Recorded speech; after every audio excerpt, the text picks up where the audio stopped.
You are already dying. Every second that passes is a second you will never get back, and most people are spending those seconds distracted, reactive, emotionally fragile, and mentally weak. But the people who have read the ancient Stoics, the ones who actually applied what Marcus Aurelius, Epictetus, and Seneca wrote, those people are operating on a completely different level. And today, I am going to show you exactly how. There is something strange that happens when you study Stoicism deeply. You stop being afraid of things that used to paralyze you. You stop reacting to people who used to drain you. You stop chasing things that used to feel urgent but were never actually important. And in their place grows something the ancient Romans called virtus, a word that does not simply mean virtue in the soft, modern sense. It means excellence. It means the full, disciplined, unapologetic expression of what a human being is capable of becoming. That is what this is about. These are not motivational phrases you read and forget. These are 11 specific habits drawn directly from Stoic philosophy, habits that, when practiced daily, will reconstruct how you think, how you feel, how you respond to adversity, and how you move through your entire life. Each one is grounded in psychology. Each one has been tested across thousands of years of human civilization. And each one is available to you starting today. Let us go. Habit 1. Begin every morning with the premeditation of evil. Marcus Aurelius would wake up every morning as the Emperor of Rome, the most powerful man on the planet, and his first act was not to review his power or celebrate his position. His first act was to imagine every terrible thing that could happen that day. He wrote in his private journal, what we now call meditations, that he would tell himself this before rising. Today I shall meet with interference, ingratitude, insolence, disloyalty, ill will, and selfishness. And then he would remind himself why none of it could touch him at the level of his soul. This practice is called the premeditatio malorum, the premeditation of evils. And it is counterintuitive. Most self-help culture tells you to wake up and visualize the best possible version of your day. Stoicism says the opposite. Stoicism says wake up and visualize what is most likely to go wrong, so that nothing catches you off guard. Here is the psychology behind this. Your nervous system cannot distinguish clearly between a threat that is imagined and a threat that is real. When you simulate difficulty in your mind, your brain activates the same neural pathways it would activate during the actual event. You build what neuroscientists call a stress inoculation, a mental toughness derived not from pretending hardships will not come, but from rehearsing your response to them before they arrive. Think about a soldier who has been through extensive combat simulation training. When they enter a real battlefield, they are not encountering chaos for the first time. Their brain has a map. Their body has muscle memory. Their emotional system has context. The chaos feels navigable because they have already navigated it, in training, 100 times before. You can do this every morning in 60 seconds. You wake up, and before you check your phone, before you look at anything, you sit still for 60 seconds and you ask, what is the hardest thing about today likely to be? What could go wrong? Who might irritate me? What result might disappoint me? And then, this is the critical second step, you ask, what is the Stoic response to each of those things? How does a person of excellent character respond when those things happen? When you walk into your day having already prepared your response to the worst of it, you carry a kind of calm that other people cannot explain. They will call you disciplined. They will call you emotionally intelligent. What you actually are is prepared. A man named Viktor Frankl survived 3 years in Nazi concentration camps, Auschwitz, Dachau, and others. He was stripped of everything. His family was murdered. His manuscripts were destroyed. He had nothing. And yet in the midst of it, he noticed that even in the most extreme human suffering, there remained one thing that could not be taken: the freedom to choose one's attitude toward the suffering. That insight, which he later developed into logotherapy and wrote about in Man's Search for Meaning, is pure Stoicism. It is what the premeditatio malorum trains you to access. The freedom to choose your response, in advance, before the day has had the chance to ambush you. Start tomorrow morning. 60 seconds. Eyes closed. Ask what could go wrong.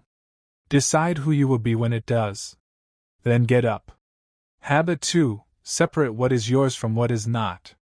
Epictetus was born a slave. He had no freedom of movement, no legal rights, no control over his own body. His master once broke his leg deliberately, just to test whether Epictetus would cry out. He did not. He simply said calmly that if you continue, you will break it. The master continued. The leg broke. Epictetus did not change his expression. When he was later freed and became one of the greatest philosophers in the ancient world, people would come to him and say, "How did you survive that? How did you endure what no person should have to endure?" And Epictetus would say, "Because I understood from the very beginning what was mine and what was not."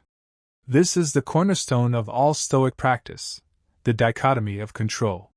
In every moment of your life, there are two categories. The first category is what is up to you, your judgments, your intentions, your desires, your responses, your values, the effort you give, the meaning you assign. The second category is everything else. Your reputation. Other people's opinions. The weather. Your health. Your income. The news. Traffic. Whether someone texts you back. Whether your boss appreciates you. Whether the economy cooperates with your plans. Everything in the second category, everything outside your direct will, is, according to Epictetus, none of your business in the deepest sense. You can influence some of it. You can work towards some of it. But you cannot control it. And when you attach your emotional well-being to outcomes you cannot control, you have handed your mental health over to the universe, which does not care about you in the slightest. The habit here is this: multiple times throughout the day, pause and ask the question, is this in my control? Not is this important to me? Not does this affect me? But is it in my control? If the answer is yes, give it your full, undivided attention and effort. If the answer is no, release your emotional grip on it completely. This sounds simple, and it is not. It is one of the most difficult mental disciplines a human being can practice because we are wired for attachment. Our brains are built to care about social outcomes, about reputation, about approval, about the behavior of other people. Evolution spent millions of years optimizing you to care deeply about what your tribe thinks of you, because in the ancestral environment, social rejection meant death. But you are not living in the ancestral environment anymore. And the cognitive habit of outsourcing your emotional state to the opinions and behaviors of others will destroy you in the modern world just as surely as it would have protected you in the ancient one. There is a story told about Epictetus and a student who came to him in distress. The student had been publicly humiliated by a senator in Rome, laughed at in front of a crowd, mocked for his clothing, dismissed as a nobody. The student was burning with shame and rage. He wanted to know how to get his revenge. Epictetus said nothing about revenge. He asked the student a simple question. When the senator laughed at you, what part of you was actually harmed? The student said, my reputation, my dignity. Epictetus said, your reputation is what other people think of you, and their thoughts are not in your control. So your reputation cannot be harmed, because it was never yours to begin with. Your dignity, that is yours. And did the senator's laughter change the quality of your character? Did it make you less honest, less courageous, less virtuous? The student said no. Then nothing real was harmed, Epictetus said. You are suffering over a fiction. That conversation is 2,000 years old. And it is more relevant today than it has ever been, because we now live in a world where your reputation lives on the internet, where strangers can comment on your face, your voice, your work, your life, and where the biological machinery of social anxiety was not designed to handle that kind of scale. The Stoic habit of separating what is yours from what is not just philosophy. It is psychological survival. Habit 3. Practice voluntary discomfort. Seneca, who was one of the wealthiest men in Rome, advisor to emperors, owner of multiple estates, regularly ate the food of slaves. Not because he had to. Because he chose to. He wrote about this in his letters to Lucilius, that he would set aside several days each month to live in deliberate poverty. He would eat only the coarsest food. He would wear rough clothing. He would sleep without the comforts his wealth could provide. And at the end of these days, he would ask himself, is this the condition I was so afraid of? Is this deprivation something I could survive? The answer, every time, was yes. This practice, which the Stoics called ascesis, is the deliberate cultivation of discomfort for the purpose of building mental and emotional strength. The logic is elegant. We are afraid of losing our comforts because we have never tested ourselves without them. We cling to our routines, our food, our warmth, our entertainment, our ease, because we have never asked our nervous system the question, what are you actually made of without these things?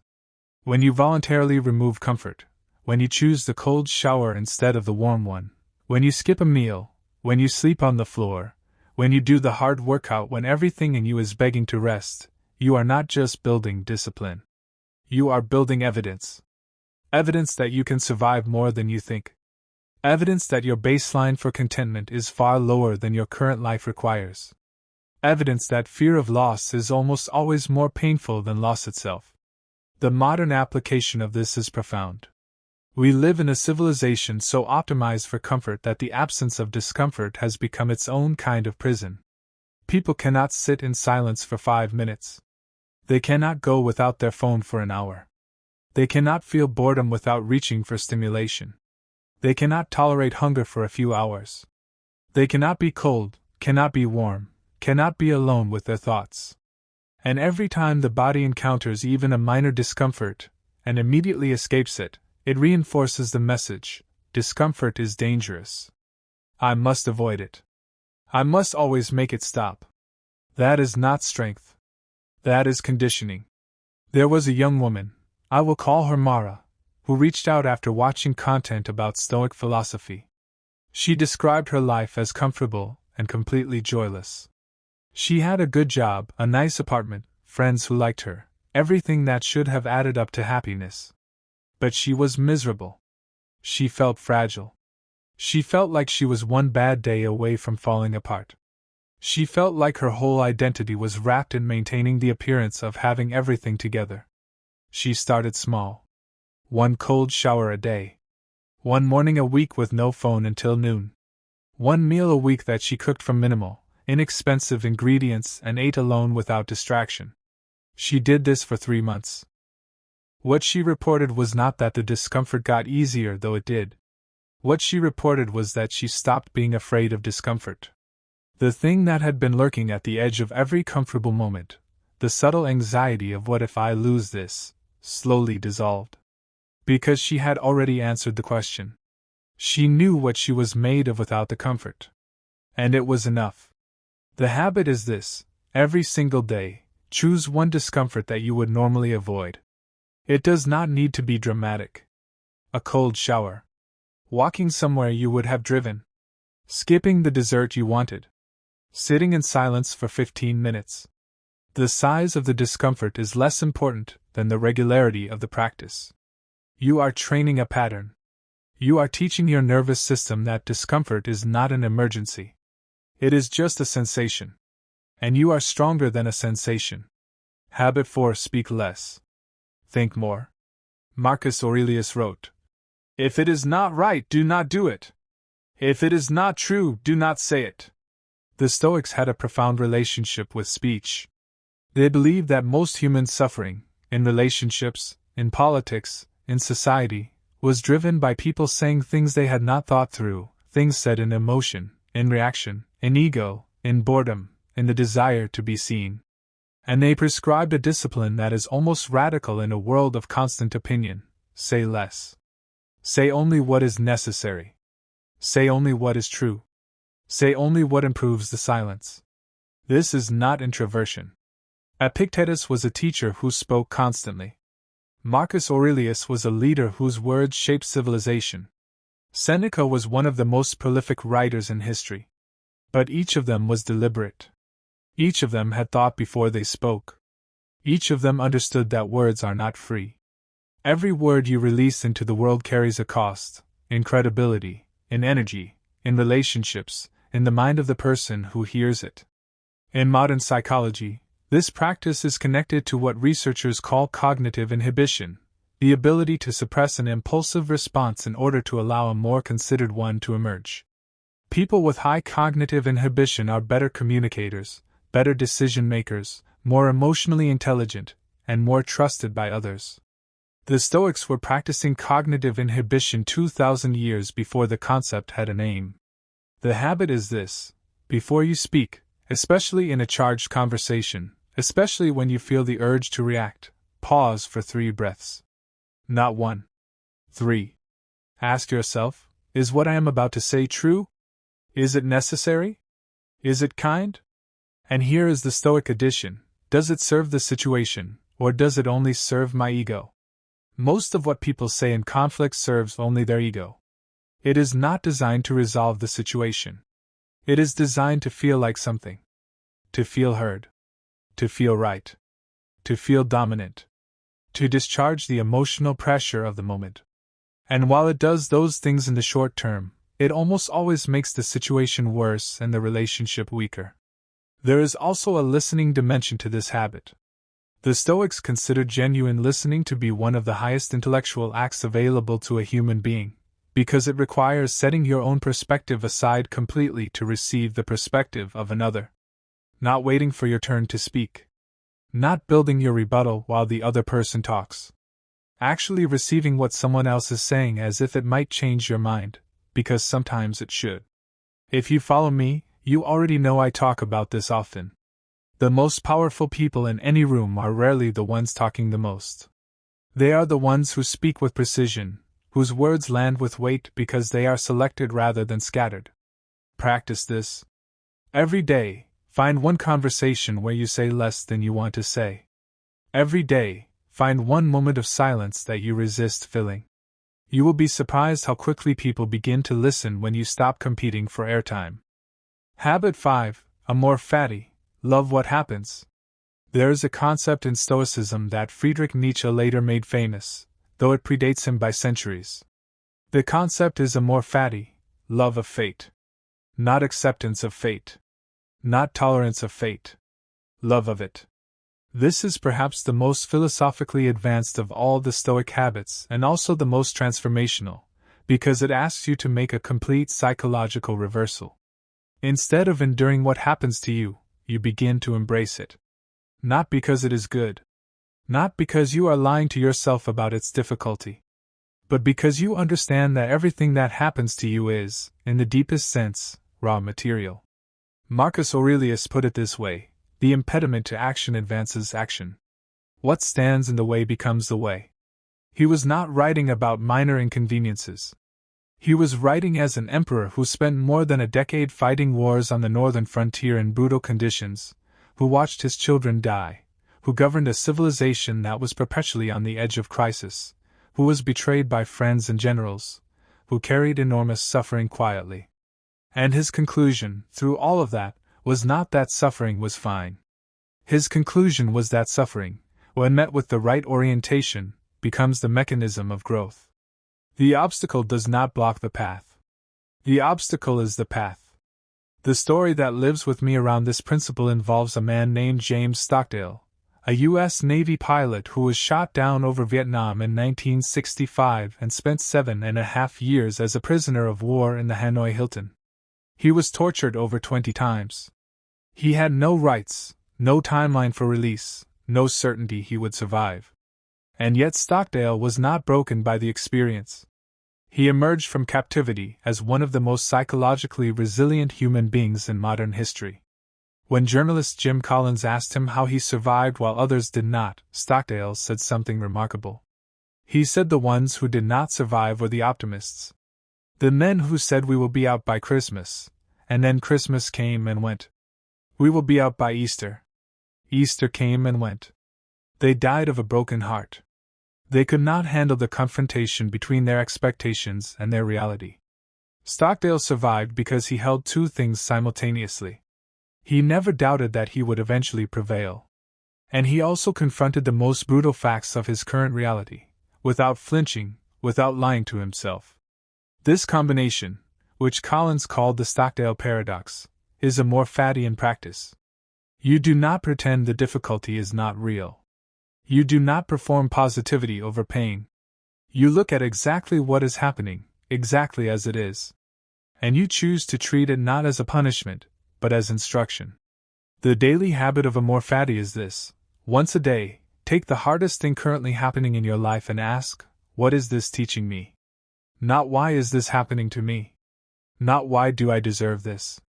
But what is this teaching me, and what would a person of excellent character do with this lesson? This single question, practiced consistently, will change the entire trajectory of your relationship with adversity. Habit 6. Practice the view from above. Marcus Aurelius was famous for a mental exercise he described in Meditations as looking down at the world from far above, seeing cities, nations, armies, empires, all the things that seemed so urgent and important from inside them, and recognizing from a distance how small and temporary everything was.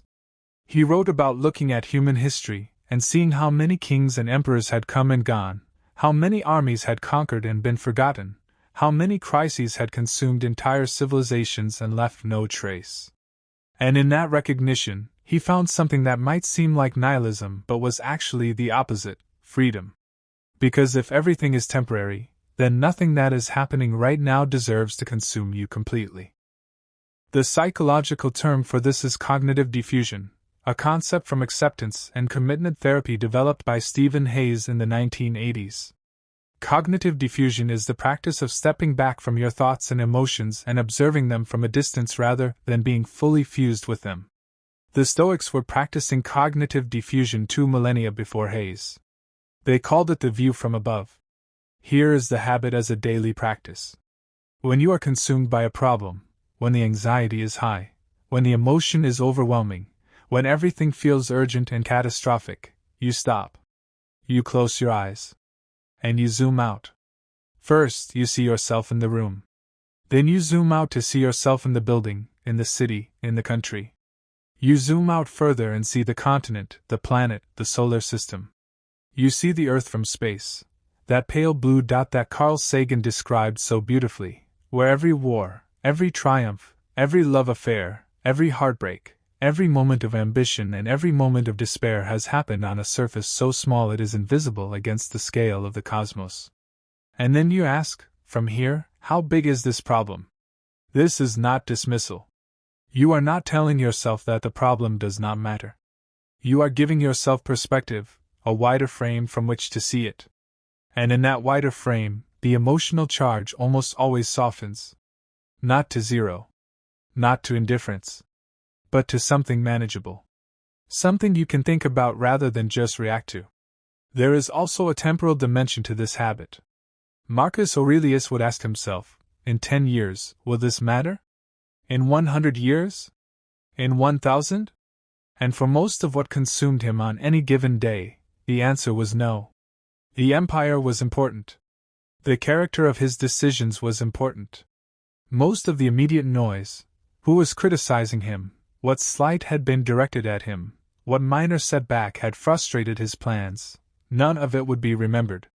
None of it would echo through time. Which meant that spending enormous emotional energy on it was not just unpleasant, it was a waste. It was choosing to suffer over things that time would dissolve anyway. Follow me, because I talk about this kind of thinking regularly. The view from above is one of the most reliably calming and clarifying practices available to any human being. Practice it. Especially when everything feels too big and too urgent. Zoom out. Breathe. Then come back. Habit 7. Keep a philosophical journal. Marcus Aurelius never intended for his journal to be published. Meditations was a private document, notes to himself, reminders of principles he was always in danger of forgetting, confessions of failures, restatements of commitments. It was never meant to be read by anyone else. And yet it has been in continuous print for almost 2,000 years and is considered one of the most important documents in human history. Because there is something in the act of writing that the Stoics understood viscerally. You do not truly know what you think until you write it. The modern science around expressive writing is extraordinary. James Pennebaker at the University of Texas has spent decades studying the effects of journaling on psychological health, and his findings are consistently remarkable. People who write about their thoughts and emotions for as little as 15 minutes a day show measurable improvements in immune function, reduced anxiety, reduced depression, better emotional processing, and clearer thinking. The act of converting a diffuse, chaotic emotional experience into specific written language forces your brain to move the processing of that experience from the reactive limbic system to the analytical prefrontal cortex. You are, literally, thinking your way through your feelings by writing them down. But Stoic journaling is not therapy journaling. It is not venting. It is not a space to express everything you feel without filter or direction. Stoic journaling is philosophical. It has a structure and a purpose. The Stoic journal asks 3 questions. In the morning, what do I intend to practice today? What principle do I need to remember? What version of myself am I committed to being when the day gets hard? In the evening, where did I fall short of my intentions? Not in a spirit of self-punishment, but in a spirit of honest accounting. Marcus Aurelius did not berate himself in his journal. He observed. He noted the gap between who he intended to be and who he actually was in specific moments. And then he recommitted. Without drama. Without self-flagellation. Simply, I fell short here. Tomorrow I will try again. And the third question, which can be asked at any point, what is actually in my control right now? This question, written down in a moment of anxiety or confusion, has a clarifying power that almost nothing else matches. Because anxiety lives in ambiguity. Anxiety is what happens when your mind is trying to process a threat without being able to distinguish what is actionable from what is not. When you write the question down and force yourself to answer it, to literally list what is in your control and what is not, the ambiguity collapses. You see the situation clearly. You know what to act on and what to release. Buy a simple notebook. Not a beautiful, expensive journal that you feel you need to write perfectly in. A simple notebook. And write in it every morning and every evening. Not 1,000 words. Not a masterpiece. 5 sentences in the morning. 5 sentences at night. Done with intention, that is 10 sentences a day, 70 a week, more than 3,000 a year. 3,000 carefully considered sentences about who you are trying to become, and how you are doing in that pursuit. After 1 year, you will be a different person. Not because the journal made you different, but because the journal made you see yourself clearly enough to change. Habit 8. Choose your associations deliberately. Seneca wrote to his young friend Lucilius. Tell me who you spend time with and I will tell you who you are becoming. He was not being elitist. He was being honest about one of the most powerful forces in human development, social contagion. The people you spend the most time with are not just your companions. They are your environment. And just as a plant grows differently in different soils, you grow differently in different human environments. Some people make you more thoughtful, more ambitious, more honest, more courageous. Others make you more distracted, more cynical, more mediocre, more comfortable with smallness. The Stoics were ruthlessly intentional about this. They did not cut people off cruelly or dramatically. But they were clear-eyed about the effect different associations had on their character. They chose their close circle the way they chose their books, with the question, what does time with this person do to who I am becoming? The modern science on this is equally unambiguous. Nicholas Christakis and James Fowler at Harvard and UC San Diego conducted research showing that social networks influence not just behavior but physical health, weight, happiness levels, smoking habits, and even political beliefs, and the effects extend up to 3 degrees of separation. Not just the people you know. The friends of your friends are shaping who you are. The environment is that powerful. There was a young man I heard about through a mutual connection who grew up in a neighborhood where the dominant culture was one of cynicism. Anyone who tried hard was mocked. Anyone who showed ambition was considered naive. He had genuine intelligence and drive, but every time he expressed it, his environment pushed back on him. He was slowly being shaped by his associations into someone who hid his potential to avoid being ridiculed. He made one change. He found a community, initially online then in person, of people who took ideas seriously, who read difficult books, who talked about building things rather than complaining about things. Within 2 years, his entire trajectory had shifted. Not because he had a mentor who changed his life. Not because he had one transformational conversation. Because he changed his environment, and his environment changed him. The habit is not to abandon everyone you love who is not performing at the level you aspire to. It is subtler than that. It is to actively and intentionally seek out people who challenge you, who model the virtues you want to cultivate, who make you feel expanded rather than diminished after time with them. And it is to be honest with yourself about which of your current relationships, over time, are pulling you in a direction you do not want to go. Epictetus said that you should spend time with people from whom you will emerge better. That is the standard. Not more comfortable. Not more entertained. Better. Habit 9. Act on virtue, not outcome. Here is one of the most radical ideas in all of Stoic philosophy, and if you really understand it, it will free you in ways almost nothing else can. The Stoics believe that virtue, specifically the 4 cardinal virtues of wisdom, courage, justice, and temperance, was the only true good. Not wealth. Not fame. Not health. Not success. Not pleasure. Virtue. And they believed that a virtuous act was complete in itself. It did not need a good outcome to justify it. It did not need recognition. It did not need reward. The act of doing what is right, because it is right, was the entirety of the value. Marcus Aurelius expressed this in a way that has stayed with me since the first time I read it. He wrote, "Do not think of the reward.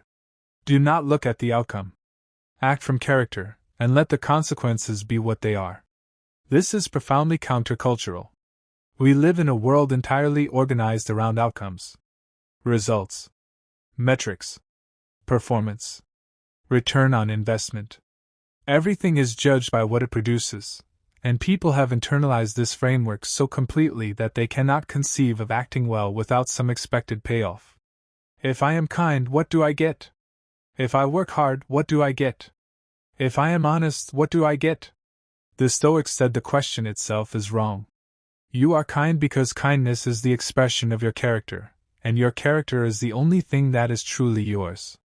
You work hard because excellent effort is a reflection of who you are, regardless of whether it produces the outcome you wanted.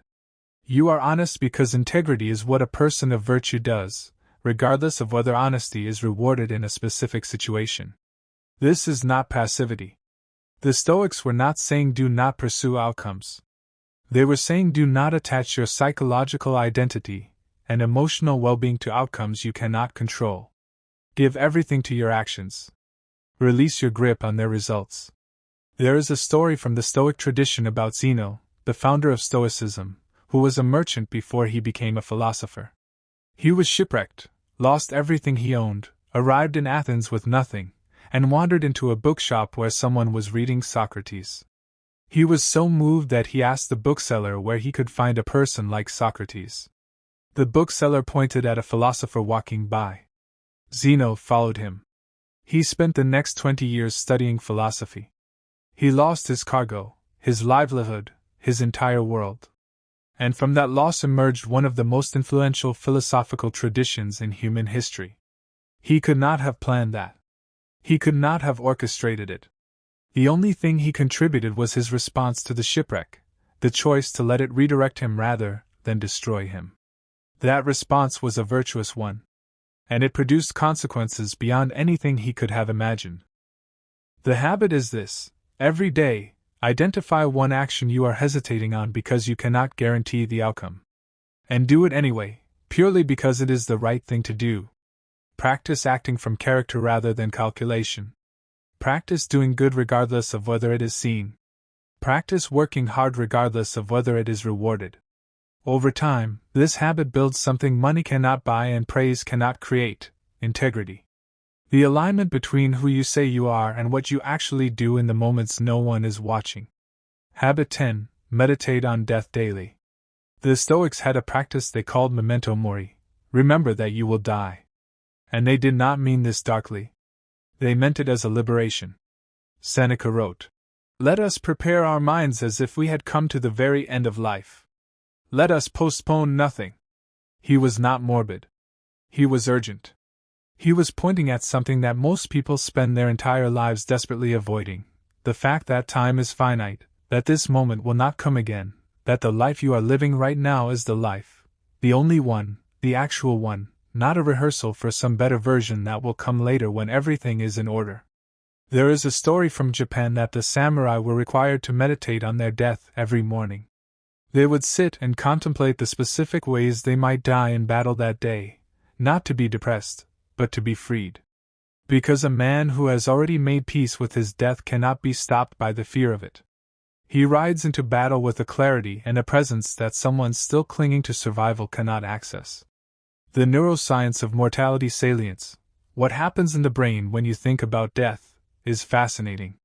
Research shows that brief contemplation of mortality makes people more generous, more creative, more aligned with their core values, and more present. The suppression of death awareness, which is the default mode of modern civilization, has the opposite effect. It makes people anxious, acquisitive, distracted, and estranged from what actually matters to them. Terror management theory, developed by psychologists Jeff Greenberg, Sheldon Solomon, and Tom Piskaczynski, shows that most of what humans do, their cultural achievements, their status seeking, their legacy building, is driven by the unconscious attempt to manage the terror of knowing they will die. The Stoics said, "Bring it conscious." Do not let the fear of death drive you from the shadows. Look at it directly. Name it. Accept it. And then ask, given that I am going to die, given that this day is one of a finite number, what is the most important thing I should be doing right now?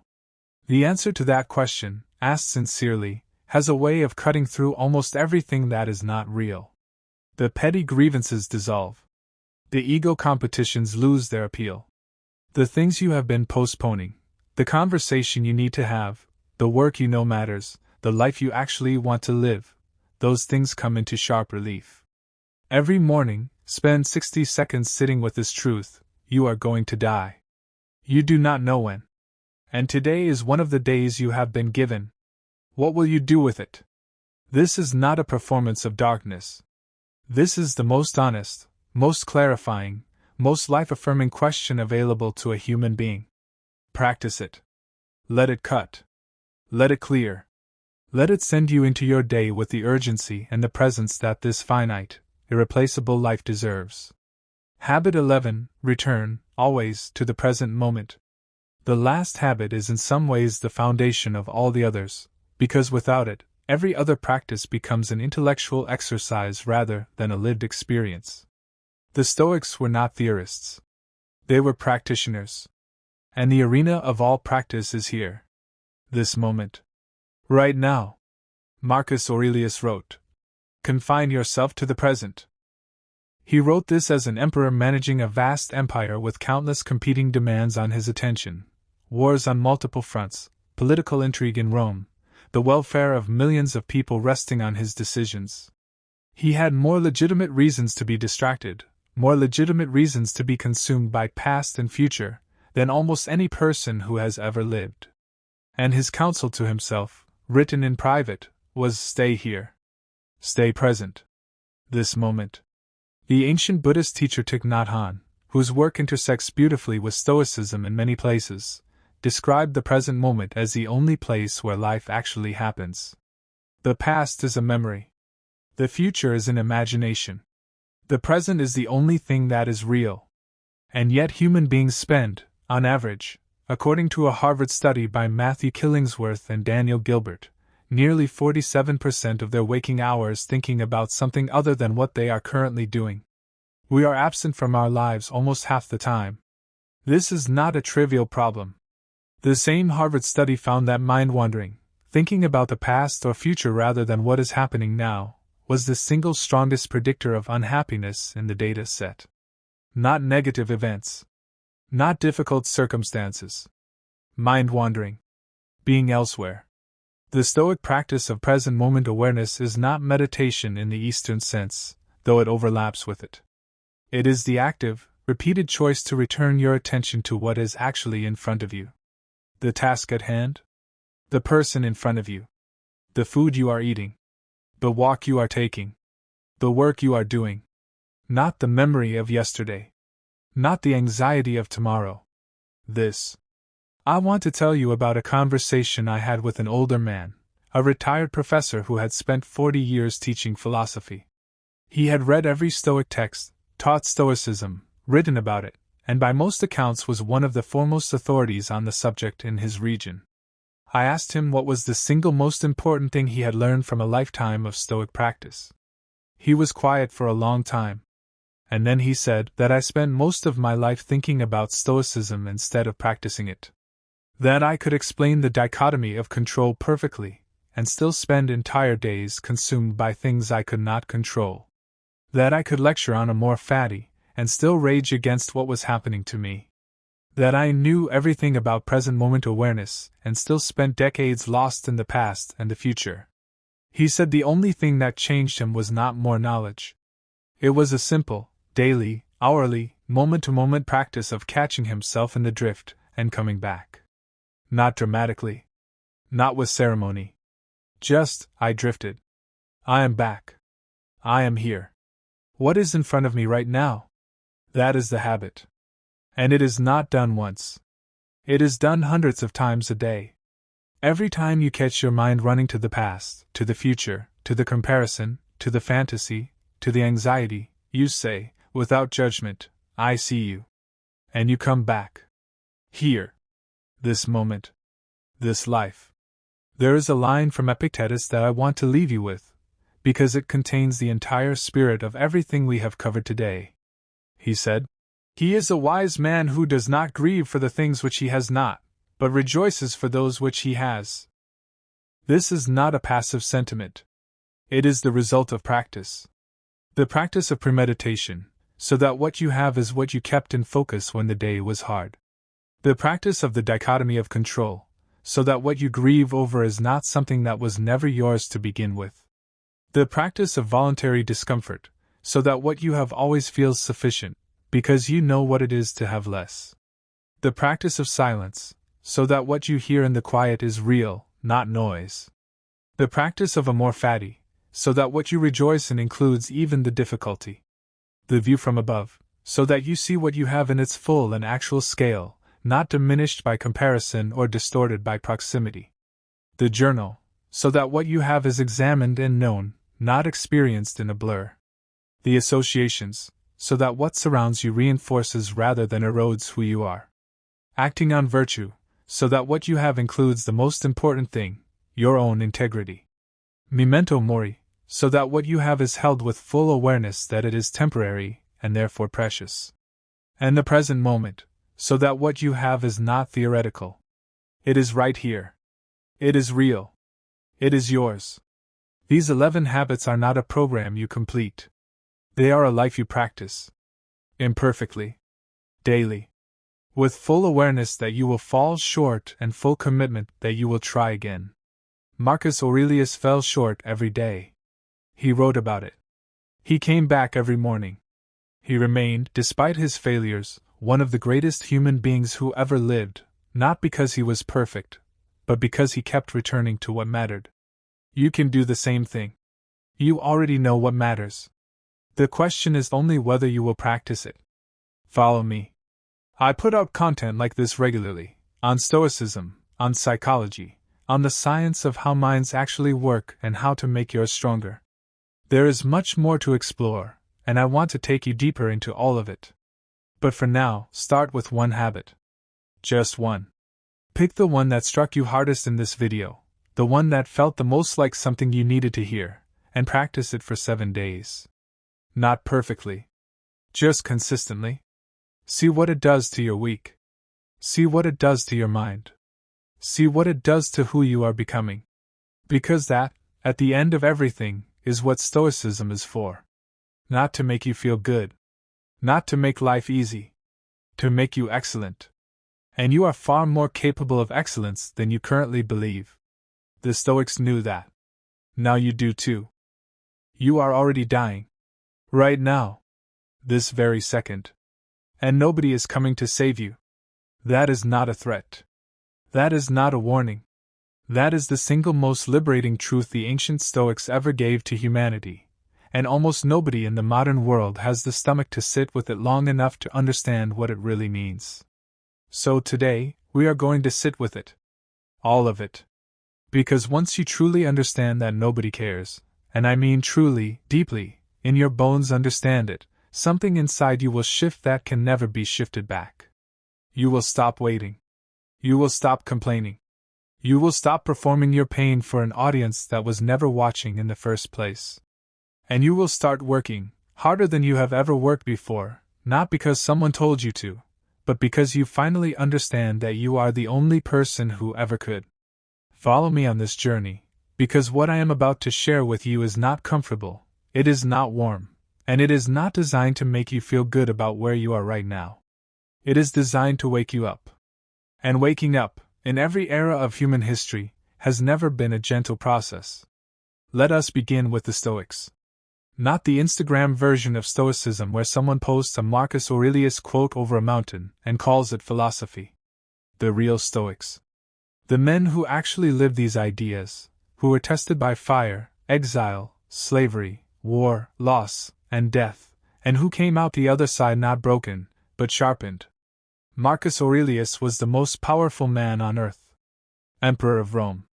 Commander of the greatest military force the ancient world had ever seen. He had access to every pleasure, every luxury, every comfort a human being could imagine. And what did he write in his private journal, the journal he never intended anyone to read? He wrote reminders to himself. Constant, brutal, unflinching reminders. He reminded himself that the people cheering for him in the street would be dead soon. He reminded himself that everything he built would one day be dust. He reminded himself that no one owed him admiration, no one owed him gratitude, and no one was obligated to care about his struggles or his triumphs. And from that brutal self-awareness, he governed an empire for nearly 2 decades with more wisdom than almost any leader in recorded history. That is the power of nobody cares. Epictetus was a slave. He had no freedom, no property, no legal rights, no protection, no future that he could plan or control. His master once broke his leg, deliberately, just to demonstrate dominance. And Epictetus looked at him calmly and said something along the lines of, "I told you that would break." And when the leg was broken, he said, "Did I not tell you?" He felt no rage. No self-pity. No desperate cry for someone to notice his suffering and intervene. Because he had already understood something that most free people never grasp. The only thing that is truly yours is your will. Your capacity to choose how you respond. And nobody, not a master, not an emperor, not a crowd, not a critic, nobody can take that from you unless you hand it over yourself. Seneca gave up enormous wealth, political power, and influence, was exiled, recalled, elevated, and then ultimately ordered to take his own life by the very emperor he had tutored. And as he bled out, surrounded by weeping friends who could not bear to watch, Seneca told them to stop crying. He told them their grief was a form of softness, and that he had lived exactly as he had written, which meant he had no complaints. These were not men performing toughness. These were not men who had an easy life and pretended it was hard. These were men who had been crushed by life and chose, deliberately, philosophically, with full awareness, to respond with excellence rather than excuse. That is what this is about. Now let us talk about you. Let us talk about where you actually are, not where you wish you were, not where you think you deserve to be, but where you are right now, today. You have a dream. Maybe it is a business. Maybe it is a creative pursuit, a book, a film, a song, a painting. Maybe it is a body you want to build, a skill you want to master, a relationship you want to create, a legacy you want to leave. You have something burning inside you, some vision of who you could become, some idea of what your life could look like if everything fell into place. And you have been waiting. Waiting for someone to notice. Waiting for someone to believe in you. Waiting for the right moment, the right opportunity, the right conditions, the right amount of support from the right people. Waiting for someone to care enough to give you a push, to open a door, to extend a hand and pull you toward the version of yourself you already know you are capable of becoming. I need you to hear this with every cell in your body. Nobody is coming. Not because you are not worthy. Not because your dream is not real. Not because you do not deserve help or support or recognition. But because every single other person on this planet is busy living their own life, managing their own fears, fighting their own battles, nursing their own wounds, and chasing their own version of that burning vision. The person you are waiting on to validate you is waiting on someone else to validate them. The mentor you are hoping will discover you is hoping someone will discover them. The audience you are trying to impress is mostly just hoping somebody out there finds them impressive too. We are all, every one of us, carrying this secret fear that nobody really sees us. And the terrible irony is that this fear, this universal human fear of invisibility, is the very thing that keeps us from doing the work that would actually make us visible. You are not going to be rescued. That is the brutal truth. And it is the most freeing thing you will ever accept. The ancient Stoics had a concept they called amor fati. Love of fate. Not tolerance of fate. Not grudging acceptance of fate. Love. Passionate, wholehearted, fiercely intentional love for everything that happens to you, including, especially, the hard parts. The unfair parts. The parts where nobody notices and nobody cares and nobody steps in to make it easier. Marcus Aurelius wrote that a blazing fire makes flame and brightness out of everything that is thrown into it. He was not talking about being a victim who somehow survives. He was talking about being so committed to your own fire, so absolutely certain of your own capacity to generate heat and light, that every obstacle, every rejection, every moment of painful invisibility becomes fuel. What are you doing with your obstacles right now? Are you using them as fuel? Or are you using them as excuses? Because here is the thing nobody wants to say out loud. Most people are in love with their obstacles. Not consciously, not maliciously, but in a deep and habitual way that is very difficult to look at honestly. Your obstacles are what keep you from being tested. Your obstacles are what give you permission to stay exactly where you are. Your obstacles are what you talk about at dinner, what you post about online, what you replay in conversations with people who love you enough to nod sympathetically and confirm that yes, it is hard, yes, it is unfair, yes, you deserve better. And every time someone confirms that for you, you feel a tiny hit of relief. A small, temporary easing of the pressure. And that relief is one of the most dangerous things in the world, because it is just enough to stop you from doing the only thing that actually matters. Working harder. Not harder in the grinding yourself into dust, burnout and collapse kind of way that modern hustle culture loves to glorify. Harder in the Stoic sense. Smarter. More intentional. More honest with yourself about what you are actually doing versus what you are telling yourself you are doing. Zeno of Citium, the founder of Stoicism, lost everything in a shipwreck. His entire cargo, his livelihood, his plans, his future as he understood it, all gone to the bottom of the sea in a single afternoon. And according to the story, he walked into Athens, went into a bookshop, started reading Socrates, and decided to become a philosopher. He did not spend years processing the grief. He did not wait until he felt ready. He did not look for someone who understood what he had been through and could hold space for his loss. He looked at what remained, which was himself, his mind, his capacity to think and to act, and he began. That is the Stoic response to catastrophe.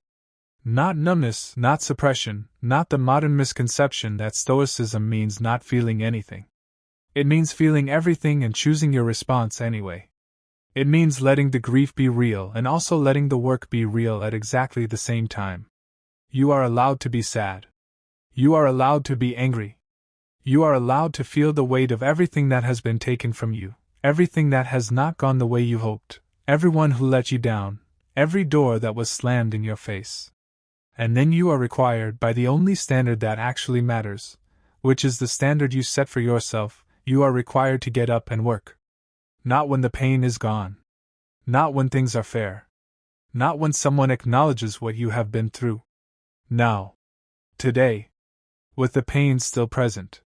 With the unfairness still real. With the silence of an indifferent world still loud in your ears. Let us talk about comparison.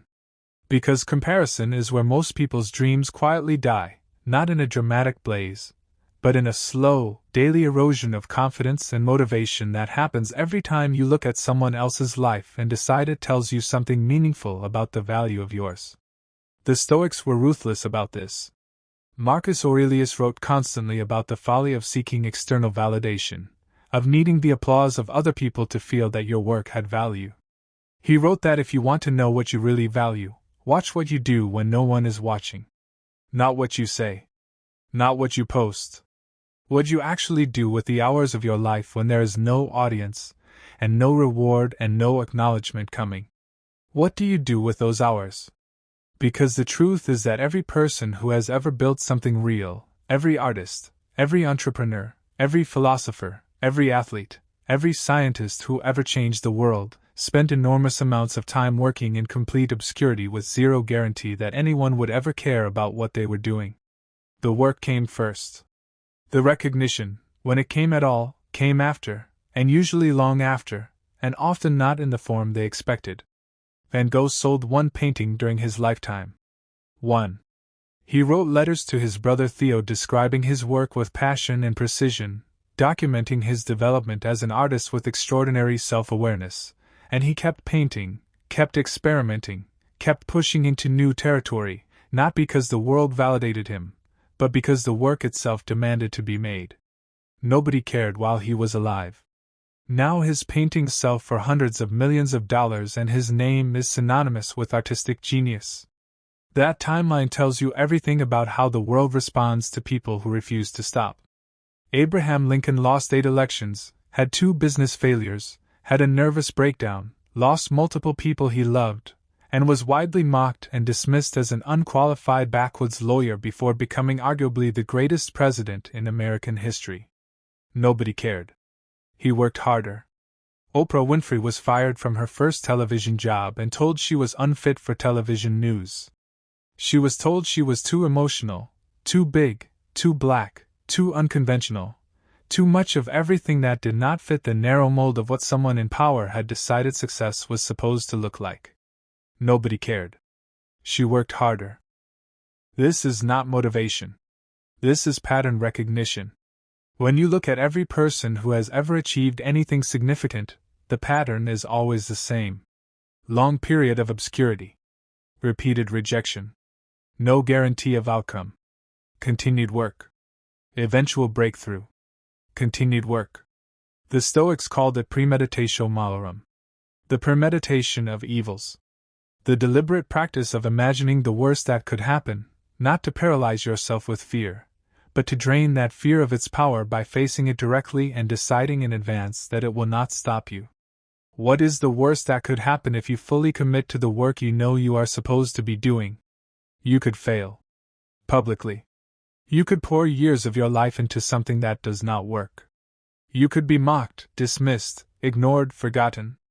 You could reach the end of a significant effort, and have nothing to show for it but the knowledge that you tried. And here is the Stoic response to that worst-case scenario. So what? Not in the dismissive, nothing matters kind of way. In the deepest possible way. If you work with total commitment towards something you genuinely believe in, something aligned with your deepest values and your truest sense of purpose, and it does not produce the external result you hoped for, what exactly have you lost? You have not lost the person you became in the process. You have not lost the discipline you built, the skills you developed, the resilience you forged, the clarity you earned. Those are yours. Nobody can take them. They go with you into everything you do next. The Stoics believe that virtue, living in accordance with your highest nature, with reason, with courage, with justice, with wisdom, was the only true good. Everything else, wealth, fame, health, success, all of it was what they called a preferred indifferent. Preferable to not having it, yes. But not capable of making you truly good, or truly bad. Not capable of completing you or destroying you. This is enormously liberating once you actually believe it. Not perform believing it. Actually believe it. Because it means the stakes of trying are not as catastrophic as your fear is telling you they are. You can try and fail and still be entirely intact. You can be rejected 100 times and still be a complete human being. You can be unknown, uncelebrated, under-resourced, and unsupported and still do work that is genuinely excellent and genuinely meaningful. The work is its own reward. Not as a consolation prize. As an actual, primary, fundamental truth about how human beings experience meaning. Think about a time in your life when you were so absorbed in something, so completely lost in a task that required your full attention, your best thinking, your deepest engagement, that you looked up and hours had passed. You were not thinking about who was watching. You were not checking for validation. You were not comparing your output to someone else's. You were just doing the thing. Fully present. Fully committed. Fully alive in the specific activity of making something or solving something or building something. That experience, that state of complete engagement with your work regardless of external outcome, the ancient Greeks called it eudaimonia, which translates roughly as flourishing, and what the Stoics built their entire philosophy around was the question of how to live in that state as often and as consistently as possible. The answer they arrived at, after centuries of philosophy and real-world testing in some of the most extreme circumstances human history has ever produced, was this. You flourish when you focus entirely on what is within your control and release, completely, everything that is not. And what is within your control? Almost nothing, if you think about it honestly. You cannot control the economy. You cannot control other people's responses to you. You cannot control the algorithm. You cannot control who gets lucky and who does not.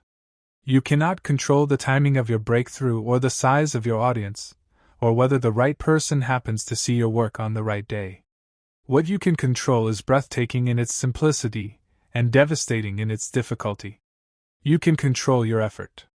You can control your attention. You can control your response to what happens to you. You can control your standards. You can control whether you show up tomorrow.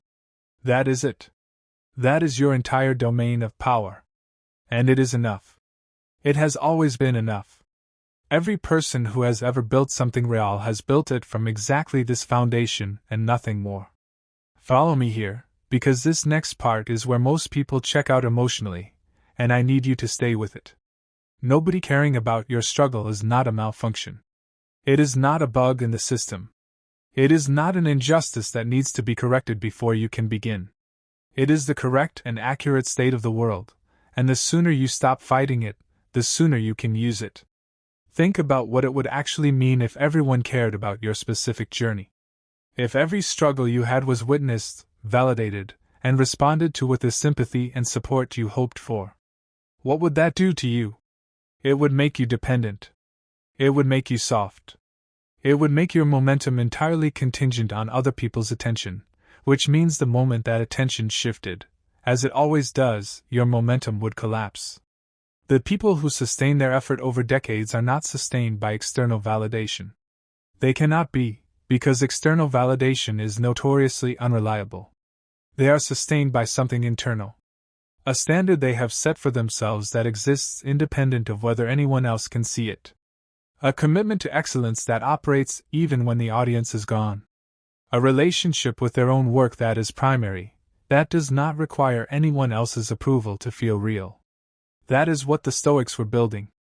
Not emotional suppression. Not indifference to human connection. Not a kind of aggressive self-sufficiency that has nothing to do with other people. They were building the internal architecture of a person who could not be made or unmade by what happened outside them. Chrysippus, one of the greatest Stoic philosophers, who systematized and developed the philosophy after Zeno, was known for saying that the wise person can find everything they need within themselves. Not because they are isolated from others, but because their foundation does not depend on others. They can give and receive love, connection, support, celebration, from a place of fullness rather than need. There is a crucial difference between choosing community and needing validation. Between sharing your work because you genuinely want to connect with people and sharing your work because you cannot feel it is real until someone tells you it is. The first is generous. The second is desperate. And desperate energy, the energy of someone whose work is fundamentally a request for approval, repels exactly the kind of attention and connection it is reaching for. Work hard not to be seen. Work hard because the work matters. Work hard because the standard you hold yourself to is worth upholding regardless of who is watching or who cares. And then, from that place, share it. Freely. Generously. Without the paralyzing attachment to how it lands. That is the Stoic creative posture. Make the thing. Release the thing. Do not let the reception of the thing determine whether you make the next one. Let us talk about discipline, because in modern culture we have a very confused relationship with this word. We either worship it in the form of extreme morning routines and punishment-based productivity systems, or we reject it entirely in favor of doing only what feels natural and joyful and effortless. And both of those relationships are fundamentally misunderstanding what discipline actually is. For the Stoics, discipline was not punishment. It was not the suppression of natural desire in favor of something grim and joyless. It was alignment. It was the daily practice of bringing your actions into alignment with your values. Of doing the thing your highest self has decided is worth doing, even when your lower self would prefer to do something easier, more comfortable, more immediately rewarding. The word they used was ascesis, which we get the word ascetic from, and it did not mean self-deprivation for its own sake. It meant training. The same kind of training an athlete does, not because suffering is good, but because a body and a mind that have not been trained cannot do what you need them to do when the moment of real challenge arrives. And the moment of real challenge always arrives. Marcus Aurelius wrote about this extensively. He wrote about waking up in the morning and feeling the pull of comfort, the desire to stay in bed, to avoid the day's demands, to let someone else handle things. And he wrote about the practice of recognizing that pull and choosing differently, not by being harsh with himself, but by asking himself honestly what his purpose was. What he was actually here to do. And from that clarity, action became easier. Not effortless, but easier. Because discipline rooted in genuine purpose is a completely different animal than discipline rooted in obligation or fear. What is your purpose? Not the Instagram version. Not the version that sounds good when you say it out loud. The real one. The one that makes you feel both terrified and alive when you think about it honestly. The one that you have been talking yourself out of for years because it seems too big or too risky or too far from where you currently are. That purpose is the compass.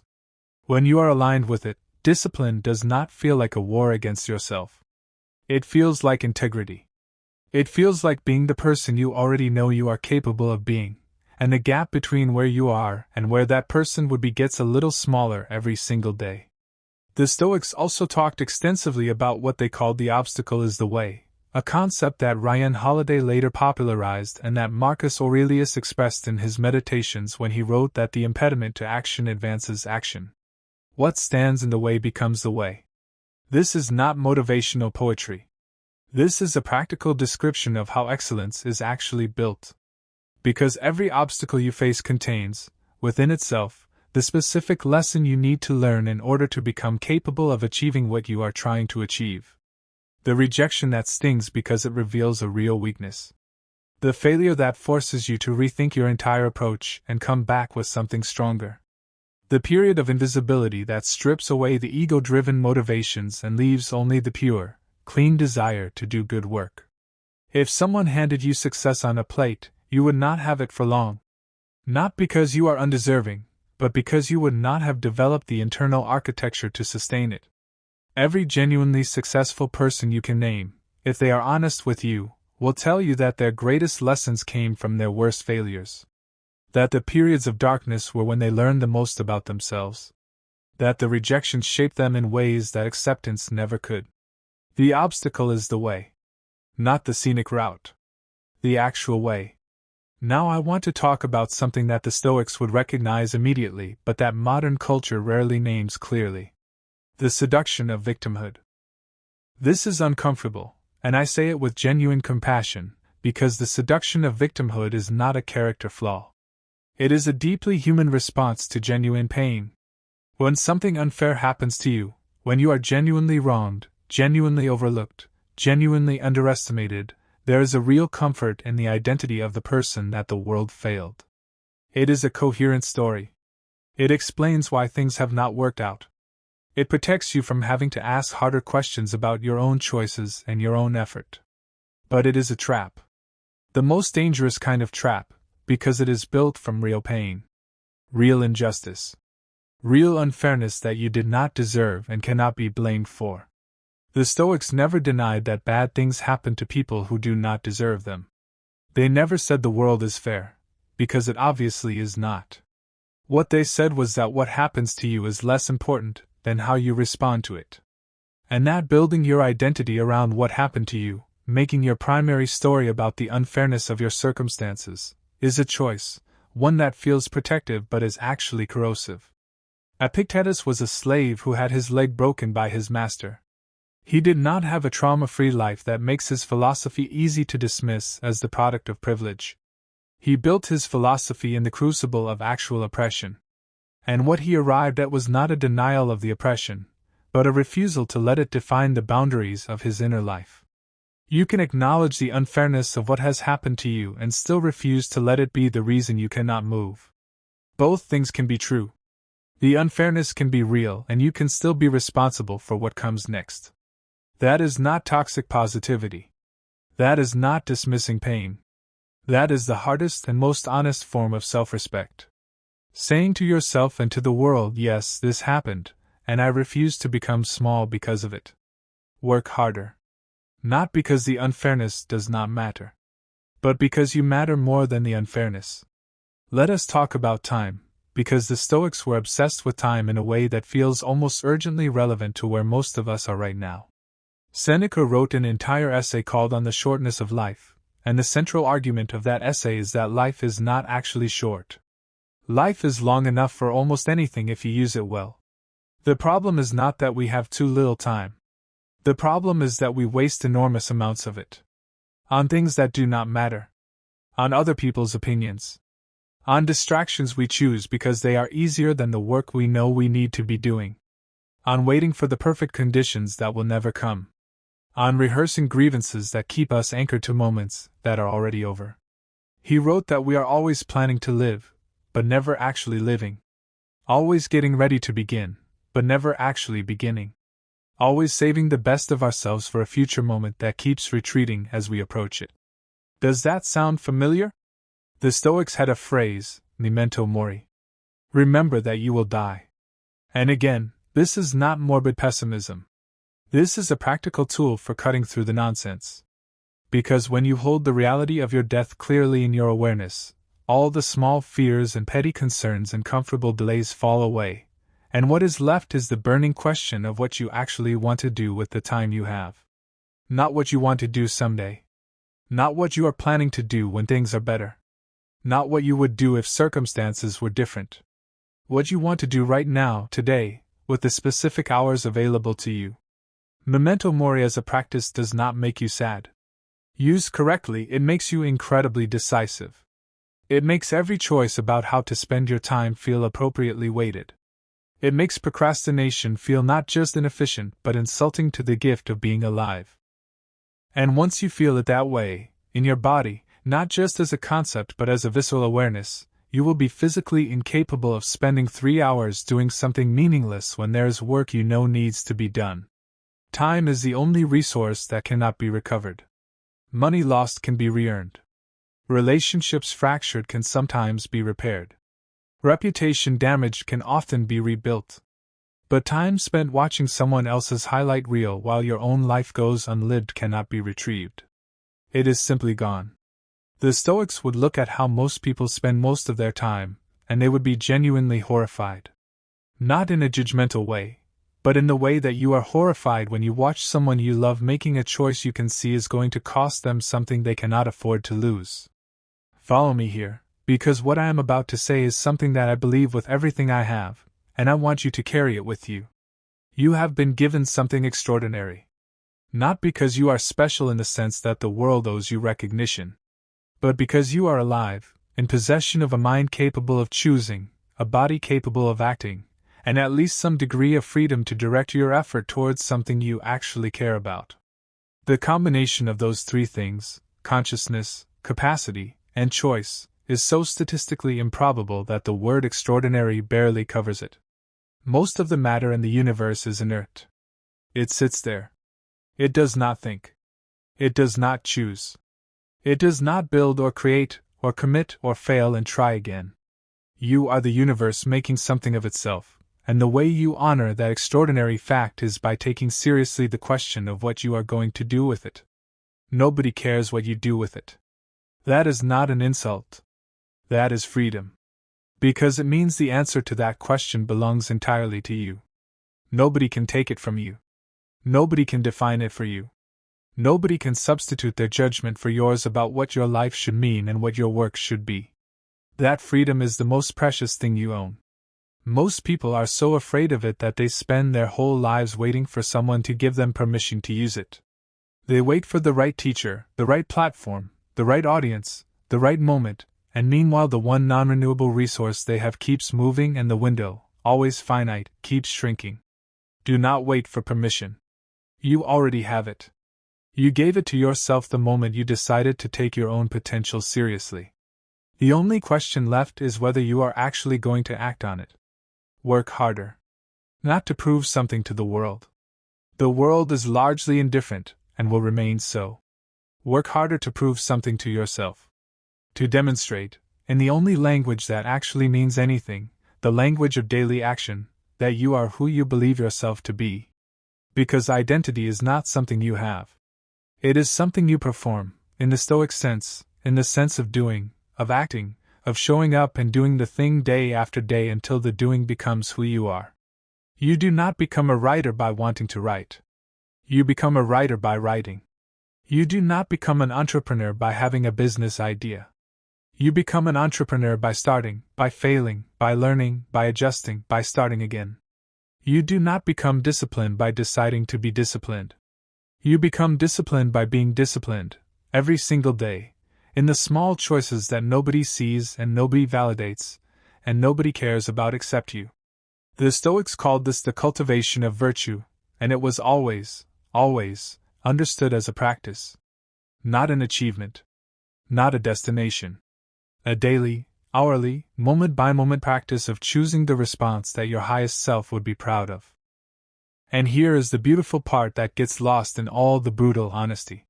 When you do this consistently, when you work hard in obscurity, when you maintain your standards when no one is watching, when you refuse to let the world's indifference determine your level of effort, something remarkable begins to happen inside you. You start to trust yourself. Really trust yourself. Not the performance of confidence that most people confuse with real self-belief, but the deep, quiet, unshakable knowledge that you can be counted on. That you will show up. That when things get hard, you will not fold. That your word to yourself means something. And that trust, that internal credibility you build with yourself over years of doing the hard thing when the easy thing was available, that is the most valuable thing you will ever have. Not because it impresses other people, though it eventually will, but because it makes you free in a way that no external circumstance can create. You become impossible to manipulate. You become immune to a certain kind of fear, not all fear, but the specific fear of whether you are enough, whether you are capable, whether you can handle what comes. You have answered those questions in the laboratory of your own daily practice. You know what you are made of because you have tested it, repeatedly, under conditions that did not give you the luxury of being uncertain. Marcus Aurelius wrote that the impediment to action advances action. He also wrote about returning, always, to philosophy, to the work of becoming a better human being, as the only real place of safety in a world full of things you cannot control. For him, philosophy was not an intellectual exercise. It was a daily practice of returning to what mattered, of being honest with himself about where he had fallen short, of recommitting, without drama or self-flagellation, to the standard he knew he was capable of. That returning, that constant, undramatic recommitment to the work after every distraction, every failure, every period of doubt, that is where the real battle is fought. Not in the dramatic moments of crisis, but in the ordinary morning when you have to choose, again, between the comfortable and the excellent. Choose the excellent. Not because someone is watching. Not because you will be rewarded. But because you are the person who chooses the excellent, and the more times you make that choice, the more deeply true that becomes. Now I want to address something directly. The people reading or listening to this who are genuinely struggling. Not the comfortable struggling of someone who has good options and is afraid to choose, but the real struggling. The people dealing with actual poverty, actual illness, actual injustice, actual systems designed to keep them from rising. The Stoic message of nobody cares, work harder, is not a justification for social indifference. It is not an argument that systemic problems are individual character failures. The Stoics themselves were deeply concerned with justice, with the fair treatment of all people, with what they called the brotherhood of humanity, their recognition that all people share in the same divine rational nature and therefore deserve fundamental dignity and respect. What the Stoics are offering to people in genuine hardship is not a dismissal of their hardship. It is a tool for survival within it. The recognition that even in systems designed to break you, you retain something that the system cannot fully reach, which is the quality of your own response. The dignity of your own effort. The irreducible sovereignty of your own will. That is not everything. It is not justice. It does not excuse the people and structures that should care and do not. But it is something.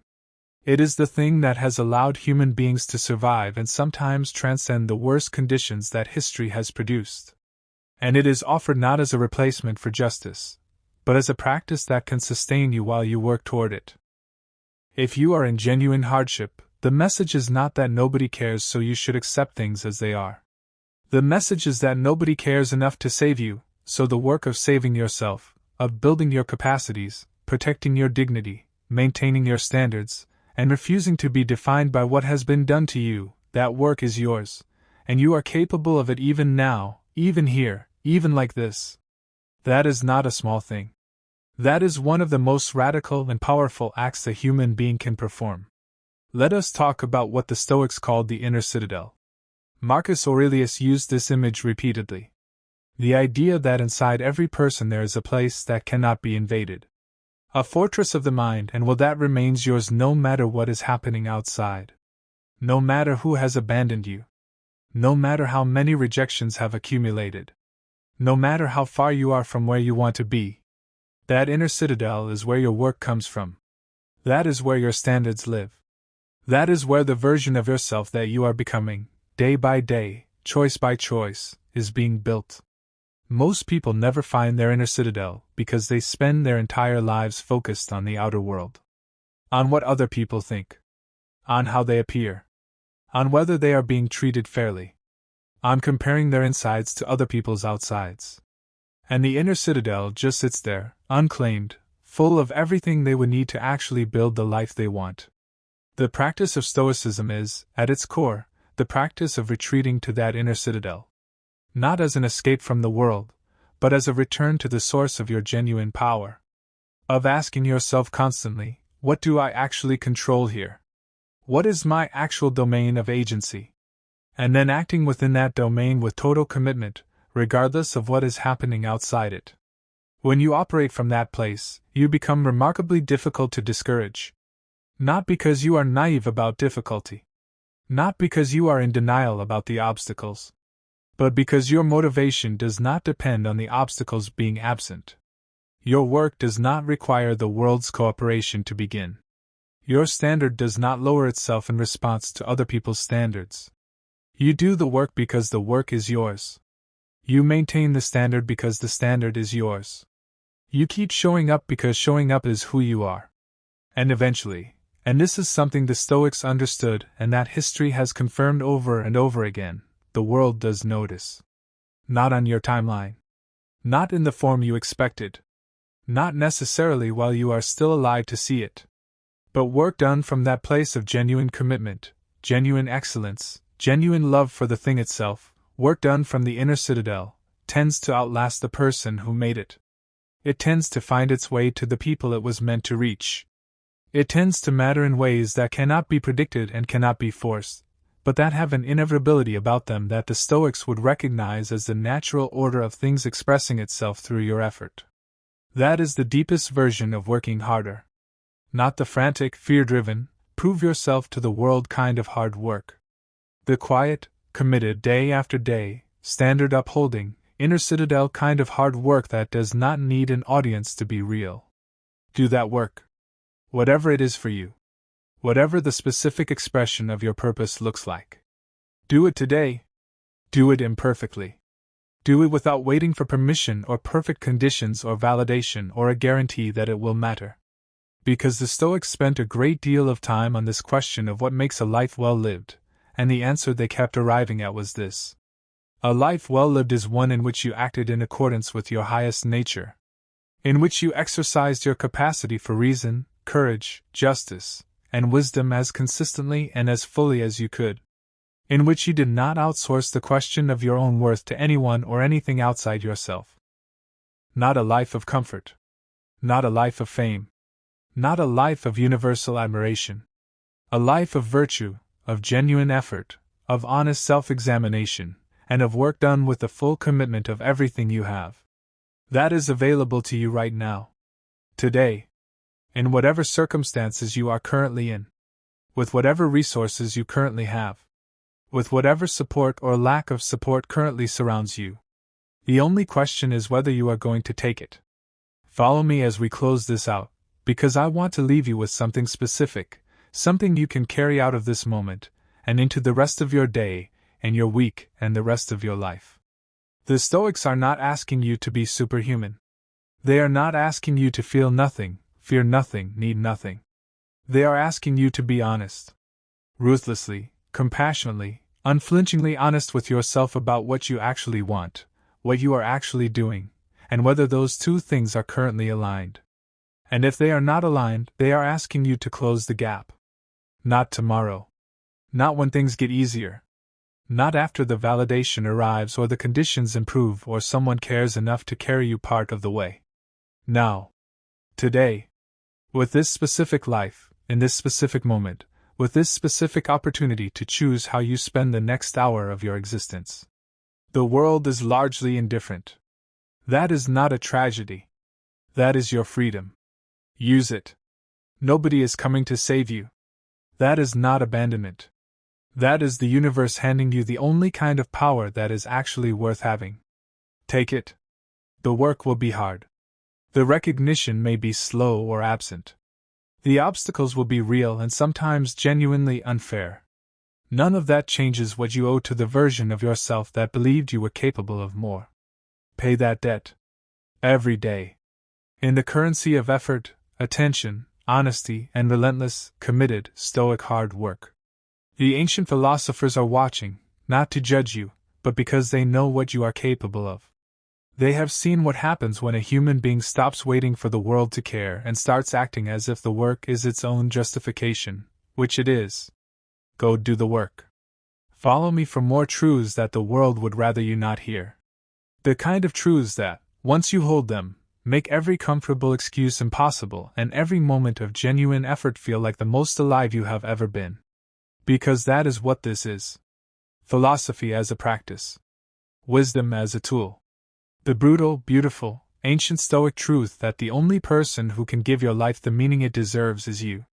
Nobody cares. Work harder. And build something so undeniable that the world eventually has no choice but to care. That is the Stoic way. That has always been the Stoic way. And it is available to you, right now, in this moment, as fully and as completely as it was to Marcus Aurelius sitting in his tent at the edge of battle, writing reminders to himself by lamplight.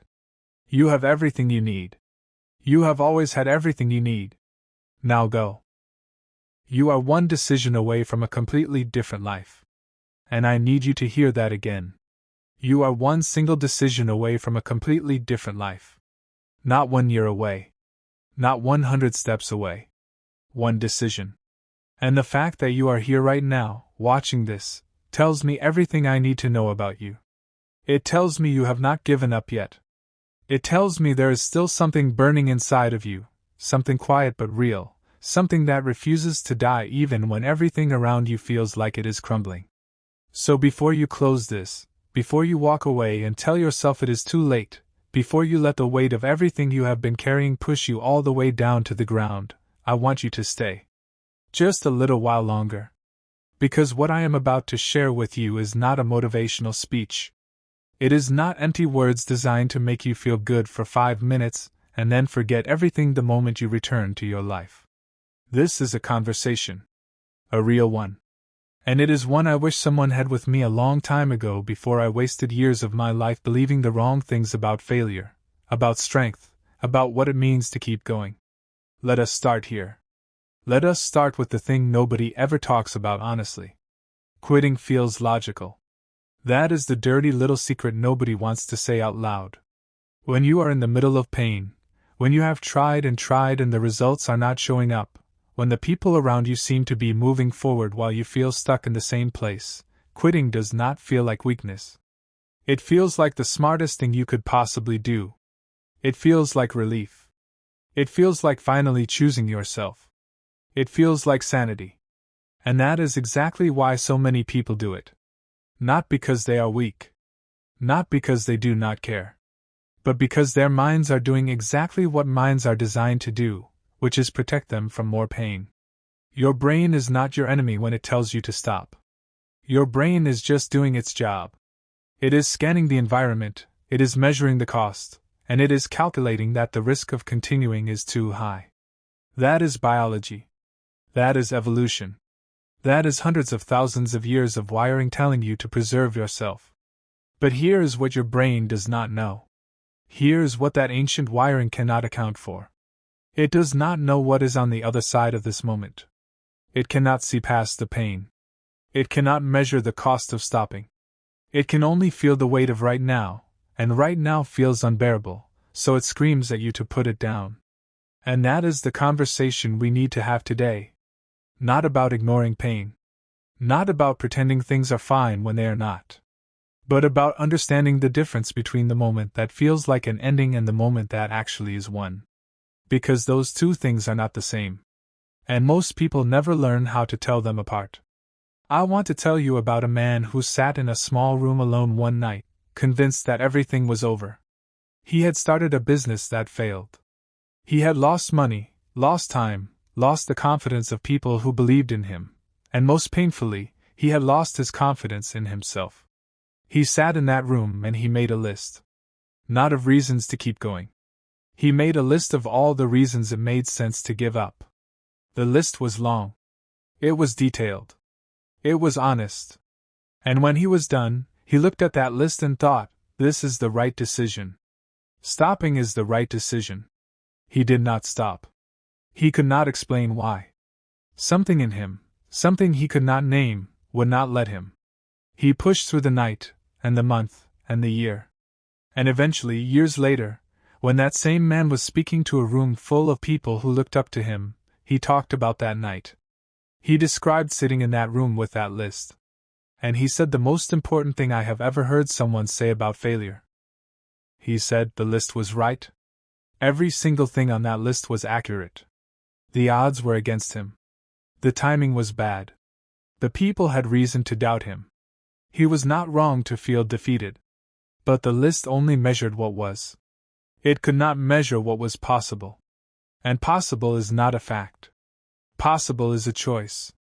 That landed somewhere deep in me when I heard it. Possible is not a fact. Possible is a choice. And I want you to sit with that for a moment before we go any further. When you are in a season of your life that feels like it is crushing you, the facts are real.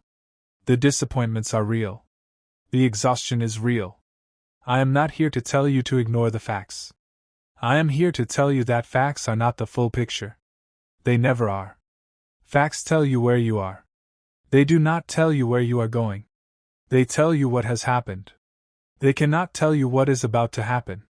And the distance between where you are and what is possible is not measured in facts. It is measured in decisions. Now I want to talk about something that I think is deeply misunderstood, and it is the reason so many people give up right before everything was about to change. There is a law in the physical world that most people know about but almost nobody applies to their personal life. It is the law of resistance. When you push something forward, there is always a force that pushes back. The harder you push, the harder the resistance. And when people experience that resistance in their careers, in their relationships, in their personal growth, they interpret it as a sign. They interpret it as the universe telling them no. They interpret it as evidence that they are wrong, or unqualified, or not meant for the thing they are pursuing. But what if the resistance is not a no? What if the resistance is proof that you are moving? Think about that carefully. Things that are not moving do not experience resistance. Only things in motion create friction. Only things that are going somewhere push up against the force trying to stop them. So when your life is full of resistance right now, when every direction you turn something is pushing back, I want you to consider the possibility that this is not a sign to stop. This is a sign that you are moving. You are in motion. You are going somewhere. The question is not whether the resistance is real. It is. The question is whether you will interpret it correctly. I have talked to hundreds of people who gave up at the exact moment they were closest to a breakthrough. And when I tell them that, when I show them the timeline of what was happening in their lives, the look on their face is devastating. Not because knowing hurts them, but because they sense, somewhere inside themselves, that I am right. That if they had held on just a little longer, just a few more weeks, just through one more difficult conversation or one more failed attempt, or one more morning of waking up without certainty, everything would have changed. And the most painful part is not that they gave up. The most painful part is that they are still here. They gave up on the thing, but they did not give up on the desire. They still want it. They still think about it.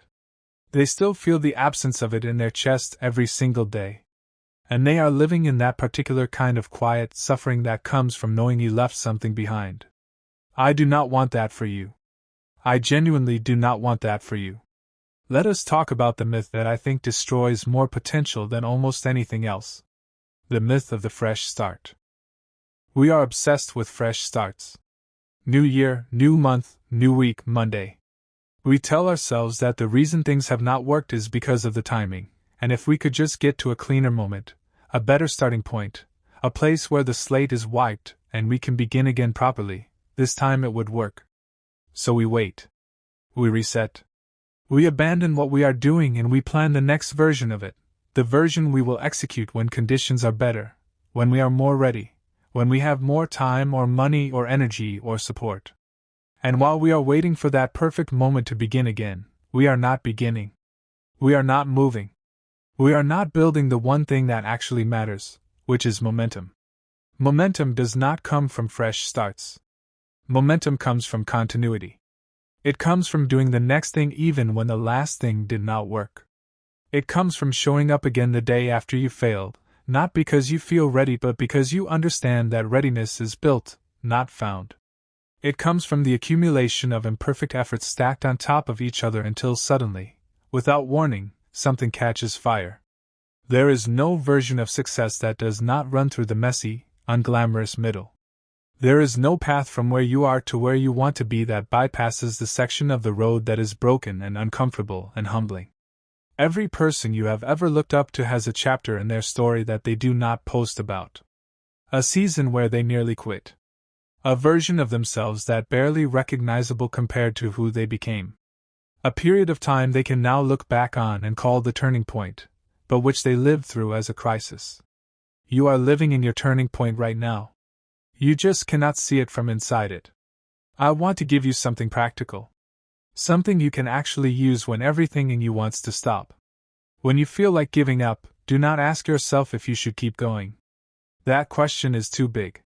That question puts your entire future on the trial in a single moment, and no one can answer a question that large when they are in pain. Instead, ask yourself something smaller. Ask yourself, what is the next smallest thing I can do? Not the thing that will fix everything. Not the grand gesture that will turn it all around. The smallest possible thing. The email you can send. The page you can write. The call you can make. The one push-up, the one paragraph, the one step forward that costs you almost nothing but keeps you in motion. Because the enemy of quitting is not ambition. The enemy of quitting is movement. Small, continuous, unglamorous movement.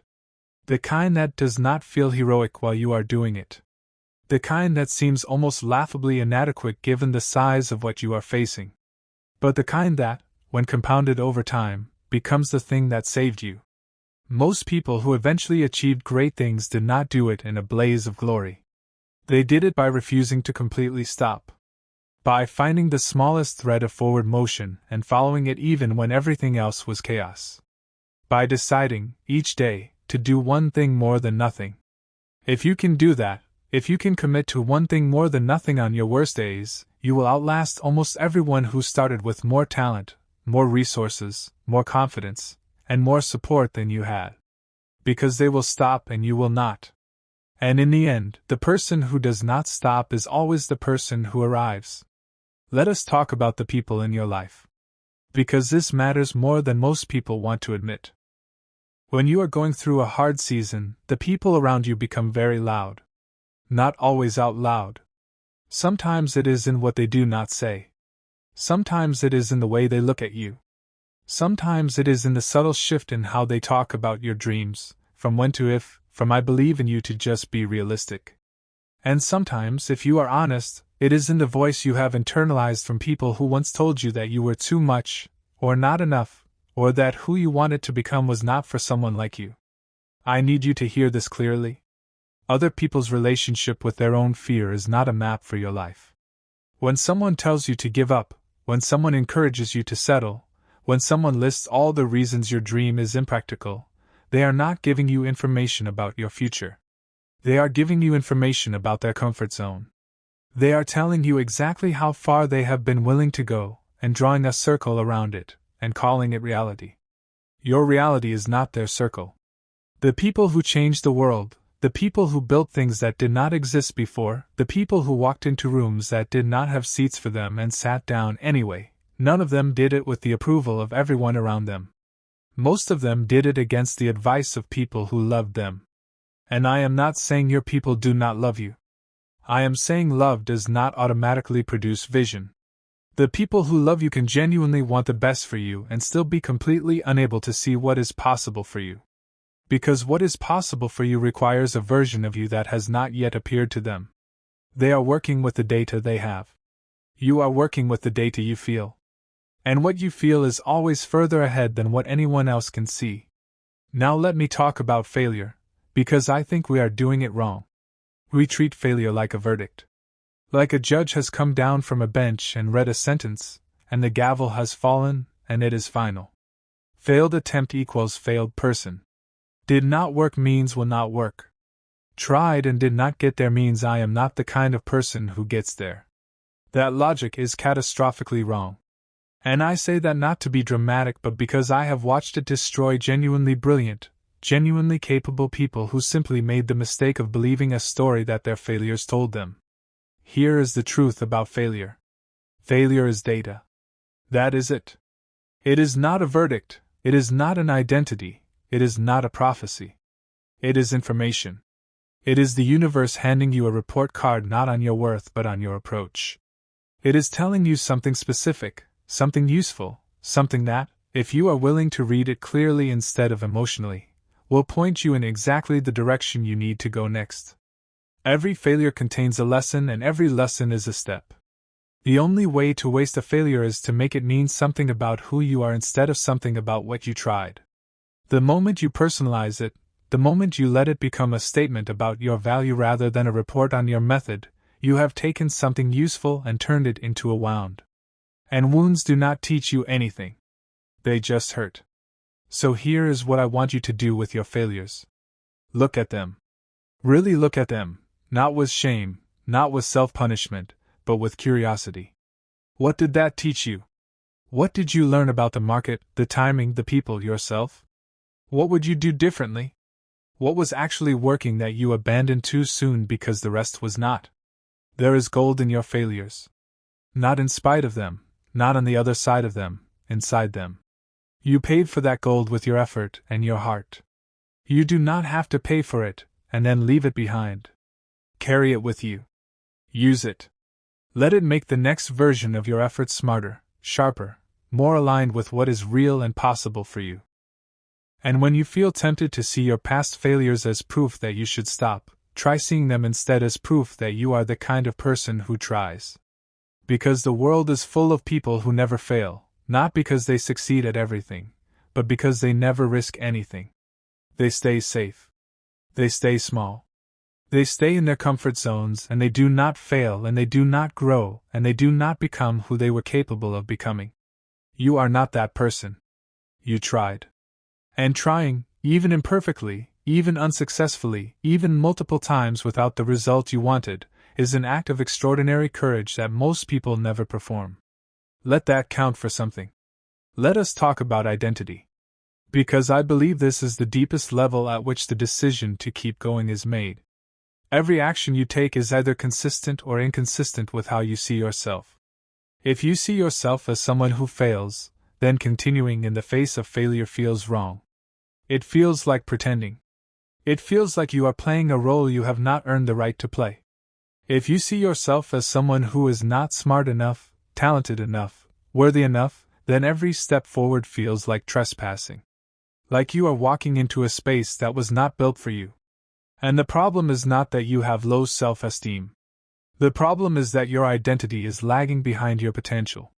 The person you are capable of becoming has not yet been validated by your experience, so your mind does not fully believe in them. It keeps pointing backward to all the evidence that says stay here, stay small, stay who you have always been. This is why so many transformation efforts fail at the identity level long before they fail at the strategy level. People try to change their habits without changing how they see themselves. They try to build a new life while still holding the blueprint of the old one. And eventually the identity wins. Eventually the old story reasserts itself, and pulls everything back to where it was. So the question is not just what do you want to achieve. The question is who do you need to become to achieve it? And the follow-up question is, are you willing to see yourself as that person before the evidence supports it? This is one of the hardest things I know to do. To look in the mirror when nothing has changed and see the person you are becoming rather than the person you have been. To act from that future identity before it has proven itself. To make decisions not from fear of who you have been but from faith in who you are capable of being. But I promise you, from every story I have heard and everything I have observed about how people actually change, this is the pivot point. The moment someone stops saying I am trying to become this, and starts saying I am this person, something shifts. Their choices change. Their standards change. Their tolerance for things that are inconsistent with that identity changes. And the external world, which always eventually mirrors the internal world, begins to change too. You do not need permission to see yourself differently. You do not need anyone to hand you a certificate that says you are worthy of the life you want. You do not need your results to catch up before you allow yourself to believe in what you are building. You can make that shift right now, in this moment, before anything has changed, and that shift will be the beginning of everything changing. Now I want to address something that a lot of people feel but almost nobody says. Sometimes the reason we want to give up is not because we are failing. Sometimes we want to give up because we are tired. And those are two very different things with very different solutions, and conflating them leads to choices we regret. Failure is about direction. Exhaustion is about pace. And the solution to exhaustion is not to stop permanently. It is to stop temporarily. To rest, to recover, to refill, and to return. But our culture has a terrible relationship with rest. We treat rest like giving up. We treat slowing down like falling behind. We treat pausing like failure, and so when we finally stop because our body or mind forces us to, we interpret it as confirmation that we should stay stopped. If you are exhausted, please hear me. You are allowed to rest. Rest is not surrender. Rest is strategy. Rest is how you preserve the most important asset you have, which is not your time, not your money, not even your skills. It is your energy. Your capacity to show up, to create, to connect, to feel. Without that, nothing else works. With it, almost anything is possible. So if what you need right now is rest, take it. Not forever, not with the story that you are done, but intentionally. With a plan to return. With the understanding that the person who comes back after rest is stronger than the person who kept grinding past empty. But if what you are feeling is not exhaustion, if what you are feeling is fear dressed up as logic, if the voice telling you to quit is not the voice of a tired body but the voice of a frightened mind showing you worst-case scenarios and calling them certainties, then rest is not what you need. What you need is to move. To do the next smallest thing. To take one step forward and let that step prove to your scared mind that you are still capable of moving. Fear is loudest when you are still. When you are in motion, when you are taking action however small, fear loses some of its volume. Not all of it. It will still be there. But it will not be the only voice in the room. And the other voice, the one that says you are capable and this is possible and you have what it takes, will get a little louder every time you choose to act in spite of the fear. That is how courage works, by the way. Not by feeling unafraid. By feeling afraid and moving anyway. By making peace with uncertainty and stepping forward into it without waiting for the guarantee that will never come. I want to take a moment to talk about comparison, because I think it is one of the most insidious things that convinces people to quit. You look at someone who has what you want. You see where they are. You see the results, the recognition, the life, the success. And you look at where you are. And the distance between the two feels impossible. Feels humiliating even. Feels like evidence that you are behind, like you are late, like everyone else figured something out that you have not, like there is something fundamentally different about them that explains why they have what you want, and you do not. And from that place, quitting makes complete sense. Why keep running a race you are so far behind in? But comparison is almost always a lie. Not a small lie, a massive structural lie. Because what you are comparing is their chapter 20 to your chapter 2. Their public highlights to your private struggles. Their after to your before. Their moment of arrival to your moment of departure. And those things are not comparable. They were never comparable. And making life decisions based on that comparison is like quitting a marathon in the first mile because someone else is already at mile 18. Every single person you admire started somewhere unimpressive. Had a season where they doubted themselves. Had a moment, maybe many moments, where the gap between where they were and where they wanted to be felt exactly like the gap you are feeling right now. The difference between them and the people who gave up is not talent. It is not connections. It is not luck, though luck played its part. The difference is that they did not use the gap as a reason to stop. They used it as a reason to keep going. They let the distance between them and where they wanted to be pull them forward instead of shut them down. You can make that choice too. Right now. The gap is not evidence against you. It is a direction. It is telling you where to go. Let us talk about purpose, because I think when you are clear on why you are doing something, the how becomes far more survivable. When people give up, it is very rarely because the goal was impossible. It is almost always because the connection between them and why they wanted the goal in the first place got severed somewhere along the way. The original motivation gets buried under the weight of the process.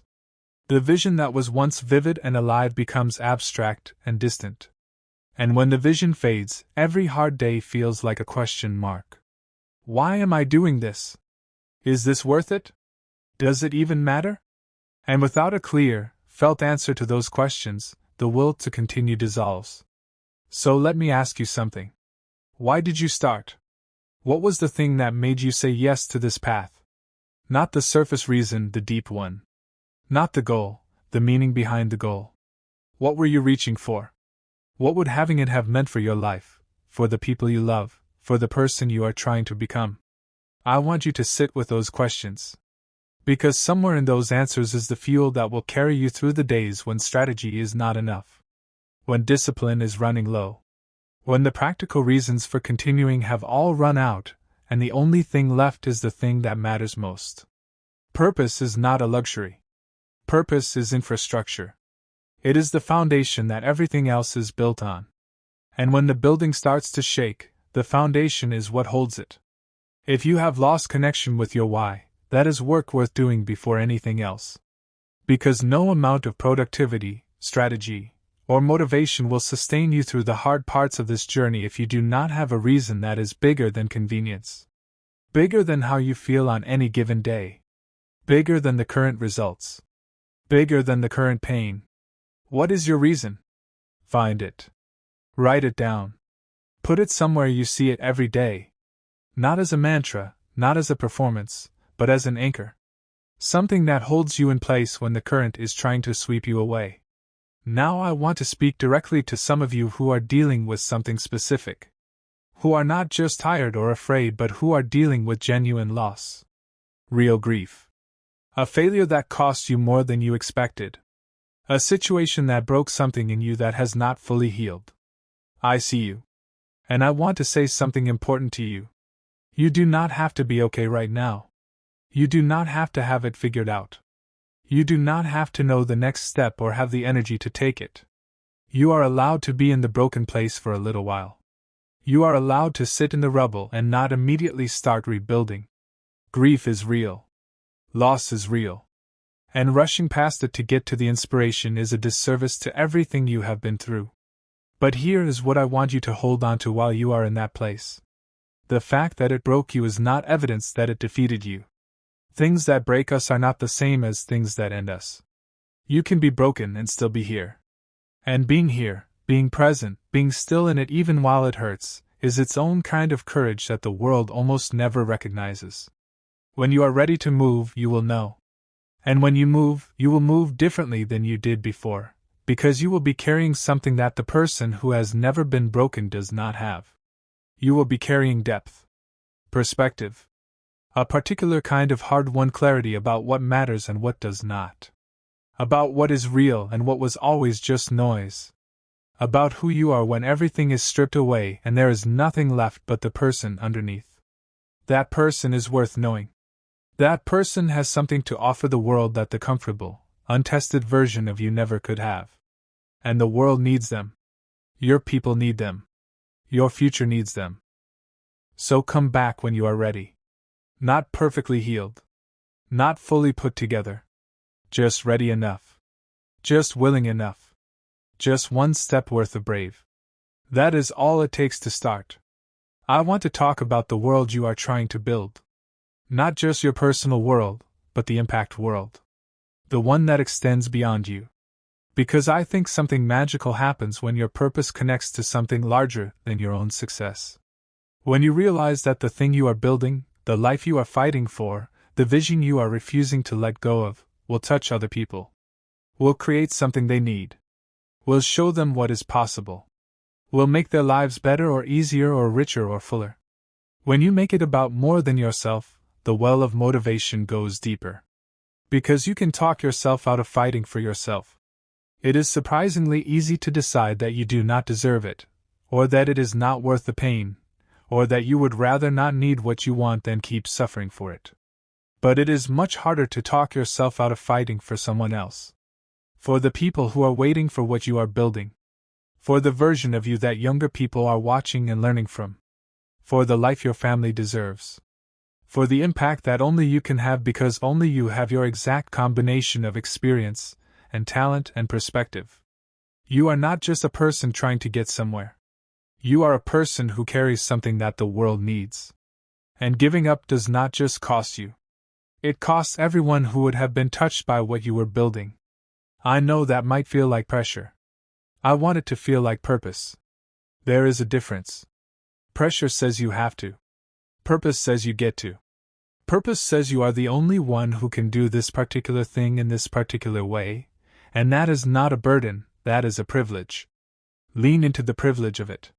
Lean into the fact that you are uniquely positioned to create something that could not exist without you. And let that be one of the reasons you get back up.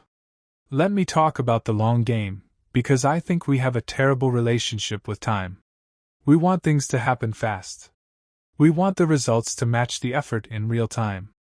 We want to plant and harvest in the same season. And when they do not, when the effort goes in and the results do not come back fast enough, we assume the effort is wrong. We assume we are wrong. We assume the whole endeavor is wrong. But almost nothing meaningful happens on the timeline we want it to happen on. The most significant things in human history, the scientific discoveries, the social movements, the artistic revolutions, the personal transformations, all of them took longer than expected. All of them required people who were willing to work in what looked like obscurity, in what felt like failure, in what appeared to the outside world as going nowhere, while something was actually happening underneath the surface. You are probably in that phase right now. The phase where the work is in but the results have not appeared yet. The phase where it feels like nothing is happening. The phase where every day of effort seems to produce nothing visible and the temptation to conclude that you are wasting your time is overwhelming. But things that are real take time to grow. And the process of growth is mostly invisible. You cannot see the roots deepening. You cannot see the neural pathways forming. You cannot see the reputation slowly building, the skill quietly compounding, the opportunities slowly moving in your direction. It is all happening below the surface, out of sight, not yet ready to reveal itself. And then one day it is there. Suddenly, apparently as if out of nowhere, though in reality it was never out of nowhere. It was the accumulated result of every day you kept going when nothing seemed to be happening. Every morning you showed up when you did not feel like it. Every choice to do the work even when the work did not seem to be working. Trust the long game.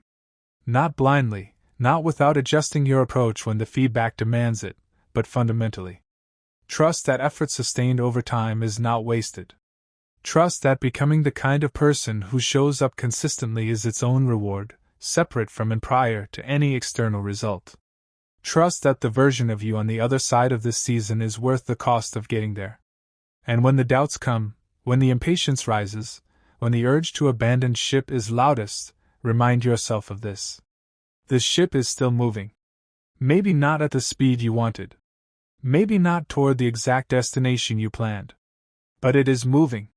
And movement, however imperfect, is always better than stillness in the face of a destination you have not yet reached. I want to end with something personal. Something that I carry with me when I need it most.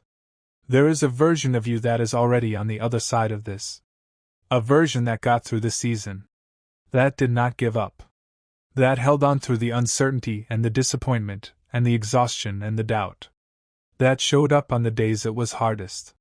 That made the next smallest move when the next big move was too much to contemplate. That trusted the process even when the process felt broken. That version of you is sitting somewhere in your future, looking back at this moment with a gratitude you cannot yet feel. With a clarity about why all of this was necessary. With a deep and settled knowledge that the hardest season was also the most important one. That the thing that almost broke you was the thing that made you everything you needed to become. That future you is counting on this version of you. Is rooting for you. Is pulling for you from the other side of everything you are about to walk through. Do not let them down.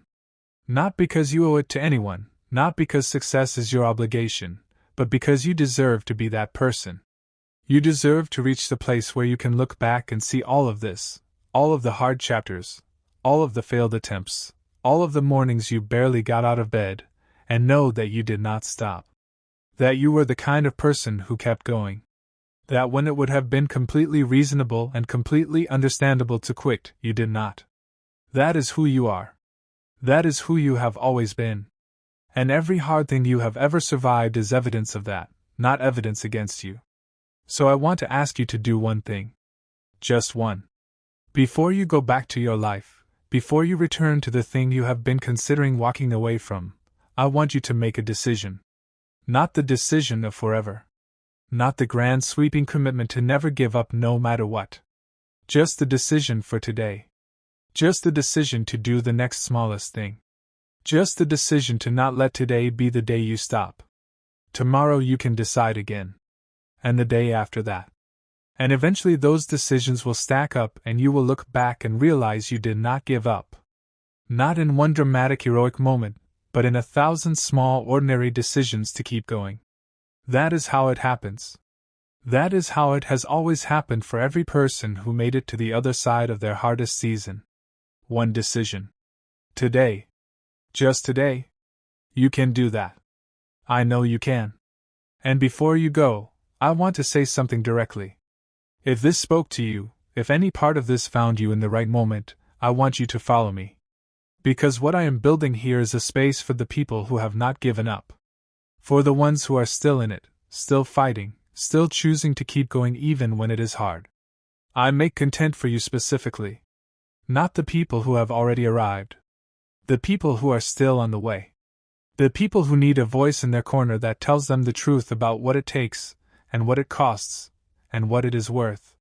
Follow me so that the next time you are in a moment like this, When you need something real, something that meets you where you actually are, you know where to find it. You are not alone in this. You never were. And you do not have to be.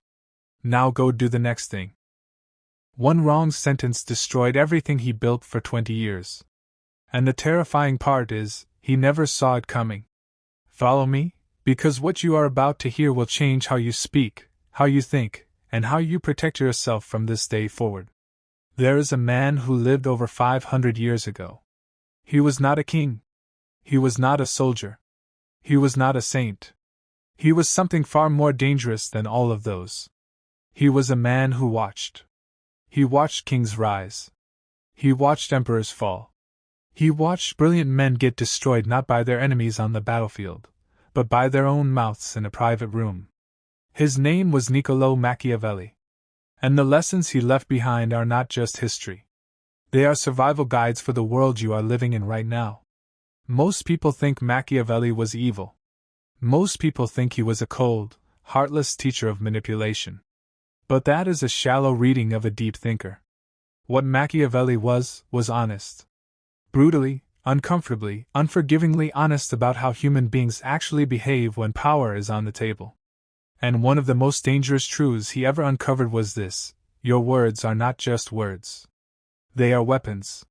And like any weapon, they can protect you or they can destroy you depending entirely on whose hands they end up in.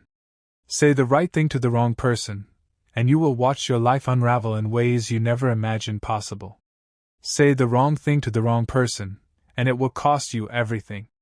Your reputation. Your relationships. Your career. Your freedom. Sometimes your life. This is not an exaggeration. This is history. This is the pattern Machiavelli studied and documented across centuries of human power. And today, that pattern is more relevant than ever. Let us begin with the first and perhaps most fundamental lesson Machiavelli ever taught about words and power. You do not control what people do with what you say. You only control whether you say it. Think about that for a moment. Once a word leaves your mouth, it belongs to the world. It belongs to the person who heard it. It belongs to their interpretation, their agenda, their memory, their relationships, and their willingness to use it against you when the moment is right. Machiavelli understood this better than almost anyone. He spent years serving in the Florentine Republic, watching diplomats and politicians speak carelessly and lose everything. He watched men confess their ambitions to the wrong ally and wake up to find that ally had already reported them to the prince. He watched men criticize their rulers in what they believed was a private conversation, only to find themselves in prison by morning. He learned that the world is not divided into friends and enemies the way most people imagine. The world is divided into people who have not yet found a reason to use your words against you, and people who have. And the difference between those two groups can change overnight. There is something deeply unsettling about this truth, and yet once you truly understand it, you can never ununderstand it. You begin to see conversations differently. You begin to hear not just what people are asking you, but what they could do with whatever you say next. You begin to develop what Machiavelli called prudence. Not paranoia. Prudence. The ability to measure your words not by how they feel in the moment, but by the damage they could cause in the wrong hands. Follow me for more of these lessons, because there is so much more to unpack here, and every single piece of it matters for your life today. Now let us talk about the first of 3 stories I want to share with you. This story is about a man named Cesare. Not Cesare Borgia, though Machiavelli knew him well and wrote extensively about him. This is a different Cesare. A merchant in 15th century Florence. A man who was successful, respected, and deeply admired by his peers. And a man who lost everything he had built because of one conversation he should never have had. Cesare had worked his entire adult life to build a trading business. He dealt in cloth and silk. He had relationships with suppliers across Europe. He had built a network of trust over decades. He was not rich the way princes were rich, but he was comfortable. He was secure. He had a family, a home, and a reputation that made people want to do business with him. One afternoon, Cesare was invited to dinner at the home of a man named Marco, a fellow merchant who was also a close friend of the city's most powerful banker. This banker, a man whose name I will call Silvio for the purpose of this story, was someone everyone in Florence knew better than to cross. He was connected. He had the ear of the city's leadership. He controlled credit, and credit controlled everything. At dinner, the wine flowed freely. The conversation grew warm and familiar. And Cesare, feeling comfortable among what he believed were trusted friends, made a comment. Just one comment. He said that he thought Silvio had been unfair in a recent transaction, that he had used his power to manipulate the terms of a trade deal that had cost other merchants significantly. He said it with a laugh. He said it almost as a joke. He said it because the other men at the table were nodding along as he spoke, and it felt like the room agreed with him. What Cesare did not know was that one of the men at that table, a man named Gio, was deeply indebted to Silvio. And Gio saw in Cesare's careless comment an opportunity. Within 3 days, Silvio had heard every word of what Cesare had said. Within a week, Silvio had called in a loan that Cesare owed him, a loan that was not due for another year. Within a month, Cesare was unable to meet his obligations. His suppliers, sensing instability, pulled back. His clients began to look elsewhere. His reputation, built over decades, began to crack. Cesare never recovered. He spent the remaining years of his life rebuilding from a fraction of what he once had. And all of it, every bit of it, traced back to one careless sentence at a dinner where he believed he was among friends. This is the story Machiavelli tells in 100 different ways across his writings. The specific details change. The principle never does. Careless words in the presence of the wrong person are not just embarrassing. They are catastrophic. And now we need to ask the question that Machiavelli would want us to ask. Why do intelligent, experienced people keep making this mistake? Why did Cesare, a man who had navigated the complex world of Florentine trade for decades, say what he said in a room full of people he barely knew? Machiavelli's answer is searingly simple. Comfort is the enemy of caution. When we feel comfortable, we lower our guard. When we feel like we belong in a room, we speak as if the room is safe. And the most dangerous rooms in the world are not the ones that feel dangerous. The most dangerous rooms are the ones that feel warm and welcoming, because those are the rooms where your guard goes down furthest and your mouth opens widest. The wine, the laughter, the nodding heads, the sense that everyone agrees with you, all of that is a signal your brain reads as safety. But Machiavelli tells you that it is precisely in those moments of apparent safety that you must be most careful. Because anyone who wants to extract something dangerous from you knows that the way to do it is not to confront you or pressure you. The way to do it is to make you comfortable. Make you laugh. Make you feel understood. And then wait for you to say the thing you should never have said. This is why Machiavelli wrote so extensively about the danger of flatterers. Not because flatterers are obviously threatening, but because they are not. They disarm you with praise and warmth and agreement until you say something that they can use. And then the warmth disappears and the weapon appears in its place. Now here is something incredibly important that Machiavelli teaches, and this is where his philosophy becomes not just strategically useful but genuinely liberating. He says that the wise person does not protect themselves from this danger by becoming cold, or closed, or isolated. The wise person protects themselves by developing what he calls the ability to distinguish. The ability to read people not by what they say about themselves but by what they have to gain from what you say. Every person you speak with has interests. Some of those interests align with yours. Some of them do not. And the words you speak become dangerous the moment they collide with someone else's interest in a way that makes your words useful as a weapon against you. Machiavelli says that the prudent person always, before speaking, asks one silent question: what does this person gain if what I am about to say becomes known? If the answer is nothing, speak freely. If the answer is something, measure every word as if your life depends on it. Because sometimes it does. Follow me so you never miss a lesson like this one. What I am sharing with you today is not just philosophy. It is armor. Let us now go deeper into Machiavelli's second great insight about the cost of careless words. And this one is perhaps even more counterintuitive than the first. The people most likely to destroy you with your own words are not your enemies. They are your closest allies. This statement stops most people cold, because it runs against everything we are trained to believe about loyalty and friendship. We grow up believing that the whole point of having allies, friends, and confidants is that they are the people we can speak freely with. We believe that the danger comes from outside our circle. We believe that the people inside our circle are safe. Machiavelli does not believe this. And history, again and again and again, proves him right. Here is why. Your enemies already know you are dangerous to them. They are already on guard. They are already watching you and protecting themselves from you. But your allies believe you are on their side. And because they believe you are on their side, they feel safe using your words in ways you never intended. Not necessarily out of malice. Sometimes out of self-preservation. Sometimes out of their own desperate attempt to protect themselves when things go wrong. Sometimes simply because they do not realize how much damage they are doing. Think about this in a context you know. Think about the colleague at work who you consider a friend, someone you have lunch with, someone you vent to about your frustrations.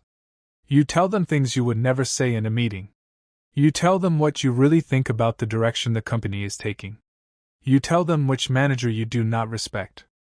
You tell them about the deal you think was handled poorly. And you tell them all of this because you trust them. Now imagine that colleague gets passed over for a promotion they desperately wanted. Or imagine they are suddenly under pressure and need to demonstrate their loyalty to someone above them.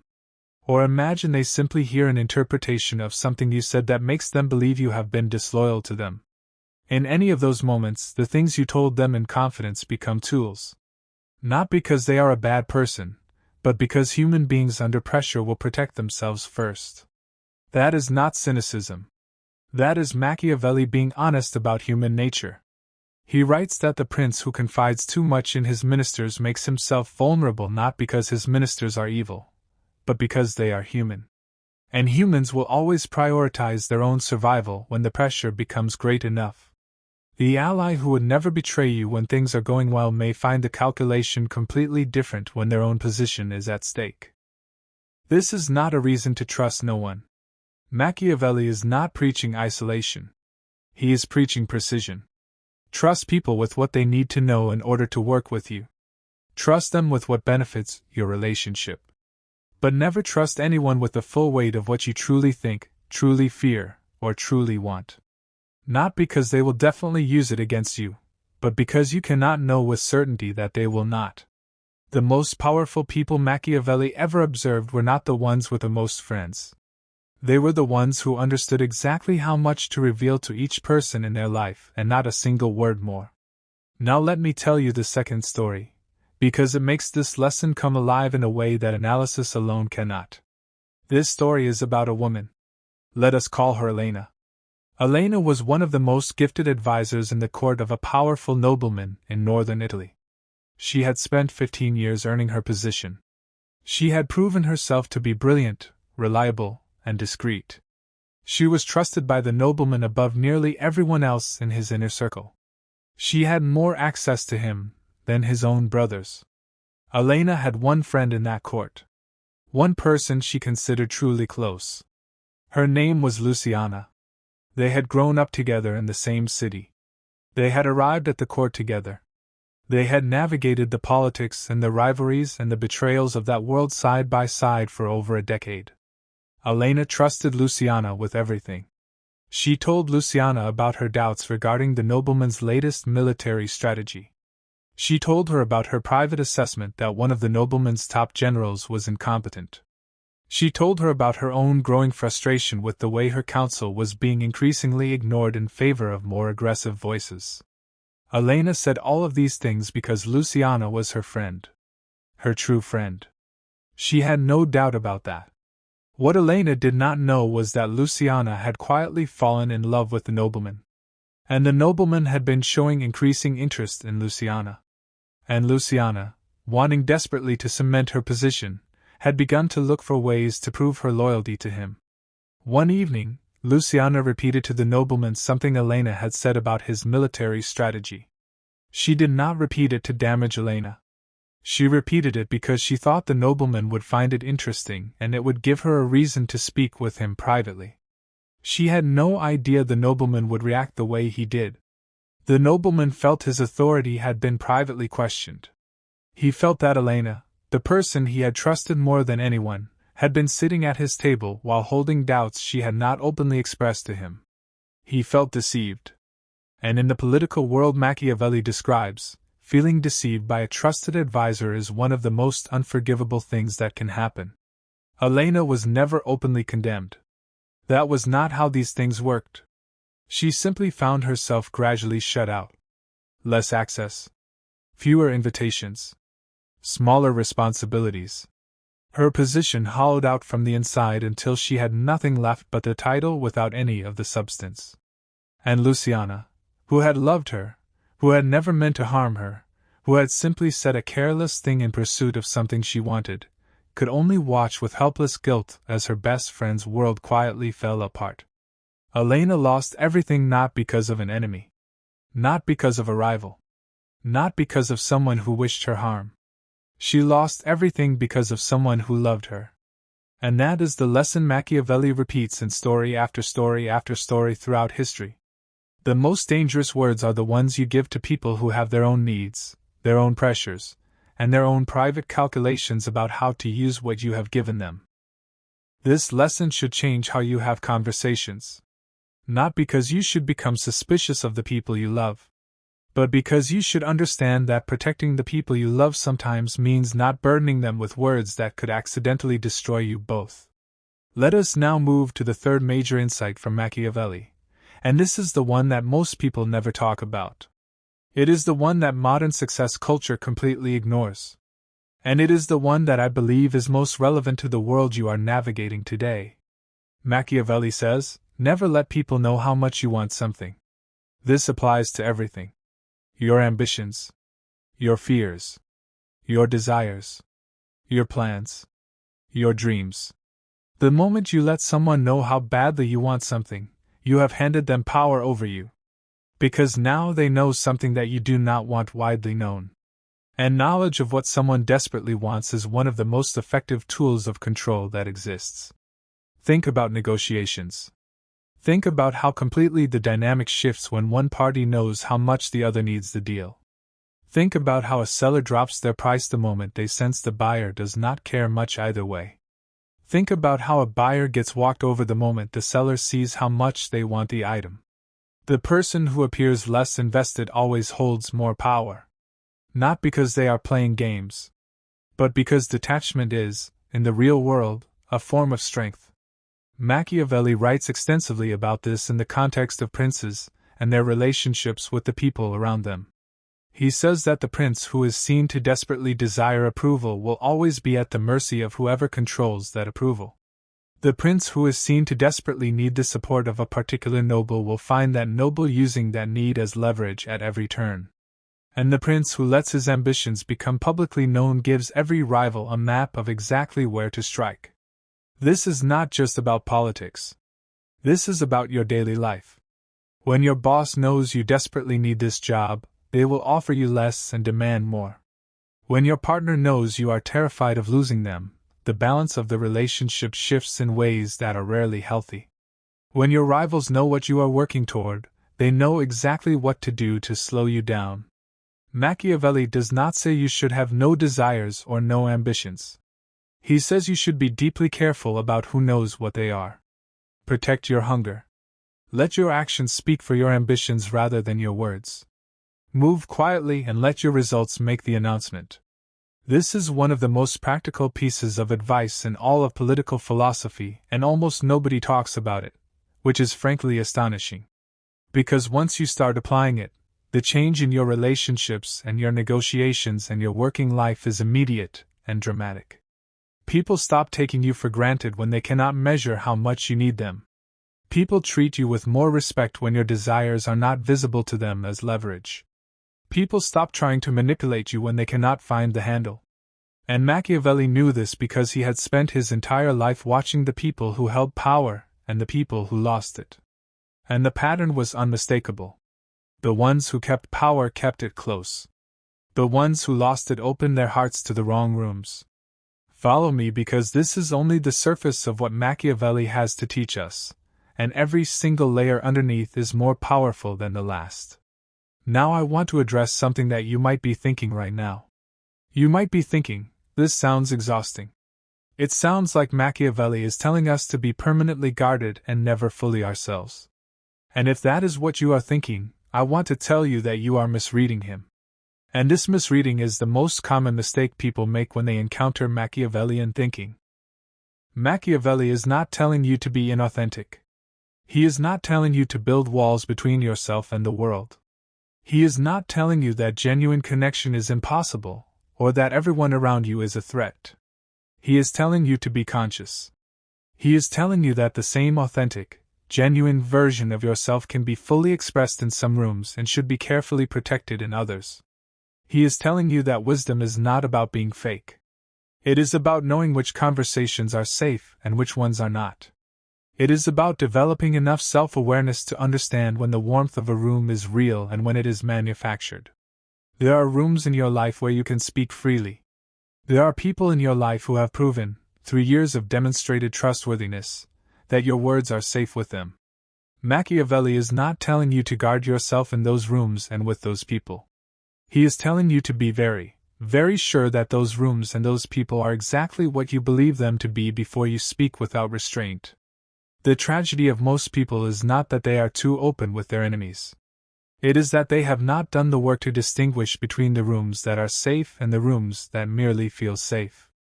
And that distinction is everything. Now let us talk about something Machiavelli observed about the specific kinds of words that cost people the most. Because it is not just any words that create danger. There are categories of speech that are almost universally dangerous regardless of who hears them. The first category is criticism of the powerful. Machiavelli is unambiguous about this. He says that criticizing those above you in a hierarchy is almost always a losing proposition, regardless of how justified the criticism is and regardless of how trustworthy the person you are criticizing to. Because information flows upward. This is a law of human organizations. If you say something critical about someone with power over you, that information will almost always find a way back to them. Not necessarily immediately. Not necessarily directly. But it will get there. People talk. People share. People, even people with the best intentions, mention things in passing that take on a life of their own. This does not mean you must silently accept every injustice. Machiavelli is not telling you to be a passive victim of those above you.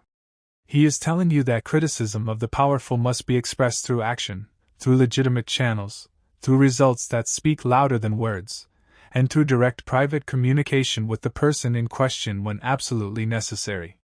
But scattered criticism in social spaces, at dinner tables, in office hallways, in text messages to friends, is almost always eventually traced back to the source and almost always costs more than it gains. The second category is the premature announcement of plans. This is one that Machiavelli returns to repeatedly, and it is one that the modern world has turned into an epidemic. We live in an age of announcement. People announce their goals on social media before they have done a single day of work toward them. People share their business ideas before they have built a single prototype. People tell their friends about the job they are going for before they have sent a single application. And Machiavelli would have looked at this culture and shaken his head slowly.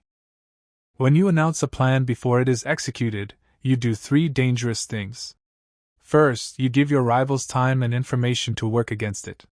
Second, you diffuse your own internal energy for the plan by getting social credit for it before you have done anything. Psychologists today actually confirm this. The brain receives a reward from announcing a goal that it would otherwise reserve for achieving that goal, and this reward reduces your motivation to actually follow through. Third, you create expectations that can be used against you if you fail. The person who fails quietly can simply try again. The person who fails loudly carries that failure as a narrative other people own and can repeat. Machiavelli says, let your works precede your words. Announce what you have done, not what you plan to do. This is not just strategic. It is also deeply practical. The world gives credit for results. The world gives ammunition for ambitions spoken before they are achieved. The third category is the revelation of your true assessment of people. This is one that will resonate with nearly everyone reading this. Almost all of us have people in our lives, colleagues, family members, authority figures, people we interact with regularly, whose judgment or competence we privately question. And almost all of us, at some point, have made the mistake of saying what we really think about those people to someone who seemed safe. Machiavelli says this is among the most reliably costly mistakes a person can make. Not because honesty is wrong, but because private assessments of people always seem to find their way to those people. And there is almost no recovery from learning that someone who smiles at you in person thinks you are incompetent or dishonest or undeserving. The breach that creates is almost always permanent. He advises instead what might be called strategic silence combined with strategic truth. Meaning, if you have a genuine concern about someone's judgment or performance that affects your ability to work with them, address it directly and privately with that person, or with the appropriate authority, in the appropriate context. But do not scatter your private assessments across your social network like seeds. Those seeds will grow into trees you did not plant in places you did not intend, and you will one day find yourself standing in their shadow. Let me tell you the third story now. Because this one is about something that happens every single day in the modern world, and once you hear it, you will recognize it immediately. This is the story of a man I will call Daniel. Daniel was 34 years old and deeply talented in his field. He worked at a large company in a role that was well below his abilities, and everyone who knew him knew it. He was the kind of person who could walk into a meeting and immediately identify the flaw in a strategy that 10 senior people had spent a month developing. He had instincts that most people in his organization lacked entirely. And he knew it. That last part was the problem. Daniel was not arrogant in an obvious way. He was not rude. He did not insult people directly or dismiss their ideas in meetings. He was actually quite warm and socially intelligent in most respects. But he had one habit that Machiavelli would have recognized immediately as fatal.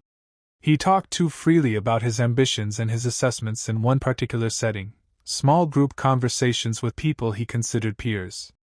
In those conversations, Daniel would speak openly about where he thought the company was failing. He would speak openly about which senior leaders he thought were not equipped for their roles. He would speak openly about the fact that he believed he should already be 2 levels higher than he was. He said these things not with spite but with a kind of easy confidence, the confidence of someone who genuinely believed the room he was in was safe. But rooms are never entirely safe. And Daniel's assessments, over time, filtered upward through the organization in ways he never tracked. Not all at once. Not in one dramatic confrontation. Piece by piece, comment by comment, a portrait of Daniel was being assembled at the levels of the organization that had the power to promote him, or close doors to him. And the portrait being assembled was not of a brilliant, ambitious talent who deserved more. The portrait being assembled was of someone who was difficult, who was disrespectful of leadership, and who talked too much about what he deserved and too little about what he contributed. 3 years passed. Daniel watched person after person get promoted above him. People he knew, with complete objectivity, were less capable than he was. He could not understand it. He kept working hard. He kept delivering results. He kept waiting for the recognition he was certain was coming. What he did not understand, what Machiavelli would have told him on day one, was that results alone do not determine outcomes in hierarchical organizations. Perception determines outcomes. And the perception that had been built of Daniel, piece by piece, by the casual words he had scattered across what he believed were safe conversations, had closed doors he did not even know existed. Daniel eventually left that company. He went somewhere new where no one had heard the portrait that had been painted of him.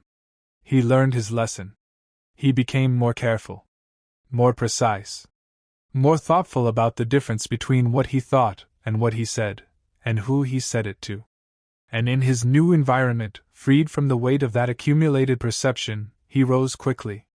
Not because he became less honest, but because he became more strategic about where and when his honesty served him. This story is not about becoming less than you are. It is about understanding that your words create reality before your actions can correct it. And in a world where reputation is everything, the narrative that circulates about you in the rooms you are not in is often more powerful than anything you do in the rooms you are. Machiavelli knew this. He built his entire philosophy around it. Now I want to address the digital age specifically. Because everything Machiavelli taught about words and power has been multiplied 1,000 times by the technology we now live with. And if his warnings were urgent in 15th century Florence, they are absolutely critical in the world you are navigating today. The spoken word in Machiavelli's time was dangerous because it could be repeated. The written word, in a letter or a document, was more dangerous still because it could be shown. But both of those required time and effort to spread. Information traveled at the speed of a horse or a person with a message. Today, information travels at the speed of light. A text message can be screenshotted and shared with 10 people in 30 seconds. An email can be forwarded to an entire department in less time than it takes to type this sentence. A social media post can reach millions of people before you have even put your phone down. The dynamics that Machiavelli described in the closed courts of Italian city-states now play out at planetary scale, in real time, with a permanent digital record that never fades. This means that every careless thing you write in a message to someone you trust is a potential weapon someone else could eventually hold. Every opinion you express in a group chat is a screenshot waiting to happen. Every complaint you type in an email is a forwarded message that could land in the most inconvenient inbox imaginable. Machiavelli did not have the word screenshot. But he understood the concept completely. He understood that anything you express can be captured and carried. He understood that the most controlled communicators were the most protected communicators. And he would be absolutely horrified by how freely people express their most dangerous thoughts in digital formats that leave a permanent trace. The people in your life who have the most enduring success, the ones who last in difficult environments, the ones who build and keep real power over time, are almost uniformly people who are extremely careful about what they put in writing. Not because they have something to hide, but because they understand that written words are permanent, portable, and promiscuous. They go places you never intended. They stay alive long after the moment that produced them is gone. They show up at the most inconvenient times, carrying their original weight, stripped of the context that made them make sense when you wrote them. Machiavelli's lesson for the digital age is simple and devastating. The things you should not say, you absolutely should not write. And the things you should not write, you should be deeply thoughtful about saying out loud. Now follow me closely because I want to give you something genuinely practical here. I want to give you the Machiavellian framework for protecting yourself through the precision of your communication. This is not just philosophy. This is a tool you can use starting today. The first principle is, before speaking, identify the audience. Not just who is in the room, but who might eventually hear what you say. Ask yourself who this person is connected to. Ask yourself what they stand to gain or lose from what you are about to say. Ask yourself whether they have ever proven themselves under genuine pressure, because it is easy to be loyal when everything is fine and considerably harder when something is at stake. If you cannot answer these questions with confidence, speak carefully. The second principle is, separate what you think from what you say. These two things do not need to be identical. Your inner world, your private assessments, your genuine opinions, these belong to you. They do not all need to be shared. This is not dishonesty. This is the recognition that your inner world is yours, and that sharing it is a choice that carries consequences. Be genuinely honest with the people who have earned it. Be genuinely thoughtful with everyone else. The third principle is, never speak from emotion in high-stakes situations. This is one of Machiavelli's most repeated warnings. He says that the moment emotion drives communication in a powerful setting, you have lost control of the outcome. Anger, frustration, excitement, fear, all of these states override your judgment and cause you to say things that your calmer self would never say. And the people in those rooms are rarely as emotionally activated as you are, which means they will remember what you said long after you have forgotten you said it. The fourth principle is, give information on a need-to-know basis. Not because people cannot be trusted in the abstract, but because every piece of information you share is a piece of leverage you no longer hold exclusively. The person who knows your plans, your doubts, your finances, your fears, and your private assessments of others holds a comprehensive map of your vulnerabilities. Even the most trustworthy person in the world does not need that map to care about you or work with you effectively. The fifth principle is, watch what people do with small things. Before you trust someone with something important, give them something small and see what they do with it. Share a minor observation and see whether it stays between you or circulates back to you through another channel. This is how Machiavelli suggests you test loyalty without exposing yourself to catastrophic loss. People reveal their patterns in small things long before the large things are ever at stake. These 5 principles will not make you cold. They will not make you suspicious or closed off or isolated. What they will do is give you a filter, a conscious, deliberate filter between the unrestrained expression of your inner world and the complicated, powerful, sometimes dangerous outer world of your relationships and your ambitions. And there is something deeply freeing about this filter once you internalize it. Because when you know you are speaking with intention, when you know you have considered your words rather than simply released them, you carry yourself differently. You feel more in control of your own narrative. You feel less at the mercy of the consequences you did not anticipate. You feel, in the deepest sense of the word, powerful. Because that is ultimately what Machiavelli is teaching you. Not how to be secretive. Not how to be cold. How to be powerful. How to be the author of your own story rather than a character in someone else's drama.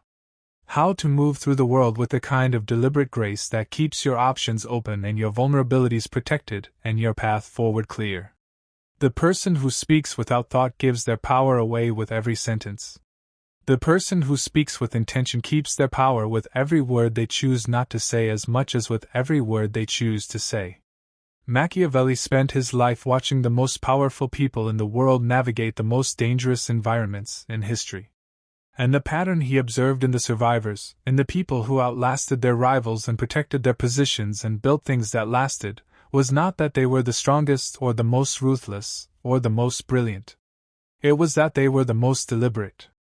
They were the ones who understood that in a world where everyone is watching and everyone is listening and everyone has their own agenda, the greatest luxury is to say exactly what you mean to say and nothing more. This is not just about survival. This is about freedom. The person who never says more than they intend is the person who is never trapped by their own words.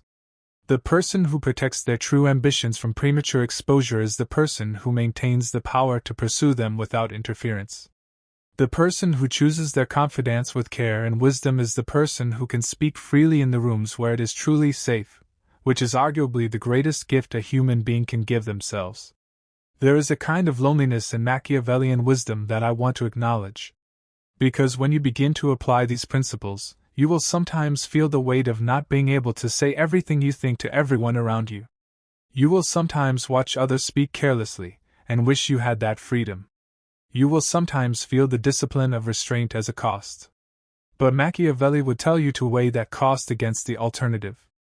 Weigh it against the story of Cesare, who lost his life's work over one warm dinner with the wrong company. Weigh it against the story of Elena, who was slowly erased from the one place she had built her life around because her best friend said the wrong thing to the wrong person at the wrong moment. Weigh it against the story of Daniel, who watched less talented people rise above him for years because a portrait had been painted of him in the rooms he was not in, painted with the brushstrokes of his own carelessly spoken words. And then weigh it against the freedom of the person who never has to walk back a word they never said. The security of the person whose secrets remain their own. The power of the person who moves through the world as the sole owner of their narrative. Machiavelli was writing in a world of Italian city-states, of princes and courts and daggers in the dark. But the human nature he was writing about has not changed by a single degree in 500 years. The hunger for power has not changed. The willingness of people to use information as leverage has not changed. The speed with which comfort leads to careless speech has not changed. The devastating cost of saying the wrong thing to the wrong person has not changed. What has changed is the speed and the scale. What has changed is that the consequences that once played out over weeks and months now play out in hours and minutes. What has changed is that the record of your words, which once faded with the memory of the listener, is now permanent and searchable and shareable and permanent again. Which means that if Machiavelli's lessons were worth learning 500 years ago, they are absolutely essential today. Not just for the powerful. For everyone. For the employee navigating a difficult workplace. For the entrepreneur trying to build something without giving competitors a roadmap. For the person in a complicated relationship who needs to protect their heart without closing it. For the parent trying to teach their child how to move through the world with wisdom and strength. Say this to the wrong person, and it will cost you everything. That sentence is not a warning about a single sentence. It is a warning about a pattern. A pattern of careless speech in a world that is paying close attention. A pattern of misplaced trust in a world where trust must be earned and tested rather than assumed and given. A pattern of unguarded ambition in a world where your ambitions, once visible, become the map your rivals used to work against you. Machiavelli spent his life studying this pattern so that you could break it. So that you could be the person who watches others lose what they built and chooses a different path. So that you could be the person who speaks with intention and lives with the power that intention creates. His lessons are not about being less human. They are about being more deliberate. About understanding that the greatest use of intelligence is not in the words you say but in the judgment you exercise about what to say, who to say it to, and what to keep safely, powerfully, wisely silent. Follow me for more of these lessons. Follow me because the world does not teach you these things in school. The world does not tell you that your words are weapons until after those words have already cost you something you cannot get back. The world lets you learn these lessons the hard way, through the loss, through the humiliation, through the years of wondering why the results did not match the effort. Machiavelli wanted you to learn them the right way. Through understanding. Through wisdom. Through the accumulated history of every person who spoke carelessly in a world that was listening very carefully. He watched empires fall. He watched brilliant men get destroyed in a single afternoon. He watched the most careful, deliberate communicators outlast every rival and build things that stood when everything else fell. And he wrote it all down so that 500 years later you and I could sit with this wisdom and choose to be different. Be careful with your words. Not because the world is full of enemies, but because it is full of people who have their own needs, their own pressures, their own agendas, and their own complicated relationships with the truth. Be careful with your words because they travel further and faster than you will ever fully know. Be careful with your words because the cost of saying the wrong thing to the wrong person is not always visible at the moment you say it. Sometimes it takes weeks. Sometimes months. Sometimes years. But when it comes due fully.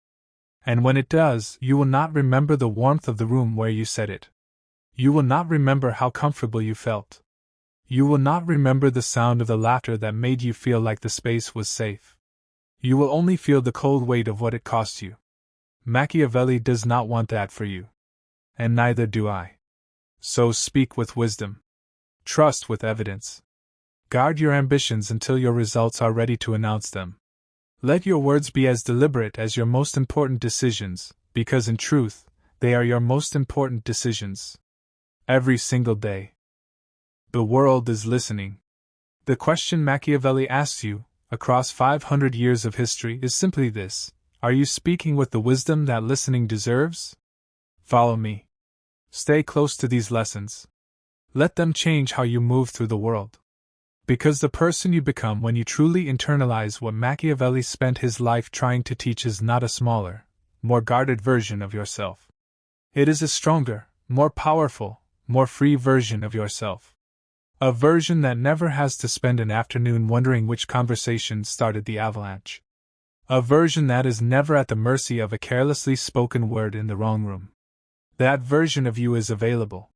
It starts with the next conversation you have and the deliberate, conscious, powerful choice you make about what to say and what to keep. Machiavelli would say you already know enough to begin. Most people are living their entire lives on repeat, and they do not even know it. Think about that for a second. The same alarm clock.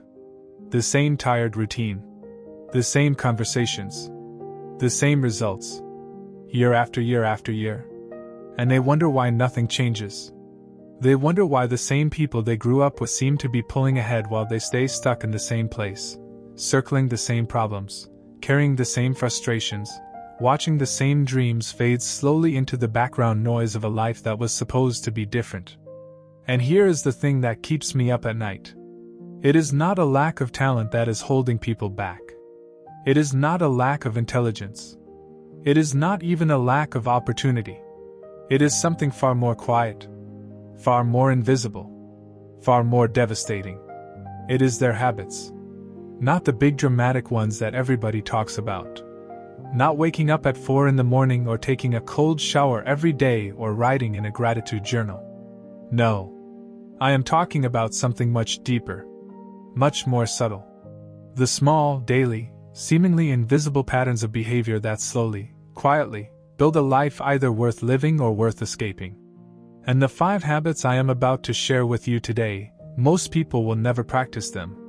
Not because they cannot, but because nobody ever told them just how powerful these habits truly are. Nobody ever sat them down and said, listen, this is the difference between the person who breaks through and the person who burns out. This is the gap between the 99 and the 1. So right now, I want you to stop whatever else is competing for your attention. Because what you are about to hear is not motivational noise. This is a blueprint. And if you follow me on this channel, you already know that everything I bring to you is rooted in real philosophy, real psychology, and real human experience.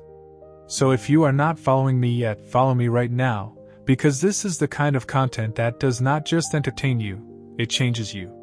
Let us get into it. Habit 1. They practice the discipline of delayed gratification like it is a religion. There was a man I once heard about. His name was James. Not famous. Not wealthy. Just an ordinary man living in an ordinary city, working an ordinary job at a logistics company in the Midwest. James was 34 years old, and by every external measure, he was doing fine. He had a steady paycheck. He had a small apartment. He had a circle of friends who liked to get together on Friday nights to watch sports and talk about the week that had just passed. But James had a dream. A real one. He wanted to build a business. A small consulting firm where he could use the skills he had developed over 10 years in logistics to help other small businesses run more efficiently. He had the knowledge. He had the experience. He even had the contacts. What he did not have was the patience. Every month, James would tell himself he was going to start putting away money to eventually leave his job. Every month, he would look at his paycheck, and then he would look at the new phone he wanted, or the weekend trip his friends were planning, or the new sneakers that had just dropped, and he would tell himself 1 more month. Just 1 more month, and then I will start saving. That conversation went on for 6 years. At 40 years old, James was in the exact same apartment, working the exact same job, and his dream was still sitting in the exact same drawer it had been sitting in since he was 34. Not because the world had been unfair to him.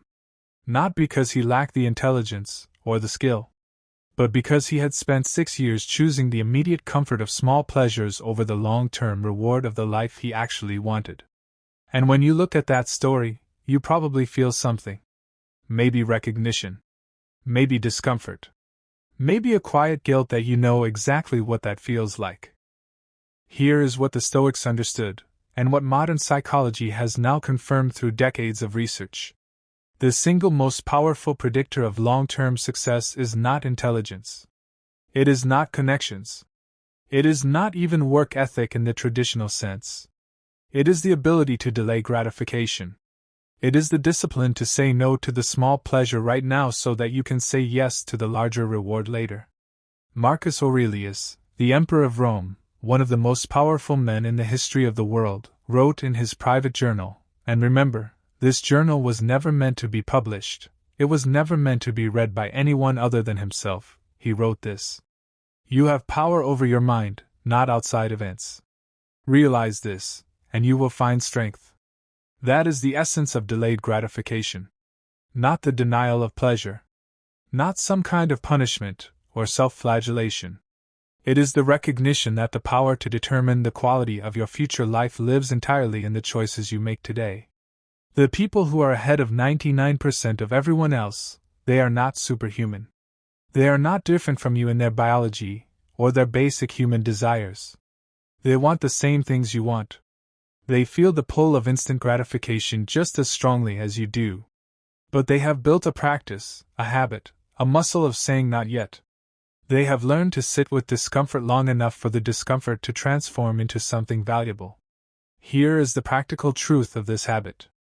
When you feel the urge to spend money you should be saving, that feeling is not an instruction. It is a test. When you feel the urge to scroll through your phone instead of working on the project that could change your life, that feeling is not a signal to obey. It is an invitation to choose. And in that moment of choice, in that tiny, almost invisible space between impulse and action, that is where your future is being built or being dismantled. Start with small, consistent practice. Every single day, find one moment where you choose the harder, longer path. Skip the unnecessary purchase. Spend 30 minutes on your goal before you allow yourself the entertainment. Write the paragraph before you watch the video. Send the email before you open social media. One choice. Every day. And over time, you will discover something extraordinary. The muscle grows. The waiting becomes easier. The vision becomes clearer. And one day, you will look back at a life that looks remarkably different from the life of everyone around you who kept choosing the small pleasure over the big dream. James eventually started his business. At 43. 3 years after he finally made the decision to stop waiting. And today, he runs a firm with 8 clients and more freedom than he ever imagined. But he will tell you plainly. Those 6 years of choosing comfort over discipline, those were 6 years he cannot get back. You still have yours. Do not waste them. Habit 2, they guard their inner circle like it is sacred ground. Let me tell you about something that happened that I think about often. There was a woman named Adiz. Brilliant woman. Sharp mind. The kind of person who lights up a room just by walking into it. She had been working toward a promotion at her company for 2 years. 2 years of extra hours, extra effort, extra sacrifice. She was close. She could feel it. And then, one Thursday evening, she went out with a group of her closest friends. Women she had known for years. And as the night went on, and the conversations deepened, she began to talk about her ambitions. She talked about where she wanted to be in 3 years. She talked about the business she was thinking of starting on the side. She talked about the book she had been working on in private for the past 8 months. And do you know what happened? One by one, quietly, sometimes laughingly, her friends began to dismantle her vision. They did not do it viciously. They did it the way people who love you sometimes do it when your growth makes them uncomfortable. They said things like, "Oh, that sounds risky." They said, "But you already have a good job, why would you risk that?" They said, "Do you really think you have time for all of that?" They said, "I just want you to be realistic." By the end of the night, Adiz went home with something she had not walked in with. Doubt. Not the healthy, critical kind of doubt that sharpens your thinking. The paralyzing kind. The kind that makes you look at your dreams and suddenly see them through the eyes of people who have already stopped dreaming. She shelved the book. She dialed back her ambition. And it took her almost 2 years to get back to the fire she had felt before that Thursday evening. Epictetus, who was born a slave and became one of the greatest Stoic philosophers in history, said this. He said, "Associate with people who are likely to improve you." He did not say, "Associate with people who make you comfortable." He did not say, "Associate with people who validate everything you feel." He said, "People who will improve you." The people who are ahead of 99% of everyone else are ferociously intentional about who they allow into their inner world. And I want to be careful here, because this does not mean you cut off everyone who disagrees with you. That is not wisdom. That is arrogance. What it means is that you become deeply conscious of whose voice you allow to carry the most weight in your life. Because here is the truth that most people are never taught. The people around you are not neutral forces. They are either accelerants or anchors. They are either pulling you forward or pulling you back. And most of the time, the ones pulling you back are not your enemies. They are your friends. They are your family. They are the people who genuinely love you. But they love you in the way that keeps you familiar to them. And your growth, your ambition, your decision to reach for something beyond the ordinary, that growth threatens the comfortable ecosystem of the group. Seneca wrote to his friend Lucilius and said, "Retire into yourself as much as you can. Associate with people who are likely to improve you. Welcome those who you are capable of improving. The process is mutual. For people learn while they teach. Mutual growth. That is the standard. Not perfection. Not constant agreement. Mutual growth. Take an honest inventory of the 5 people you spend the most time with.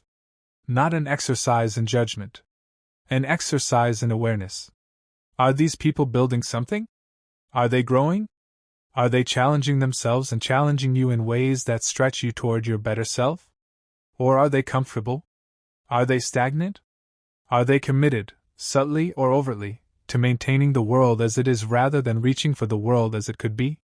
Because without realizing it, you are averaging their beliefs, their habits, their language, their ambitions. You are absorbing their relationship with risk. You are inhaling their definition of what is possible. And slowly, if that environment is not one of growth and genuine aspiration, you will shrink to fit it. Guard your inner circle. Not with arrogance. With wisdom. Choose deliberately. Choose people who challenge you, who believe in something larger than comfort, who are building something real. And be that person for others too. Be the voice that expands someone else's sense of what is possible. That is not just strategy. That is a way of moving through the world with integrity. Habit 3. They have made peace with being misunderstood. This is the one that most people never talk about. And I believe it is one of the most important. When I was younger, I spent an enormous amount of energy, more than I care to admit, trying to make sure everyone around me understood my choices. If I was working late instead of going out, I would explain myself. If I was turning down social events to focus on something I was building, I would justify it. If I was reading philosophy and Stoic texts instead of watching what everyone else was watching, I would feel a low, persistent discomfort about being different. What I did not understand then was that the need for external validation is one of the most effective brakes on human potential ever invented. It is quiet. It is socially accepted. Nobody calls it a problem. But it will quietly destroy the life you are trying to build. Here is the thing about people who are genuinely ahead of most of the world. They have made a decision, usually not an easy one, to let their results speak louder than any explanation they could give. They have stopped trying to justify their path to people who are on a different one. They have learned to sit comfortably in the discomfort of being misunderstood. Marcus Aurelius wrote, "I have often wondered how it is that every man loves himself more than all the rest of men, but yet sets less value on his own opinion of himself than on the opinion of others." Read that again. Every man loves himself more than all the rest of men, yet sets less value on his own opinion of himself than on the opinion of others. That is the paradox of seeking validation. We claim to love ourselves, and yet we hand the power of our self-worth to strangers. To colleagues. To family members who have never walked the path we are walking. To people on the internet who do not even know our name. The people who break ahead of 99% of everyone else have done the internal work of severing that dependency. Not completely, because we are human, and we are wired for connection and belonging. But they have learned to make the distinction between genuine feedback that helps them grow and the noise of other people's comfort zones masquerading as wisdom. They understand that when someone says, "You cannot do that," they often mean, "I could not do that." They understand that when someone expresses doubt about their path, they are usually expressing doubt about their own unlived choices. They have developed the emotional maturity to receive criticism without being destroyed by it, and to receive praise without being seduced by it. Think about every single person who has ever built something remarkable. Every entrepreneur, every artist, every philosopher, every leader who changed something.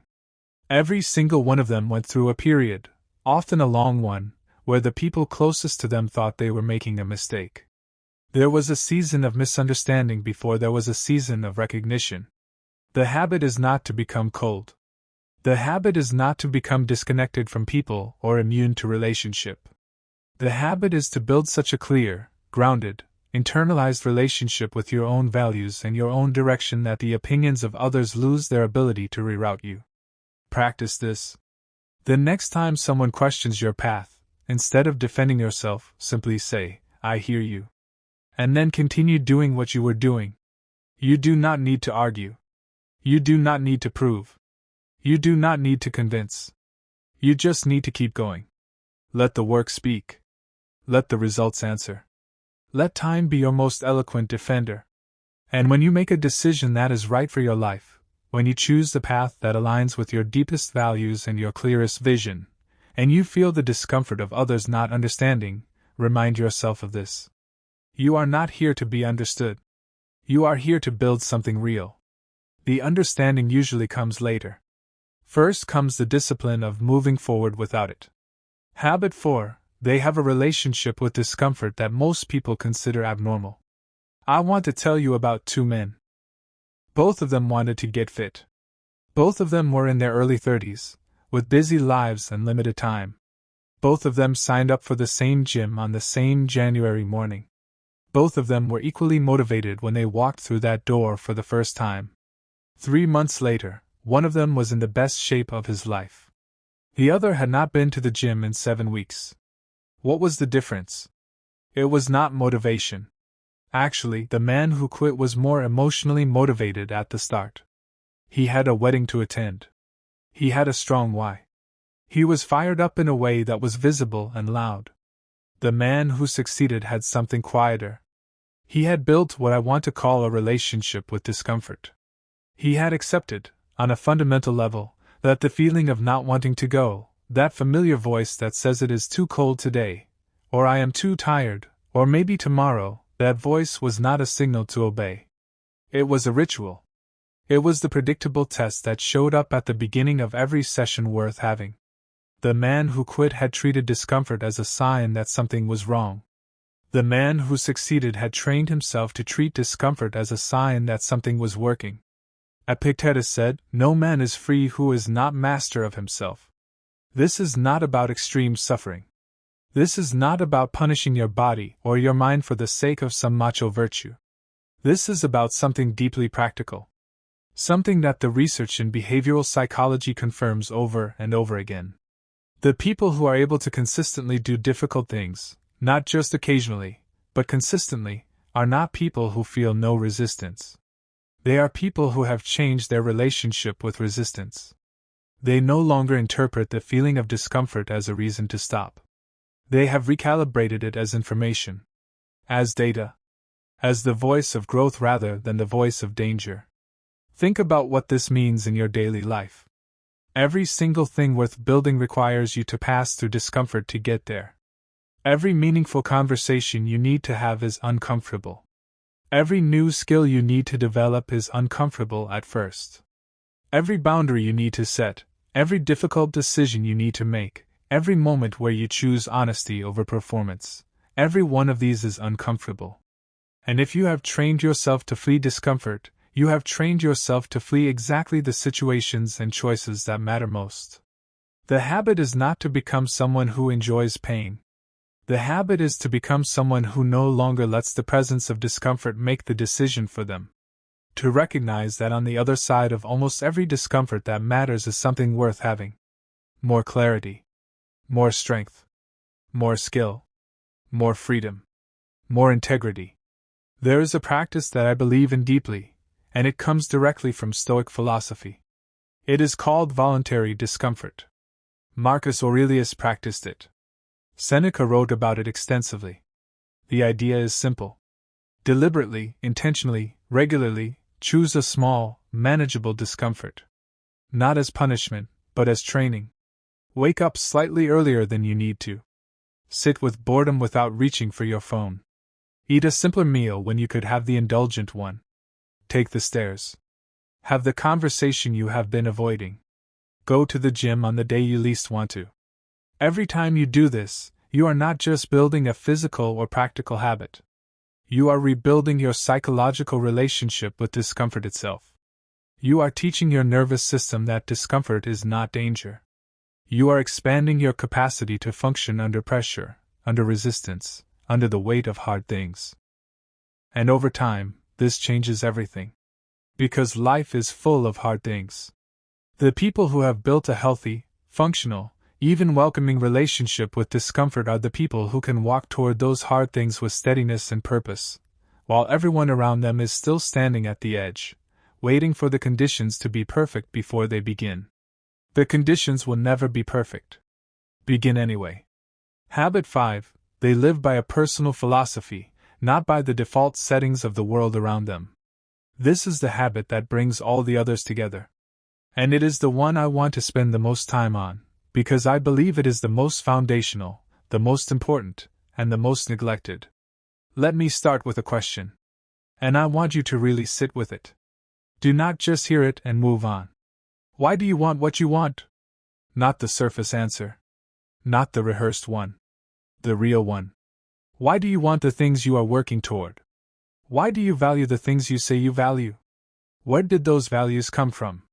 Did you choose them? Did you examine them?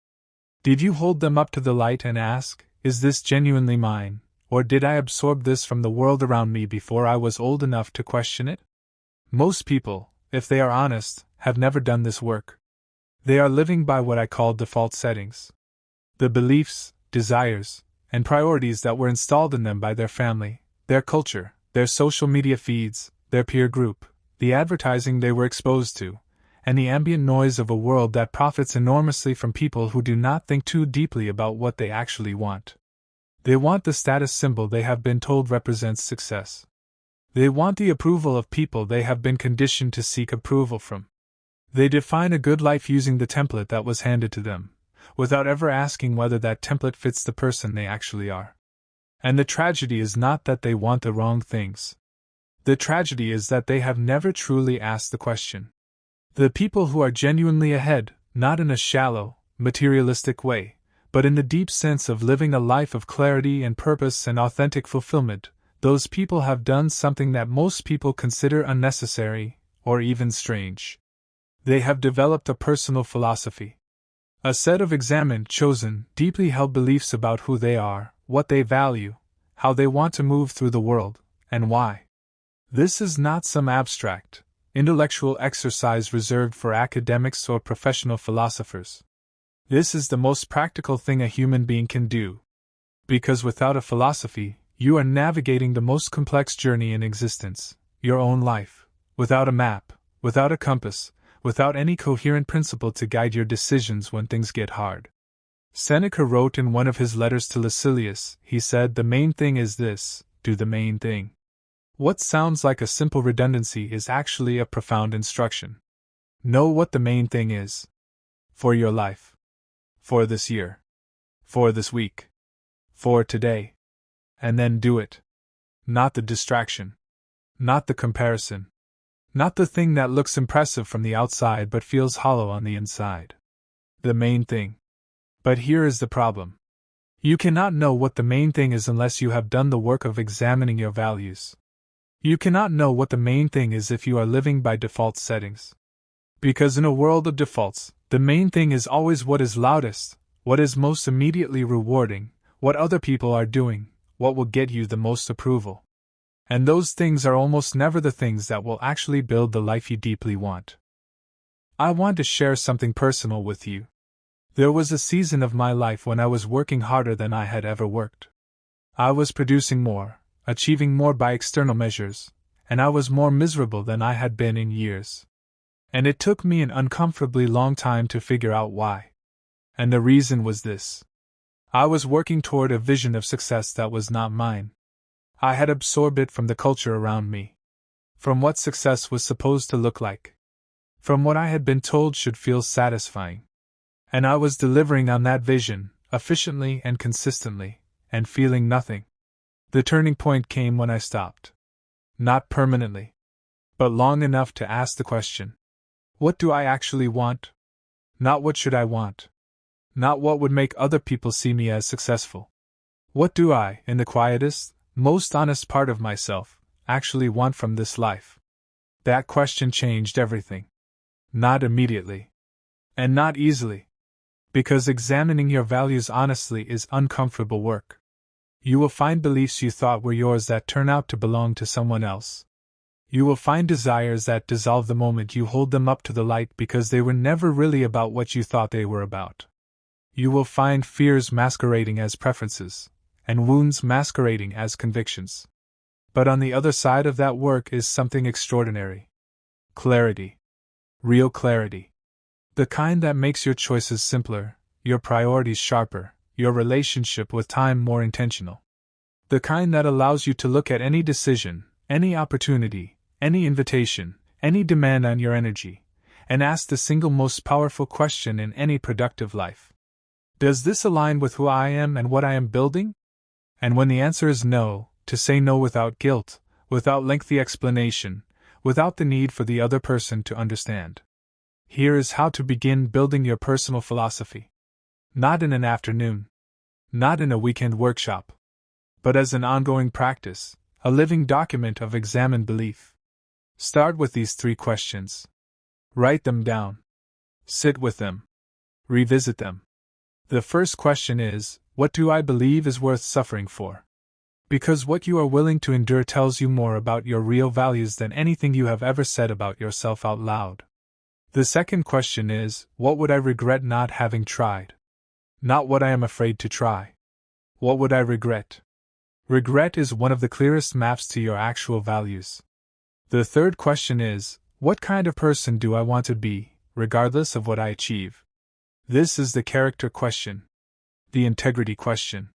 The question that Marcus Aurelius was asking himself every morning when he sat down to write those private reflections in his journal. The reflections that would eventually become meditations, one of the most powerful books in human history. He was not asking how he could be more powerful. He was asking how he could be better. More just. More patient. More present. More worthy of the trust that had been placed in him. That is a personal philosophy. Not a rigid, inflexible doctrine. A living conversation you are always having with yourself about who you are and who you are becoming. The people who are ahead of 99% of everyone else are not living by accident. They are not reacting to the world and hoping it turns out well.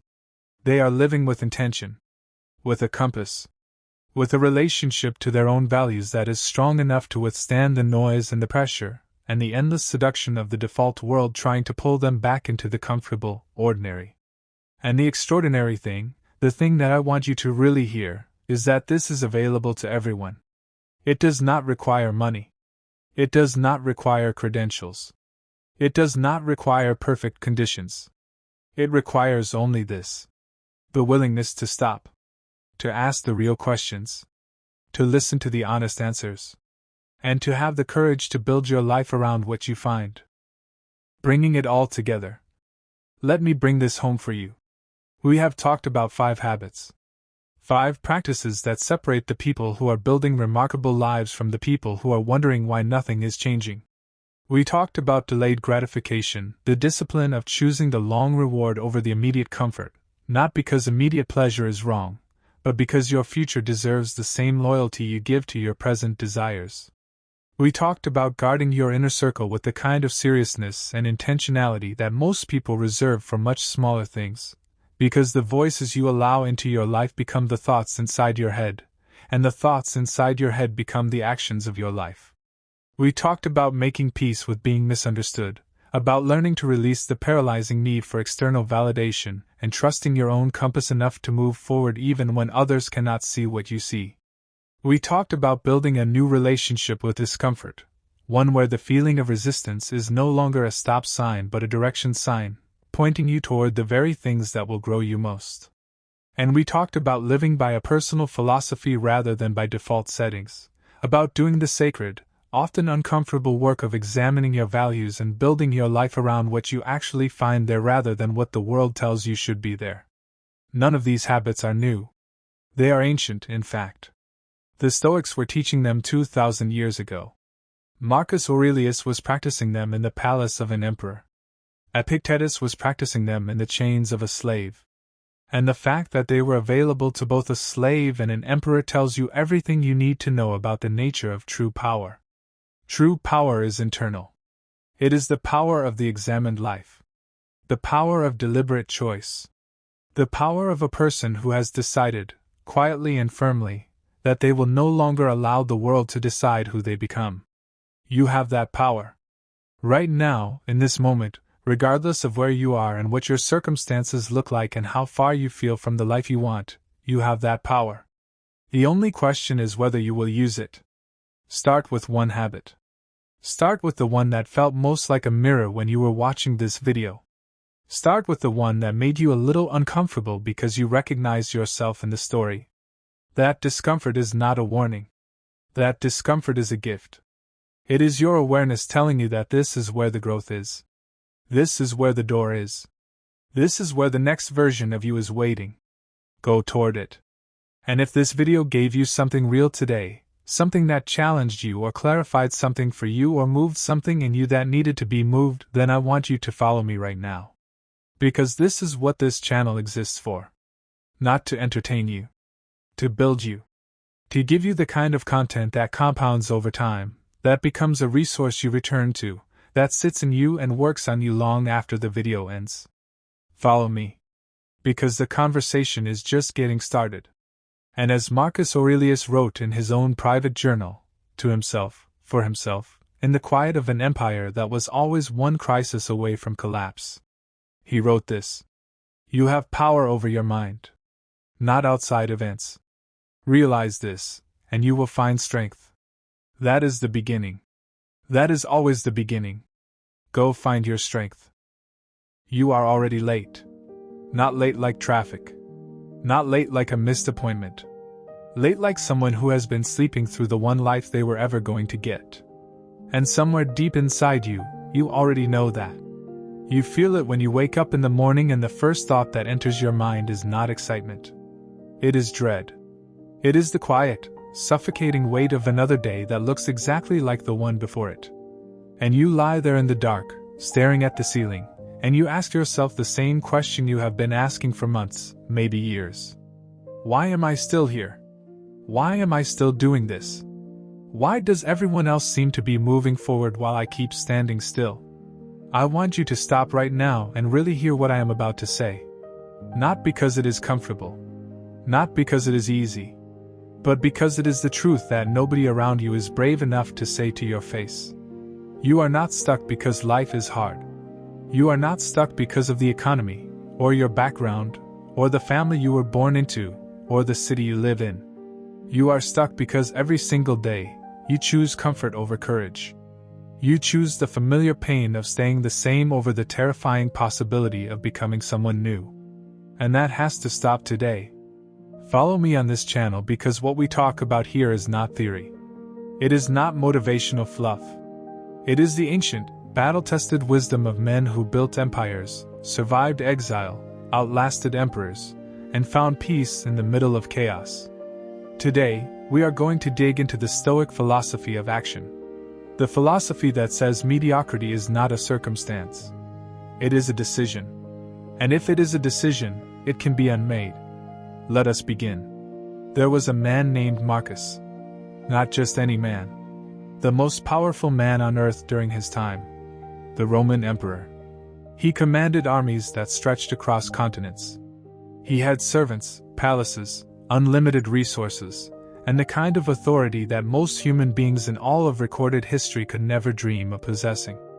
And yet every single morning, Marcus Aurelius woke up and wrote in his private journal about how hard it was to get out of bed. He wrote, and I am capturing the essence of his words here, not the exact text, because these meditations were written for himself, not for us. He wrote about the resistance. About the warmth of the blankets and the pull of sleep. About how easy it would be to just lie there one more hour. He wrote about how the body always wants softness. How comfort is the great enemy of the man who wants to be great. And then he got up.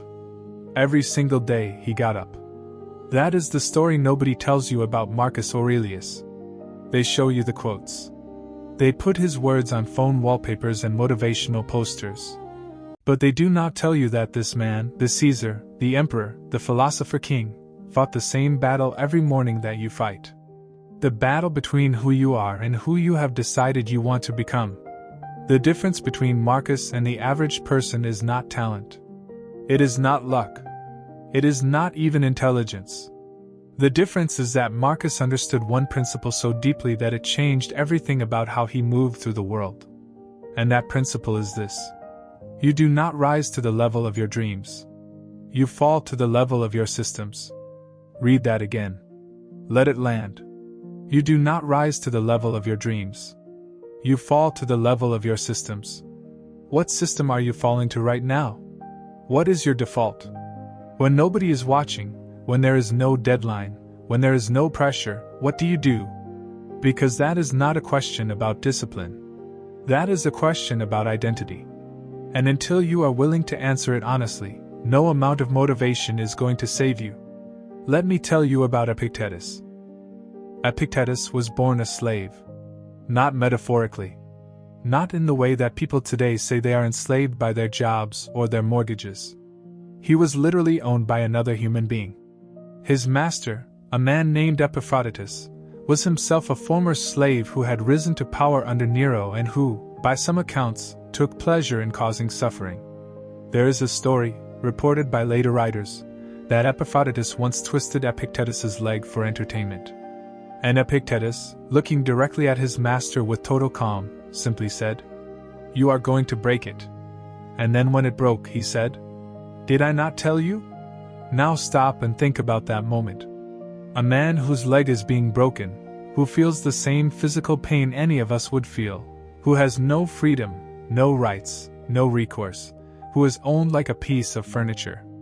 And he is the calmest person in the room. Why? Because Epictetus had discovered something that most free people with every opportunity in the world never figure out. He had discovered the dichotomy of control. He had understood, at a level so deep it had restructured his entire experience of reality, that there are exactly two categories of things in this world. Things within our power, and things outside our power.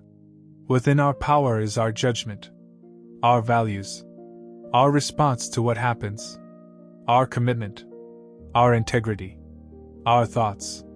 Within our power is the direction of our will. Outside our power is everything else. Other people's opinions, the economy, the weather, what happened in your childhood, what someone said about you, whether the opportunity comes or does not come, whether people appreciate your work or ignore it, whether you are praised or criticized. Epictetus mastered the first category and released the second one completely. And that is why a man in chains was freer than most people sitting in comfortable apartments scrolling through their phones looking for something to make them feel alive. So let me ask you something. What are you spending your energy on right now? Are you working on what is within your power? Or are you pouring your life force into worrying about things you cannot control? Are you losing sleep over what people think of you?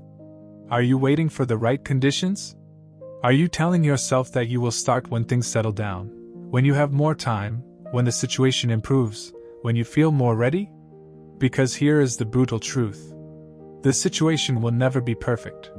The conditions will never be ideal. The timing will never feel exactly right. And the people who wait for perfect conditions are the same people who, at the end of their lives, look back at decades of waiting and realize that the perfect moment they were waiting for never came because they were the ones who were supposed to create it. I want to tell you about a young woman I will call Aisha. She grew up in a household where education was not encouraged. Her mother worked 2 jobs. Her father was absent. The apartment was small and loud. There were no bookshelves. There were no conversations about the future. Every adult around her was in survival mode, and so survival mode is what she was taught. By the time she was 18, she had already absorbed the story that the world tells people who grow up where she grew up. That success is for other people. That ambition is arrogance. That knowing your place is wisdom. And for a while, she believed it. She took the same jobs, had the same conversations, watched the same television, and somewhere around her 22nd birthday, she started to feel something she could not name. Not sadness exactly. more like a pressure. Like there was something inside her pushing against the walls of the life she had settled for. She started reading. Not because anyone told her to. Not because she had a plan. But because something in her would not stay quiet. She read about Marcus Aurelius. She read about Epictetus.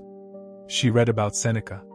And one sentence, from a letter Seneca wrote to his friend Lucilius almost 2,000 years ago, broke something open inside her. Seneca wrote, in essence, that we lose most of our life not in living but in getting ready to live. She read that sentence at 2 in the morning after a 12-hour shift.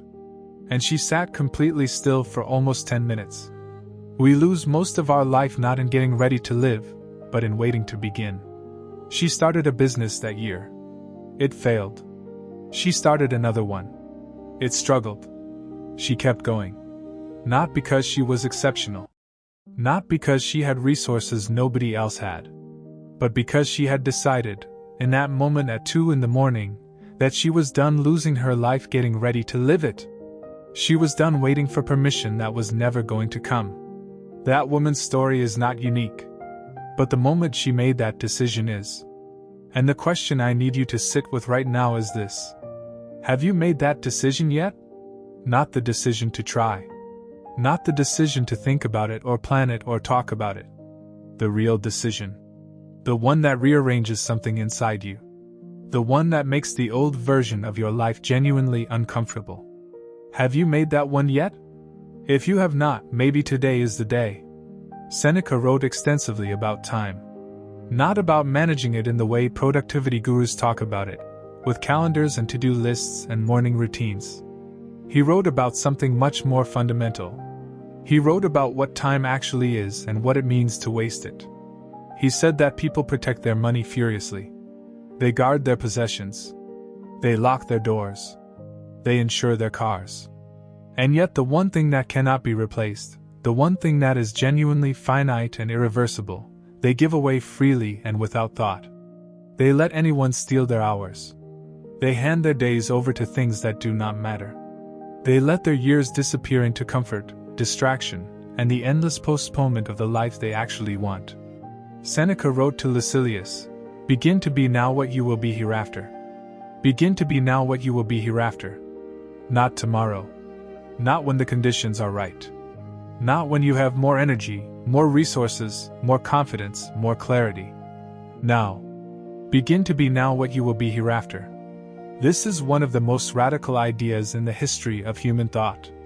Because what Seneca is saying is that the future version of you, the disciplined one, the courageous one, the successful one, does not arrive from somewhere else. You do not become that person by waiting for them to show up. You become that person by deciding today that that is who you are.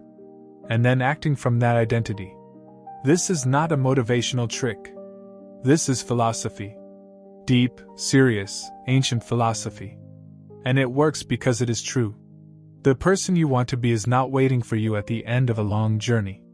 They are available right now, in this moment, through the choices you make in the next 5 minutes. They are available in whether you finish this video and actually do something with it, or whether you let it become just another piece of content you consumed and forgot. Which is it going to be? Let us talk about excuses. Not in the way that motivational speakers talk about excuses, where they basically just yell at you and say things like excuses are for losers and champions do not make excuses. That is not philosophy. That is theater. Stoicism takes a more precise approach.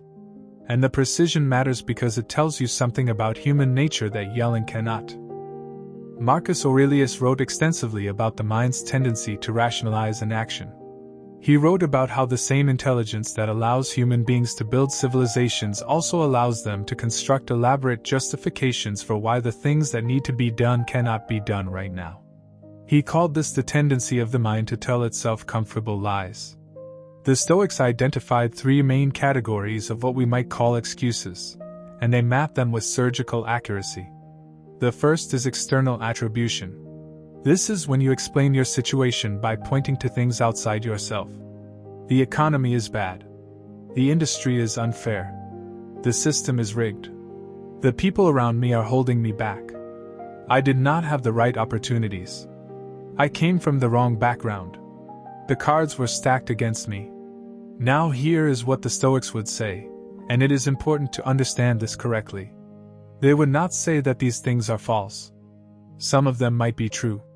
The system is, in many cases, genuinely unfair. Backgrounds do matter. Circumstances are real. They would not deny any of that. What they would say is that none of that is within your control. And since it is not within your control, making it the primary explanation for your situation gives it power over you that it did not have before you handed it that power. The moment you say I cannot do this because of that, you have made that thing your master. And you have surrendered the only real power you ever had, which is the power to choose your response. The Stoics would say, acknowledge the obstacle. Understand the reality of what you are facing. And then ask the only question that matters. Given that this is my situation, what is the best I can do with what I have? The second category is future conditionalism. This is the I will start when syndrome. I will start when I have more money. I will start when the kids are older. I will start when I finish the season of this show. I will start when I feel motivated. I will start when I feel ready. Epictetus had a very direct way of responding to this. He said, essentially, that the person who keeps postponing is not someone who intends to act later. They are someone who has decided not to act, but who has not yet been honest enough with themselves to admit it. The postponement is the decision. The delay is the answer. And the longer you let it run, the more deeply it becomes embedded in who you are. Every day that you say I will start tomorrow, you are not just losing one day. You are training your brain to associate the desire for change with the behavior of delay. You are conditioning yourself, through repetition, to be the person who almost starts, who intends to begin, who is just about to take the first step. And that conditioning becomes a groove so deep that eventually it stops feeling like a choice and starts feeling like a personality. Do not let that happen to you. The third category is internal disqualification. This is the I am not the kind of person who. I am not smart enough. I am not talented enough. I am not disciplined enough. I do not have what it takes. Other people can do it, but not me. I am different. My situation is different. Of the three categories, this one is the most dangerous. Because it does not feel like an excuse.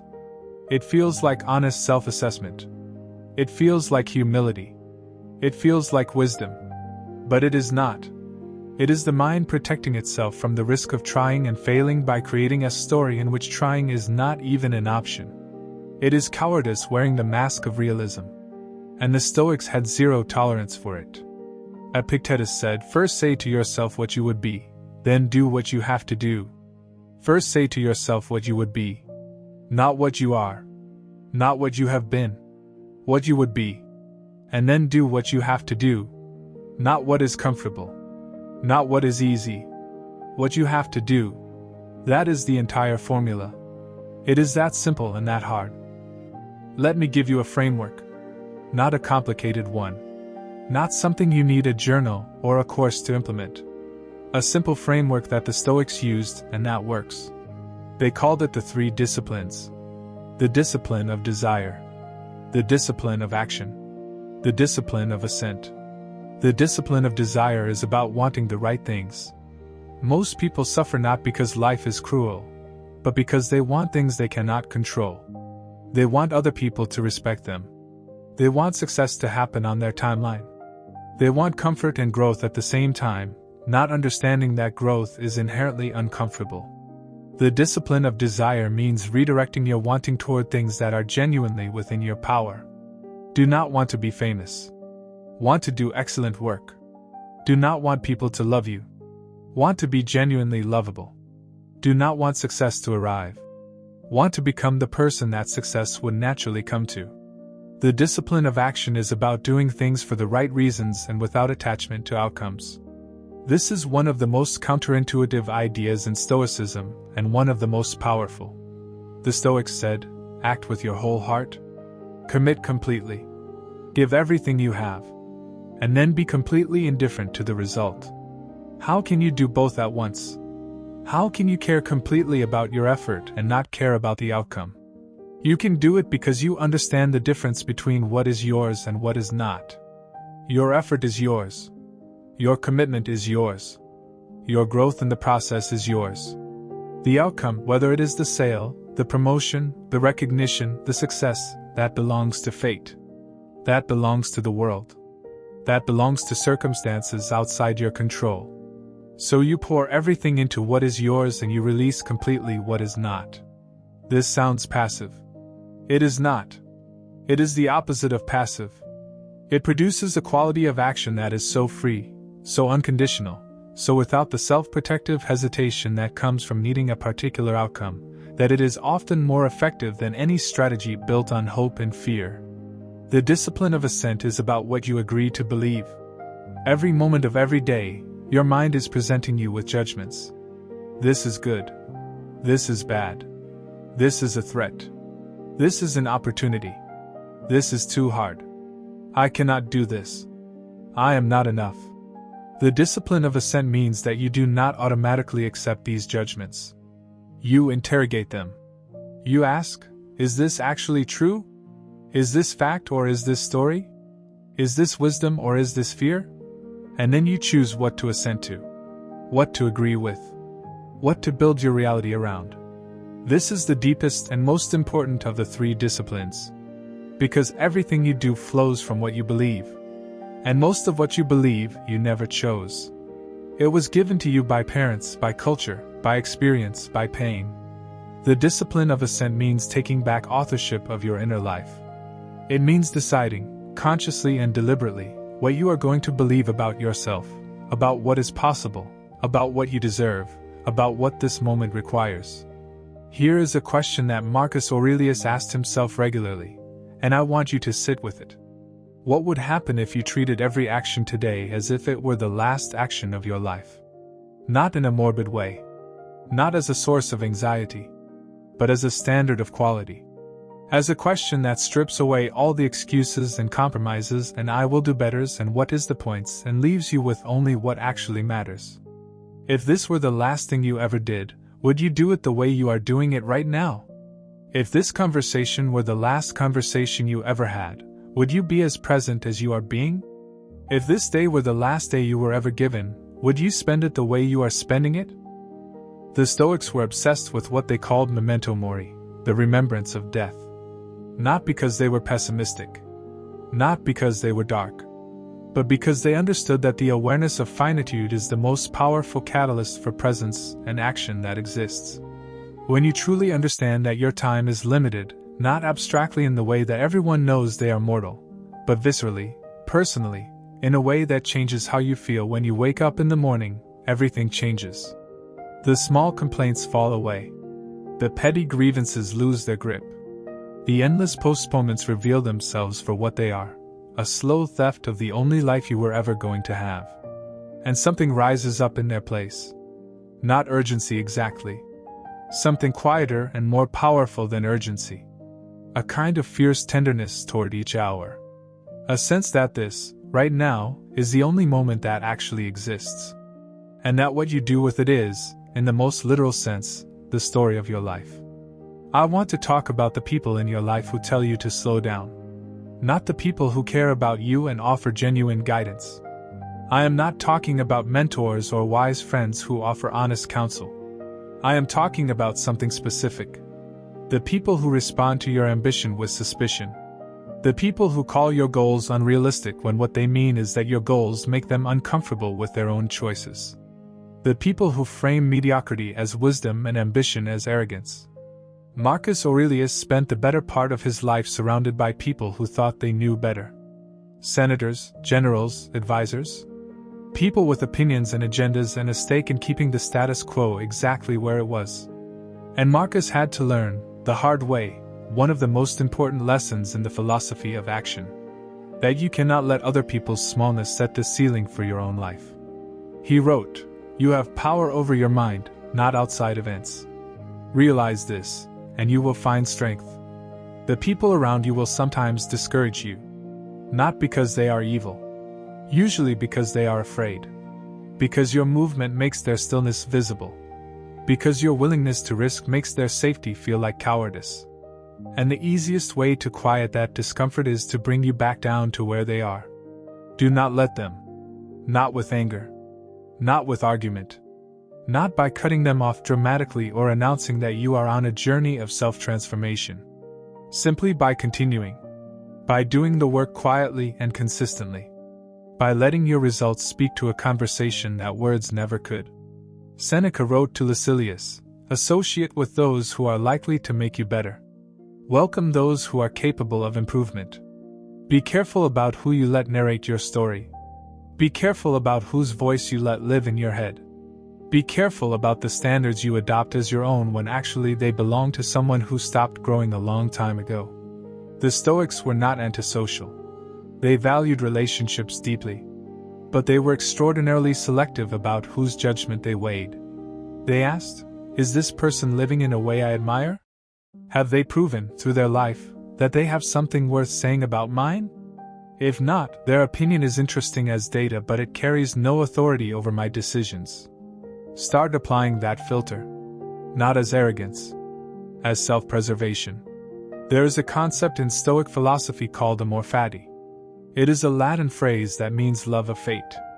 It was Nietzsche who really crystallized it as a concept, but it has deep roots in Stoic thinking, in the idea that the Stoics called the willing acceptance of what is. Amor fati does not mean passive acceptance. It does not mean lying down and letting the world happen to you. It means something more radical and more liberating than that. It means choosing, actively and deliberately, to want what is. To embrace your circumstances not as things you are resigned to, but as the very raw material of your greatness. Marcus Aurelius faced plague, war, betrayal, the death of children, an empire constantly threatening to unravel. And he wrote, again and again, about how he chose to see each obstacle not as an impediment to his purpose but as his purpose. The thing standing in the way was not in the way. It was the way. This is the obstacle is the way. Ryan Holiday built a whole book around it, and he was right to. Because this idea, which comes directly from Marcus Aurelius, is one of the most transformative reframes available to any human being. You have a problem right now. Something that feels like it is standing between you and where you want to go. Maybe it is financial. Maybe it is relational. Maybe it is internal, a fear or a limitation or a wound that has not healed. And you have been treating it as an enemy, as something to overcome before you can begin. What if it is not an enemy? What if it is the training? What if the specific difficulty you are facing right now is not getting in the way of your growth, but is actually the precise mechanism through which your growth is supposed to happen? The muscle grows under resistance. Not in spite of the weight, but because of it. The character deepens through difficulty. Not around it, but through it. And the person you are becoming, the one with genuine resilience, genuine wisdom, genuine depth, is being formed right now in the fire of whatever you are currently going through. So stop fighting your circumstances. Start mining them. Ask not, when will this be over? Ask, what is this making me? Ask, what is this teaching me? Ask, what is this asking me to become? And then become that. You have probably heard the Stoic concept of the view from above. Marcus Aurelius described it in his Meditations. It is the practice of zooming out, of mentally ascending above your immediate situation and seeing it from a much wider vantage point. From the view from above, your problem, whatever it is, looks different. Not smaller in the sense of unimportant. Smaller in the sense of proportional. When you are inside your difficulty, it fills the entire frame. It is all you can see. It feels like everything. And that distorted perspective is one of the primary things that keeps people paralyzed. When you zoom out, you see the whole picture. You see that this moment is one frame in a very long film. You see that the person you are right now is not the final version. You see that the challenge you are facing has been faced before, by other people, in other centuries, under far more extreme circumstances. And you see that they found a way. Marcus wrote about looking at the river of time and understanding that everything flows. The great and the terrible, the peaks and the valleys, the triumphs and the disasters. All of it flows. Nothing is permanent. not your suffering and not your joy. And in that understanding there is a strange and specific kind of peace that has nothing to do with everything being okay. It is the peace of knowing that this too shall pass. And that while it is here, while you are in it, you have a choice about how to meet it. Now bring the view back down. Come back to right now. Come back to your life, this specific day, this specific situation. And apply what you saw from above. This is not everything. This is not permanent. This is one chapter of a much longer story. What would someone write into this chapter who understood that? What would they do next? What would you do if you genuinely believed that this challenge was survivable and even useful? Do that thing. Let me talk about consistency, because this is where most people break. It is not hard to start. Starting is easy. Starting is exciting. There is a rush of energy that comes with beginning something new, with deciding to change, with committing to a new path. The notebook is fresh. The intentions are pure. The motivation is real and high and bright. And then day 3 arrives. Or day 7. Or day 14. And the excitement has faded. The newness has worn off. The results are not yet visible. The work is harder than it seemed when you were imagining it. The old habits are pulling. The old comforts are calling. And you have to make a decision without any of the emotional fuel that powered the beginning. This is the moment. This moment, day 3 or 7 or 14, when there is nothing to make you continue except the decision to continue, this is where character is built. This is where the person you want to become is either formed or abandoned. Not in the grand declarations.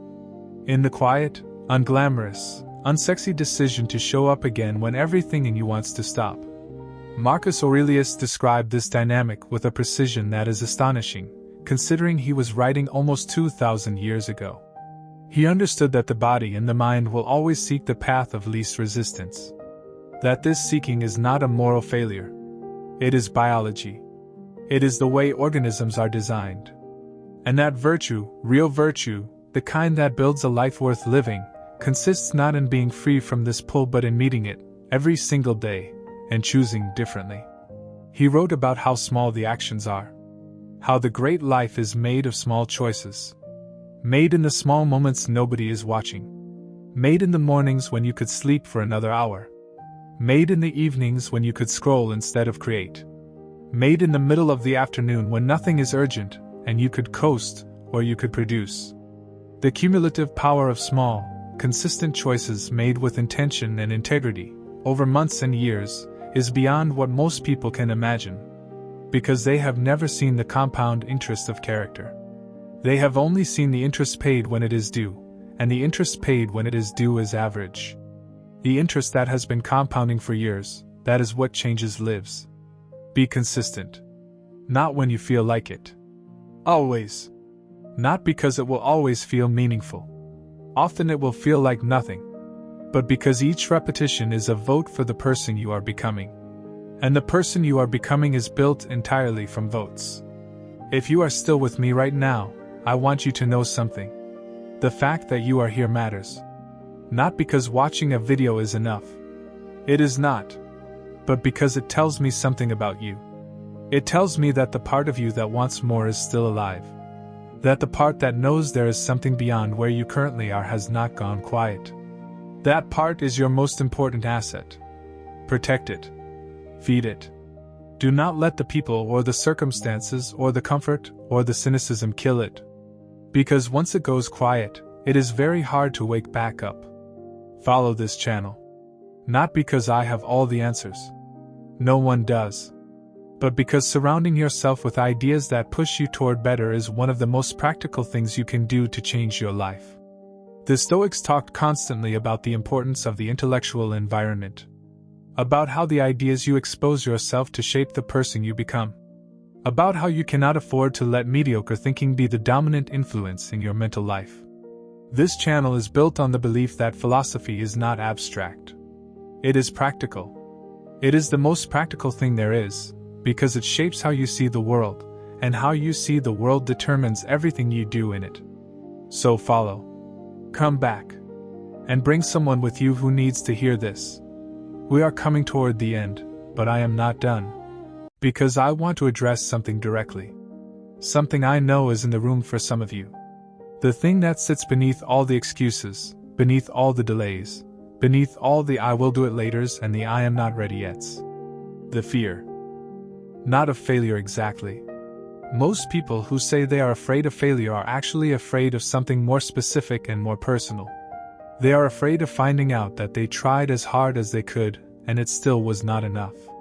They are afraid that if they really go all in, really commit everything, really give it their absolute best and most honest effort, and it still does not work, then they will have lost the last protection they had.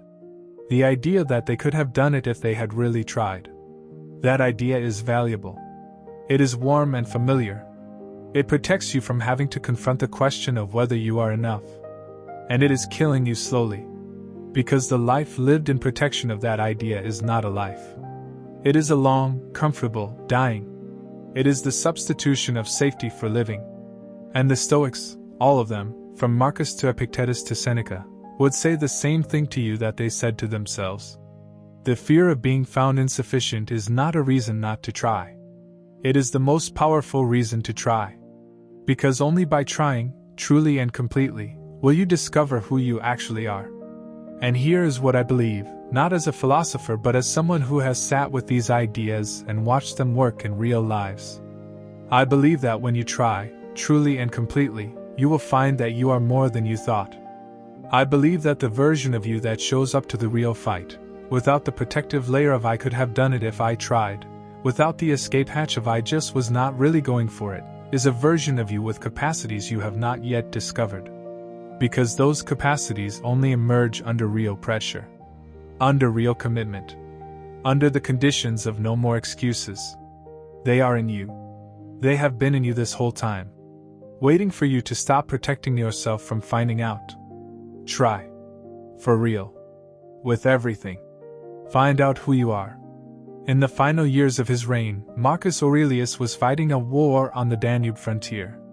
He was sick, exhausted, far from Rome, dealing with military and political crises that would have broken most men half his age. And in the middle of all of that, he was still writing. Still asking himself the hard questions. Still holding himself to the standard he had set decades earlier, as a young man studying philosophy. He wrote what I believe are some of the most important words ever committed to paper. He wrote about the man who lives as if there is a tomorrow that will be better suited to virtue than today. Who postpones the good work until the circumstances are more favorable. Who tells himself that the serious business of becoming who he is supposed to be can wait just a little longer. And Marcus wrote that this man was making a mistake so fundamental, so catastrophic in its long-term consequences, that no external failure could compare to it. Because external failures can be recovered from. Positions can be regained. Resources can be rebuilt. Relationships can be repaired. But the years spent in the anteroom of your own life, the years spent waiting to begin, the years that passed while you were getting ready to get ready, those cannot be recovered. They are gone. And the person you might have become in those years, the depth of character, the breadth of experience, the quality of life, that is gone with them. Do not let that be your story. You are not here by accident. This moment, this decision point, this fork in the road where one path goes back to the comfortable familiar, and one path goes forward into the uncertain and demanding and genuinely alive, you are here on purpose. And what you do next matters more than you know. Not just for you. For the people who are watching you. For the ones who will one day look at your life and decide what is possible for theirs. You may not know who they are yet. They may not know who you are yet. But they are coming. And the standard you set with your choices, starting today, starting now, is what they are going to inherit. Set a good one. Seneca wrote in one of his last letters, with death approaching and his enemies circling, something that I want to leave you with. He wrote not with bitterness, not with regret. He wrote with the extraordinary, unshakable calm of a man who had genuinely lived by his own principles, who had made the most of the time he was given, who had nothing left to do but be himself, completely and without apology, until the very end. He wrote about how the good life is not a destination. It is a way of traveling. It is not something you arrive at after enough success or enough discipline or enough growth. It is something you do. It is something you practice. It is the quality of attention and intention that you bring to each moment, each day, each decision. And he wrote that the person who understands this, truly understands it, has everything. Not because they have all the things the world says matter, but because they are no longer at the mercy of all the things the world says matter. They have the only freedom worth having. The freedom that comes from being the author of your own choices. The freedom of the person who knows that regardless of what happens outside, the inside is theirs. The mind is theirs. The values are theirs. The decision about how to meet this moment is theirs. That freedom is available to you right now. Today. It requires nothing from the outside world. It requires only that you decide to claim it. No more excuses? Not because excuses are for weak people. Excuses are for human beings. And you are a human being. You will always feel the pull toward comfort. You will always face the temptation of the delay. You will always have reasons, real reasons, substantial reasons, understandable reasons, to wait just a little longer. The question is not whether those reasons exist. The question is whether you are going to let them run your life. Because here is the thing. The Stoics did not promise you a life without difficulty. They did not promise that following their principles would make things easy or painless or guaranteed. They promised something much better than that. They promised that you would become, through the practice, the kind of person to whom difficulty is not a reason to stop but a reason to go deeper. The kind of person who finds their greatest self not in comfort but in challenge. Not in safety but in the full, terrifying, magnificent risk of being completely alive.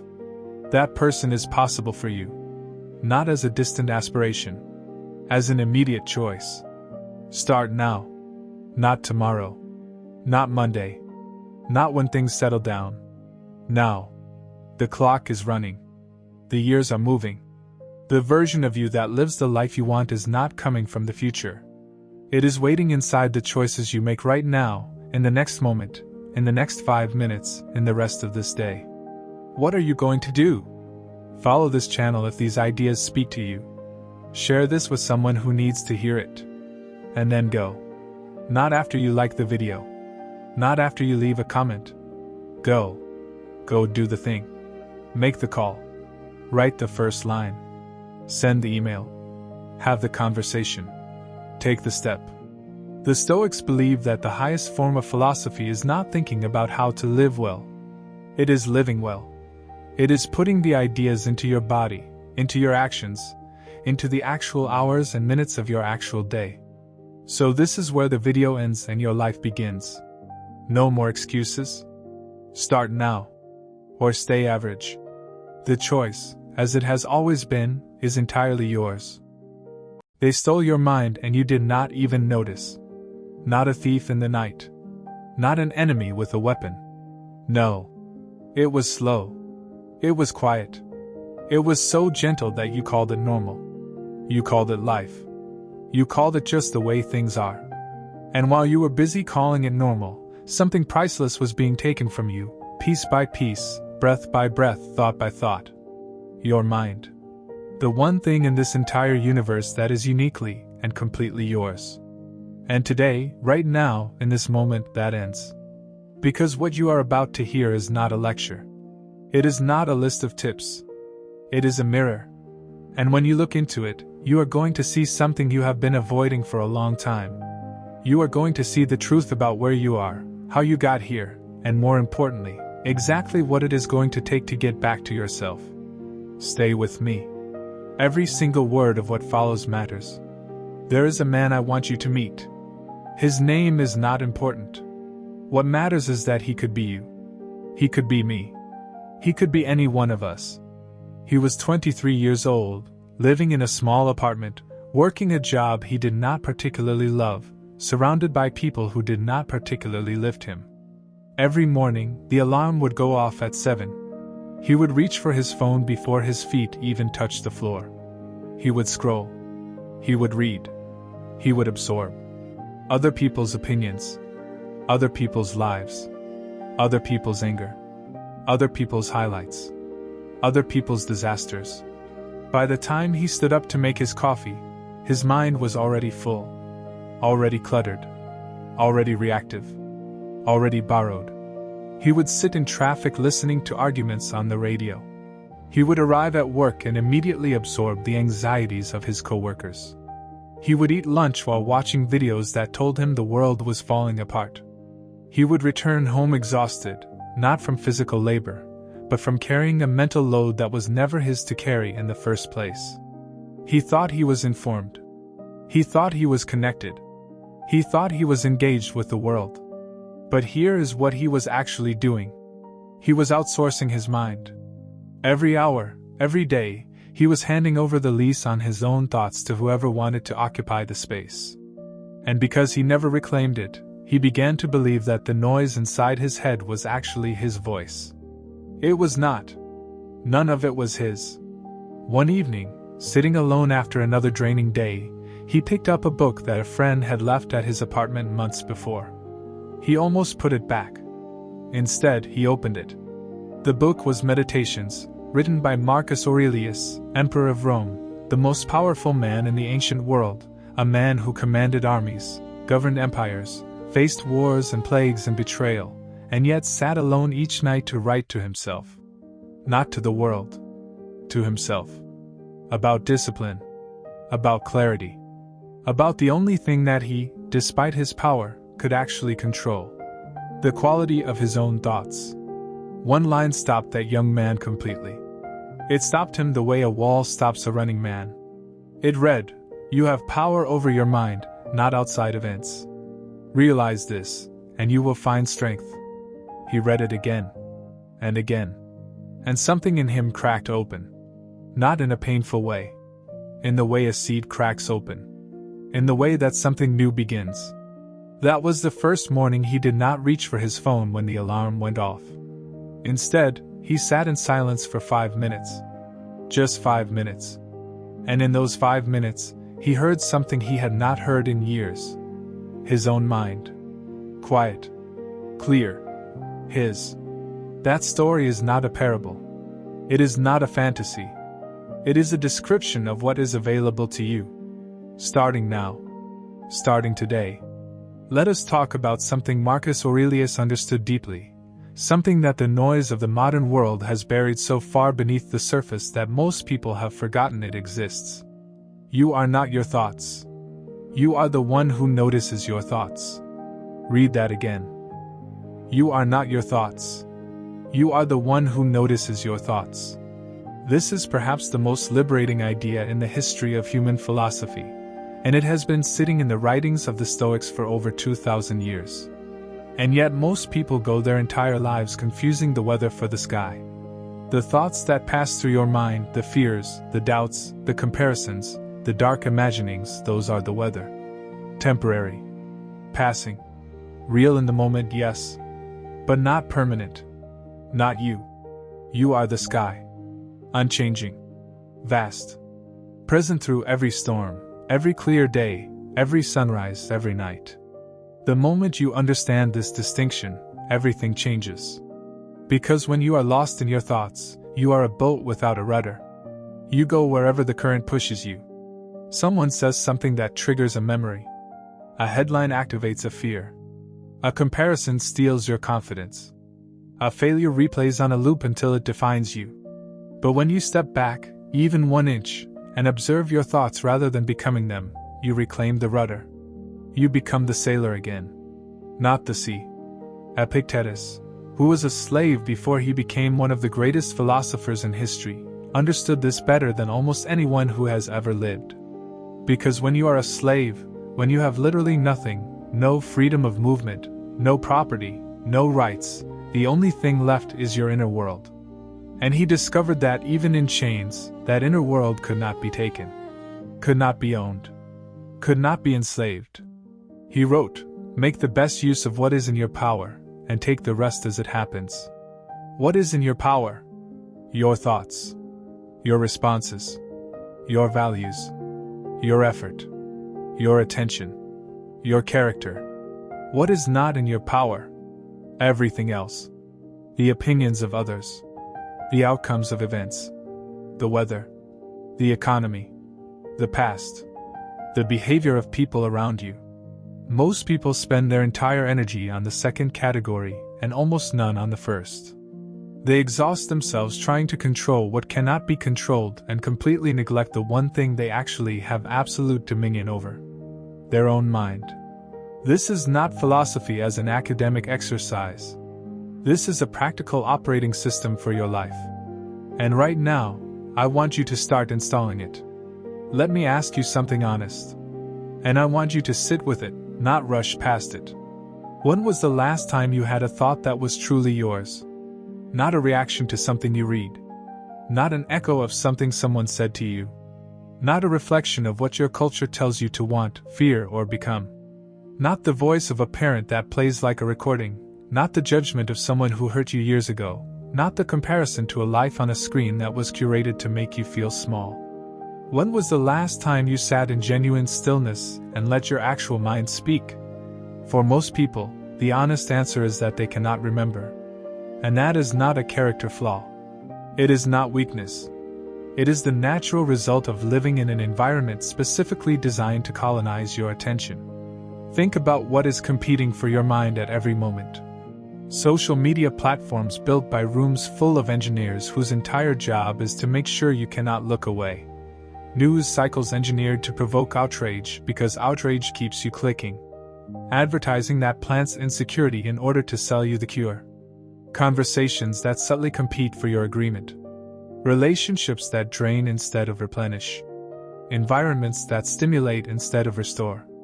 None of these forces are neutral. All of them want something from you. And what they want is your mind. Your attention. Your energy.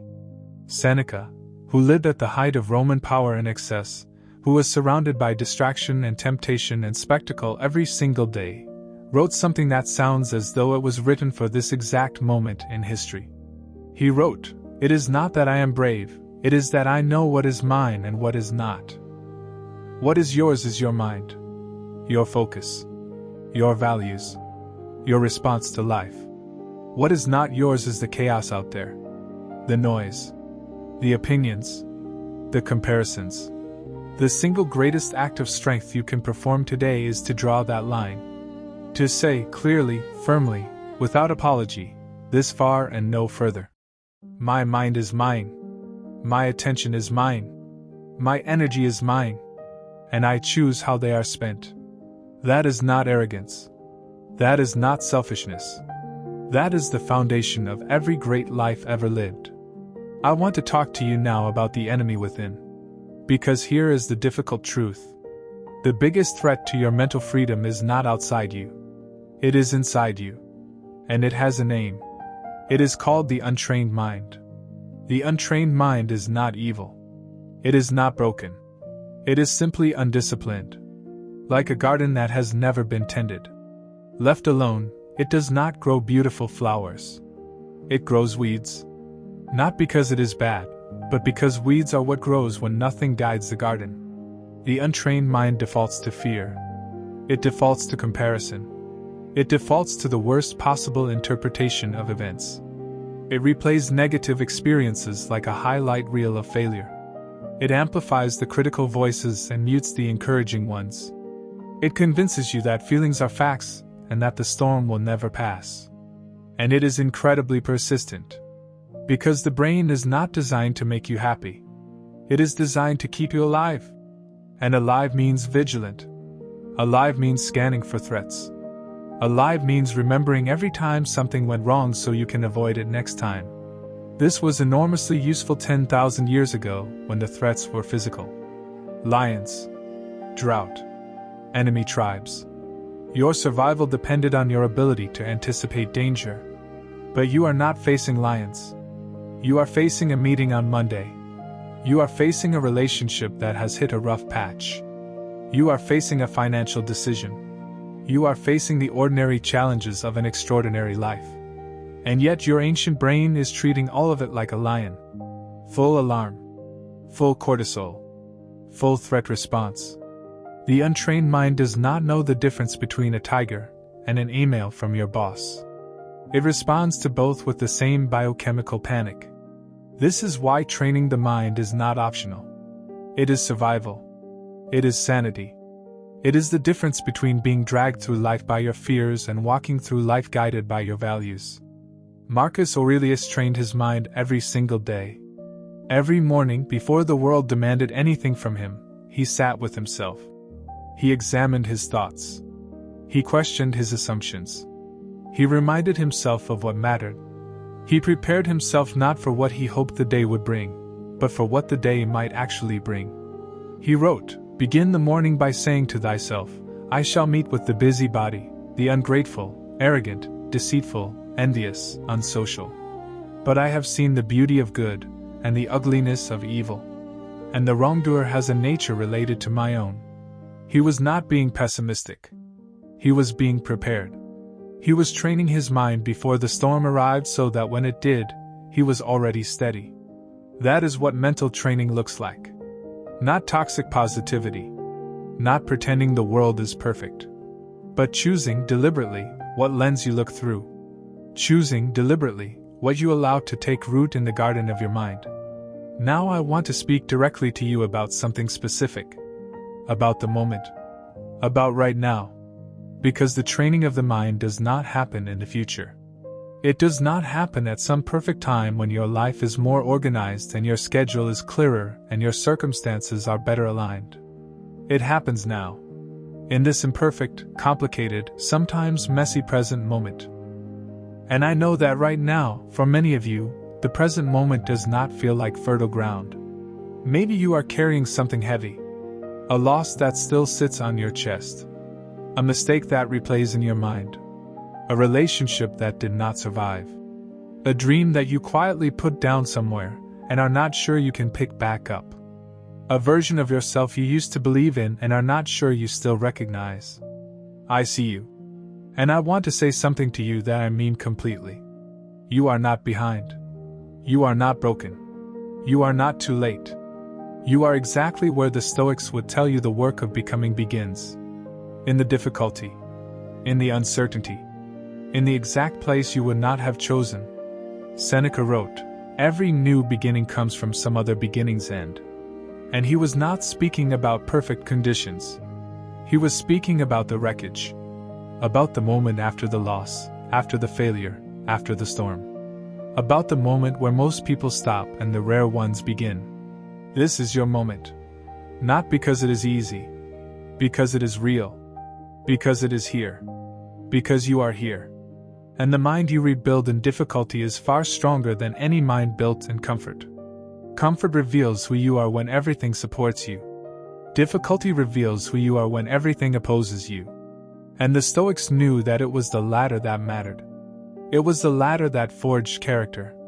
It was the latter that built the kind of inner life no external force could shake. Let us talk about attention.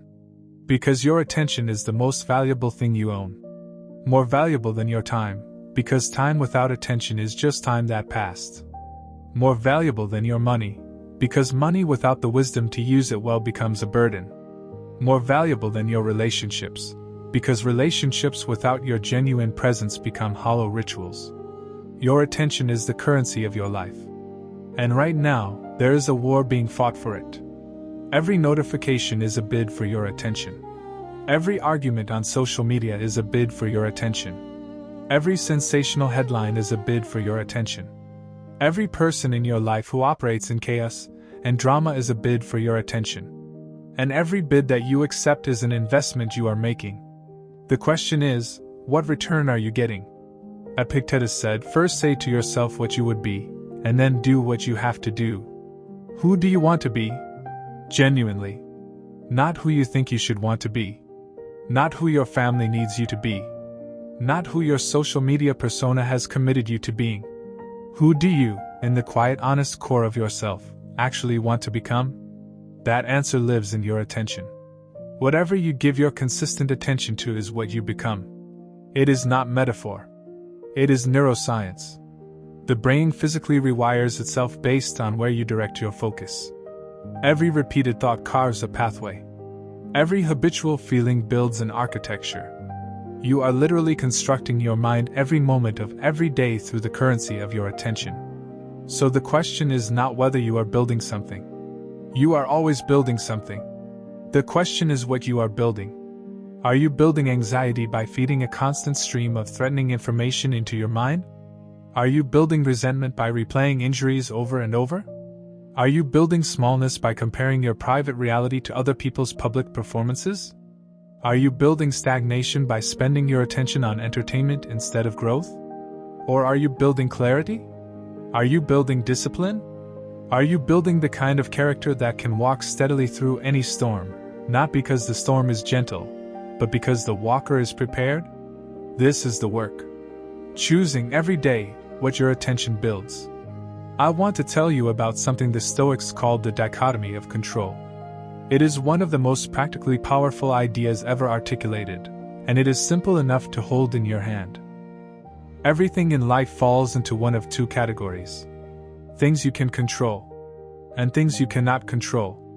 Things you can control: your thoughts, your attitude, your effort, your values, your words, your choices, your response to what happens to you. Things you cannot control: literally everything else.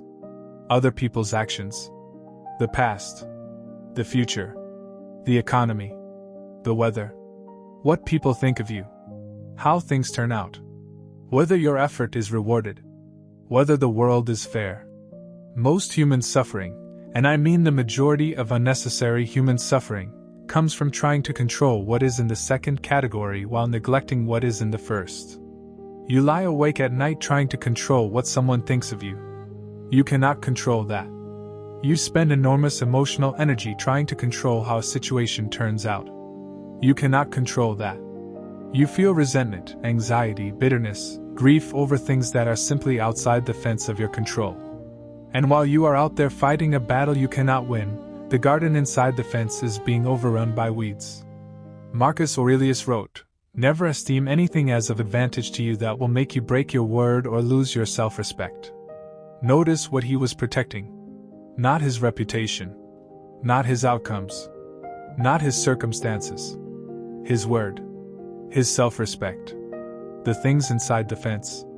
The things he could actually control. When you live by this principle, something remarkable happens. Your world gets smaller and more powerful at the same time. Smaller, because you stop wasting energy on everything outside the fence. More powerful, because all that energy that was scattered and lost is now channeled into the one place where it actually produces results. You become more focused, more disciplined, more at peace. Not because life gets easier, but because you stop fighting the river and start swimming in the direction you actually want to go. This is the discipline of the mind. This is what it means to take back control. Now I want to go deeper. Because mental strength is not just about protection. It is not just about building walls against the noise. It is also about building something inside those walls. Something worth protecting. Purpose. Vision. Identity. Let me ask you this. Who are you when nobody is watching? When there is no audience, no performance, no social obligation, who are you? What do you think about? What do you care about? What makes you feel alive? Many people, if they are honest, do not know. Because for so long they have been performing for others that the performer and the person have become confused. The mask has been worn so long that taking it off feels like losing something rather than finding something. But here is what the Stoics knew. Here is what Marcus Aurelius understood as a young man taking on the weight of an empire. Your identity is not what you do. It is not what you have. It is not what people say about you. It is not your history or your failures or your wounds. Your identity is your character. And your character is revealed not in the moments when everything is going well but in the moments when everything is falling apart. Who are you when you are disappointed? Do you collapse? Do you lash out? Do you retreat? Or do you stand? Who are you when you are treated unfairly? Do you spiral into victimhood? Do you become bitter? Or do you respond with dignity? Who are you when you are afraid? Do you let the fear make your decisions? Or do you feel the fear and choose anyway? Character is the architecture of the mind. And it is built brick by brick, in ordinary moments that most people dismiss as unimportant. The moment you choose honesty when a lie would be easier. The moment you choose patience when frustration would feel justified. The moment you choose to get up one more time when staying down would be understandable. Epictetus said, "He is a wise man who does not grieve for the things which he has not, but rejoices for those which he has." Build a mind that knows what it has. A mind that recognizes its own richness. A mind that does not need external validation to feel whole. A mind that carries its own light. That is the destination. That is what you are building. Let us talk about the people in your life. Because no conversation about your mental world is complete without an honest examination of the company you keep. Seneca wrote, "Associate with those who are likely to improve you. Welcome those whom you yourself can improve." The process is mutual, for men learn while they teach. There is nothing gentle about this principle when you truly apply it. Because when you look honestly at the people who have consistent access to your mind, your energy, your attention, and your time, you will find that not all of them are building you. Some of them are drawing from you. Some of them are keeping you small. Some of them are comfortable with where you are precisely because where you are does not challenge where they are. And the hard truth is that the people who hold you back are not always the obvious villains. Sometimes they are the ones who love you most. Sometimes they are the people who have been in your life the longest. Sometimes the ceiling is built by the very hands that raised you. This is not an invitation to burn bridges or to view the people in your life as enemies. It is an invitation to be honest. To recognize energy. To notice patterns. Does this person leave you feeling more alive or more depleted?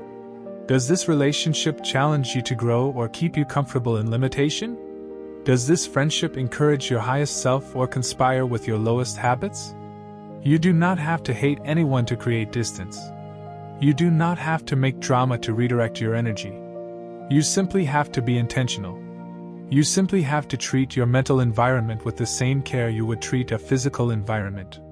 You would not willingly breathe toxic air every day. You would not choose to eat poisoned food.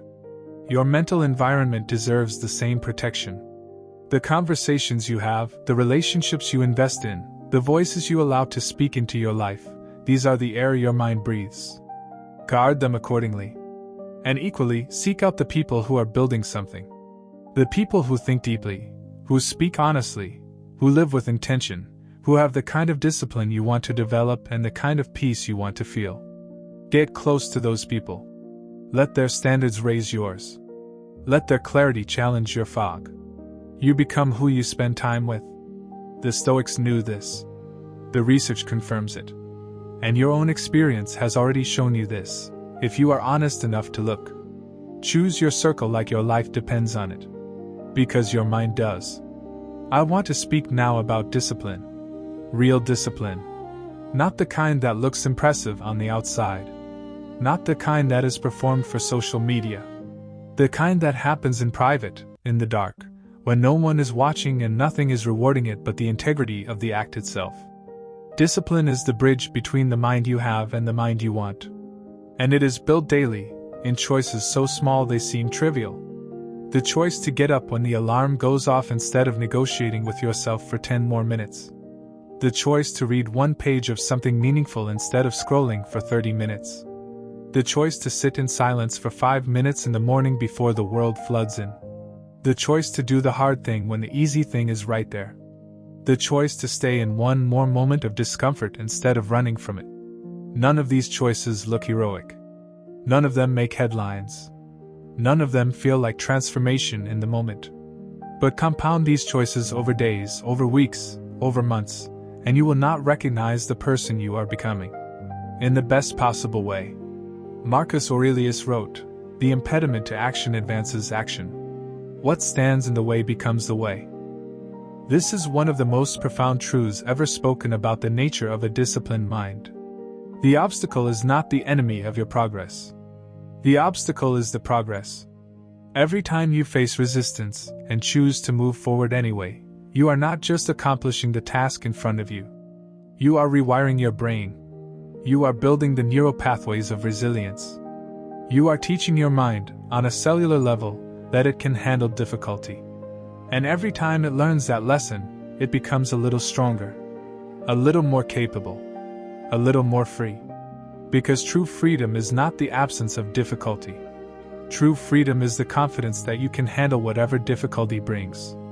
And that confidence is not given. It is earned. It is built. It is trained. One disciplined choice at a time. Stop waiting for motivation. Motivation is a feeling, and feelings are weather. They come and go. What you need is not motivation. What you need is discipline. A structure that holds regardless of how you feel. A commitment that does not negotiate with your mood. Seneca wrote, Dum differter vita transcurrit. While we are postponing, life speeds by. Stop postponing the disciplined life. It does not start when you feel ready. It starts when you decide. And you can decide right now. Let me talk to you about the stories you tell yourself. Because no other force shapes the landscape of your mind more powerfully than narrative. The stories you tell about who you are, why things happen to you, what you are capable of, and what the future holds. Many people are living inside stories that were written for them by other people. Stories of limitation written by someone who did not believe in them. Stories of unworthiness written by an experience that wounded them. Stories of impossibility written by a world that was afraid of their potential. And they read these stories so often, so automatically, so deeply, that they have forgotten they are stories. They have mistaken the narrative for the nature. But here is the Stoic truth. You are the author. You have always been the author. The story is not written in stone. It is written in thought. And thought can be changed. Epictetus said, Men are disturbed not by the things which happen, but by the opinions about the things. The event is neutral. The story you tell about the event is where your power lives. You were fired. That is the event. Was it a failure that defines you, or a redirection that frees you? You ended a relationship. That is the event. Was it a loss that diminishes you, or a boundary that respects you? You made a mistake. That is the event. Is it evidence of your inadequacy, or data for your improvement? The same event can be told in 100 different ways. And the version you choose to tell does not just reflect your emotional state. It creates it. Over and over. Every time you rehearse the limiting story, you build the neurological architecture of limitation. Every time you choose a story of agency, of growth, of resilience, you build the architecture of strength. This is not denial. It is not pretending the difficult thing did not happen. It is claiming the author's pen. It is refusing to let the event be the final word. It is insisting that no matter what has happened, you are still the one who decides what it means and what comes next. Take back the pen. You have always been the author. Start writing accordingly. I want to spend a moment talking about silence. Because in a world that is loud and getting louder, silence has become a radical act. And for your mind, it is a revolutionary one. The Stoics practice silence not as absence but as presence. True silence is not empty. It is full. It is full of your own thoughts, uncontaminated by external input. It is full of awareness, undistracted by noise. It is full of the quiet voice of your own wisdom, which cannot be heard over the clamor of the world. Marcus Aurelius retreated into himself every day, not into the silence of inaction, but into the silence of reflection. He wrote his meditations not for publication but for himself. As a discipline. As a practice of self-examination. As a way of holding himself accountable to his own standards without waiting for the world to do it for him. When did you last sit in genuine silence? Not the silence of exhaustion, where you collapse into stillness because you have nothing left. But the chosen silence. The intentional quiet. The deliberate withdrawal from the noise in order to hear yourself. Even 5 minutes. Even 10. In the morning before the world begins. In the evening before the day closes. A space that belongs entirely to you and your own mind. In that silence, ask yourself, what am I thinking? Where is my attention? What matters to me right now? What am I afraid of? What am I grateful for? What am I building? What am I neglecting? What would the best version of me do today? You do not need a monastery. You do not need a meditation retreat. You need 5 minutes and the decision to stop, to breathe, to listen to yourself. Because the mind that never goes inward eventually loses its way outward. The person who is never alone with themselves becomes a stranger to themselves. And you cannot take back control of a mind you no longer know. Go inward. Regularly. Deliberately. Courageously. What you find there will surprise you. And what you build there will sustain you. Now let me speak about one of the most counterintuitive truths in Stoic philosophy. And it is this. Comfort is often the enemy of growth. We are conditioned to pursue comfort. To eliminate discomfort as quickly and completely as possible. To find the easy path, the soft landing, the frictionless way through. And in small doses, comfort is necessary and good. The body needs rest. The mind needs ease. Recovery is real. But chronic comfort is a kind of slow death. Because the muscles of the mind, just like the muscles of the body, only grow under resistance. Only strengthen under pressure. Only develop when asked to do something hard. You know this is true. Think about every significant thing you have ever accomplished. Think about every version of yourself that you are actually proud of. Think about every moment of genuine strength you have ever displayed. Was it born in comfort? Was it born in the easy, the soft, the frictionless? No. It was born in the hard moment. In the moment you chose to stay when you wanted to leave. In the moment you chose to be honest when a lie would have been easier. In the moment you chose to try again after failure. In the moment you chose to feel the fear and move anyway.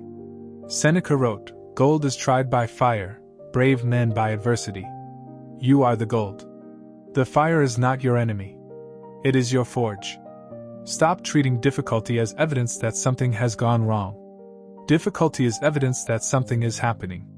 That you are being tested. That you are being developed.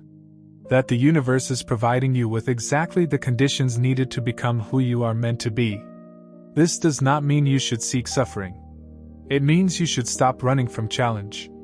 It means that the next time discomfort shows up, instead of immediately reaching for the exit, you pause for one moment and ask, what is this building in me? What is this teaching me? How is this making me stronger? And then you breathe. And you stay. And you let the fire do what fire does to gold. We are coming toward the close of this conversation. But before we arrive, I want to speak to you about the future. About the version of yourself that lives in potential. About the mind that is possible for you. I want you to imagine something. Close your eyes if you can, or simply turn your attention inward for a moment. Imagine a version of yourself 6 months from now. You have spent those 6 months choosing, every day, to guard your mind. To be intentional with your attention. To sit in silence. To choose discipline over comfort. To tell yourself better stories. To surround yourself with people who build you. To keep your focus on what you can control and release what you cannot. What does that person look like? How do they carry themselves? What is the quality of their thinking? What is the character of their relationships? What is the texture of their daily life? What does their inner world feel like when they wake up in the morning? That person is not a fantasy. That person is a possibility. A real, achievable, available possibility. Not for someone else. For you. But that person does not arrive without the daily decision to become them. They arrive because of hundreds of small, unsexy, unwitnessed choices made in ordinary moments when no one was watching and nothing was rewarding it but the integrity of the commitment. Marcus Aurelius wrote, "Confine yourself to the present." The future version of you is built entirely in present moments.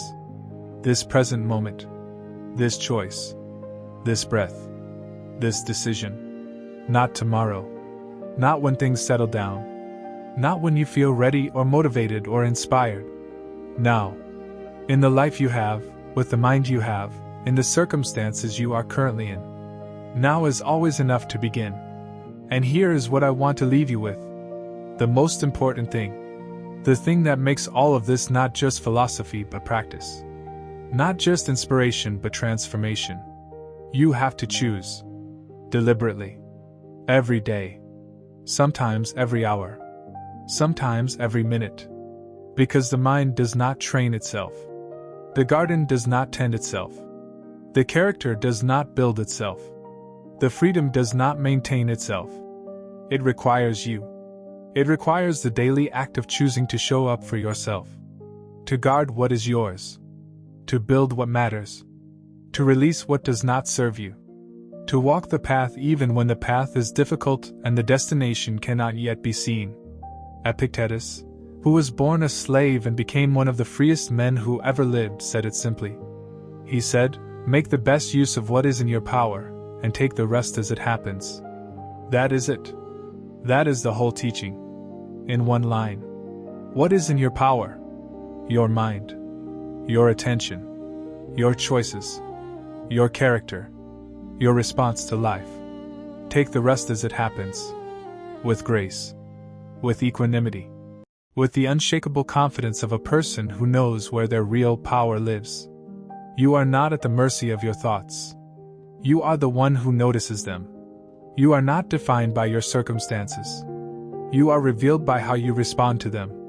You are not a product of what has happened to you. You are the architect of what you do with it. Your mind is yours. Every corner of it. Every thought that passes through it. Every story told within it.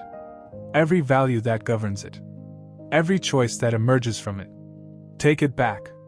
Guard it fiercely. Build it deliberately. Train it daily. Protect it from the noise that would colonize it.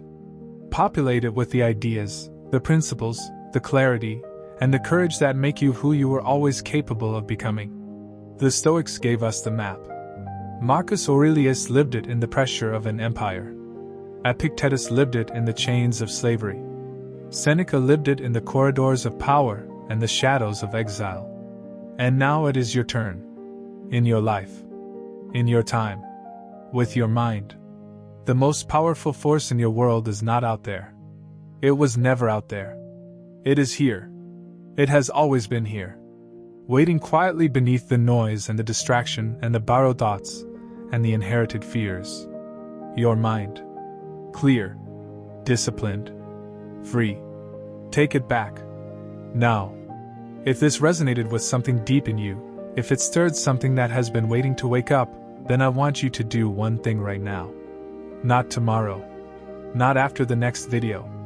Now. Follow this channel. Because this is not a one-time conversation. This is a journey. And every single week, we go deeper into the philosophy that changes lives. The Stoic teachings that have survived 2,000 years not because they are ancient but because they are true. Because they work. Because they speak to the part of you that already knows what you need to do and is simply waiting for the courage and the clarity to do it. This community is for the people who are serious. The ones who are not looking for quick fixes or easy answers. The ones who are willing to do the real work. The inner work. The daily, patient, powerful work of becoming. Join us. Follow. Be here for the next conversation. Because this is only the beginning. And you are only beginning to understand what your mind is truly capable of. The journey continues. And it continues with you. 7 days from now, you will either be the same person sitting in the same place making the same excuses, or you will be someone completely unrecognizable to who you are right now. That is not a promise. That is a warning. Because most people spend years waiting for the right moment to change. They tell themselves that Monday is the day. They tell themselves that the new year is the day. They tell themselves that when things slow down, when they have more money, when the circumstances are better, they will finally begin. And so they wait. And as they wait, life does not wait with them. Days become weeks. Weeks become months. Months become years. And one day, they wake up and realize with cold, silent terror that they have been waiting their entire lives for a moment that was never coming, because the moment was never out there somewhere in the future. The moment has always been right here, right now, in this very second. 7 days. That is all this takes. Not 7 years of therapy. Not a complete overhaul of your finances. Not the perfect environment, or the perfect circumstances. 7 days of radical, deliberate, intentional action toward the version of yourself you have always known you were capable of becoming. And before you tell yourself that 7 days is not enough to change anything, I want you to stop right there. Because you are wrong. Not because I said so, but because science, history, and the testimony of every man and woman who has ever transformed their life agrees that change does not happen gradually over long stretches of time. Change happens in moments of decision, followed by days of consistent execution. The man who decided to stop drinking did not stop drinking over the course of a decade. He stopped in one decision, and then he honored that decision every single day after. The woman who built the business of her dreams did not do it by waiting for inspiration.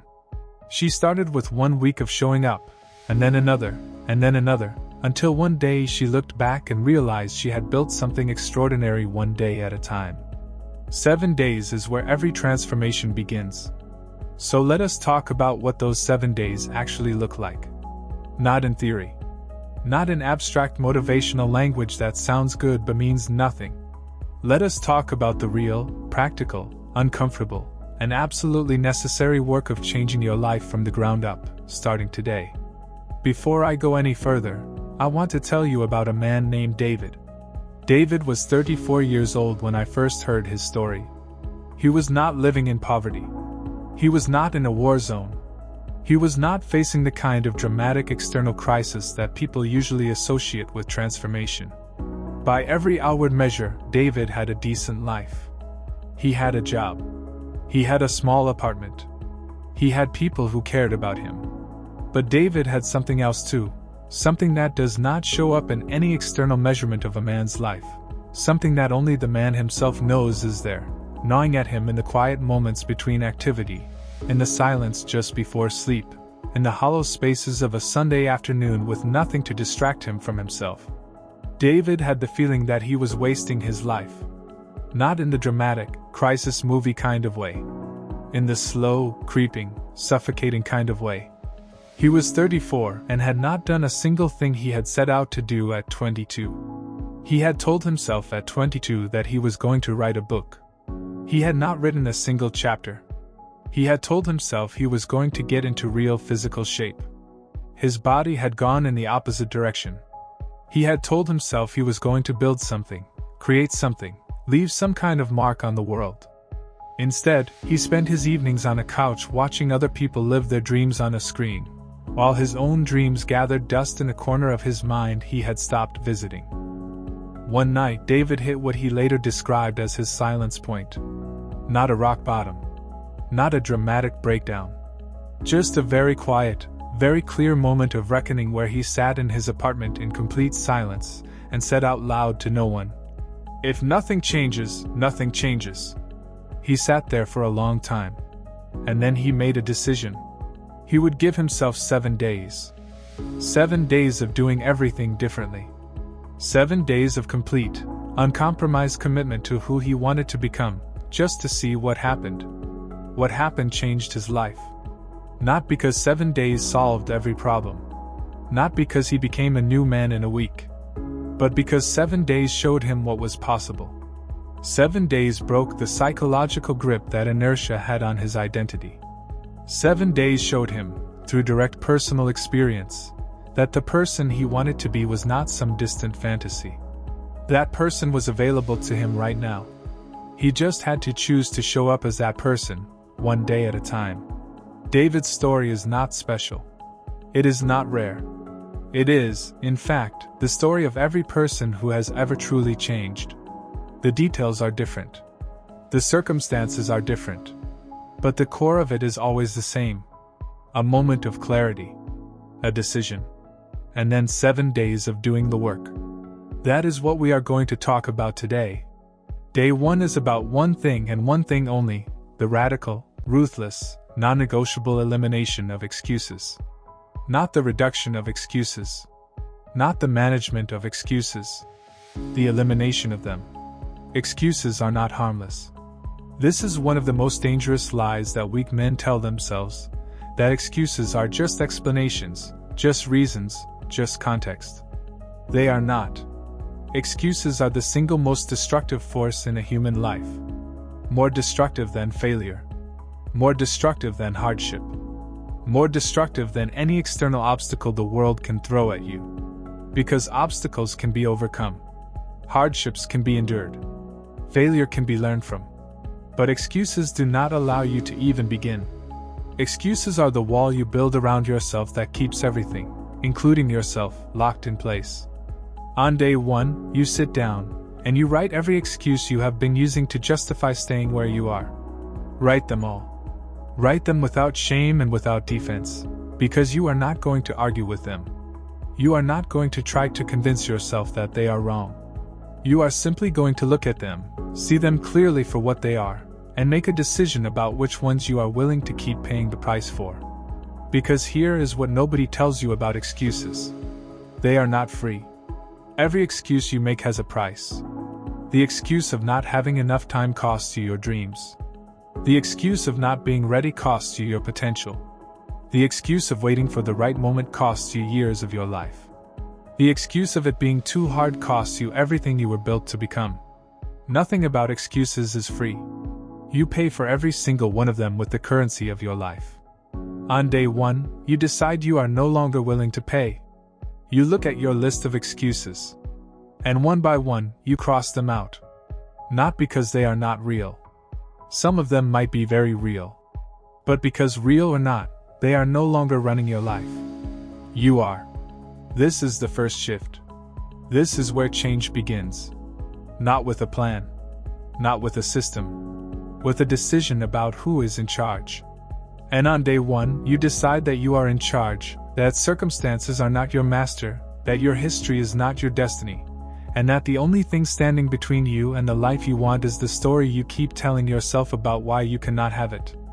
Cross out the story. Start a new one. Day 2 is about your body. I know. You have heard this before. Everybody talks about fitness and exercise and discipline. But I am not talking to you about aesthetics right now.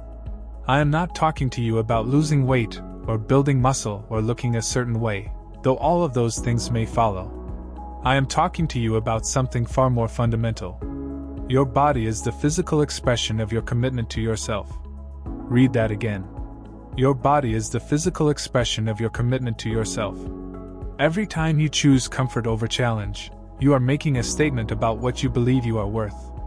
Every time you skip the workout, you are casting a vote against yourself. Every time you treat your body as an afterthought, something to be managed rather than developed, you are building a relationship with yourself that says, I do not take myself seriously. And if you do not take yourself seriously, the world will not take you seriously. And more importantly, you will never fully take yourself seriously, which means you will always be operating below your potential. On day 2, you move your body with intention. It does not have to be a 2-hour workout. It does not have to be extraordinary. But it has to be intentional. It has to be a deliberate act of choosing your development over your comfort. Go for a run. Do push-ups in your living room. Go to the gym. Walk for an hour in the early morning while the world is still quiet. Whatever form it takes, do it. Do it today. Do it not because you love it, not because it feels good, but because you have decided that you are the kind of person who shows up for themselves. Here is what happens when you move your body with intention on day 2. Something shifts in your brain chemistry. Something shifts in how you see yourself. Because there is a direct, documented, scientifically proven relationship between physical discipline and psychological self-belief. The moment you push through discomfort in your body, your mind begins to believe that you are the kind of person who can push through discomfort. And once your mind believes that, everything else becomes possible. The body is not separate from the life you want to build. The body is the foundation of it. On day 2, you lay the foundation. Day 3 is the day most people never get to. Because day 3 requires something that modern culture has almost completely destroyed in the average person. Day 3 requires silence. Not meditation necessarily, though that can be part of it. Not prayer necessarily, though that too can be part of it. Simply silence. The absence of noise. The deliberate withdrawal from the constant, relentless, soul-numbing flood of information, entertainment, distraction, and stimulation that most people have allowed to colonize every single moment of their waking lives. Think about the last time you sat in complete silence with nothing to do and nothing to consume.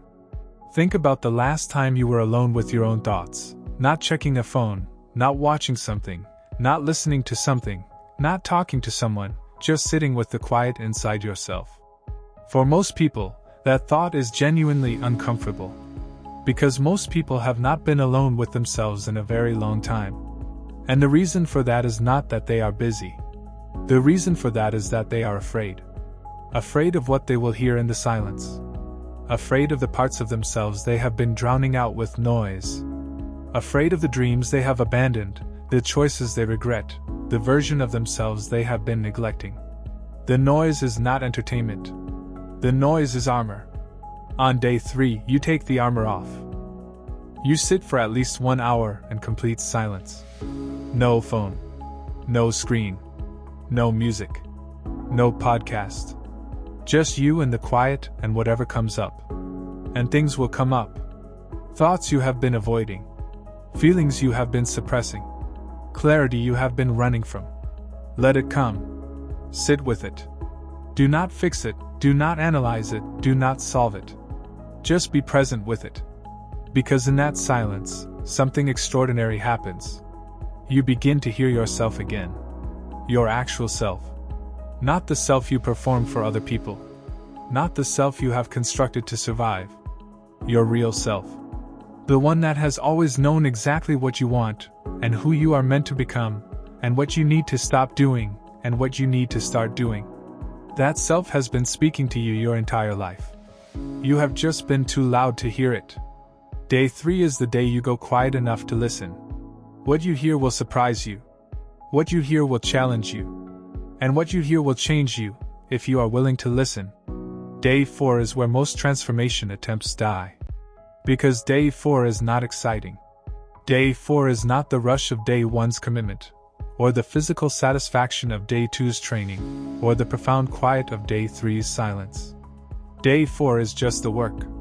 Unsexy, unglamorous, relentless, ordinary work toward the goal you have set for yourself. And here is the brutal truth about transformation that the self-help industry has spent decades trying to hide from you, because the truth does not sell as many courses. Change is not a dramatic event.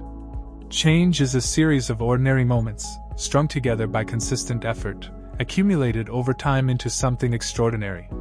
The man who reads for 1 hour every single day does not become extraordinary in 1 day of reading. He becomes extraordinary after 1,000 days of reading. The woman who writes 500 words every single day does not produce a masterpiece in a week. She produces a masterpiece after years of showing up. The athlete who trains 6 days a week does not build a championship body in a month.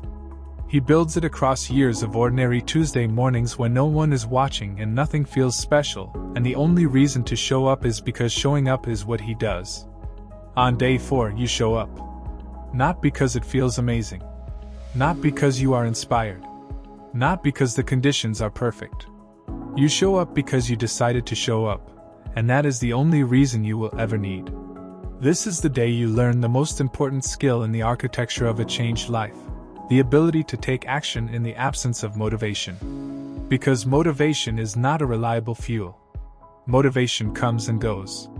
Motivation depends on how you feel, and how you feel depends on sleep and circumstances and blood sugar, and 100 other variables you cannot control.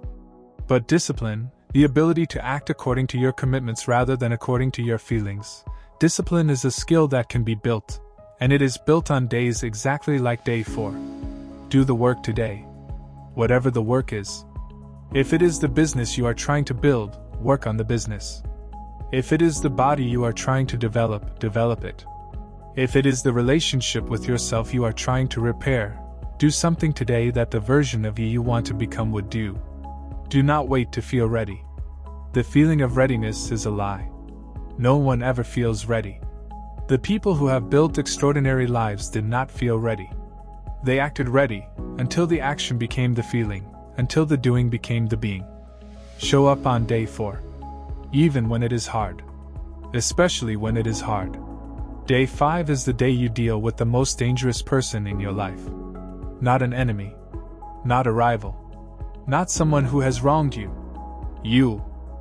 Specifically, the version of you that lives in your own head and narrates your experience of the world.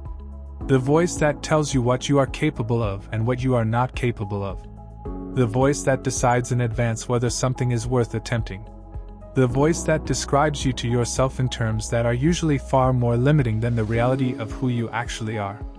The psychologists call it your inner critic. The ancient Stoics called it the ruling faculty of the mind. Marcus Aurelius, who led the most powerful empire in the ancient world while fighting wars on multiple fronts and managing personal grief and loss that would have broken most men, wrote in his private journals that the chief task in life is simply to identify what is truly mine and what is merely opinion masquerading as reality. Most of what your inner voice tells you about yourself is opinion masquerading as reality. You are not too old. That is an opinion. You are not too late. That is an opinion. You are not lacking what it takes. That is an opinion. You are not fundamentally different from the people who have succeeded at what you want to do. That too is an opinion. On day 5, you examine the narrative. You sit down, and you listen to the things you tell yourself about yourself. Not the things you would say out loud to someone else. The things you say silently, inside, in the privacy of your own skull. And you ask, for each one, is this true? Not is it uncomfortable. Not does it feel real. Is it actually, objectively, demonstrably true? You will find, with very few exceptions, that the things holding you back most powerfully are not circumstances or obstacles or a lack of resources. They are stories. They are beliefs you adopted at some point, usually young, usually in pain, usually in response to something that has nothing to do with who you are now or what you are capable of now, and you have been carrying them forward into every new day as though they are fixed facts about reality rather than interpretations that can be changed. The Stoics understood this with remarkable clarity. Epictetus, a man who was born into slavery, who lived in chains, who had everything the world could take from a man taken from him, wrote that men are disturbed not by the things that happen but by their opinions about the things that happen. He understood, from the most extreme possible experience, that no external circumstance has the power to determine your inner state unless you grant it that power. On day 5, you stop granting your limiting beliefs that power. You look them in the eye. You name them. You trace them back to where they came from. And then you make a conscious, deliberate decision to replace them with something more accurate, more useful, and more aligned with the person you are becoming. This is not positive thinking. This is not pretending the world is different from what it is. This is clarity. The clear-eyed recognition that you are not the sum of your past experiences, you are the author of your present choices, and your present choices are creating your future identity. Write a new story on day 5, and start living from it. Day 6 is about the people around you. This is the conversation that nobody wants to have, because it requires an honesty about human relationships that many people find deeply uncomfortable. But if you are serious about changing your life, you cannot afford to skip it. The people you spend the most time with are, to a degree most people severely underestimate, the people you are becoming. This is not philosophy. This is neuroscience. Your brain is wired for social calibration. You unconsciously adopt the behaviors, beliefs, emotional patterns, and standards of the people you are around most frequently. You mirror their ambitions. You absorb their limitations. You internalize their definitions of what is normal, what is possible, and what is acceptable. If you spend the majority of your time with people who are comfortable being mediocre, you will find it increasingly hard to be otherwise. Not because they are bad people, but because the social environment normalizes mediocrity, and the human brain is extraordinarily powerful at conforming to whatever it perceives as normal. On day 6, you do an honest audit of your relationships. Not to condemn anyone. Not to cut everyone off and declare yourself above other people. But to see clearly who in your life is lifting you higher and who is, intentionally or not, keeping you small. Who are the people in your life who challenge you, who believe in your potential, who hold you to a standard, who celebrate your growth rather than feeling threatened by it. Spend more time with those people. Seek them out deliberately. Create more of those relationships. And who are the people who subtly discourage every ambition you express, who make you feel foolish for wanting more, who meet your goals with skepticism and your growth with resentment? You do not have to cut those people out of your life overnight. But you do need to limit how much real estate they occupy in your mental and emotional world. Jim Rohn said it, and it has been repeated 10,000 times because it is true. You are the average of the 5 people you spend the most time with. This is not metaphor. This is the mechanics of social influence and neurological calibration. Change your circle, even incrementally, and you change yourself. On day 6, choose more carefully who you allow into the rooms of your mind. Day 7 is the most important day of all. Because day 7 is not the end of 7 days. Day 7 is the beginning of the rest of your life.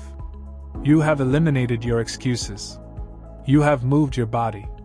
You have sat in silence and listened to yourself. You have done the work without needing to feel inspired. You have confronted and rewritten your limiting narrative. You have examined your relationships and begun choosing more consciously who you become through proximity. 7 days of this work has done something to you that you may not be able to fully articulate yet but can feel. You feel different.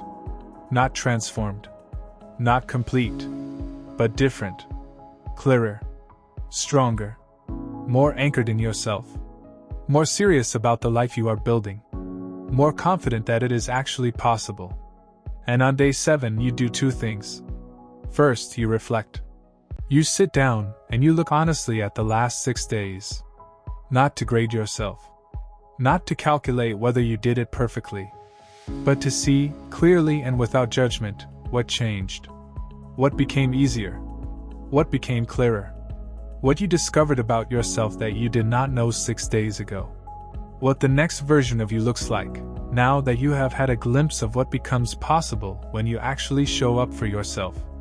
Write it down. Journal it. The act of writing has a way of making the internal permanent, of crystallizing insight into commitment, of turning a feeling into a foundation. Second, you decide. You decide whether this is something you tried for 7 days or something you are choosing as a way of life. And I believe, with everything in me, that if you have genuinely done the work of these 7 days, genuinely done it rather than read about it or thought about it or told yourself you would do it later, you will not have to think very hard about this decision. Because you will have already felt the answer in the way the last 7 days felt compared to every day that came before them. 7 days of living as your best self will ruin you for anything less. That is not a promise. That is a fact. You will not be able to go back to the couch with the same comfort you once had. You will not be able to accept your excuses with the same peace you once found in them. You will not be able to tolerate the old story about who you are and what you are capable of once you have spent 7 days living outside of it. The cage will feel smaller. And that is a gift. Because a cage that feels smaller is a cage you are ready to leave. Now I want to speak directly to the man or woman watching this who is thinking, somewhere in the back of their mind, that this sounds good but probably will not work for them. That they are somehow a special case. That their circumstances are uniquely difficult. That the version of transformation I am describing is possible for some people but not for them. I want to speak directly to that thought. Because that thought is the final and most powerful line of defense that the part of you that is afraid of change will ever deploy against you. Let me tell you something about Marcus Aurelius. He was the emperor of Rome. He had every pleasure, every comfort, every material thing a human being could want available to him at all times. He had more power than any man in the known world. And yet, the private journals he kept, the meditations, are not the journals of a man who found it easy to be his best self. They are the journals of a man who struggled daily with the same internal battles that every human being faces, who had to remind himself, constantly, to be patient, to be honest, to be disciplined, to see things clearly rather than as he wished them to be, to do the right thing when the comfortable thing was always available. The greatest emperor in the history of Western civilization had to work to change himself every single day. If he had to work at it, so do you. And that means it is possible. Let me tell you about Epictetus. He was born into slavery. He was owned by another man. His body was not his own. His freedom was not his own. His circumstances were, by any objective measure, as limiting as circumstances can be for a human being. And yet Epictetus became one of the most influential philosophers in history. He built a school of thought that shaped the inner life of Roman emperors and modern Navy SEALs alike. He did it not by escaping his circumstances, not by waiting for the world to give him permission to be great, but by going somewhere his master could never follow him. Inside. He went inside and built a self that no external circumstance could break. He understood, from the experience of genuine suffering, that the one freedom no one can ever take from you is the freedom to choose how you respond to what happens to you. If Epictetus could build an extraordinary inner life in chains, you can build one in whatever you are currently facing. Let me tell you about Seneca. He was one of the wealthiest men in Rome. He had status and comfort and influence. And he wrote, repeatedly and with urgency, to anyone who would listen, that the greatest danger a man faces is not poverty, or illness or failure. The greatest danger is the wasting of time. The gentle, invisible theft of days and years by distraction and comfort and delay. He wrote that we suffer more in imagination than in reality, that it is not that we have a short time to live but that we waste a great deal of it. He spent his life reminding people that the moment they were waiting for was already here. The moment you have been waiting for is already here. Not tomorrow. Not when the timing is better. Not when you feel ready. Here. Now. In this moment. In this day. You have been given 7 days by this video. 7 days with a framework for genuine, radical, sustainable change.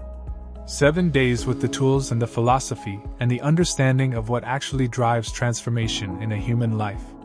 What you do with those 7 days is entirely, completely, unconditionally your choice.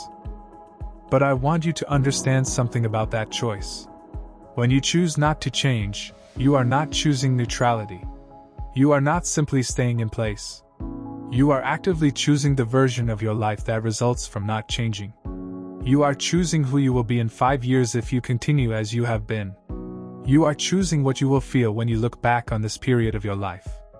You are choosing the story you will tell yourself, in the quiet moments, about the life you lived and the person you became. Make that choice consciously. Make it with your eyes open. And if the version of your life that results from not changing is not the version you want, then change. Not someday. Not when you feel ready. Today. In the next 7 days. I want to close with this. You were not built for a small life. I do not know you. I do not know your name, or your circumstances, or your history, or the specific shape of the dreams you carry inside you. But I know this with absolute certainty: you are not built for a small life. The fact that you are here, watching this, feeling what you are feeling as you listen to these words, is itself evidence of something larger stirring in you. Mediocre people do not search for transformation. Comfortable people do not seek out the kind of truth that challenges them. The fact that you are here means that somewhere inside you, regardless of what your circumstances look like right now, there is a version of you that knows you are capable of more. A version that has not given up. A version that is still, even now, holding the door open for you. 7 days. That is all that stands between who you are today and who you begin to become tomorrow. Not 7 years. Not a complete dismantling and rebuilding of your life from the outside in. 7 days of showing up with honesty and discipline and silence and courage, and the willingness to look clearly at the choices that got you here and make different ones. 7 days ago, David was sitting in a quiet apartment feeling like his life was slipping away from him. 7 days later, he was not a finished man. He was not a success story. He was something better than both of those things. He was a man in motion.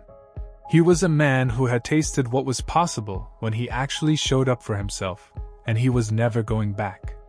That is what these 7 days can do for you. Not give you a finished life. Give you a life in motion.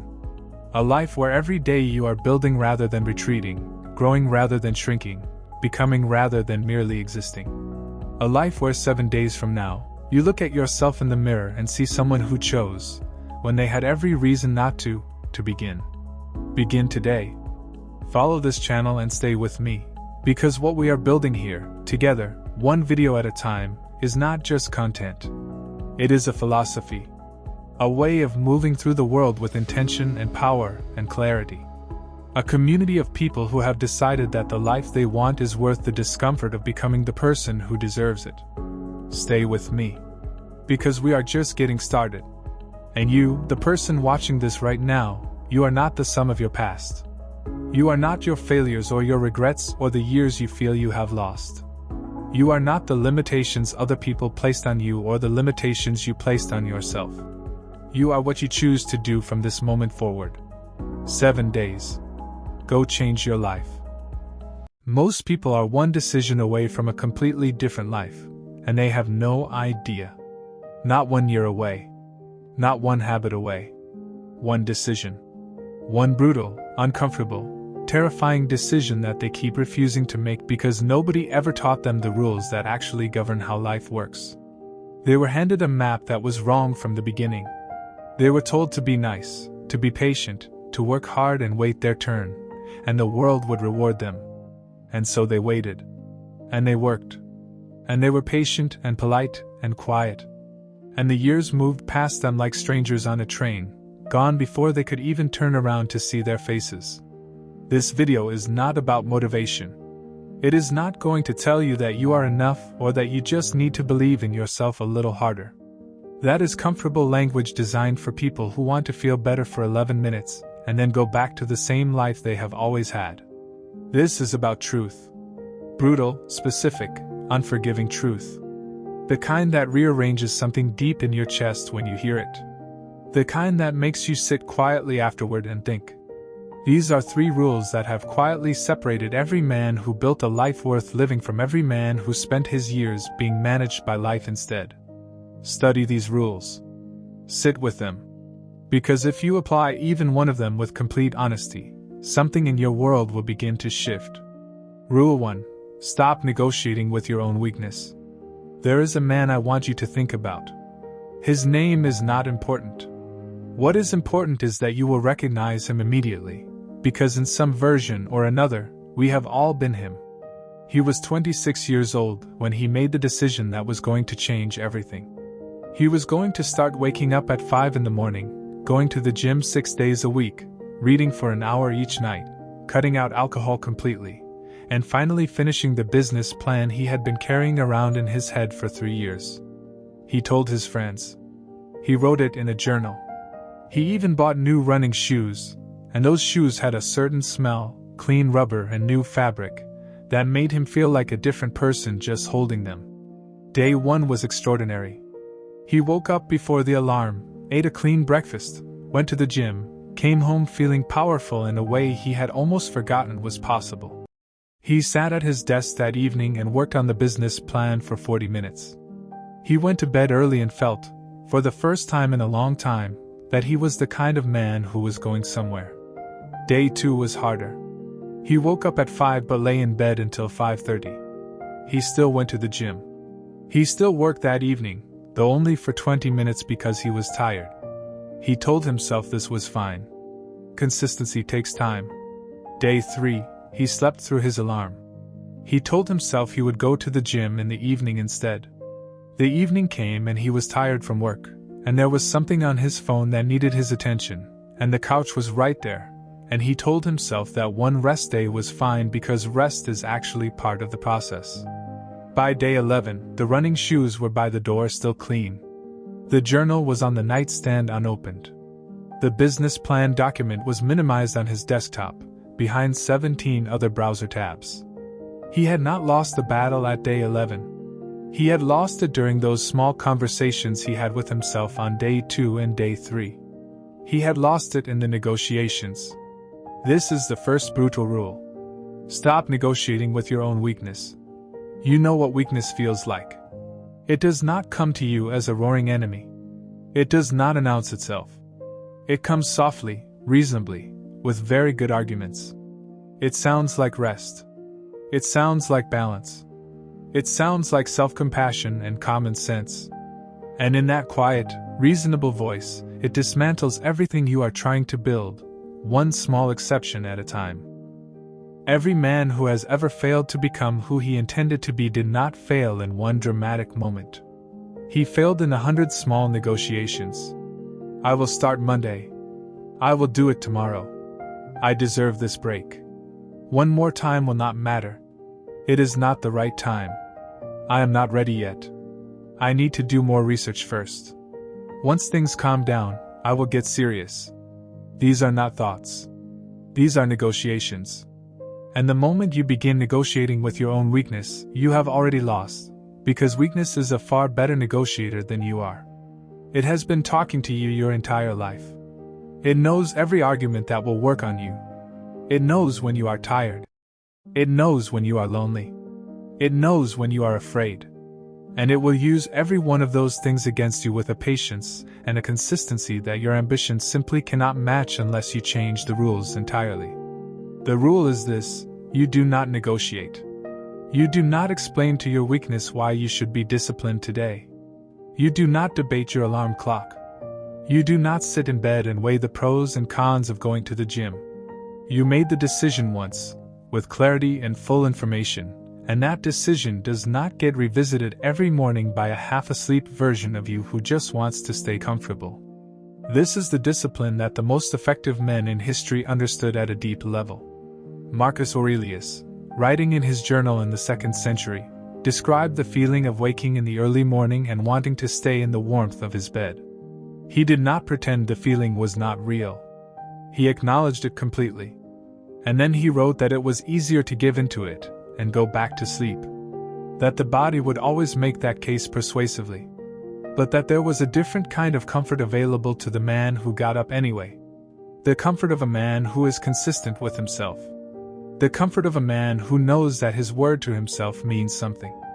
Think about what it means to be a man whose word to himself means something. Most people think of integrity as something you show to others. You keep your promises to people. You show up when you say you will.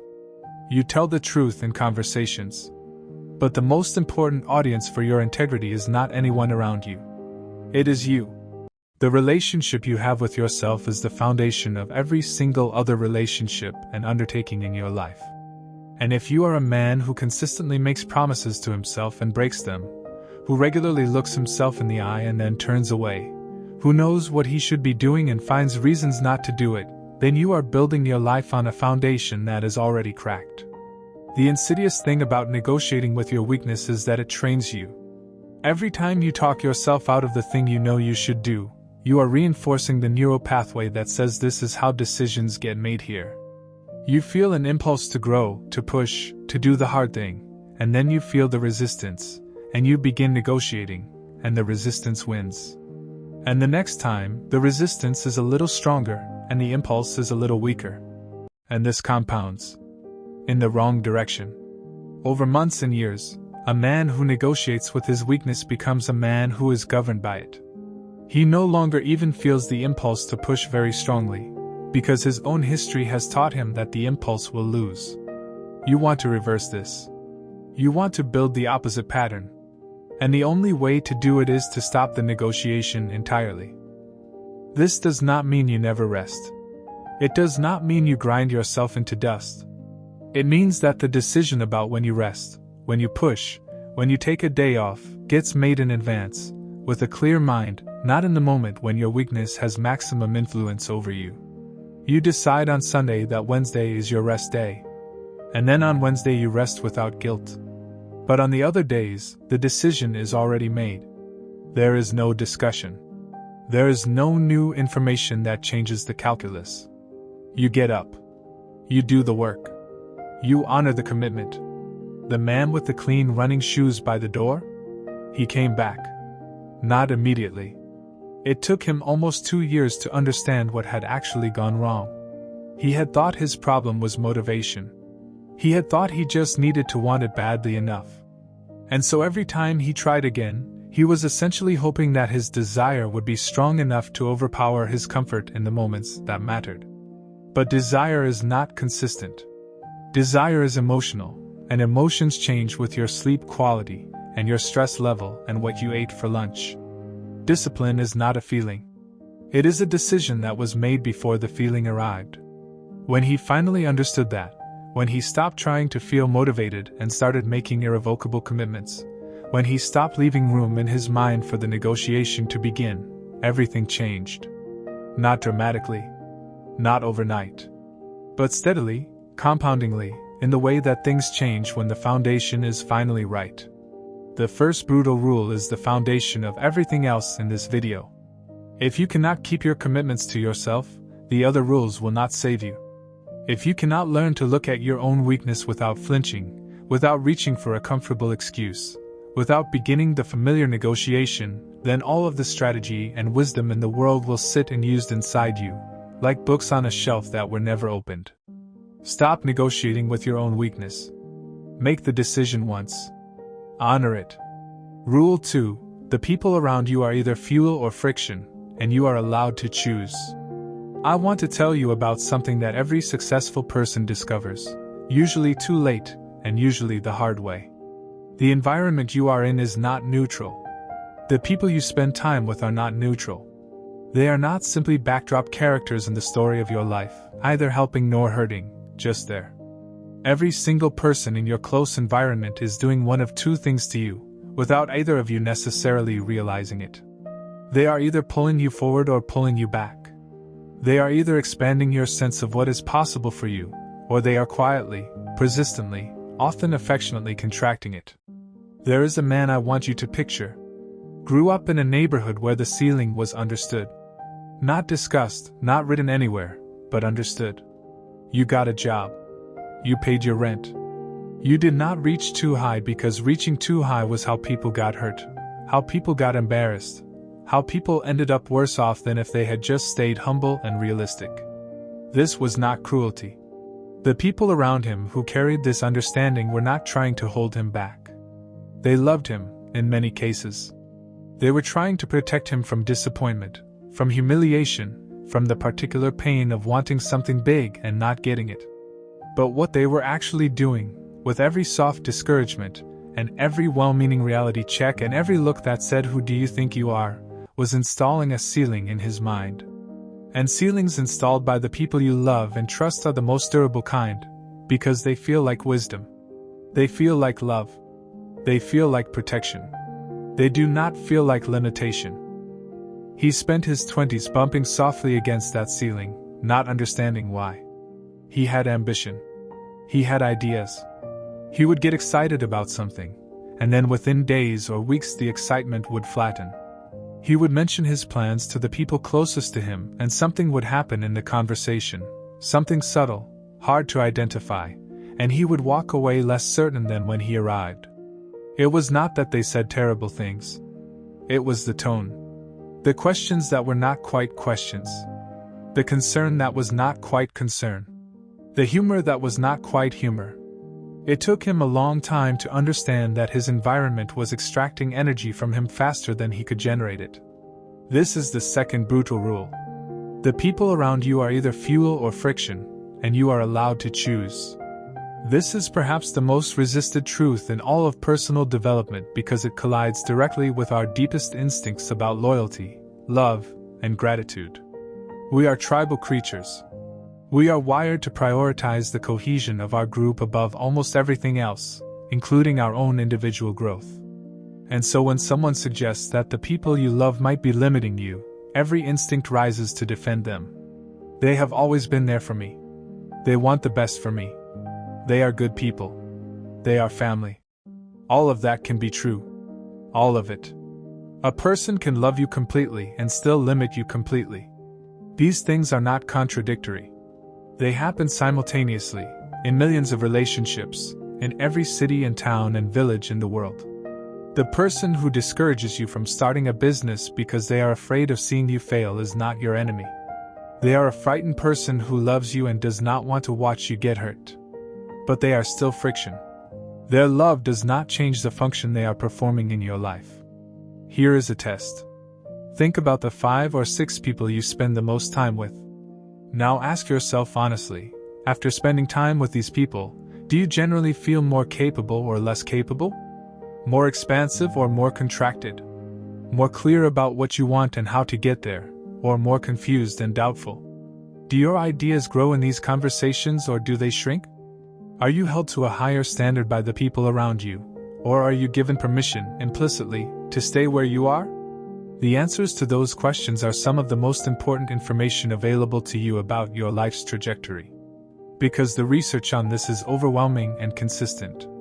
The people you surround yourself with shape your sense of what is normal, what is possible, what is acceptable, what is expected. They calibrate your ambition. They define, by example and by their response to you, what a person like you can achieve. Jim Rohn said it simply enough that it has been repeated for decades. You are the average of the 5 people you spend the most time with. This is not a motivational slogan. It is a documented social science phenomenon. Human beings are extraordinarily susceptible to the standards and expectations of their immediate social environment. We rise to match them or we fall to match them. This happens largely below the level of conscious awareness. When you spend significant time around people who are building remarkable things, something happens to your brain. The ceiling rises. Not because they give you advice, though that helps. Not because they open doors for you, though that helps too. But because your nervous system recalibrates what normal looks like. A person running a $10 million business stops being an abstract category called successful person and becomes a specific human being you have lunch with who has bad days and makes mistakes and is also building something extraordinary. And if he can do it, the category of people who can do it now includes someone who looks and sounds a lot like you.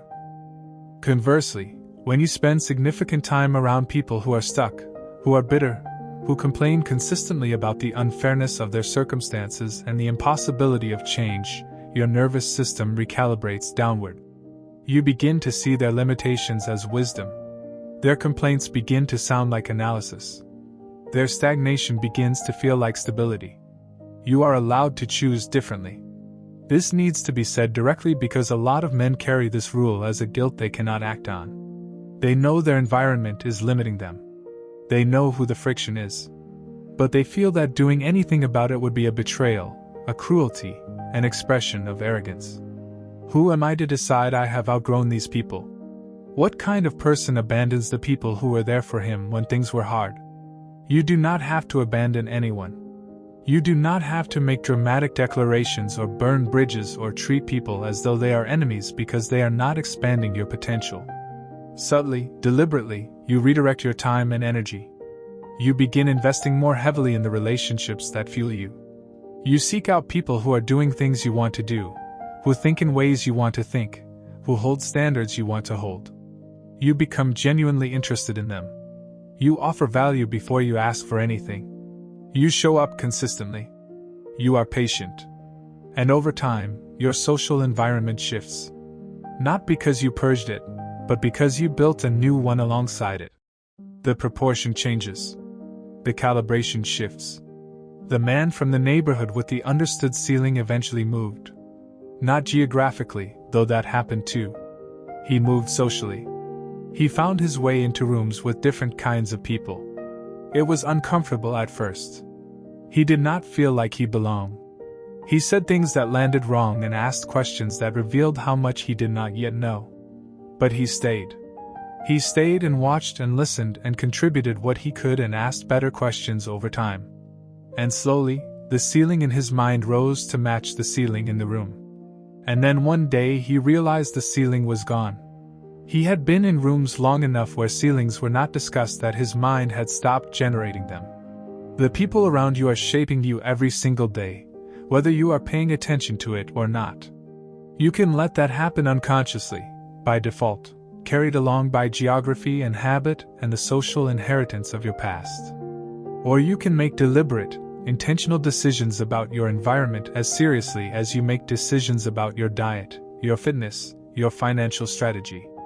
Your environment is the most powerful force acting on your life. Choose it. Rule 3. Pain is not the obstacle. Pain is the curriculum. Every man who has ever transformed his life did so through something he did not want to go through. Not some men. Not most men. Every single one. There is a man sitting across from me in this story. He is not a historical figure. He is not famous. He is an ordinary man, which is exactly why his story matters. He lost his job at 38. Not downsized gently with generous severance and career counseling. Let go on a Tuesday afternoon with 2 weeks of pay and a handshake from a manager who could not make eye contact. He had a mortgage. He had a car payment.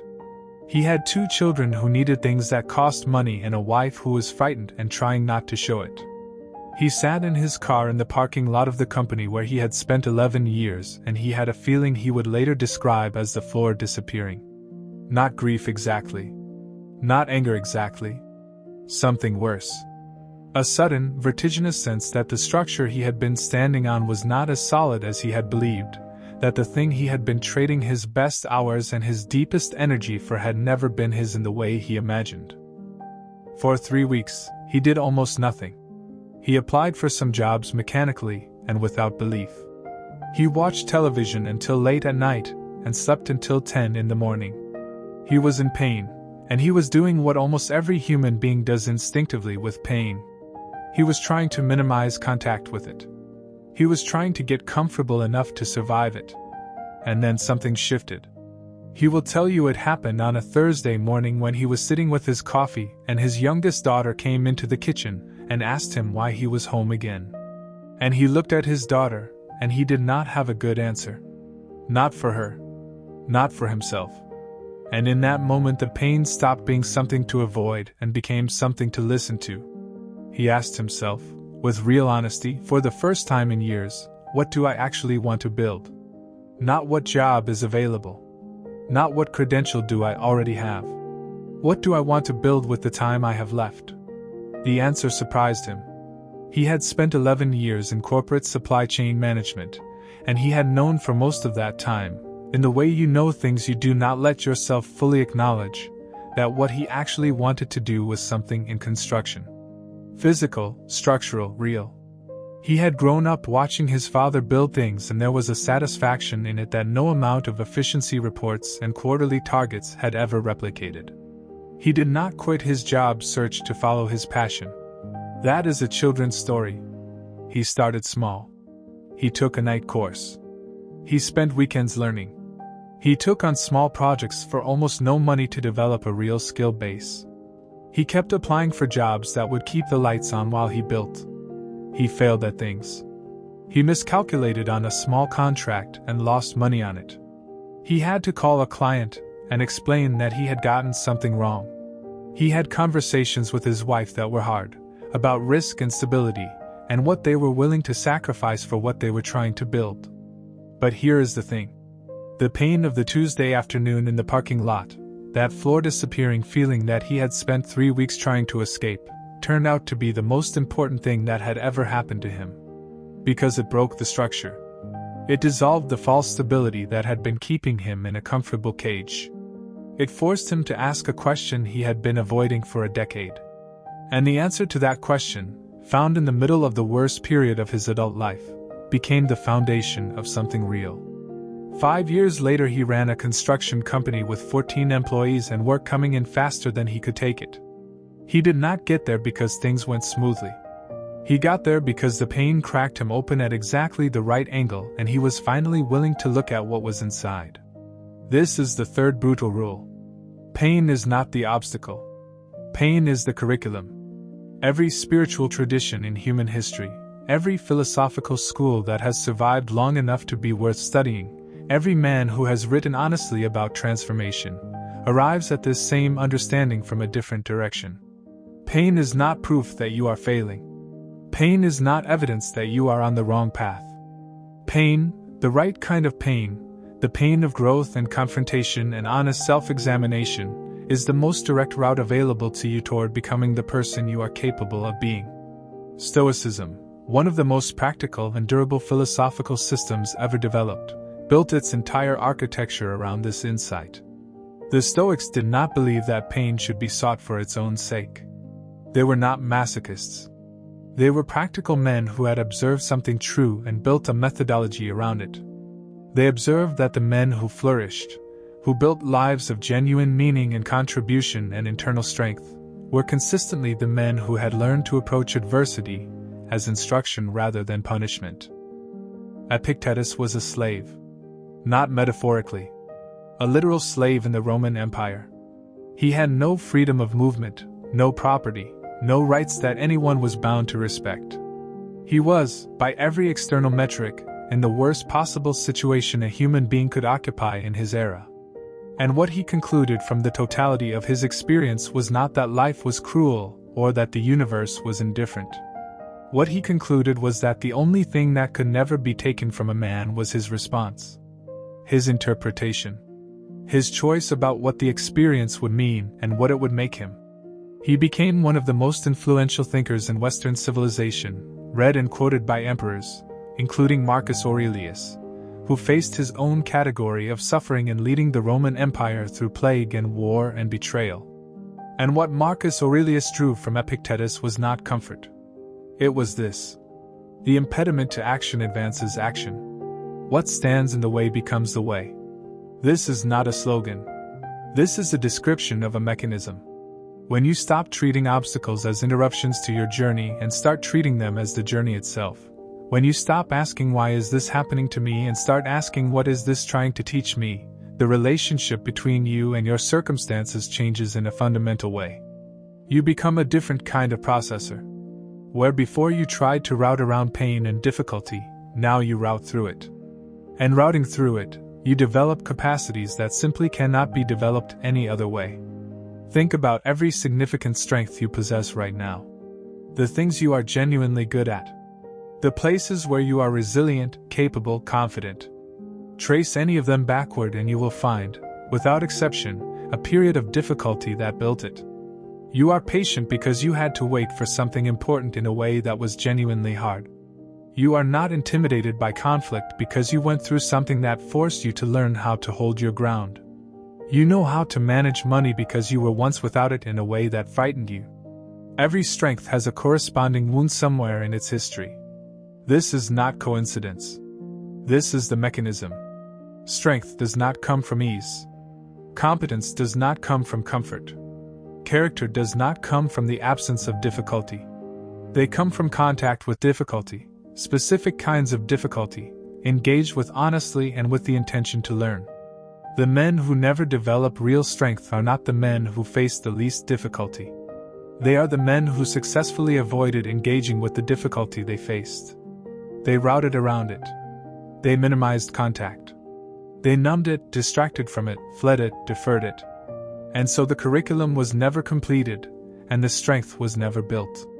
There is a concept in psychology called post-traumatic growth that researchers began studying in earnest in the 1990s. What they found upended the conventional understanding of trauma. They found that a significant number of people who went through genuinely terrible experiences, not just hardship but real trauma, reported that in the aftermath they had developed new strengths, new appreciation for life, new depth of relationship, new clarity of purpose that they were certain they would not have developed without the experience. They were not grateful for the experience in the moment. They did not enjoy it. But they recognized, looking back, that it had catalyzed something in them that nothing else could have. The key differentiator, the thing that predicted whether someone came out stronger or weaker from a painful experience, was not the severity of the experience. It was the person's relationship to it. The people who grew were the people who eventually turned toward the experience rather than away from it. Who asked it questions? Who let it change their understanding of themselves and the world, rather than defending themselves against the change. This is a skill. It is not a talent you either have or do not have. It is a practice. And like all practices, you can become better at it deliberately. You can start right now with whatever is difficult in your life at this moment. Not the catastrophes, if there are any. Start smaller. Start with the thing that has been frustrating you. The relationship that has been difficult. The work that has not been going the way you wanted. The part of yourself you keep bumping into that you do not like. Instead of asking, how do I get rid of this? Ask, what is this trying to teach me? It sounds simple. The results are not simple. The results, practiced consistently over months and years, are extraordinary. Because you stop wasting the pain. You stop letting difficulty move through your life like weather, something you endure until it passes, leaving nothing behind. You start converting it. You start extracting from every hard thing exactly the instruction it contains, and you apply that instruction, and you become, incrementally, compoundingly, the kind of man who is built from his difficulties rather than broken by them. The man in the parking lot on that Tuesday afternoon did not know any of this consciously. He did not have a framework. He was just a frightened man sitting in a car watching people walk past his window on their way to the jobs they still had. But when his daughter asked him why he was home again, something in him made the choice to stop routing around the pain and start listening to it. That choice, made instinctively, without vocabulary or philosophy, was the most important one he ever made. Pain is not the obstacle. Pain is the curriculum. Stop avoiding the class. Bringing it together. 3 rules. Simple to say. Genuinely difficult to live. Let us be precise about what applying them actually looks like, not in theory but in practice, over time, in the texture of an ordinary life. When you stop negotiating with your own weakness, the first thing you will notice is how often you are doing it. It is like learning a new word. Before you learned it, you did not notice it. Once you know it, you see it everywhere. You will catch yourself mid-negotiation, halfway through the familiar argument, the comfort reasoning, the sensible exception, and you will recognize what is happening. That recognition is power. Not the power to stop it immediately, every time, with perfect consistency. But the power to see it. And once you can see it, you can begin to interrupt it. You can learn to make the decision before the moment arrives, before the comfort impulse is at full strength, and then simply honor the decision you already made. You will not be perfect at this. Nobody is. The goal is not perfection. The goal is direction. The goal is that over the next 6 months, the negotiation wins slightly less often than it did in the previous 6 months. That the commitments you make to yourself are kept slightly more reliably than they used to be. That the relationship between you and your own word gradually becomes something you are proud of. When you start choosing fuel over friction in your environment, the first thing you will notice is discomfort. Seeking out new relationships, inserting yourself into rooms where you are not yet established, offering value before you have credibility, these things feel awkward. They feel presumptuous. Every social instinct tells you that you are overreaching, that you do not belong, that the people in that room can see you do not belong. Let those feelings be present. They are not accurate, and they are not instructions. They are just the familiar discomfort of growth, wearing the costume of social anxiety. Stay in the room. Come back to the room. Be genuinely curious about the people in the room. Ask questions that are actually questions, not performances of curiosity but real attempts to understand how they think and what they have learned. Offer things that are actually valuable, not flattery and not desperate attempts to be liked, but real contributions, real work, real reliability. Show up when you say you will. Follow through on what you offer. Be the person in that room who does exactly what he says he will do, and you will find that doors open with a consistency that looks, from the outside, like luck. And simultaneously, let the friction in your life quietly diminish. Not violently. Not with declarations. But with the gentle, consistent redirection of your time and energy away from the relationships and environments that contract you and toward the ones that expand you. Watch what happens to your sense of what is possible over the next year. Watch the ceiling rise. When you start treating pain as curriculum, the first thing you will notice is how much of your energy you have been spending trying to avoid being uncomfortable. This is one of the most significant drains on human potential that nobody talks about. The anticipatory avoidance of difficulty. The way we manage our days and our choices to minimize our exposure to the things that frighten us or frustrate us or confront us with our own limitations. This avoidance feels like self-protection. It is actually self-imprisonment. Every circle of avoidance is a smaller life. Start expanding the circles. Start doing the things you have been deferring because they are uncomfortable. The hard conversation. The creative risk. The business idea. The physical challenge. The honest self-examination. Do not do them all at once. Choose one. Engage with it fully. Let it be as difficult as it is. Ask it what it is trying to teach you. Extract the instruction. Apply it.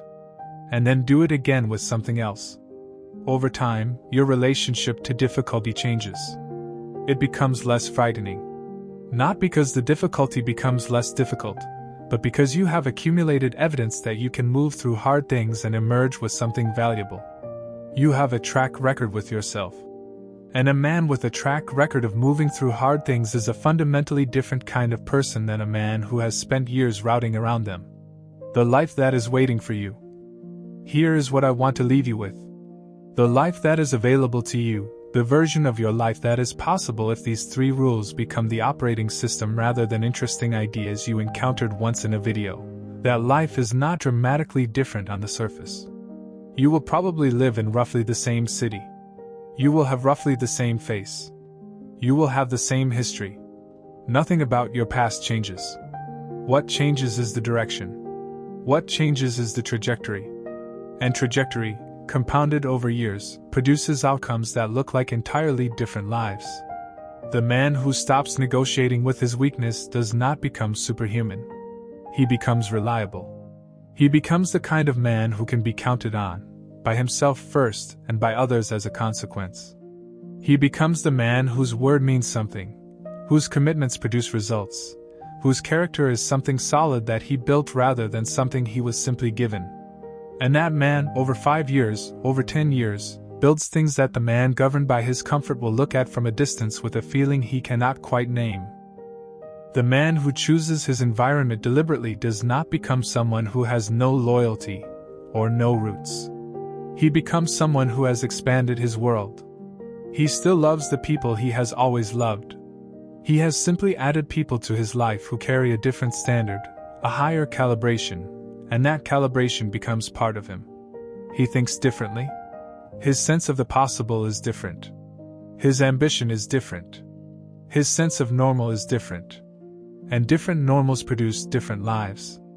The man who learns to treat pain as curriculum does not become someone who does not feel pain. He becomes someone who processes it differently.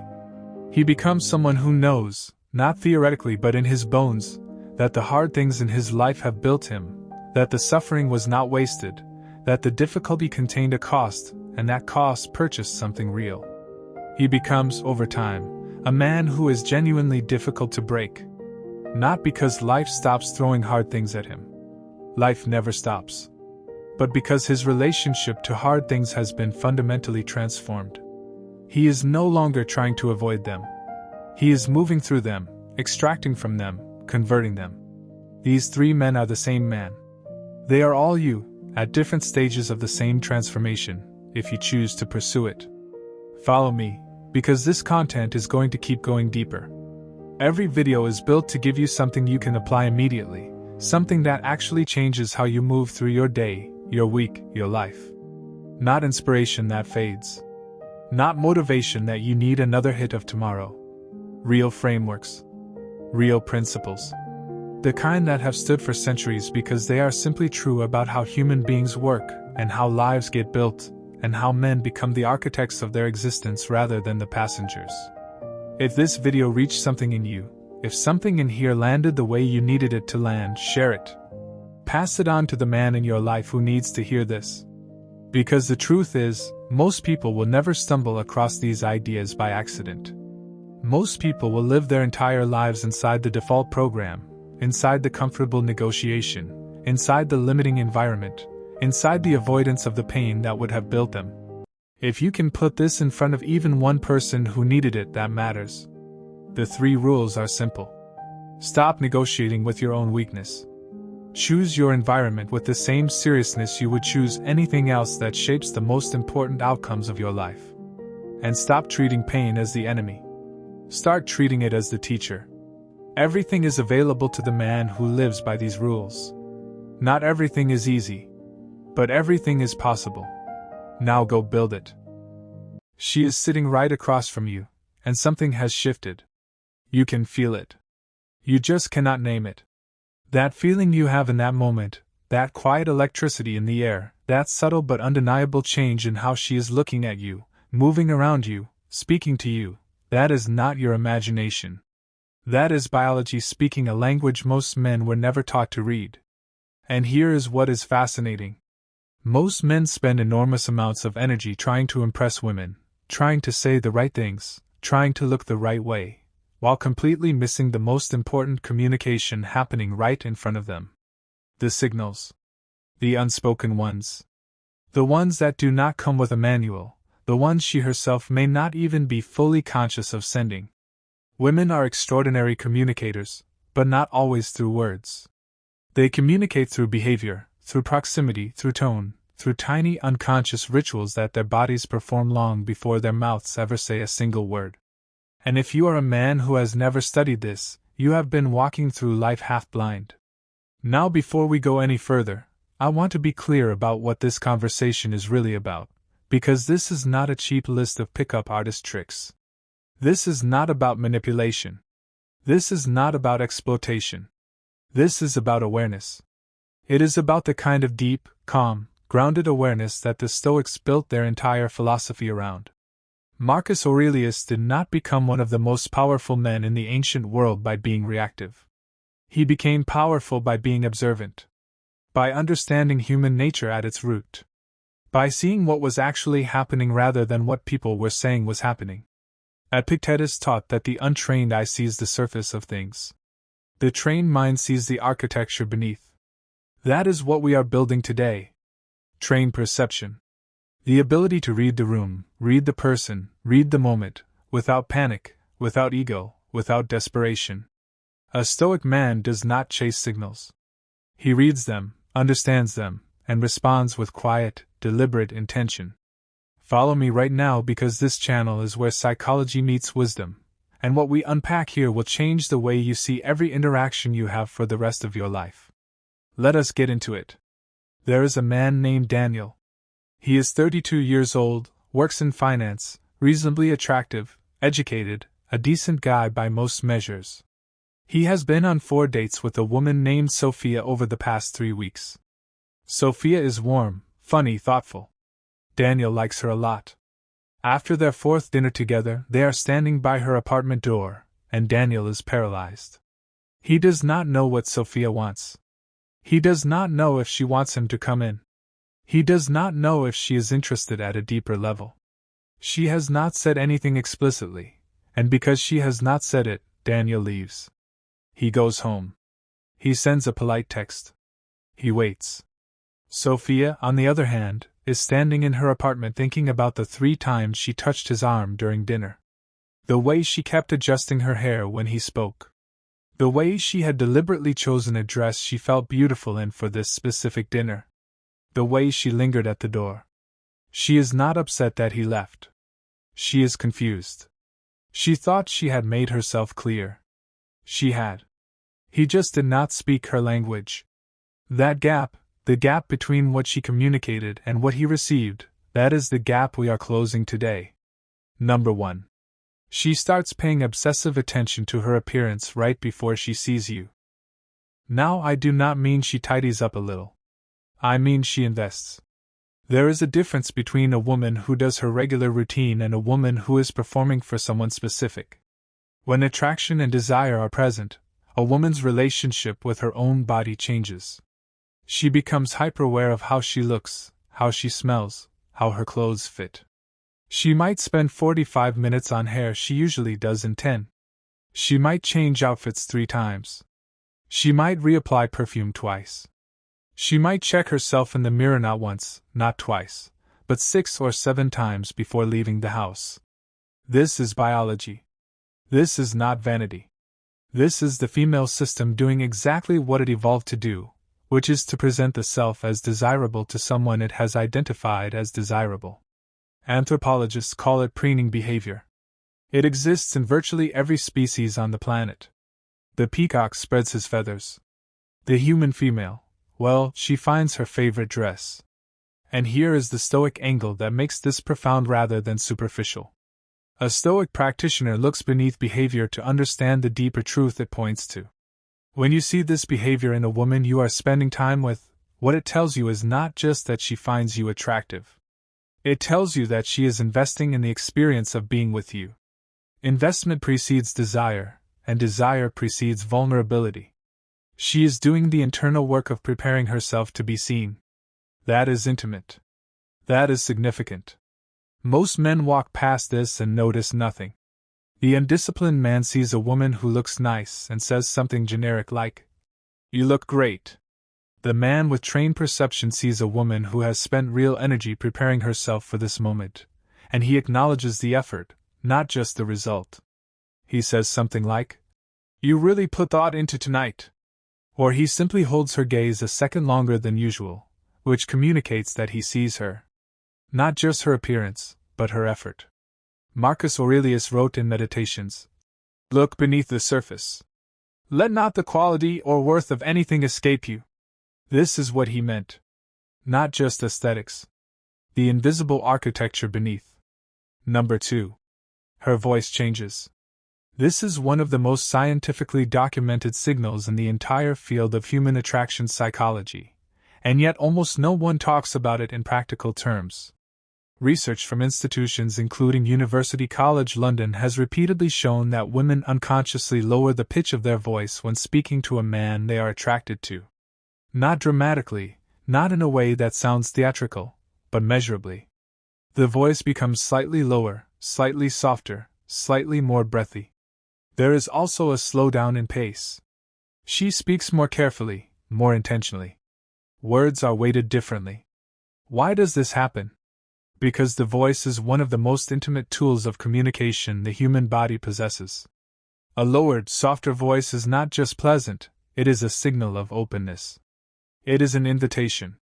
It creates a frequency that is private, almost conspiratorial, as if the words being spoken are meant only for the ears they are directed toward.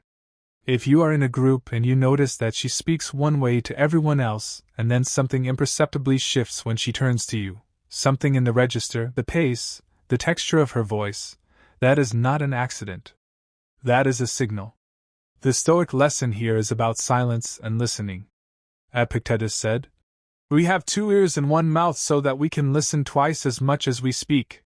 Most men are so focused on what they are going to say next that they never actually hear what is being communicated to them. The practiced man is quiet enough inside himself to notice these subtle acoustic shifts. He is not performing. He is present. And presence is one of the most attractive things a human being can be. When you are present enough to notice that her voice has changed when she speaks to you, and you are secure enough not to scramble or overreact, what you communicate back is effortless confidence. You are not chasing the signal. You received it, you understood it, and you are simply here. Number 3. She finds reasons to touch you. Touch is the most intimate channel of human communication. It bypasses every intellectual filter. When you touch someone, or allow yourself to be touched, the body responds chemically. Oxytocin is released. The nervous system registers the other person as close, as safe, as present. When a woman is experiencing desire for someone, her body naturally migrates toward proximity. She does not think about this consciously most of the time. It just happens. She sits closer than she needs to. She brushes your arm when she laughs. She touches your shoulder when she is making a point. She straightens something on your jacket that did not actually need straightening. She finds excuses for her hand to land somewhere on your physical self. These are not accidents. Statistically, we do not touch the people we are indifferent to. We touch the people we want closer to us. Pay attention to where she touches and how. A touch on the forearm is different from a touch on the hand. A hand on the chest is different from a hand on the back. The more central the touch, the more significant the signal.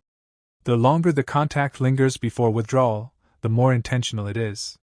There is a story that circulates in psychology circles about a study done in a library, where a librarian would occasionally brush a patron's hand when returning a library card. It was brief, barely noticeable.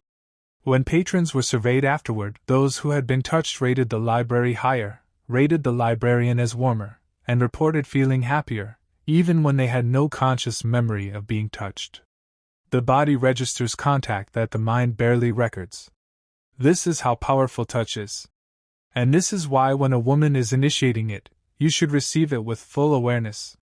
The Stoic application here is this. Do not flinch. Do not overthink it. Do not pounce on it either. The Stoic response to an invitation is calm acknowledgement. You receive the touch. You may lean slightly toward it. You hold steady. You do not spiral into anxiety about what it means, and you do not immediately try to escalate beyond it. You stay grounded in the moment, because the moment is enough. Number 4. She becomes hyper-present in her body. This is a fascinating one because it is both physical and psychological, and once you know how to see it, it becomes unmistakable. When a woman is experiencing desire, she develops a kind of heightened awareness of her own physical self. She becomes more conscious of how she is sitting, how she is moving, how she is positioned in space. There is a quality to her physical presence that is different from her default. She is not just occupying a chair, she is inhabiting it. Her posture changes. She might sit up straighter. She might uncross and recross her legs. She might run her fingers along her own collarbone or arm without realizing she is doing it. She touches her own face, her own neck, her own hair. She is essentially drawing attention to herself through herself. Psychologists call this self-touching behavior autostimulation, and it is not remotely as dramatic as it sounds. It is simply the body's way of channeling nervous energy and drawing attention to areas of the self. When someone is attracted to another person, they begin to see themselves through that person's imagined eyes, and the body responds by becoming more animated, more alive, more physically expressive. Watch how she moves when she is near you versus when she is across the room talking to someone she is not interested in. There is a fluency to her movements when desire is present that is absent otherwise. She is not stiff. She is not performing for an audience. She is alive in her body in a particular way. The Stoic parallel to this is what the philosopher Zeno called the harmony of the inner self with the outer world. When someone is truly present in a moment, their body and their mind are aligned. They are not split, not distracted, not somewhere else. Full physical presence is a rare and beautiful thing, and when you see it in another person directed at you, it deserves to be met with your own full presence in return. Number 5. She remembers everything you say. I want you to pause on this one because it is less obvious than the physical signals, but it is arguably one of the most revealing. When a woman is attracted to someone, her attention during interactions with them is fundamentally different. She is not half listening while scrolling through her phone mentally. She is recording. She absorbs details about you, small details, offhand comments you made 3 weeks ago, a preference you mentioned once in passing, a name you dropped, a frustration you hinted at. And then days or weeks later, she will reference it. She will ask about it. She will show you, without saying it directly, that she was paying attention. Think about it from your own experience. How many people in your life do you genuinely, deeply listen to? Probably very few. The ones you actually listen to, the ones you remember the details of, are the ones who matter to you. The same is true for her. When a woman brings up something you said weeks ago as if it were important, it is because in her mind, it was. Because you are important. Because she has been thinking about you, going back over your conversations, replaying moments. Memory, in the context of attraction, is a form of devotion. There is a short story I want to tell you here. There was a man named James who had been casually seeing a woman named Priya for about 6 weeks. They had a nice time together, but he was not sure how she felt about him. She was warm but guarded. She seemed interested but never pushed things forward. He was beginning to wonder if she was indifferent. Then one evening they were having dinner, and he ordered something off the menu, and Priya smiled and said, "That's the same thing you said your grandmother used to make on Sunday nights. You mentioned it the first time we had coffee." James had no memory of saying that. It had been a throwaway comment in the first 10 minutes of their first meeting. She had held on to it for 6 weeks. He understood in that moment that she was not indifferent. She was deeply attentive. She had been watching him closely the entire time, taking him in, cataloging who he was. That is not casual behavior. That is investment. The Stoic response to being deeply seen is not flattery and not panic. It is depth returned for depth. You show her that you also see her. You remember what she has told you. You show up in your conversations as someone who has been paying attention. The Stoics called this reciprocal logos, the exchange of true communication between two people who are genuinely present with each other. It is rare. Honor it. Number 6. She manufactures reasons to be near you. This one is so elegantly subtle that most men miss it completely, even when it is happening right in front of them. When a woman wants proximity to someone she desires, she will engineer situations that create it without requiring her to acknowledge what she is doing. She will volunteer to help with something you are working on. She will show up at places she knows you will be. She will suggest an activity that naturally puts you in close physical space. She will find reasons to message you about things that could technically be handled another way. She will come to you with questions that, if she really thought about it, she already knows the answers to. None of this is deceptive in a negative sense. It is just desire expressing itself through the nearest available channel. She is not going to walk up to you and say, "I want to be physically close to you." That requires a level of vulnerability most people, male or female, are not ready for in the early stages of desire. So the body finds workarounds. Proximity by other names. Think about the last time you were genuinely into someone. Did you ever find yourself taking a longer route just to walk past their desk? Did you ever linger in a conversation longer than the conversation required? Did you ever text them something that was technically an excuse to text? Of course you did. Everyone does. Because desire creates gravitational pull, and when you cannot simply say, "I want to be near you," you let your behavior say it instead. The Stoic framework here is particularly powerful. Marcus Aurelius wrote repeatedly about the idea of seeing things for what they are, not for what they appear to be on the surface. The woman who shows up to help you with your project is not primarily there to help you with your project. The woman who keeps finding reasons to sit next to you at every gathering is not there by accident. The trained mind sees the architecture. And the Stoic man responds not with smugness, not with ego, but with genuine warmth and welcome. He makes space for her. He acknowledges her presence. He does not exploit the signal. He receives it with grace. Number 7. She becomes more playful and teasing. Desire, when it is working its way to the surface, often expresses itself as play. This is actually one of the oldest and most universal signals in human courtship, and it is beautiful when you understand it. When a woman starts teasing you, gently mocking you, bantering with you in a way that has a sparkling edge to it, she is doing something very specific emotionally. She is testing the energy between you. She is feeling out whether you can hold your ground. She is also creating intimacy through the shared language of humor and challenge. Teasing requires knowing someone. It requires a level of comfort and attention that does not exist between strangers. You cannot meaningfully tease someone you do not care about. When she calls you out on something small and laughs. When she says, "Oh, you would say that," with a smile that means something. When she gives you a nickname, even a silly one. When she sends you a meme that is mocking you in a warm way. When she contradicts you just to see what you will do with it. These are all invitations. They are her saying, "I am comfortable enough with you to push on you, and I want to see if you push back." This is where so many men get it wrong.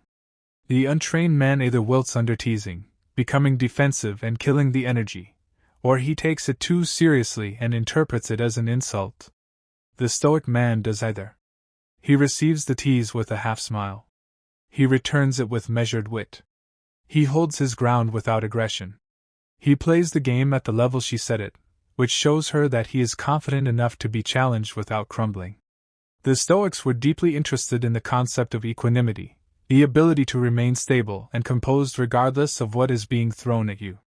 In an interaction with a woman who is desiring you but expressing it through teasing, equanimity is magnetic. It says, "I am not rattled by you. I see what you are doing and I enjoy it. I am not going to panic or retreat. I am right here." That is an extraordinarily attractive thing to encounter. Number 8. She watches your mouth when you speak. Before we go further, take a moment and really sit with how specific and intimate this signal is. In normal conversation, we make eye contact. We look at the person's eyes. We read their facial expressions broadly. But when desire is present, something changes in the visual attention. The gaze becomes more specific. It lingers on particular features. And one of the most common targets of that gaze, documented extensively in attraction research, is the mouth.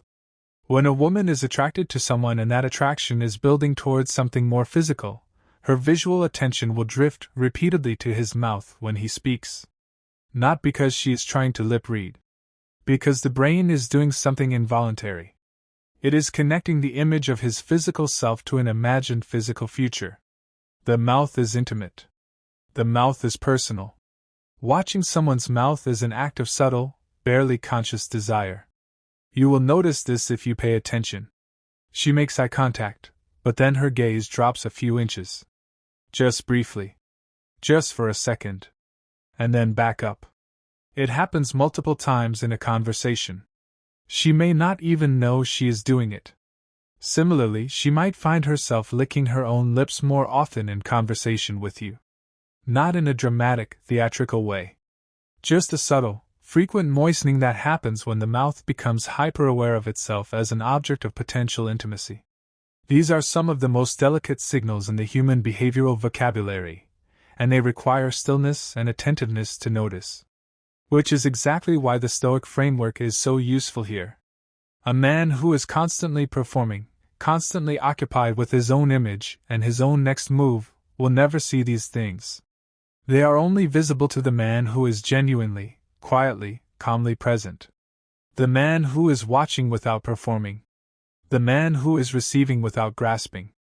Epictetus said, "The first and greatest task of philosophy is to test and separate appearances."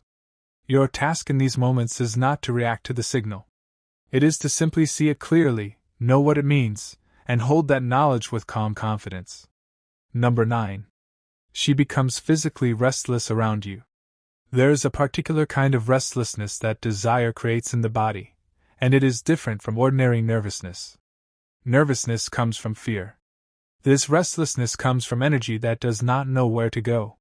When a woman is in a state of arousal and that arousal has no immediate outlet, it manifests physically in ways that are subtle but unmistakable once you know them. She shifts her weight more. She adjusts her position frequently. She reaches for her drink when her glass is still full. She fidgets with her jewelry, especially pieces around the neck or wrist. She taps her fingers. She plays with a strand of hair between her fingers. She does not know what to do with her hands. This is the body managing surplus energy. Desire, chemically speaking, is a state of heightened activation. The nervous system is running hotter than normal. The brain is releasing dopamine and norepinephrine. The heart rate is slightly elevated. The skin is slightly warmer. All of this activation needs somewhere to go, and when direct action is not possible or not yet being taken, it bleeds out through small, repetitive physical behaviors. Think of it like a car with its engine running in park. The engine is running, the fuel is burning, the power is there, but the wheels are not moving. That energy has to do something.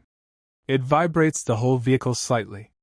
That vibration is what you are seeing in this physical restlessness. The deeply important thing to understand here is that this restlessness is not a sign that she is uncomfortable with you. It is often the opposite. She is too comfortable.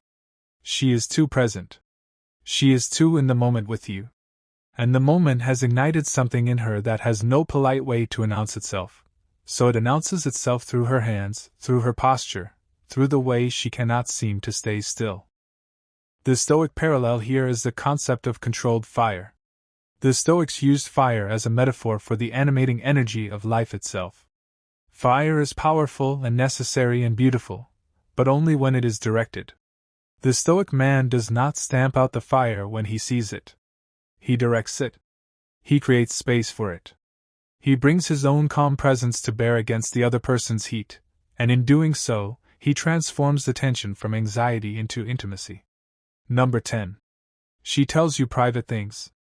This is the deepest signal of all. The most intimate. The most unmistakable. And it has nothing to do with physical behavior at all. It has everything to do with emotional exposure. Desire is not only physical. At its core, desire is the wish for closeness. And the deepest form of closeness is not physical proximity. It is psychological intimacy. It is being truly known by another person and not running away from being known. When a woman begins to share things with you that she does not share widely, you are witnessing something extraordinary. She tells you about her family in a way that is not just conversational but personal and specific. She tells you about something she is afraid of. She tells you about a time she failed or was hurt. She tells you about something she wants that she has never said out loud to anyone. She tells you her actual opinions about things that matter, not the safe, performative ones, but the real ones. This kind of disclosure does not happen by accident. It happens because she trusts you enough to be seen by you. And trust of this depth is inseparable from desire. When a woman lets you into her interior world, she is not just being friendly. She is handing you something irreplaceable. She is saying, in the most honest language available to her, that she wants you close. And here is where I want to talk to you as directly as I know how to. Most men receive this kind of disclosure, and do not understand what it is. They hear the words but miss the gift. They respond with advice, or they relate it back to themselves, or they try to fix something that was not presented as broken. They do not understand that what she is doing is not asking for solutions. She is asking to be witnessed. The Stoic ideal of sagacitas, which translates roughly as wisdom in action, applies here perfectly. Wisdom in action when someone is emotionally disclosing to you is not to solve their problem. It is to be fully present with them in it. To hold it. To acknowledge it. To say, through your attention and your stillness, I see this. I see you. I am not going anywhere. That response, that simple, profound, Stoic response of full witness without agenda, is one of the most powerfully attractive things a man can do for a woman who is beginning to trust him. Now let us take a step back and look at all 10 of these together, because individually they are interesting, but together they form something more important. A philosophy of perception. A way of being with another human being that is so rare in our distracted, reactive, performance-obsessed world that it almost feels like a superpower. She pays attention to her appearance before she sees you. Her voice changes when she speaks to you. She finds reasons to touch you. She becomes hyper-present in her body. She remembers everything you say. She manufactures reasons to be near you. She becomes playful and teasing with you. She watches your mouth when you talk. She becomes physically restless around you. She tells you private things. Not one of these signals requires a verbal declaration. Not one of them needs to be announced. They are the language of the body and the psyche expressing what the mouth cannot yet bring itself to say. And they are available only to the man who has cultivated the kind of deep, quiet, ego-free attentiveness that the Stoics spent their entire philosophy teaching. I want to go back to Daniel and Sophia for a moment. After that night he went home and they exchanged polite texts. Things cooled slightly between them. Not dramatically, but the momentum had shifted. Sophia, hurt not by his leaving but by the feeling of not being seen, began to protect herself a little more. She was still warm, but the door she had been holding open was slightly less open. 3 weeks later, Daniel was at a gathering with a mutual friend who happened to have some background in psychology. He described the situation, and she said something simple. She said, "You kept waiting for her to say it out loud. But she was saying it in every other language she had available to her." Daniel thought about that for a long time. He thought about the dress she had worn on the 4th dinner. The one she had clearly chosen with care. He thought about how she had touched his arm 3 times when she laughed. He thought about how she had mentioned a book he had recommended in passing 6 weeks earlier, that she had gone and read it specifically because he mentioned it.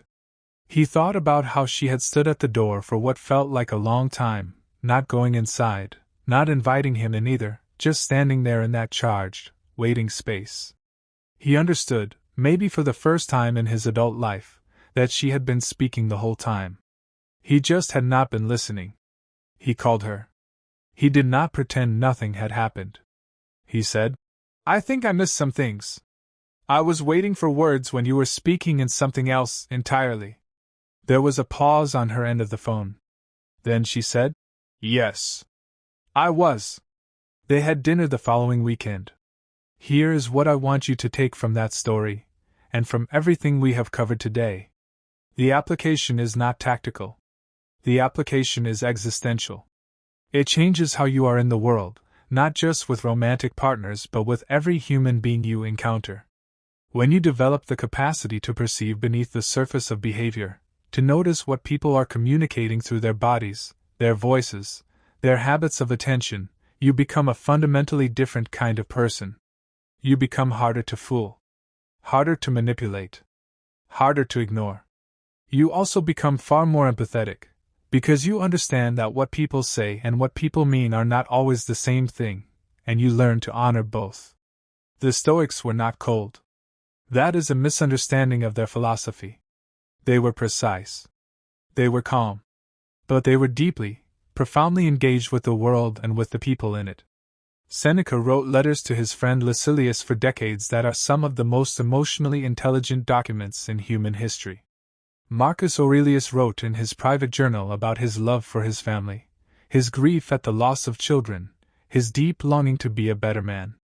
These were not cold men. They were men who had learned to feel without being controlled by their feelings, to observe without being enslaved by what they observed, to love without losing themselves in love. That is the model. That is the aspiration. When you walk into a room with a woman you care about, your job is not to perform. Your job is not to impress. Your job is not to say the right lines or make the right moves. Your job is to be genuinely, fully present. To watch and listen at a depth that most people never reach. To notice when she has taken special care with how she looks. To hear the shift in her voice. To feel the weight of her hand on your arm. To recognize the intimacy in her remembering something small you said. To appreciate the vulnerability in her telling you something private. And then, from that place of full awareness, to respond. Not reactively. Not desperately. Not performatively. But with the quiet, grounded intentionality of a man who knows what he has in front of him and treats it accordingly. That is Stoic masculinity in practice. Not a philosophy of suppression. A philosophy of elevation. Let me give you a few more layers here, because I want this to really land. There is an important distinction that I need to draw between awareness and surveillance. There is a version of everything I have described today that can go very wrong, and I want to address it directly. Reading signals is not the same as watching someone.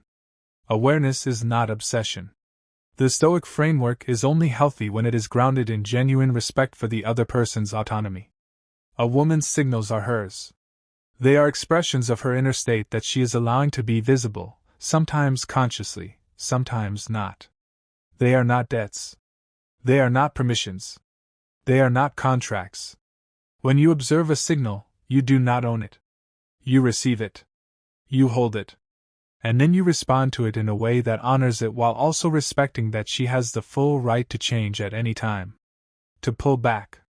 To decide she wants something different. That is not mixed signals. That is human freedom. And a man who truly embodies Stoic awareness does not become resentful when signals change. He does not panic. He does not pressure. He holds his ground, he stays warm, he respects the withdrawal as much as he respected the invitation. Epictetus said it most clearly.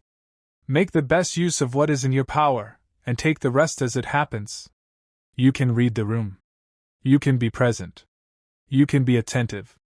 You can be open and warm and available. And then you let what happens happen. That is not passivity. That is maturity. That is wisdom. That is the thing that separates the Stoic man from both the anxious overthinker and the aggressive pursuer. He is either. He is steady. He is clear-eyed. He is kind. I also want to talk about what happens after you see the signals. Because that is the part that actually matters. There is a particular kind of man who becomes very good at reading the room but does nothing with what he reads. He becomes a spectator of his own life. He sees the signals, he understands the signals, he nods knowingly to himself, and then he does absolutely nothing, because the signals alone feel like enough. They feed his ego without requiring anything vulnerable from him. That is not Stoicism.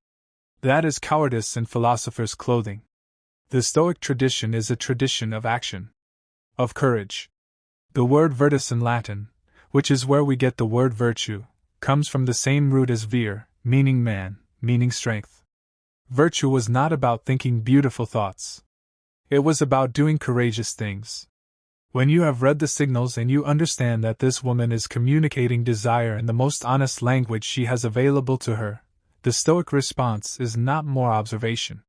It is action. Appropriate, considered, unhurried action. You lean forward. You speak honestly. You create the conditions for something real to happen. Maybe that looks like suggesting the next step clearly and with confidence. Maybe it looks like reaching across and putting your hand over hers. Maybe it looks like saying, simply and directly, "I enjoyed being with you. I want to keep doing this."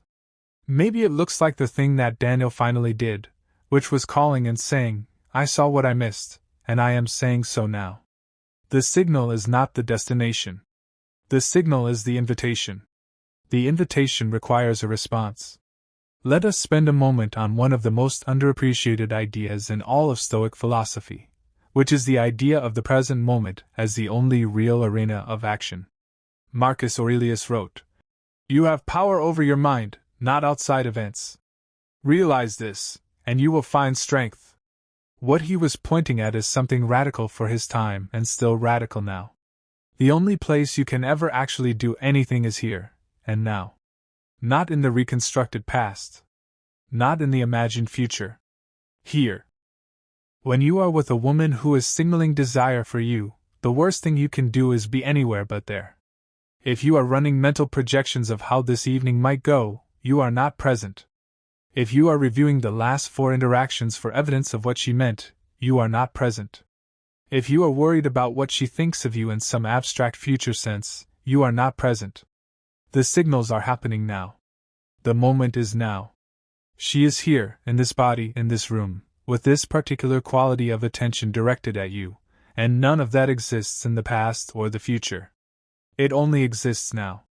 Presence is not a passive quality. It is an active practice. It requires you to consciously return your attention to the moment every time it wanders. Every time you catch yourself performing or projecting or analyzing from a distance, you return. You breathe. You notice. You re-inhabit your own body and the room you are in. And when you do that with consistency, something remarkable happens. Other people feel it. They feel the quality of your attention. They feel that you are not somewhere else. They feel that they have your full self in front of them. And there is almost nothing more compelling in human experience than being in the presence of someone who is truly, fully, generously here. That is the gift the Stoic practice offers. Not just cleaner perception, but better presence. And better presence, in every domain of human relationship, is what changes everything. I want to give you a framework to carry with you. Something simple, because the most powerful tools are always simple. When you are with a woman and you want to practice everything we have talked about today, use this 3-part approach. Observe. Watch without performance or agenda. Use your full sensory attention. Notice her posture, her voice, her gaze, her habits of touch, her degree of physical restlessness. Do not narrate what you observe. Do not analyze in real time. Simply receive. Understand. When you have noticed something, let it mean what it means. Do not discount it. Do not exaggerate it. Do not explain it away. A touch is a touch. A changed voice is a changed voice. A private confidence is a private confidence. These things mean something. Let them mean it. Respond. From a place of genuine calm and genuine confidence, respond to what you have received. Not immediately, not frantically, but with considered intentionality. Be present in your response. Be honest in your response. Be generous in your response. Close the gap between what she is communicating and what you are receiving by meeting her halfway, or more than halfway, with warmth, with awareness, with the quiet strength of a man who sees clearly and acts accordingly. Observe. Understand. Respond. That is it. That is the whole practice. I have one more thing to say before we close, and it is something that does not often get said in this type of conversation. These signals we have talked about today, they are real, they are meaningful, and they deserve to be received with care. But the woman giving them deserves something even more fundamental. She deserves to be in the presence of a man who is not primarily focused on decoding her. A man who is not in a constant state of strategic analysis. A man who genuinely enjoys her mind, her humor, her specific way of being in the world, and who allows that enjoyment to be the primary current of their interaction. The signals are background information. They provide context. They inform your confidence and your timing and your response. But the foreground should always be her as a person. Her stories, her ideas, her contradictions, her particular genius, the way she thinks about things, the things she cares about. The most attractive thing a man can do is not to have mastered a list of signals. It is to be so genuinely, warmly, curiously interested in the human being in front of him that the technical layer of perception becomes almost irrelevant. Because when you are truly interested in someone, you naturally pay deep attention. You naturally remember what they say. You naturally want to be near them. You naturally become more alive in their presence. The Stoics called this sympathia. The idea that all things are connected, that human beings are naturally drawn into genuine relationship with one another when they allow themselves to be. When the ego is not in the way. When the performance is set down. When you simply show up as yourself, fully and without apology, and allow another person to show up as themselves. That is the deepest Stoic teaching about human connection. Not control. Not strategy. Not signal decoding. Presence. Openness. The willingness to be genuinely affected by another person. The courage to let what is happening actually happen, without trying to manage it from behind glass. Be present. Be real. Be attentive. Be kind. And from that foundation, everything else follows. If this landed for you, follow me right now. I put out content like this regularly, content where psychology meets ancient wisdom and produces something you can actually use in your real life. Not theory. Not abstract philosophy. Applied intelligence, the kind that changes how you walk into a room, how you listen to another person, how you carry yourself when the moment requires you to be fully alive to it. Follow the channel. Share this with someone who needs to hear it. And if you have ever found yourself in Daniel's position, standing at a door not knowing what to say because you were waiting for words that were never going to come, let this be the thing that changes that. Let this be where the education starts. You now speak a language most men never learn. Use it well. The people who love you the most might be slowly suffocating you, and you would never know it, because they call it care. That is where this begins. Not with philosophy. Not with ancient quotes carved into marble.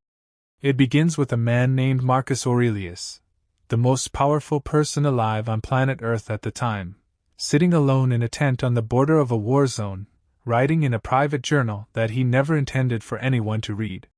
He was Emperor of Rome. He commanded legions. He had more power than any human being in the known world. And yet, what consumed his private thoughts was not conquest. It was not territory. It was not legacy. It was people. How to deal with them. How to love them properly. How to stay patient when they disappointed him. How to give without losing himself. How to be present without being possessed. How to build something real with another human being in a world that constantly rewarded performance over truth. Marcus Aurelius was wrestling with the same thing you are wrestling with right now. How do you actually connect with people, deeply, without losing who you are in the process? And what the Stoics discovered, thousands of years before modern psychology caught up, is something so counterintuitive that most people reject it the first time they hear it. They discovered that the deepest relationships are not built on need. They are not built on shared suffering. They are not built on chemistry or fate, or the romantic idea that someone was made for you. They are built on something far more radical than any of that. They are built on virtue. Stay with me, because that word is going to mean something very different by the time we are done. There is a story I want to tell you about a young Roman student named Gaius. He was sharp, ambitious, socially gifted, the kind of person who walked into a room and immediately made everyone feel seen. He had friends everywhere. Acquaintances in every corner of Rome. People who would invite him to dinner, laugh at his jokes, share wine with him well into the night. But Gaius had a problem. Every few months, like clockwork, he would find himself feeling completely, devastatingly alone. Not lonely the way you feel when you are physically by yourself. Lonely the way you feel when you are surrounded by people and realize none of them actually know you. None of them could name your fears. None of them knew what you thought about at 3 in the morning. None of them would sit with you if everything fell apart. He went to his teacher, Epictetus, the Stoic philosopher who had been born a slave, had one of his legs broken by a cruel master, and had built a mind so powerful it made him free long before anyone gave him freedom on paper. Gaius said, "I have so many people in my life. Why do I feel like I have no one?" Epictetus did not console him. He did not validate the feeling and move on. He did something far more useful. He asked a single question. He said, "Tell me, Gaius, of all the people you call friends, how many of them have you ever been completely honest with?" Gaius was quiet for a long time. And Epictetus said, "That is your answer. This is the first principle the Stoics built their entire philosophy of relationship on, and it is the most violated rule in modern human connection. You cannot have a deep relationship with anyone you are performing for." Read that again, slowly. You cannot have a deep relationship with anyone you are performing for. And here is the devastating thing: most people are performing in almost every relationship they have. Not because they are dishonest people. Not because they are manipulative or fake. But because they were taught, very early, that love is conditional. That acceptance is earned. That if people see the real version of you, the version that is scared, confused, contradictory, sometimes petty, sometimes lost, they will leave. So you present the edited version. The curated version. The version that says the right things and laughs at the right moments, and never needs too much. And then you wonder why, after years of being around people, you still feel unseen. The Stoics called this the fundamental error of relationship, treating connection like a transaction where you offer your best performance in exchange for someone's continued presence. And they said it destroys intimacy at the root, because intimacy, real intimacy, is not the experience of being accepted for your performance. It is the experience of being known. There is a difference between those two things that most people never fully grasp, and it changes everything once you do. Being accepted for your performance means someone loves the version of you that you constructed for them. They love your confidence, your humor, your competence, your strength. And those things might be real. But they are not complete. And the part of you that knows they are not complete is the part that keeps you awake at night wondering if anyone actually sees you. Being known means someone has seen the unpolished version, the version that is uncertain, that sometimes fails, that has fears that do not make logical sense, that has wants that feel embarrassing, and they chose to stay anyway. Not because they are obligated. Not because they do not have other options. But because knowing the real you made them want more of you, not less. That is what the Stoics were after. And the path there is uncomfortable enough that most people never take it. Before we go deeper, I need to tell you something important. If you find value in what we are building here, in these ideas that go past the surface and actually try to change how you operate in the world, then follow this channel. There is more coming. Much more. And the people who follow are the people who get there first. Now, back to the work. The Stoics had a framework for human relationships that organized everything into 3 levels. Epictetus taught it. Marcus Aurelius lived it. Seneca wrote about it in enough letters to fill several books. And when you understand these 3 levels, you will immediately be able to look at your current relationships and know exactly which level each one is operating at. The first level is what they called relationships of utility. These are the relationships that exist because they are useful to both parties. Your colleague who helps you on projects. The person you call when you need a favor and who calls you when they need one. The friendly neighbor who watches your place when you travel. These relationships are not bad. They are real. They are valuable. But they are not designed to go deep, because the moment the usefulness disappears, the relationship tends to disappear with it. The second level is what they called relationships of pleasure. These are the relationships built around shared enjoyment, the friends you go out with, the people who make you laugh, the ones you call when you want to have a good time. Again, not bad. Genuinely good. But built on something unstable, because pleasure changes. Your interests shift. Your seasons of life move. And the relationships that were built purely on shared fun often cannot survive the transition into something harder. The third level, the one the Stoics considered the only genuinely deep form of human connection, is what they called relationships of virtue. And this is where everything changes. A relationship of virtue is one where two people are committed, above everything else, to helping each other become better human beings. Not better at their jobs. Not happier in the shallow sense. Better, more honest, more courageous, more self-aware, more capable of living according to their deepest values. Aristotle called these relationships, complete friendships, the only kind worth having in the deepest sense. The Stoics built on this idea and took it further. They said that a relationship of virtue is the only relationship capable of surviving anything, because its foundation is not circumstance. It is not usefulness. It is not fun. It is character. And character, unlike circumstance, does not disappear when life gets hard. Here is what this looks like in practice, because I know that relationships of virtue sounds abstract, and the whole point of Stoicism is that it is not. Imagine you make a mistake. A significant one. You let someone down, or you acted in a way that contradicts your own values, or you failed at something you told people you were going to accomplish.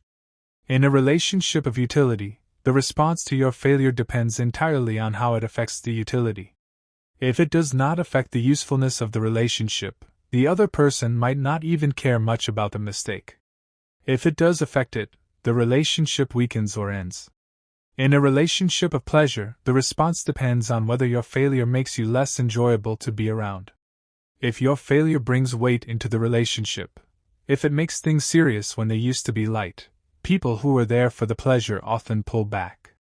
Not because they are bad people. Just because the terms of the relationship did not include heaviness. In a relationship of virtue, the response to your failure is something entirely different. Someone who is in a genuine relationship of virtue with you will do something most people are completely unprepared for. They will tell you the truth. Not in a harsh way. Not in a way that tears you down. But in a way that treats you as someone capable of handling honesty. They will say, "Here is what I saw. Here is what I think happened. Here is what I think you can do differently. And I am not going anywhere while you figure it out." This is what the Stoics meant when they talked about love. Not the emotion, though the emotion is part of it. The commitment. The willingness to stay engaged with someone's real self through seasons that are uncomfortable, because you believe in the direction they are moving, even when they temporarily lose their way. Seneca wrote something in one of his letters that I want you to sit with for a moment. He said, and I am paraphrasing his spirit, that a person who is truly your friend wants nothing from you except your improvement. Everything else, the enjoyment of your company, the warmth of the relationship, the pleasure of being together, all of that is a byproduct of something deeper. The deepest root of the relationship is that they want you to become the best version of yourself. And they want that not because it benefits them, but because loving you means wanting good things for you, and there is no better thing for you than becoming who you are capable of being. That kind of love is rare. It is also the only kind that holds. Now let us talk about how the Stoics actually built these relationships, because knowing the philosophy is one thing. Understanding how to operate in your daily life is another. The first practice is what Stoics called radical self-knowledge. You cannot bring your real self to a relationship if you do not know what your real self actually is. And most people, if they are being honest, have only a partial and often distorted picture of who they actually are. Marcus Aurelius spent enormous amounts of time in what he called self-examination, not in a self-critical, punishing way, but in the way a scientist examines a subject. Curious. Detached. interested in what is true rather than what is comfortable. He asked himself questions that most people avoid. What do I actually want from this person? What am I afraid of in this relationship? What am I bringing into this dynamic that is coming from my past rather than this present moment? Where am I performing rather than being real? What do I need that I am too proud or too scared to ask for? These questions are not easy to sit with. But the Stoics believed they were essential, because you cannot be known by another person if you do not know yourself. The self you bring to a relationship has to be your actual self, not the self you wish you were, not the self you think you should be, but the self you currently are, with all the contradictions and incomplete edges and unfinished work still visible. This is threatening. I understand that.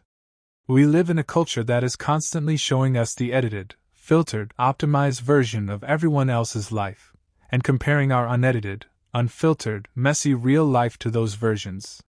The idea of showing someone your actual inner life, not the Instagram version, the journal version, feels terrifying. But here is what the Stoics knew, and what the research in modern psychology confirms: vulnerability is not weakness. It is the mechanism of intimacy. You cannot get close to someone through your armor. You can only get close to them when you take the armor off, and then you discover that the closeness itself is stronger than any armor you were wearing. The second practice is called right perception of others. One of the core Stoic disciplines is the discipline of perception, learning to see things as they actually are, rather than as your fears or desires or past experiences project onto them. In relationships, this matters enormously. Most of us do not actually see the people in our lives. We see our idea of them. We see the story we have constructed about who they are, based on our first impression, based on things they did years ago that we have never fully released, based on the ways they remind us of someone from our past, based on what we need them to be. Marcus Aurelius wrote, repeatedly, about the practice of seeing people freshly. Of recognizing that the person in front of you is a complete human being with an entire inner world that you have only partial access to. That the thing they just said that irritated you probably has a context behind it that you cannot see. That the person who disappointed you is themselves trying, with whatever tools they currently have, to navigate an existence that is as complex and as difficult as yours. This is not naive. It is not the practice of making excuses for everyone. The Stoics were extremely clear-eyed about human nature. They did not pretend that people were better than they were. But they insisted on the practice of seeing people accurately, which includes seeing their full humanity, not just the parts that were currently inconvenient for you. There is a phrase Marcus used so often in his private journals that it almost becomes a mantra across the pages of meditations. He wrote some version of this repeatedly. When you wake up in the morning, remind yourself that you will encounter people today who are meddling, ungrateful, arrogant, deceitful, envious, and antisocial. And then he did not stop there. He continued, but remember that they are like this because they are ignorant of what is truly good and truly bad. They are acting from the best understanding they currently have. He was not letting them off the hook. He was keeping himself out of a reactive state that would have poisoned his own ability to engage with them wisely. Because here is the thing, when you perceive someone through the lens of your irritation, you respond to your irritation, not to them. And your irritation is not a relationship. Your irritation is a closed loop happening inside you. The moment you pierce through that and actually see the person, you have the possibility of real contact. Real contact is the beginning of real connection. The third practice is called chosen depth. The Stoics were not relationship maximizers. They did not believe the goal was to have as many relationships as possible, or to be liked by as many people as possible, or to build the largest possible social network. In fact, they believed almost the opposite. Epictetus taught that you should be extremely selective about who you allow into your inner circle. Not because you are better than other people, but because depth is expensive. Real relationship, the kind that actually nourishes you, that helps you become better, that you can bring your real self to, requires an investment of attention, honesty, time, and emotional energy that you simply cannot sustain with a large number of people simultaneously. He said, if you try to go deep with everyone, you will end up going deep with no one. You will have many connections that stay permanently at the surface, and you will slowly starve for real contact even while being surrounded by people. This hit differently when I first encountered it, because it names something that a lot of people feel but do not have language for. You can feel perfectly popular, plenty of social plans, plenty of people who respond when you reach out, and still feel fundamentally unseen. And the reason, often, is that you spread your relational energy so thin that no individual relationship ever gets the concentration it needs to break past the surface. The Stoics recommended something radical and countercultural: go deep with fewer people. Be genuinely selective. Take your time choosing who you bring into real intimacy. And once you have chosen, invest fully. This is not coldness toward the people outside that circle. The Stoics were famous for their warmth toward strangers, their commitment to civic life, their sense of connection to humanity as a whole. You can hold warmth for many people. But depth, the kind of relationship where you can say anything, where you are known, where growth is mutual, that is reserved for the few. And if you approach it that way, the few you choose will be among the most meaningful things in your life. There is something else I need to address before we go further, and it is the single most misunderstood aspect of Stoic relationship philosophy. Most people, when they hear Stoic, think they hear detached. They picture someone who is calm to the point of coldness. Someone who does not need people. Someone who has transcended the desire for connection and lives in a state of serene self-sufficiency. This is one of the biggest misreadings of Stoicism that exists, and the Stoics themselves would have argued against it vigorously. Epictetus did not say, "Do not love people." He said, "Love people in a way that does not make you dependent on them for your sense of who you are." There is a difference so fundamental between those two things that getting them confused will ruin your relationships and your inner life simultaneously. Needing someone and loving someone are not the same thing. Attachment and affection are not the same thing. Dependence and devotion are not the same thing. When you love someone from a place of need, when your sense of peace, your sense of worth, your sense of self depends on their continued presence and approval, something very predictable happens. You become controlling, because their behavior now has direct power over your inner state. You become anxious, because losing them now means losing a piece of yourself. You become less honest, because honesty carries the risk of their disapproval, and disapproval now feels like a threat to your fundamental well-being. Paradoxically, loving from need is one of the most destructive things you can bring to a relationship, because it turns the other person from a free human being into a resource you are managing. And people can feel when they are being managed, even if they cannot articulate it. It creates a kind of low-level tension, a sense that your love for them has conditions attached that they cannot quite name. Stoic love is different. It is what they called love from strength, or what Marcus described as love without possession. When you love someone from a place of inner completeness, when you do not need them to validate you, to confirm your worth, to make you feel okay, something shifts in the entire dynamic. You can tell them the truth, because the truth does not endanger something essential. You can let them be who they are, because their choices no longer feel like a referendum on your value. You can stay present with their struggle without being swept away by it, because you have the stability to hold space without collapsing into their chaos. This is what Stoic equanimity actually means in the context of relationships. Not absence of feeling. Not emotional distance. The complete opposite. A love so rooted in genuine care that it does not need to manipulate the other person in order to feel safe. Now I want to talk about conflict, because no exploration of deep relationships is complete without addressing the moment when things get hard. And things will always get hard. That is not pessimism. It is the honest acknowledgement that two human beings, each with their own fears and blind spots and histories and desires, are going to bump into each other in uncomfortable ways. The question is not whether conflict happens. The question is what you do when it does. The Stoics had a practice for this that they called charitable interpretation, and it is one of the most practically powerful things I have encountered in any philosophy. Charitable interpretation means this: when someone does or says something that hurts you or irritates you or confuses you, before you respond, you deliberately choose the most generous possible explanation for their behavior. Not the most naive. Not the most unrealistic. The most generous that is still plausible. They snapped at you. Charitable interpretation. They are under pressure you are not fully aware of. They forgot something important. Charitable interpretation. They are overwhelmed and dropping balls, not indifferent to you. They said something that felt critical. Charitable interpretation. They care about you enough to say a hard thing, and they might have said it imperfectly. Marcus Aurelius practiced this constantly.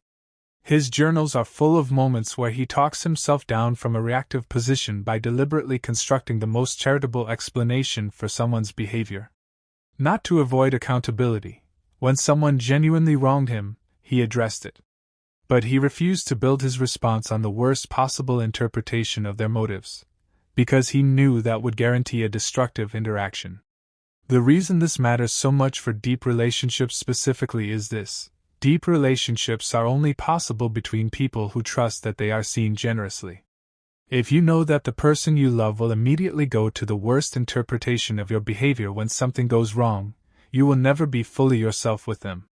You will always be managing your image, anticipating their judgment, preemptively explaining yourself.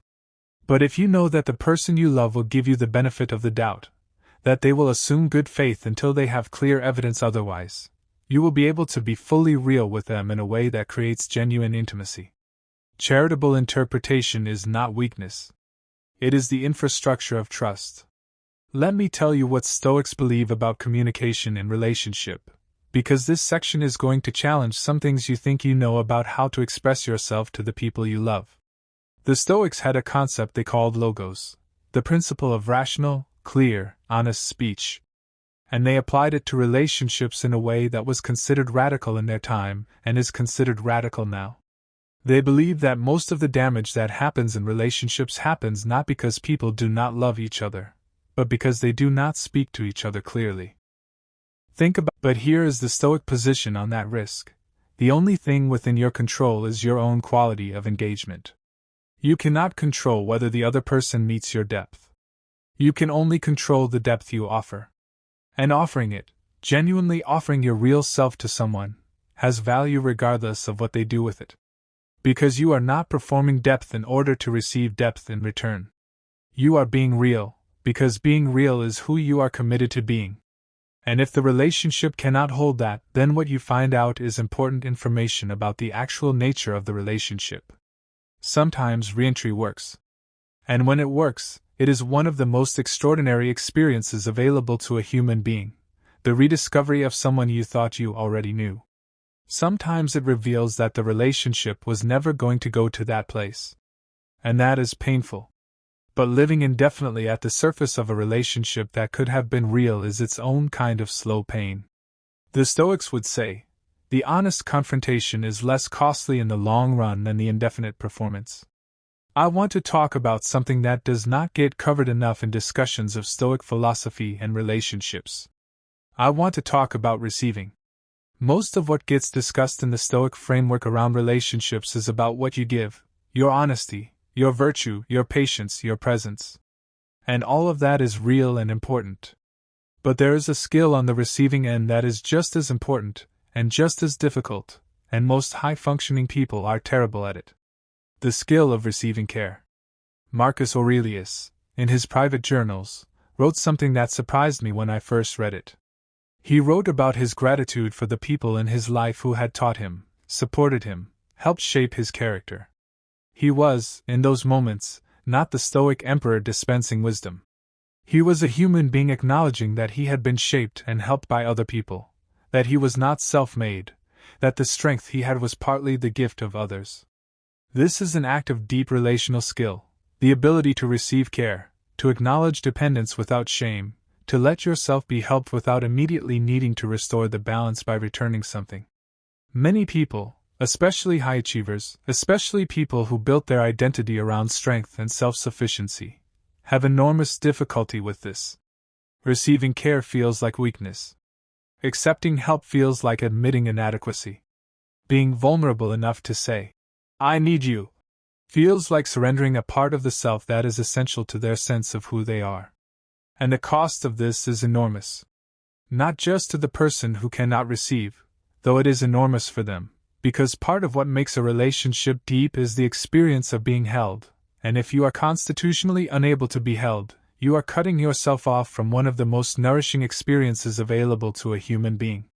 The cost is also to the people around you who love you. Because when you cannot receive care, you are effectively telling the people who love you that their care has nowhere to go. That there is no way for them to actually give to you. And that is a kind of rejection that people feel without always being able to name. The rejection of someone who will let you help them practically but never lets you actually reach them. The Stoics did not believe in self-sufficiency as an absolute ideal. They believed in inner freedom, the freedom of not being enslaved to circumstance or to other people's approval. But they drew a very clear distinction between that inner freedom and the kind of social independence that refuses all human connection.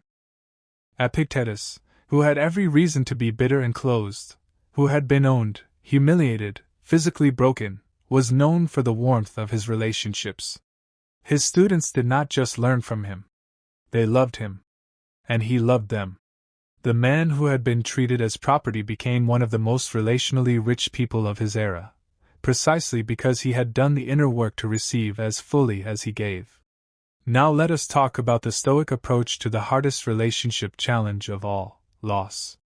Not conflict. Not distance. Loss. The death of someone you love.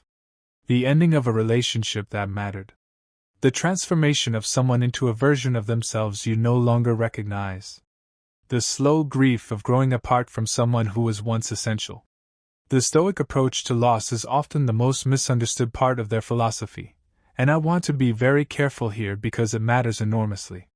They were not teaching you not to feel the loss. They were not teaching you to suppress grief. They were not teaching you that your attachment to the people you love is a mistake that you should intellectually correct. What they were teaching is something far more nuanced, and I think, far more humane. Marcus Aurelius lost many people. His adoptive father, Antoninus Pius, who he loved deeply. Mentors, friends, children. He lost at least 4 of his children in infancy. He understood grief not as a theory but as something he lived with regularly. And what he kept returning to in his private writing was this: the grief is real and it is right to feel it. The love that generated the grief was not a mistake. The relationship that ended was real. The loss is real. But, and this is the Stoic pivot that does not minimize the loss but reframes how you carry it, the love itself, the thing that matters most, was never contingent on the continued presence of the person. The love happened. It was real. It shaped you. It changed you. It cannot be taken back, because it already occurred. He wrote, in one of the most quietly devastating lines in Meditations, "Never be heard to say of anyone that you have lost them. Rather say, you returned them." This is not denial. This is a reorientation of what you are actually grieving. You are not grieving that you loved someone. You are grieving the absence of their continued presence. And while that absence is real and painful, the love, the most essential part, remains. It is woven into who you became because of them. Seneca wrote to a friend who had lost someone close with something that I have thought about many times. He wrote that the best way to honor someone you have lost is to carry forward the qualities they helped bring out in you. Not to perform grief. Not to demonstrate to the world how much you love by how visibly you mourn. But to let the relationship continue to do its work on you, to let the best of what they gave you keep living in how you move through the world. That is a kind of relationship that does not end with death. It changes form. But it continues. I want to shift now to something practical, because we have been in the deep water for a while and I want to give you something you can use today. There are 5 Stoic practices you can begin implementing right now, not after a philosophical awakening, not once you have read all of Marcus Aurelius, but today, that will measurably change the quality of your relationships over the next several months. The first is what I call the morning intention. Before you encounter the people in your life on any given day, take 5 minutes to set an intention for how you want to show up. Not what you want to get from the interactions. How you want to show up. What quality you want to bring. Patience. Genuine curiosity. Honesty. Presence. Full attention. Marcus Aurelius began every day by preparing himself for the people he would meet. He anticipated difficulty. He reminded himself of his values. He entered interactions having already chosen who he wanted to be in them. This is not a small thing. Most people enter interactions reactively. Whoever is in front of them and whatever energy that person is bringing determines how they respond. The person who enters an interaction having already chosen their quality of engagement has an enormous advantage, not in winning, but in showing up as someone worth knowing. The second practice is what I call the full presence experiment. For one conversation per day, make the experiment of giving that person your complete, undivided, full presence. Not planning your response while they talk. Not half listening while you manage your phone. Not performing listening while actually composing your own next point. Actually listening. Listening with the only goal of understanding what this person is actually saying, not just the words, but the experience behind the words. What are they actually trying to communicate? What are they feeling? What are they not quite saying yet? This is rarer than you think. People can feel when they are truly being heard. The experience of it, the experience of saying something and having another person actually receive it, is so unusual that it creates an almost immediate sense of trust and connection. It is one of the fastest paths to depth that exists, and it requires nothing except the deliberate allocation of your full attention. The third practice is what I call the honest offering. Once per week, say one true thing to someone in your life that you would normally keep back. Not a harsh thing, not using honesty as a vehicle for aggression. A true thing. Something you appreciate about them that you have been carrying without saying. Something you have been wondering about them that you have been too polite to ask. Something you are struggling with that you have been presenting as fine. This practice is uncomfortable. It will feel strange at first. It might be received awkwardly. Do it anyway. Because the habit of honest offering, practiced consistently, slowly dismantles the performance layer in your relationships. And as that layer comes down, the actual person underneath becomes available for actual connection. The fourth practice comes directly from Epictetus, and he called it the practice of seeing the other. When you are in conflict with someone, when you are angry or hurt or frustrated, before you respond, take a breath and do one thing: try to name what this person is experiencing. Not whether they are right or wrong. Not whether you agree with their position. Just, what is this person's experience right now? What are they feeling? What are they afraid of? What do they need? This is not weakness. It is not capitulation. You are not agreeing with them by understanding them. What you are doing is piercing through your reactive state to make genuine contact with the actual person, which is the only way a productive conversation can happen. Responses that come from genuine contact are better than responses that come from pure reaction.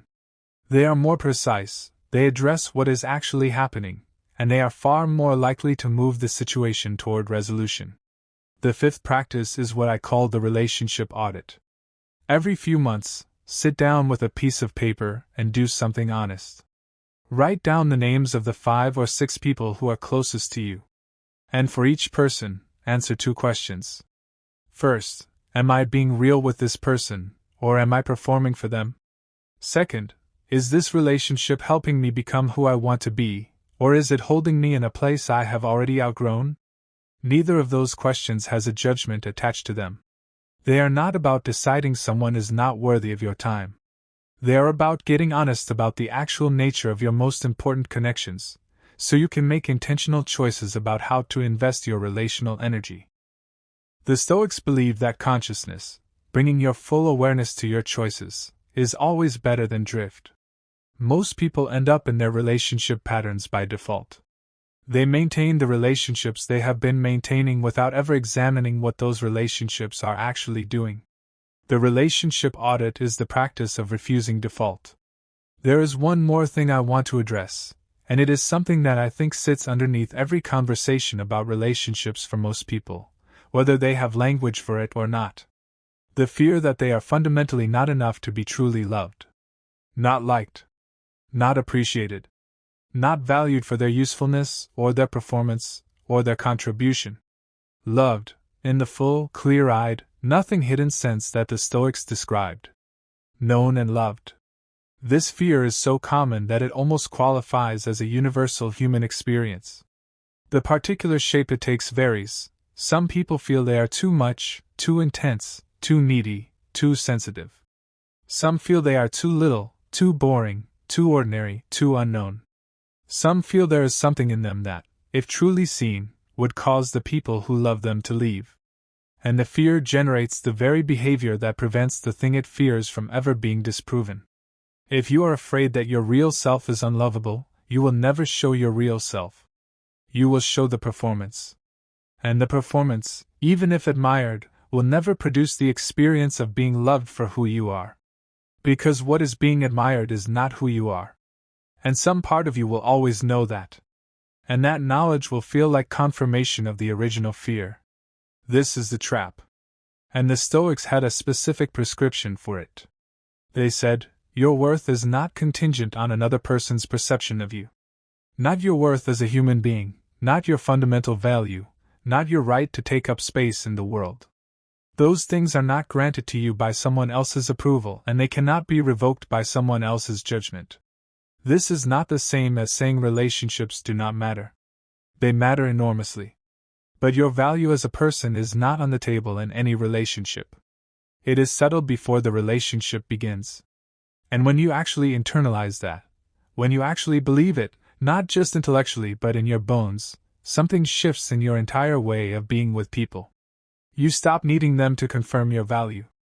And the moment you stop needing that confirmation, you become capable of genuine connection, because you can finally bring yourself into the relationship without the desperate subtext of please tell me I am enough.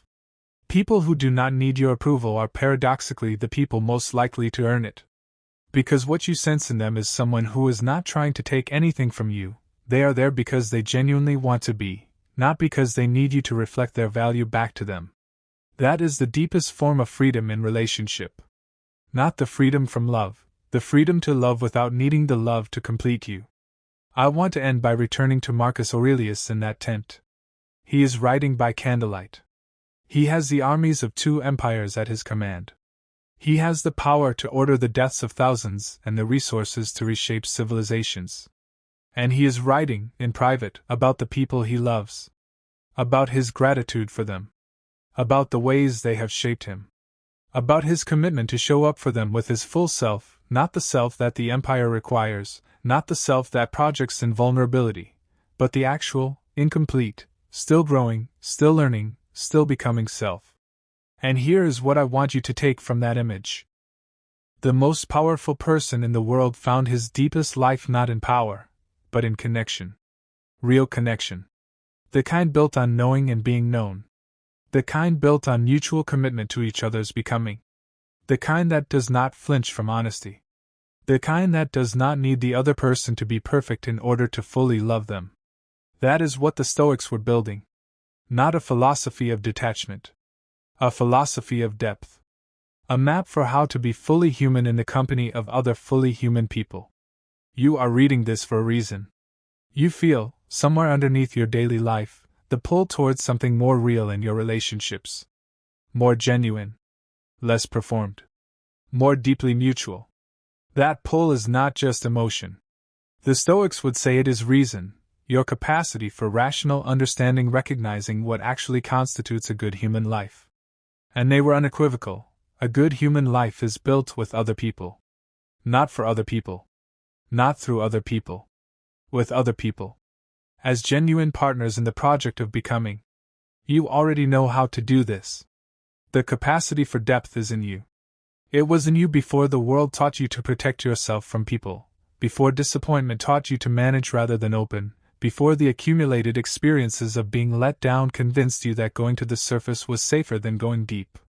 The Stoics are not telling you something new. They are reminding you of something you already knew, before you learned to forget it. Go deep. Choose carefully. Be honest. See people clearly. Love without needing the love to complete you. Be the kind of person whose realness makes space for other people's realness. And watch what happens to the quality of your life. If what we built here today is the kind of thinking you want more of, the kind that does not stay at the surface, that actually tries to change how you move through the world, then follow this channel.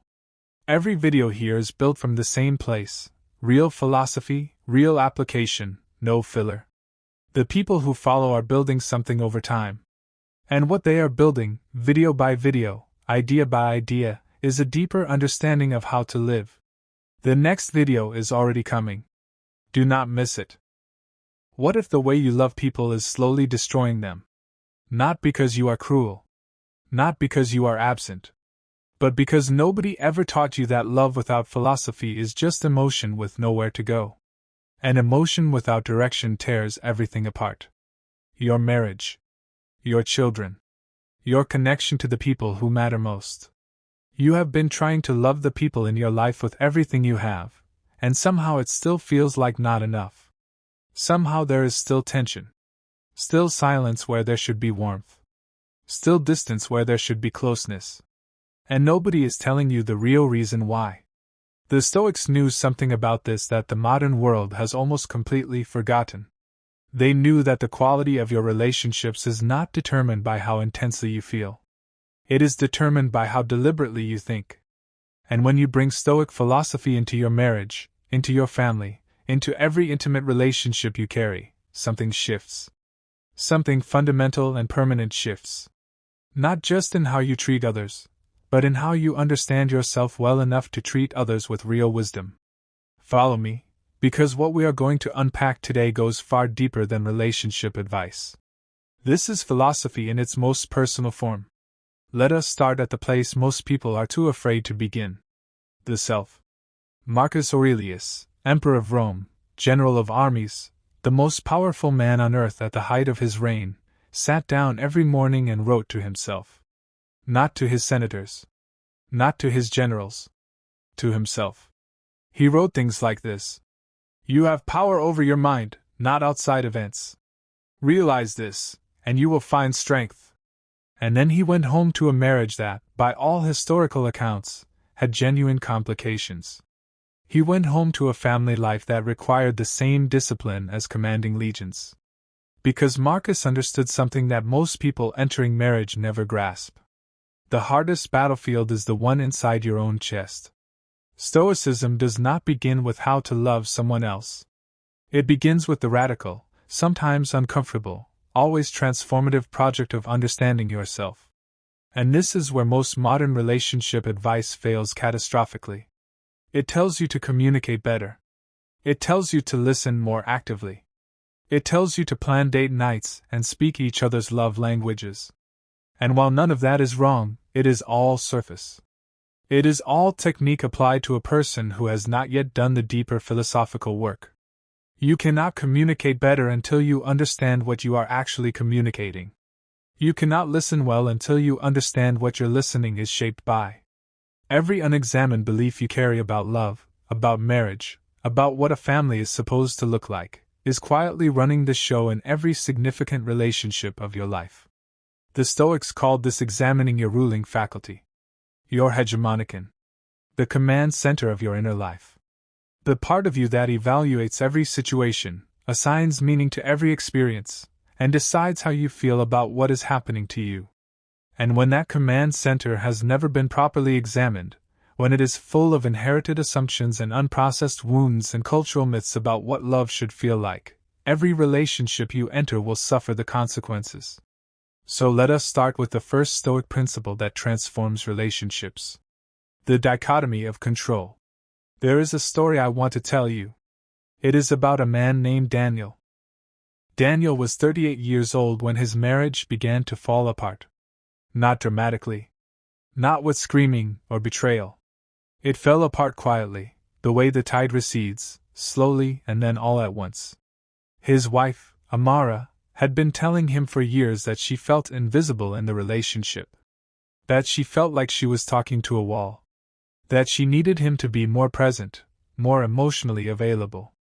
And Daniel, who by any measure was a good man, who worked hard and came home every night and provided everything he could think of to provide, simply could not understand what she was asking for. He thought she was asking for more effort. So he tried harder. He planned more trips. He bought more thoughtful gifts. He rearranged his schedule. And still Amara felt invisible. What Daniel did not understand, and what nobody had ever told him in 38 years of life, is that he was trying to control the outcome of his marriage without ever examining the internal premise he was operating from. He had inherited a belief, silently absorbed from his father and his culture, that love is demonstrated through provision and protection. And he was executing that belief with tremendous discipline and total sincerity. He was just executing the wrong thing. He had been trying to love Amara according to a framework he had never consciously chosen, and he had never once stopped to examine whether that framework was actually producing what he wanted to produce. When Daniel began studying Stoic philosophy, the first text he encountered was Epictetus. The Enchiridion. The first line. Some things are in our control and others not. He read it and thought it was about big dramatic situations. Illness. War. Tragedy. He did not realize it was about Tuesday evening. About whether he walked through the front door of his house as a man who had examined his own assumptions, or as a man who was still running on unconscious programming installed in him by people who were also running on unconscious programming. The dichotomy of control, applied to relationships, means this. You cannot control how your partner feels. You cannot control whether your children turn out the way you hope. You cannot control whether your marriage is effortless or whether it demands every ounce of philosophical discipline you have. What you can control is your own judgment, your own character, your own responses, the quality of attention you bring to the people in your life. And when you stop spending emotional energy trying to control what you cannot control, something remarkable happens. All that energy flows back to you. And you can use it to actually show up as the person your relationships need you to be. For Daniel, this meant stopping the project of trying to make Amara feel a certain way, and starting the project of becoming a person who was genuinely present, genuinely curious, genuinely interested in her inner world. Not as a strategy to fix the marriage, but because that was the kind of man he wanted to be. The marriage did not fix itself overnight. But it began to move. For the first time in years, it began to actually move. Now let us go deeper. Because the dichotomy of control is the entry point, but it is not the whole structure. The second Stoic principle that transforms relationships is this. Every person you encounter, especially the people closest to you, is dealing with the full weight of the human condition. And Stoic philosophy has a term for this understanding. It is called sympathia. The interconnectedness of all rational beings. The recognition that you and the person across from you at the dinner table, whether it is your spouse or your child or your aging parent, are operating within the same fundamental struggle. You are both trying to navigate a world that does not bend to your preferences. You are both carrying impressions, fears, desires, grief, hope. You are both, in the deepest sense, trying to figure out how to be human. Marcus Aurelius wrote, "Begin the morning by saying to yourself, I shall meet with the busybody, the ungrateful, arrogant, deceitful, envious, unsocial." And then he added something that completely changes the meaning of that observation. He said these people are ignorant of good and evil. And because of this ignorance, they cannot harm me. Because harm can only come through my own judgment. Now apply this to marriage. Apply this to family. There will be days when your partner is cold and unreasonable. There will be days when your child tests every limit of your patience. There will be family dinners where old wounds surface and someone says something that lands like a knife. The Stoic does not respond with reactive emotion in those moments. The Stoic pauses, recognizes that this person is operating from their own unexamined framework, their own pain, their own inherited assumptions about what love and family look like, and chooses a response guided by wisdom rather than impulse. This is not passivity.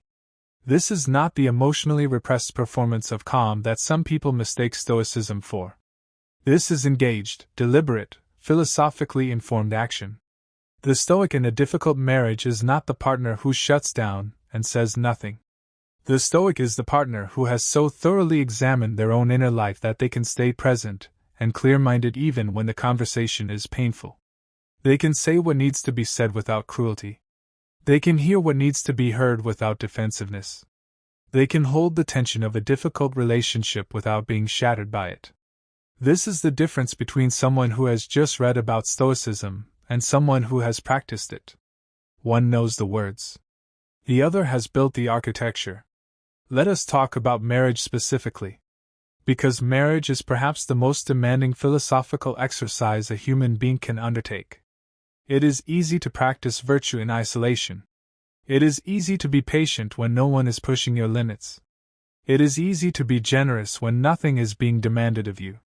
Marriage removes all of those easy conditions. It places you in daily proximity to another complete, complex, flawed, magnificent human being, and it asks you to maintain your character under sustained pressure. That is not a romantic description of marriage. That is an accurate one. The Stoics would not have been surprised by this. Epictetus, who had been a slave and understood the full weight of powerlessness better than almost any philosopher in history, understood that freedom is an internal condition. You can be physically free and internally enslaved by your own reactivity, your own fear, your own need for things to be different from what they are. And you can be externally constrained and internally completely free. Marriage does not enslave you. But it will absolutely expose every internal constraint you have been carrying without knowing it. When Seneca wrote to Lucilius about the virtuous life, he wrote about consistency. He said the first sign of a person who is making real philosophical progress is that they stop blaming others. They stop pointing outward. They stop constructing narratives in which the problem is always located somewhere else. Because the Stoic knows that the only thing that can truly disturb your life is your own judgment. And no one, not your partner, not your children, not your in-laws, not the difficult history of your family of origin, can alter your judgment without your consent. This is worth sitting with. Because the modern cultural script about marriage is almost entirely externalizing. When marriages are struggling, the conversation almost always focuses on what the other person needs to change. What they need to understand. What they need to stop doing or start doing. And while there is often legitimate truth in those observations, the Stoic does not begin there. The Stoic begins inside. Always inside. What in my own reasoning is contributing to this pattern? What belief am I holding that is generating this response in me? What would a person of genuine wisdom do in this situation? And what is the distance between that and what I am actually doing? This self-interrogation is not self-blame. It is not the anxious, neurotic picking apart of your own psychology that sometimes masquerades as self-awareness. It is clean, clear, philosophical examination. Performed with the kind of intellectual honesty that most people are capable of but rarely practice, because it is genuinely uncomfortable. Now let us bring in the Stoic concept that changes everything about how you see conflict in relationships. The concept of preferred indifference. The Stoics divided the world into three categories. Things that are good, things that are bad, and things that are indifferent. The good things are virtues. Wisdom, courage, justice, temperance. The bad things are vices. They're opposites. And then there is a vast middle category of things that are neither good nor bad in themselves but that a reasonable person would naturally prefer or avoid. Health over illness. Prosperity over poverty. Harmony in a relationship over constant conflict. These preferred indifferents are real. They matter. The Stoics were not telling you to pretend that a difficult marriage feels the same as a harmonious one. They were not telling you to pretend that family conflict does not cost you something. What they were telling you is that your moral worth, your fundamental character, your access to genuine flourishing, cannot be held hostage by whether those preferred conditions are met. What does this mean in practice? It means you can want a beautiful marriage deeply and sincerely, and still maintain your philosophical composure when the marriage goes through seasons of difficulty. You can prefer that your children make wise choices and still remain genuinely equanimous when they do not. You can desire warmth and connection in your family relationships and still function virtuously when those relationships are cold and complicated. This is the emotional resilience the Stoics were after. Not the absence of desire. Not the suppression of feeling, but the refusal to let the presence or absence of preferred conditions determine the quality of your character. Your character is not contingent. Your virtue is not conditional. These are the things that are always in your control, and no circumstance can reach in and take them unless you hand them over. Think about what this means for a marriage under stress. When things are difficult, most people experience their character eroding. They become more reactive, more defensive, less generous, less honest. Because they are locating their inner state in external conditions. When it gets better, I will be kinder. When they change, I will feel more patient. When the relationship feels good, I will be generous. The Stoic inverts this entirely. I will be kind, patient, generous, honest right now, regardless of the current condition of the relationship, because those qualities belong to me, not to the situation. And something interesting and rather beautiful tends to happen when you do this. When one person in a relationship begins to operate from genuine virtue rather than reactive emotion, the entire dynamic shifts. Not always immediately. Not always smoothly. But the system changes.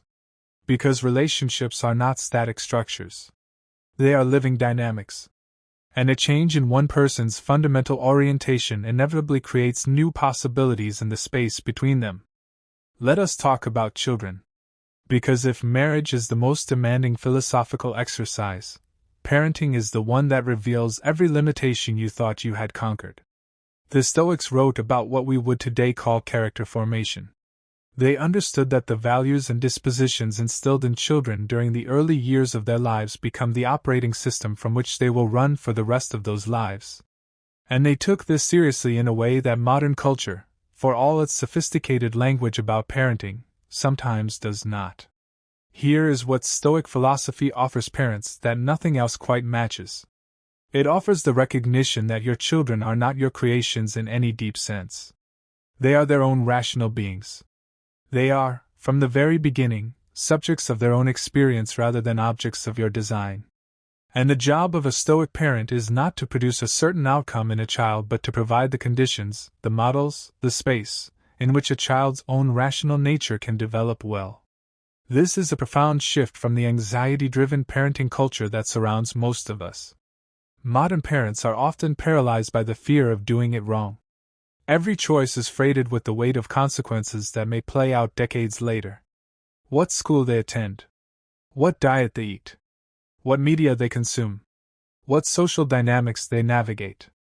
The list of variables a modern parent is supposed to actively manage has become almost cosmically large. And underneath all of that management is a deep, unexamined belief that the quality of your child's life is something you can engineer if you just optimize the inputs correctly. The Stoics would push back on this gently but firmly. What your children need most is not optimized inputs. What they need is to witness a human being living with genuine philosophical integrity. They need to see what it looks like to face difficulty without losing your character. They need to see what it looks like to admit error and correct course without defensiveness. They need to see what it looks like to feel strong emotion without being governed by it. They need to see what a real person does with the full weight of adult life. Not a performance of composure. Not a sanitized version of experience designed to protect them from the reality that life is demanding and imperfect. The real thing. Epictetus said, "First say to yourself what you would be, and then do what you have to do." This is parenting in its most essential form.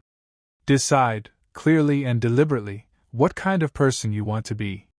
And then actually be that person, in the presence of your children, day after day, in the small moments and the significant ones alike. Because children learn far more from what they observe than from anything they are told. There is a pattern I want to name because it appears in almost every family I have ever studied or heard about. And understanding this pattern through a Stoic lens changes everything about how you navigate it. The pattern is what happens when the values of the family of origin conflict with the values of the family you are building. Almost every person who gets married carries with them a complete unconscious model of what family life looks and feels like. Drawn from their earliest years. Embedded so deeply that it does not feel like a model at all. It feels like reality. This is how families work. This is what dinner should look like. This is how conflict gets handled. This is what love is expressed as. This is what is acceptable to say out loud and what gets managed through silence. And then you marry someone who was raised in an entirely different model. And the collision is not between two people. It is between two complete, invisible systems. Neither person chose their system consciously. Neither person is operating in bad faith. They are both simply doing what was installed in them. And without philosophy, without the Stoic practice of examining your ruling faculty and questioning every assumption about what should be the case, this collision can slowly erode the most promising relationship. Marcus Aurelius wrote about this indirectly when he reflected on his own teachers. He thanked one for teaching him to avoid faction and to listen to reason. He thanked another for patience. He thanked another for equanimity. He was, in effect, doing the deliberate work of identifying which inherited tendencies to keep and which to examine and potentially revise. He was not passively transmitting whatever had been installed in him. He was actively curating his own character in light of philosophical examination. This is what a Stoic partner does with the family model they inherited. They bring it into the light. They ask, which parts of this are actually wise? Which parts are serving the flourishing of my current family? Which parts are just patterns I absorbed because they were the only model I had? And which parts, honestly examined, need to be revised or released? This is not a betrayal of your family of origin. It is a form of philosophical loyalty to what is actually true and good. And it requires the kind of courage the Stoics called fortitude. Not physical courage. Intellectual and emotional courage. The willingness to look clearly at things that are uncomfortable to look at. The willingness to say, the way I learn to handle conflict is not the way I want to handle conflict. The way I learn to express love is not the full expression of love I am capable of. The way I learn to parent is not the only way, and perhaps not the best way for the person I want to become. Now let us get into something that the Stoics discussed extensively but that rarely gets included in the popular conversation about Stoic philosophy. The ethics of relationship. The question of what you actually owe to the people you love. The Stoics believed in what they called akiosis, a concept that translates roughly as affiliation or appropriation. The idea that human beings are naturally oriented toward care for themselves first, then toward those closest to them, and then outward in expanding circles toward all of humanity. They called this the concentric circles of concern. You at the center. Then your immediate family. Then your extended family. Then your community. Then your city. Then your nation. Then all of humanity. The Stoic project was not to eliminate concern for the inner circles in favor of abstract concern for humanity. It was to gradually extend the quality of care you feel for your inner circle outward. To bring your family closer, philosophically, to the center. To treat your spouse and your children not as possessions or extensions of yourself but as full rational beings deserving of the same philosophical respect you would extend to any noble person. What this means practically is extraordinary. It means treating your partner as someone whose reasoning deserves engagement, not management. It means listening to your children not as smaller, incomplete people whose views can be dismissed until they are old enough to matter, but as developing rational beings whose impressions and experiences and perspectives are genuinely worth taking seriously. It means that the Stoic in a family context is not the patriarch who issues decrees. And it is not the parent who hovers and controls. It is the member of the family who has committed to the virtue of justice, which the Stoics defined as giving each person what they are truly owed. And what every person in your family is owed, at the most fundamental level, is to be seen as a rational being. To be engaged with honestly. To be treated with the consistency of genuine virtue rather than the inconsistency of reactive emotion. Let us talk about anger. Because no conversation about Stoicism and family is complete without addressing the emotion that does more damage to intimate relationships than perhaps any other. Seneca wrote an entire treatise on anger. 3 books. And the argument he made was this. Anger is never useful. Not in combat. Not in persuasion. Not in correction. Not in love. It always makes the situation worse. It always degrades the character of the person experiencing it. It always communicates less of what needs to be communicated and more of what should be kept private. And in a family context, where the people around you are the most vulnerable to your emotional climate, anger is not just counterproductive. It is a philosophical failure of the most personal kind. Now let me be careful here, because this is a point where Stoicism is often misunderstood. Seneca was not saying do not feel the stirring of anger. He was not saying pretend the irritation or the outrage or the fierce protectiveness is not there. He was saying do not let it govern your behavior. Do not let the impression of an offense translate automatically into unexamined reaction. Insert philosophy between the stimulus and the response. And in that space, in that pause between what happens and what you do, is where your character actually lives.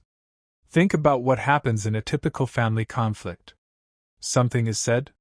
Something is done or not done. An impression forms instantly. The impression is usually something like this is wrong, or this is unfair, or this person is not respecting me, or this is more than I should have to bear. And that impression, unchallenged, translates into behavior. A sharp word. A cold silence. A disproportionate response. A pattern of escalation that leaves everyone in the house carrying a residue of tension they cannot quite name.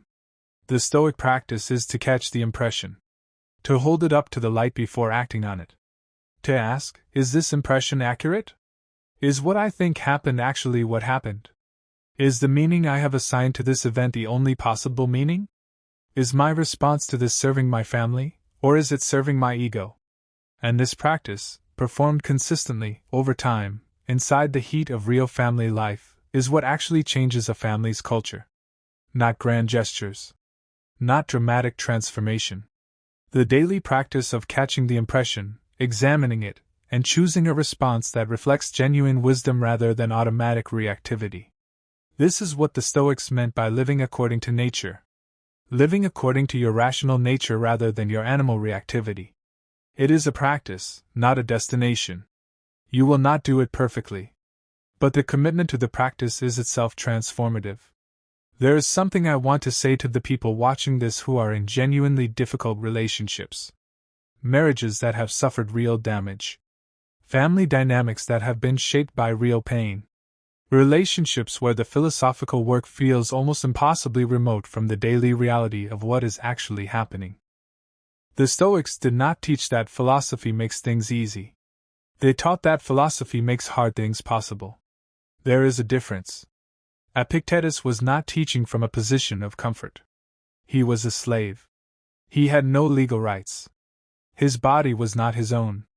And yet he produced some of the most profound wisdom about human freedom and dignity, and flourishing that has ever been written. Not because his circumstances were easy. Because he had developed the internal architecture to be genuinely free inside circumstances that were genuinely terrible. This does not mean stay in a harmful situation in the name of Stoic endurance. The Stoics were not advocates for passivity in the face of genuine wrong. What they were advocates for was the distinction between what you can change through virtuous action and what you cannot change through any amount of reactive suffering. And the clarity that comes from making that distinction consistently is what allows you to take effective action when action is possible and to maintain your philosophical integrity when it is not. If you are in a relationship that requires courage to address, the Stoic counsel is not patience as avoidance. It is courage as engagement. Have the conversation that needs to be had, with the clarity and the composure and the genuine care for the other person that your philosophical practice is developing in you. Do not mistake Stoic equanimity for the suppression of legitimate concern. The Stoics valued truth. They valued honest engagement. They valued the kind of directness that comes not from aggression but from genuine care for what is actually true and good. Let us spend some time on love. Because there is a version of Stoicism that sounds cold to people who have not read it carefully. That sounds like the philosophy is asking you to drain the warmth out of your connections and replace it with philosophical detachment. And that is a profound misreading.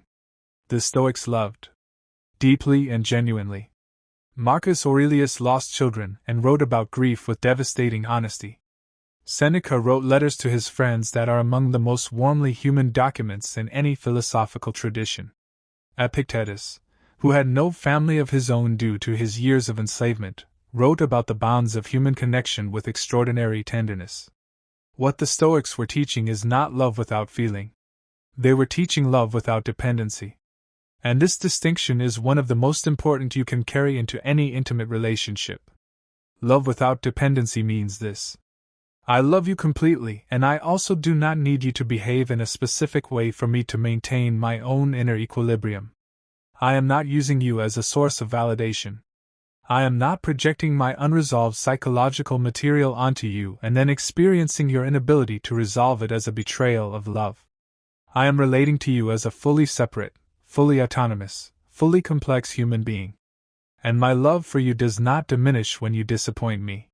It does not expand when you meet my expectations. It is consistent because it is rooted in something deeper than what you do. It is rooted in who you are and in my own philosophical commitment to genuine care for another rational being. This kind of love is far more sustainable than the emotional dependency that most people call love at the beginning of a relationship. Emotional dependency feels electric at first. It feels like confirmation. But it degrades over time because it places impossible demands on another person. No one can consistently be what someone else's psychological need requires them to be. People are too complex, too variable, too genuinely themselves to serve as permanent solutions to another person's internal deficits. The Stoic in love is not less passionate. They are more grounded. Their love is not shaken by difficulty because it is not contingent on smoothness. It is not undone by disappointment because it was never conditional on perfect performance. This is the kind of love that actually deepens over decades. The kind that actually gets richer as people age together, and the easy gloss of early infatuation gives way to the genuine, tested, philosophically grounded bond of two people who have chosen each other through the full complexity of real life. Follow me, because I want to take this somewhere that almost nobody takes it. Into the Stoic understanding of what family actually is. What it is for. What it does to you and through you. The Stoics believed that human beings are fundamentally social animals. This was not a biological observation for them. It was a philosophical one. They were saying that your rational nature does not fully develop in isolation. It develops in relationship. The virtues, courage, wisdom, justice, temperance, these are not things you practice in a vacuum. They are things you practice in engagement with others. And your family, the people you wake up with every day, the people who see all of you including the parts you would rather they did not see, are the primary training ground for the development of your character. This is one of the most reorienting ideas in Stoic philosophy when you apply it to family life. Your family is not a comfort system designed to make your life easier. It is a philosophical gymnasium. It is the place where you do the hardest and most important work of your life. The work of becoming fully human. The work of developing the virtues that the Stoics understood as the only genuine goods. And when you begin to see your family this way, the irritations and the challenges and the difficult seasons stop being problems to be solved and become invitations to grow. Your partner's stubbornness is an invitation to develop patience and creative communication. Your child's rebellion is an invitation to examine your attachment to control and develop the courage to trust another person's developing judgment. The conflict with your extended family at holidays is an invitation to practice the kind of justice that sees multiple perspectives with genuine fairness. None of this means you stop wanting things to be better. None of this means you stop working toward harmony and warmth and genuine connection. It means you stop experiencing the difficulty as evidence that something has gone wrong. Difficulty is not evidence that something has gone wrong. Difficulty is the material from which character is built. And character is the only thing the Stoics ever really cared about. There is a conversation that I think needs to happen between Stoic philosophy and the contemporary understanding of emotional intimacy. Because there is sometimes a tension between what the Stoics emphasized and what modern relationship psychology emphasizes. And I do not want to pretend that tension does not exist. Modern relationship psychology, particularly the work of researchers like John Gottman, emphasizes emotional attunement. The ability to recognize and respond to your partner's emotional states. To be present with someone in their feeling rather than immediately moving to problem solving or philosophical reframing. And this is genuinely important. The capacity for emotional presence, for sitting with someone in their pain without immediately trying to fix it or correct it or transform it, is a capacity that matters deeply in intimate relationships. Some readings of Stoicism can make this harder rather than easier. If you are so focused on the Stoic principle that emotions are the result of judgments and can be corrected through reason, you can become the person who responds to your partner's grief by explaining why they should not be grieving. You can become the person who responds to your child's fear by arguing them out of it. You can become philosophically correct and emotionally absent at the same time. And that is a real failure. The resolution is this. Stoic philosophy is primarily a practice you apply to yourself, not a framework you impose on others. The work of examining impressions, questioning assumptions, choosing rational responses, this is work you do on your own inner life. When you are with your partner or your child in a moment of genuine emotional need, the Stoic virtue that is most called for is not reason. It is justice. Giving them what they actually need. And what they actually need, in that moment, is presence. Witness. The genuine experience of being seen and not alone. The Stoic parent or partner who has developed real philosophical depth is capable of setting down the philosophical framework temporarily in order to offer genuine human warmth. Because they have done enough internal work to be genuinely present rather than reactively defended. The philosophical work does not take you away from human connection. It takes you toward a capacity for deeper, more genuine, less defended human connection than you could achieve without it. Let us talk about forgiveness. Because the Stoic understanding of forgiveness is both radical and remarkably practical. The Stoics understood that when someone wrongs you, they are acting from ignorance. Not ignorance as an insult. Ignorance as a philosophical condition. They do not fully understand what is good. They do not fully understand the consequences of their actions on others and on themselves. They are, in a deep sense, operating from an unexamined inner life. And you, if you have been doing the philosophical work, understand this because you have encountered the same ignorance in yourself. Marcus Aurelius wrote about this extensively. He kept coming back to the recognition that the people who were most difficult in his life were not evil. They were confused. They were operating from beliefs and patterns that had never been examined. And this recognition did not make him passive in the face of their behavior. He still acted. He still made judgments. He still set limits where limits were needed. But it changed the quality of his response. It stripped the personal outrage out of it. It allowed him to address the behavior without being consumed by resentment of the person. In a marriage or family context, this is transformative. Because resentment is the slow acid of intimate relationships. It does not burn immediately. It works over time. It accumulates in small deposits around every unresolved hurt, every unacknowledged grievance, every moment where something that mattered was dismissed or minimized. And over years, if it goes unaddressed, it can erode the foundation of even the most genuinely loving relationship. The Stoic practice of forgiveness is not the performance of forgiveness that some people are asked to enact before they are genuinely ready. It is the genuine, philosophically grounded recognition that the person who hurt you was operating from their own limitation. And that your resentment of them is not actually producing anything except the continued occupation of your own inner life by someone else's failure. It is using up your rationality, your energy, your philosophical capital, on a project that can never succeed. Because resentment cannot produce justice. It can only produce more suffering in the person carrying it. This does not mean the wrong disappears. It does not mean accountability is irrelevant. It means that your engagement with the wrong is clear-eyed and purposeful rather than fueled by the festering heat of unprocessed hurt. You can address what needs to be addressed. You can set what limits need to be set. You can have the honest conversation that needs to be had. All of this without the distorting lens of resentment. All of this in service of what is actually true and good rather than what is emotionally satisfying in a way that ultimately costs too much. Now I want to address the Stoic understanding of impermanence. Because this is the teaching that, applied to family life, produces the most profound shift in how you actually experience the people you love. Epictetus said, "Never say about anything that I have lost it. Say only that I have given it back." He was talking about death. About the fact that the people we love do not belong to us in any ultimate sense. They are, as he put it, given to us for a time.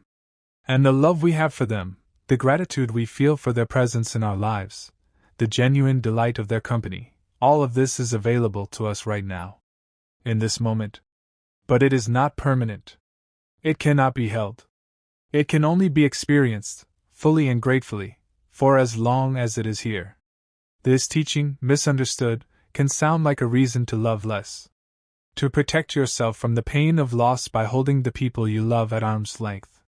But that is exactly backwards.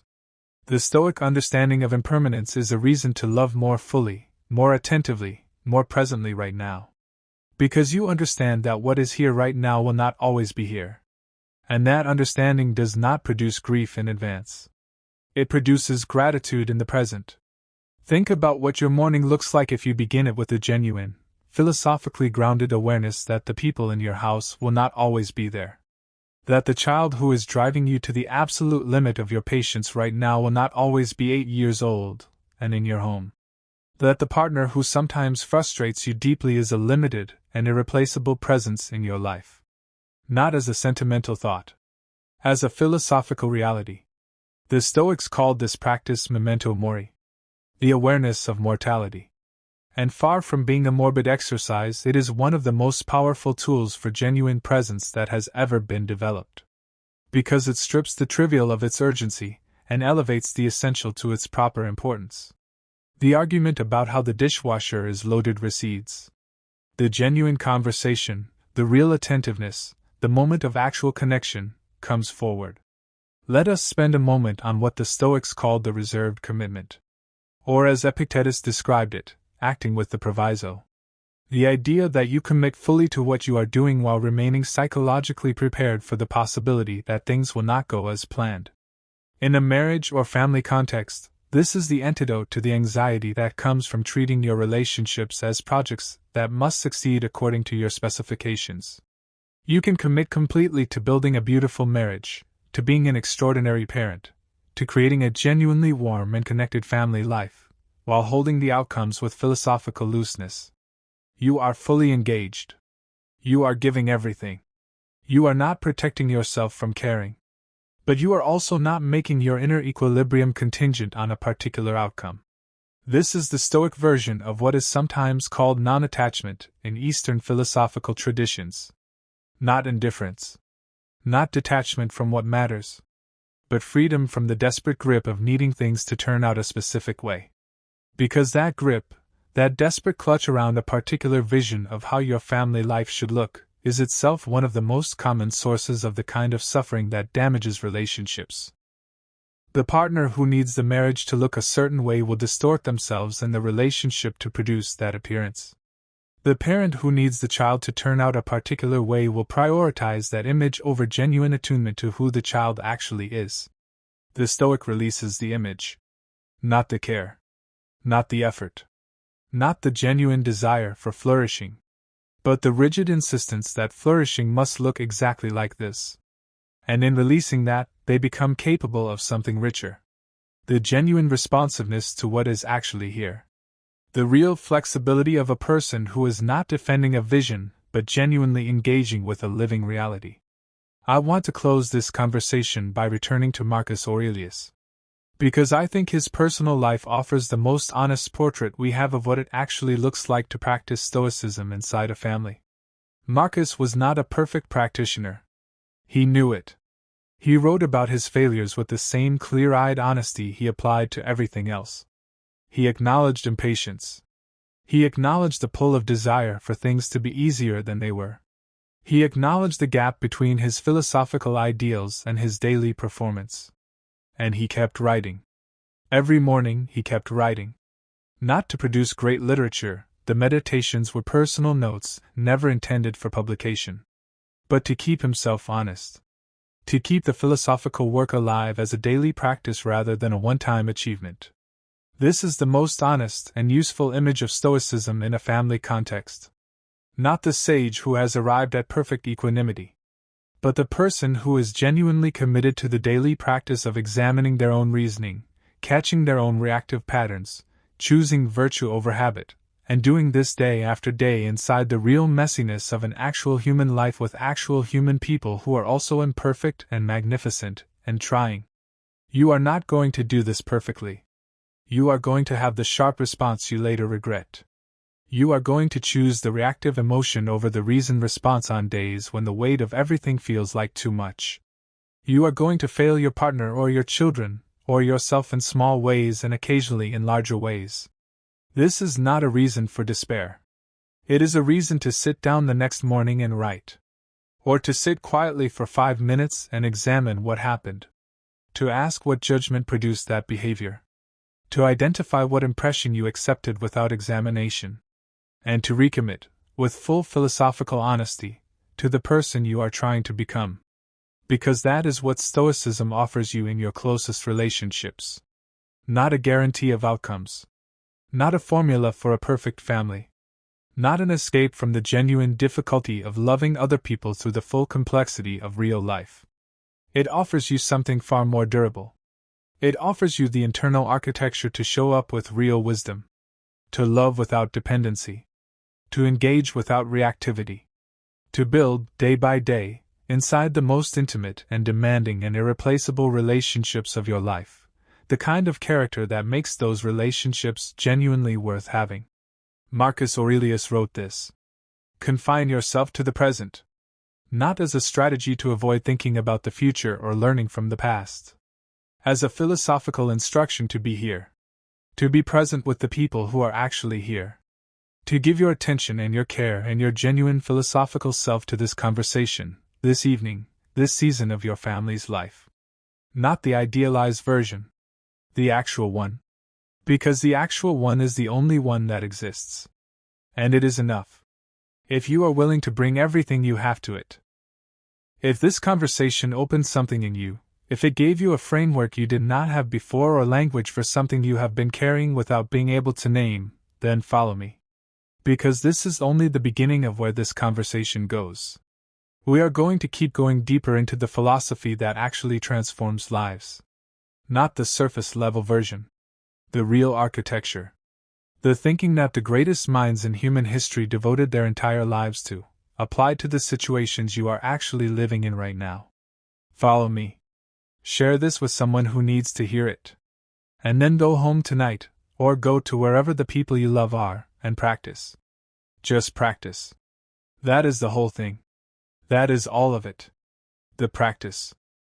The man who never raises his voice is the one she never stops thinking about. There is a type of man that women cannot figure out. He does not argue. He does not beg.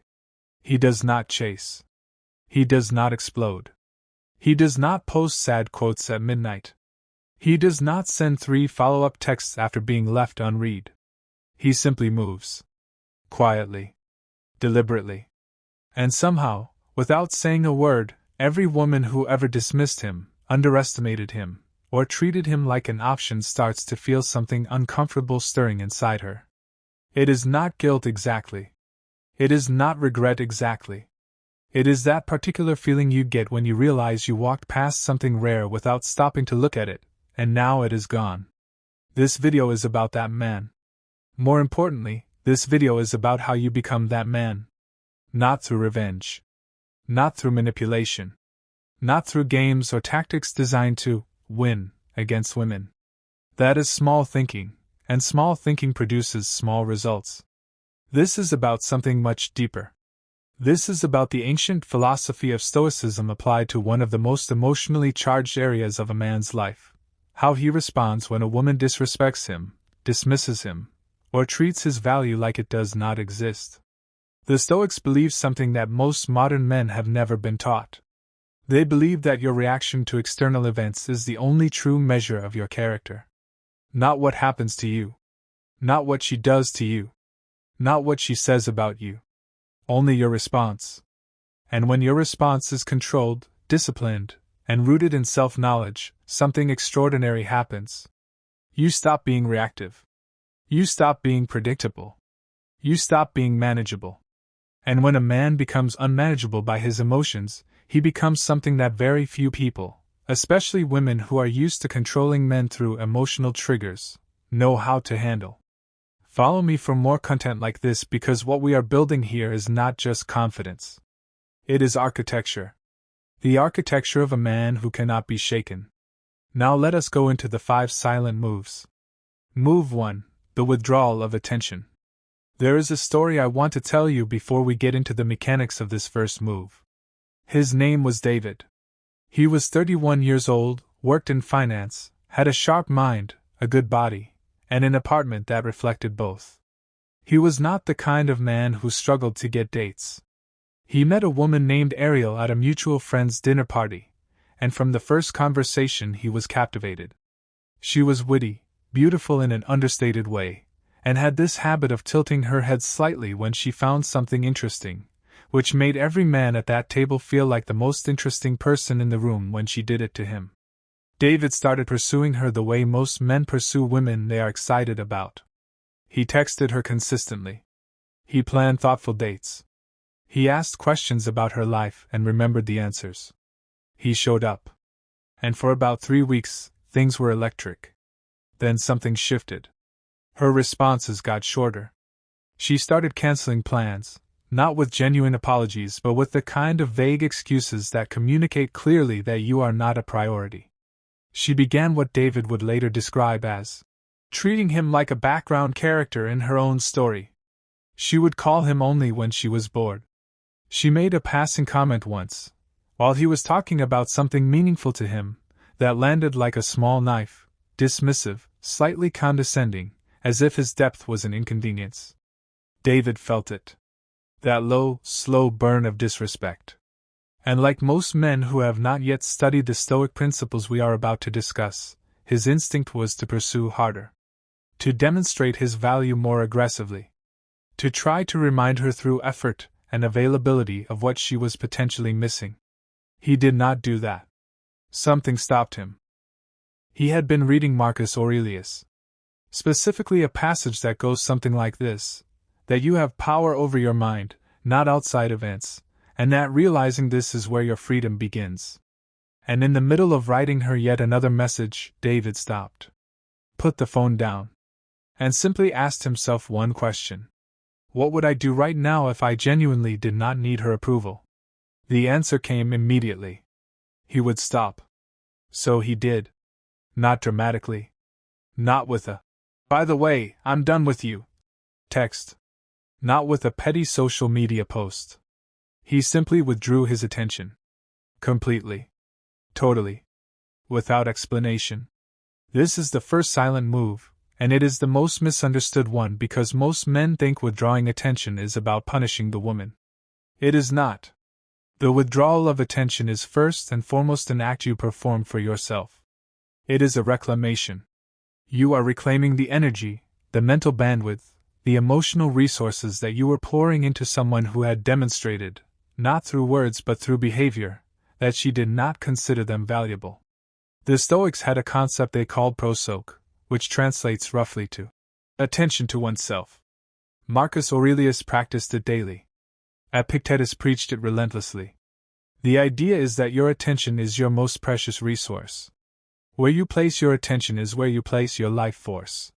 And a man who pours his attention into someone who disrespects him is not being loving or patient or generous. He is being self-destructive. When you withdraw your attention from a woman who has disrespected you, you are not playing games. You are enforcing a standard. You are communicating through your behavior, which is the only communication that actually registers in the human psyche, that your attention has a price. And that price is basic respect. Here is what most men do not understand about attention. It is only valuable when it is scarce. The moment you make your attention unconditional, the moment she knows it will be there regardless of how she treats you, it loses its weight. It becomes furniture. She stops seeing it. She stops valuing it. And the tragic part is that the man pouring out all this unconditional attention thinks he is demonstrating love, while she is experiencing it as neediness, which is one of the most powerful attraction destroyers in existence. When David went silent, something shifted. Not immediately. Not in the first few days. But within 2 weeks, Ariel sent a message. It was casual on the surface. A meme, Something she knew he would find funny, but the subtext was clear. She was reaching. She had noticed the silence. She had noticed that the background character she had been treating carelessly had quietly exited the scene. David did not rush to respond. He responded with warmth but without urgency. He did not explain where he had been. He did not punish her with coldness. He simply engaged from a place of genuine non-desperation. That is the key. The withdrawal of attention only works when it is real. When it is coming from a genuine internal shift, and not from a strategic calculation designed to make her chase you. Women, particularly women with high emotional intelligence, which is most of them, can feel the difference between a man who is genuinely indifferent and a man who is performing indifference. One repels them in the best possible way, drawing out their genuine interest. The other repels them in the worst possible way, triggering their disgust for manipulation. The Stoic approach asks you to do something much harder than play games. It asks you to actually not need her. To actually shift your emotional center of gravity away from her approval and back toward yourself. This is not something you can fake. It requires genuine internal work. It requires you to look honestly at why you were seeking her validation so intensely in the first place. What was it about her approval that felt so necessary? What does that tell you about you? The withdrawal of attention, done correctly, is not a move you use on her. It is a move you use on yourself. And the effect it has on her is simply the natural consequence of a man reclaiming his value. Marcus Aurelius wrote that a man who lacks self-respect invites disrespect from others. The inverse is also true. A man who genuinely respects himself, who treats his own attention as something rare and valuable, broadcasts that reality without saying a word. And women respond to that broadcast instinctively, almost biologically. Withdraw your attention. Not as punishment. As reclamation. Move 2. The upgrade of self in complete silence. Seneca wrote letters to a young man named Lucilius throughout his life, and in one of those letters he said something that has rattled around in the minds of philosophers and serious thinkers for nearly 2,000 years. He said, "Retire into yourself as much as you can. Not as a retreat from the world. As an investment in it. Because the man who spends his solitude building himself creates a version of himself that the world will eventually have to reckon with." The second silent move is the most physically visible one, even though it is done completely without words and completely without an audience.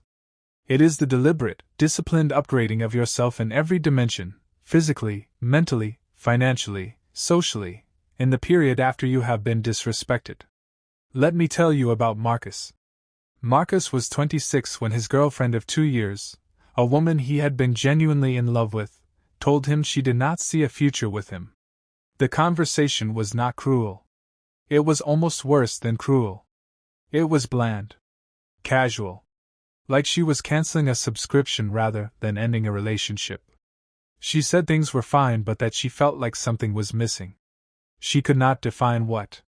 She just knew she did not feel the way she thought she should feel. And then she left. Marcus did what most men do. He spent the first 2 weeks trying to figure out what he had done wrong so he could fix it and win her back. He analyzed every conversation they had ever had looking for the moment he had failed. He rehearsed speeches in his head about all the ways he could be different. He drafted messages he never sent. He stalked her social media at 2 in the morning looking for evidence of what the something missing had turned out to be. And then one morning, he looked in the mirror before his shower and barely recognized himself. Not because he looked bad, exactly. But because he looked irrelevant. He looked like a man whose life had been organized around someone else's opinion of him. And something about seeing that clearly, probably for the first time without the filter of the relationship softening it, broke open something useful inside him. He went to the gym that morning for the first time in 4 months. That was the beginning.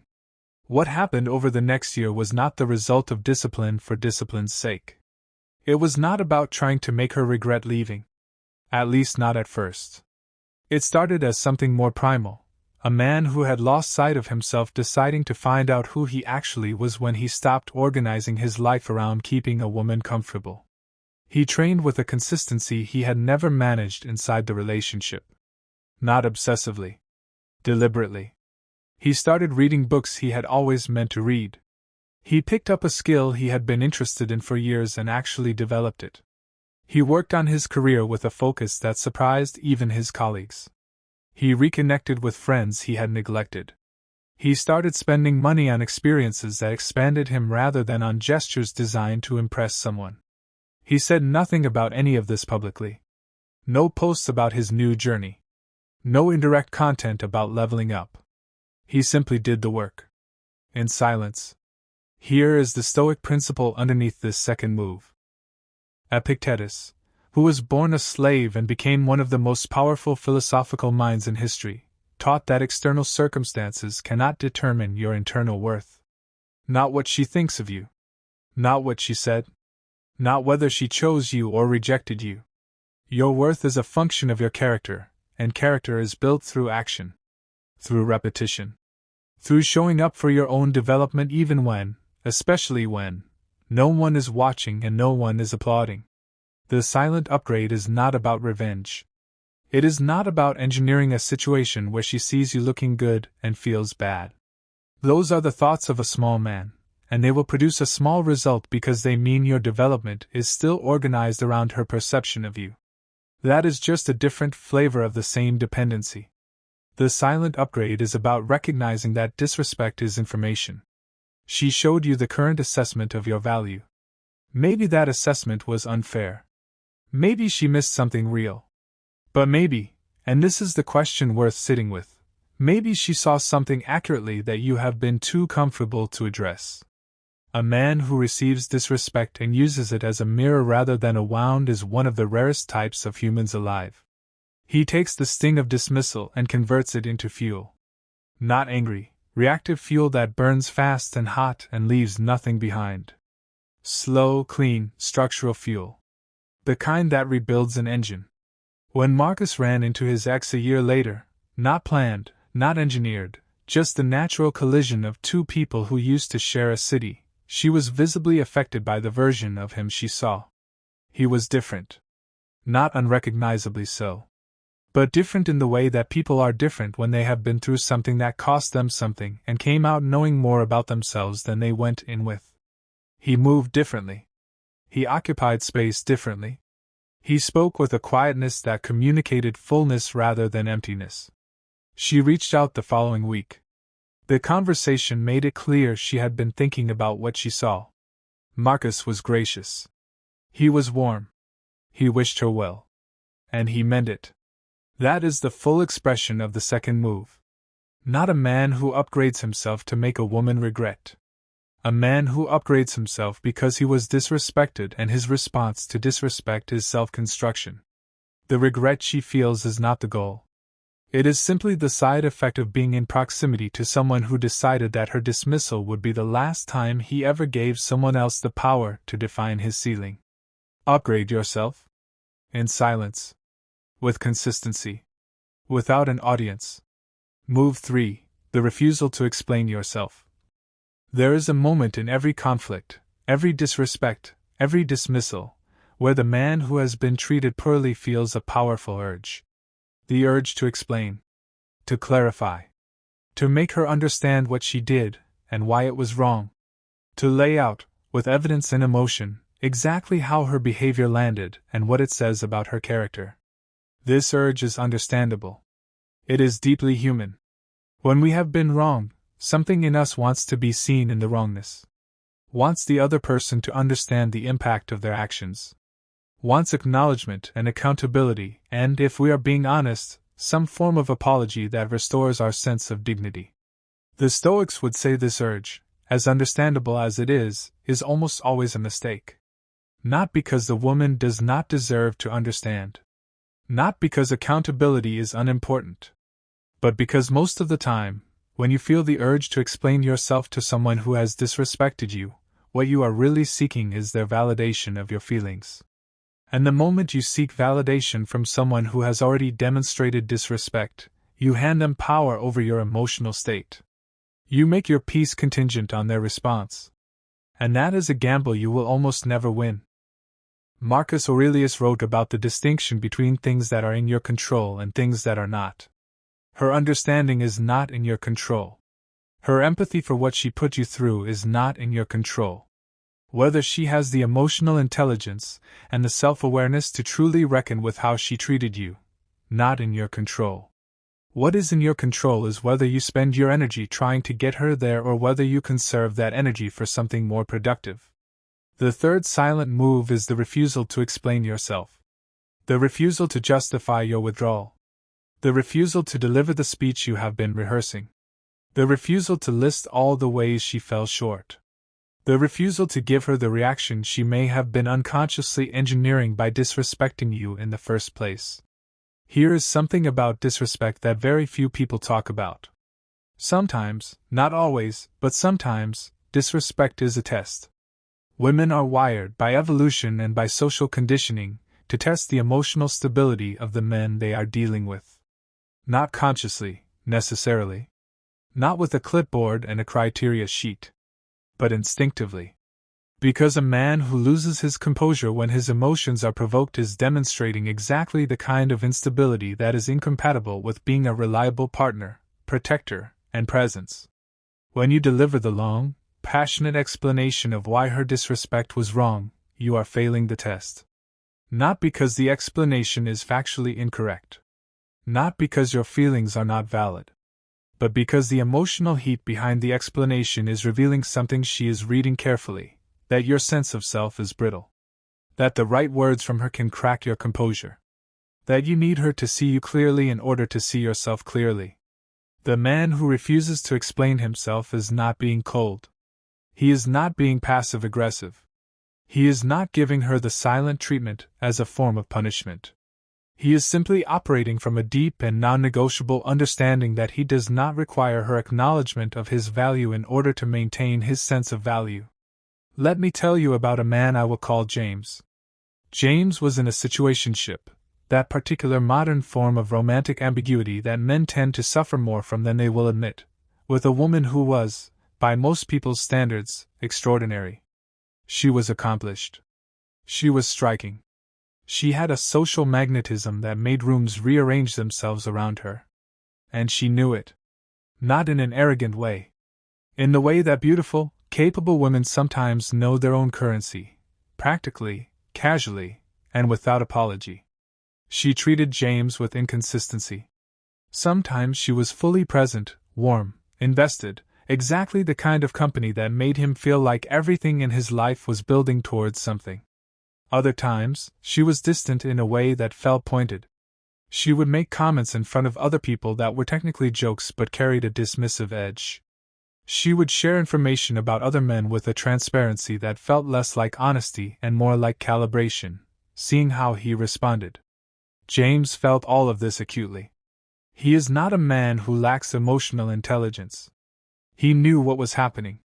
And he spent weeks composing the conversation he was going to have with her. He was going to name everything. The inconsistency. The public comments.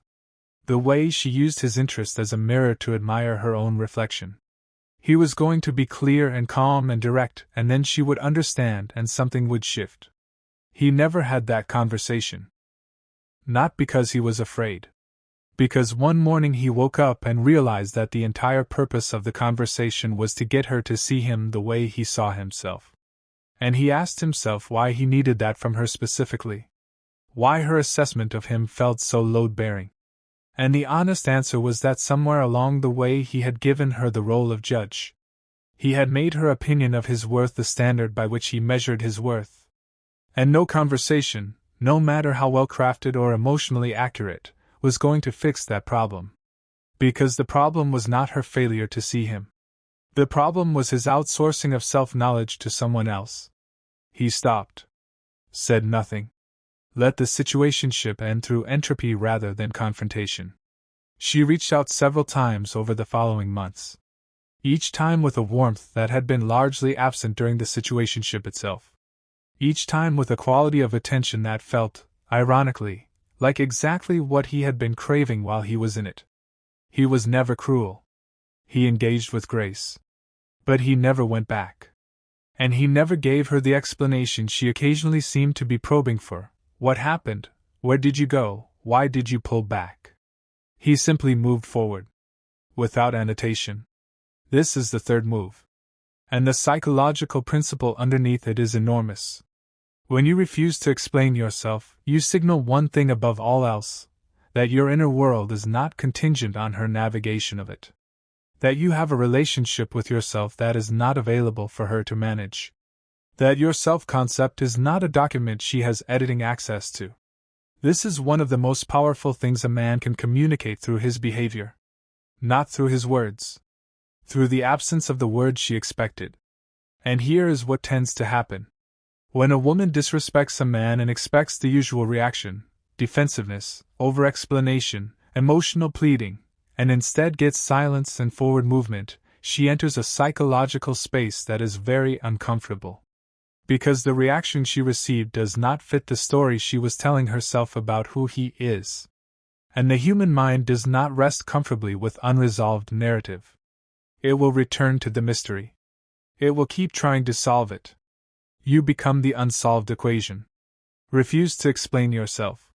Let your life be the only statement. Move 4. Building an orbit that does not require her. If the first 3 moves are internal, reclaiming your attention, upgrading yourself, refusing to justify your worth, the 4th move is about architecture. The architecture of a life. Epictetus said something that applies here more than almost any other context. He said that wealth consists not in having great possessions but in having few wants. And what he meant by that, what the Stoics broadly meant by this class of idea, is that true power comes not from having everything but from genuinely needing very little. The man who needs nothing from you is the man who is impossible to leverage. The man who wants nothing from you is the man whose presence in your life is entirely a gift, not a dependency. Most men who enter romantic relationships, or even just romantic pursuits, do so from a position of need without realizing it. They need the companionship. They need the validation. They need the relief from their own company. They need the sense of purpose that comes from being chosen.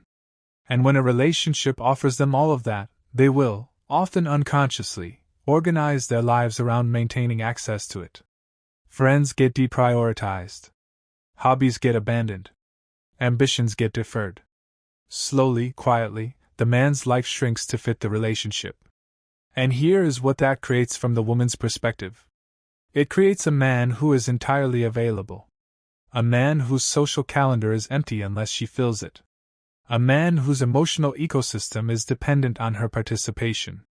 A man who, in the most practical sense, needs her. And the strange, counterintuitive, scientifically documented reality of attraction is that need is one of the most powerful destroyers of it. The moment she knows you need her, really knows it, in her body, in the way she picks up on things that are never said, her attraction begins to erode. Not because she is cruel. Not because she does not care about you. But because something primal in the human psyche interprets need as weakness, and weakness as an inability to provide safety, and an inability to provide safety as incompatibility. The 4th silent move is the deliberate construction of a life that is full, rich, purposeful, and genuinely satisfying without her in it. This means friendships you actually invest in. Not male friendships kept alive by obligation, but genuine relationships with other men you respect and who challenge you. It means pursuing your purpose with a seriousness that makes your work feel like more than a job. It means having interests and hobbies and commitments that have nothing to do with her, and that you would engage with whether she existed or not. It means building a social life that has its own gravity, events you organize, communities you are part of, experiences you pursue. When you build this orbit, something remarkable shifts in the dynamic. She goes from being the center around which your world turns to being one of many meaningful things in a world that is already full. And women, all women, but especially women who have begun to take a man's attention for granted, are extraordinarily sensitive to this shift. They feel it before they can name it. They notice that you are harder to reach. That you reference experiences she was not part of. That you have momentum that exists independently of her. That you are not waiting. I want to tell you about 2 brothers I know. Not their real names, Call them Daniel and Eric. Same family. Same upbringing. Both intelligent, both physically capable, both professionally successful. And both, at different points in their lives, went through similar experiences with women who began treating them carelessly once they sensed a power imbalance. The difference was what each brother had built outside the relationship. Daniel had let his friendships atrophy. He had put his passion project, a small recording studio he had been building for years, on hold indefinitely when the relationship started consuming more of his time. He had stopped going to his martial arts gym because she preferred evenings in. His world had contracted. And when the woman he was with began treating him carelessly, he had nothing to fall back on that felt genuinely compelling. His life outside her felt like a waiting room. Eric had done none of this. Not strategically. Not as a move. Simply because he had built a life he actually loved before the relationship started, and he saw no reason to dismantle it. He had a weekly poker night with 5 men he had known for a decade. He trained seriously 3 times a week. He had a startup he was genuinely excited about. He traveled alone twice a year to places he wanted to see. His social calendar had its own velocity. When the woman he was seeing tried to treat him with the same casual disrespect his brother was experiencing, the dynamic was fundamentally different. Not because Eric was combative or resistant or played it cool. Simply because his reaction to her behavior was genuine unconcern. He did not manufacture distance. He genuinely did not need her to be different in order to have a good day. His life did not depend on her calibration. She noticed this. And the response was immediate. Not a transformation into perfect behavior, because human beings do not work like that. But a recalibration. A renewed attentiveness. An instinctive recognition that this was a man who would not be shaped by inconsistency because inconsistency had nowhere to land on him. He was too full. Daniel, meanwhile, spent months in a cycle of emotional turbulence that his brother watched with sadness. Every dismissal landed like a crisis. Every moment of warmth felt like rescue. He had no life outside her that could absorb the volatility. The 4th silent move is simple in concept and demanding in execution. Build a life that does not need her to be good. Build an orbit that has its own gravity. Show up to whatever relationship you are in, or whatever pursuit you are engaged in, as a man who is already full. Already going somewhere. Already surrounded by things that matter to him. This is not cruelty. This is not strategy. This is the Stoic principle of autarky, self-sufficiency, applied to the domain of love and attraction. A man who is self-sufficient is not a man who does not want connection. He is a man whose connection comes from abundance rather than desperation. And that quality, more than any other, is what makes a man someone a woman wants rather than someone she tolerates. Build the life. In silence. Without announcing it. Without performing it for her. Just build it. Move 5. Choosing your response with complete deliberateness. We have arrived at the 5th move, and in some ways it is the most important because it is the one that makes all the others possible. It is the foundation under all of it. Without this one, the first 4 moves cannot be sustained. With it, they become natural. The 5th silent move is the deliberate choice of your response to every provocation. Not the automatic reaction. The deliberate choice. There is a distinction here that Marcus Aurelius wrote about so extensively it becomes almost impossible to read his meditations without feeling it reshape something inside you. He wrote it for himself, remember. The meditations were never intended for publication. They were personal journal entries from a man who was the most powerful individual in the known world at the time, the Roman Emperor, and yet spent his private hours wrestling with his own reactions, his own impulsivity, his own tendency toward the same emotional reflexes that afflict every human being. He wrote that between stimulus and response, there is a space. And that in that space is your freedom and your power. The Stoics called this the hegemonikon, the ruling faculty.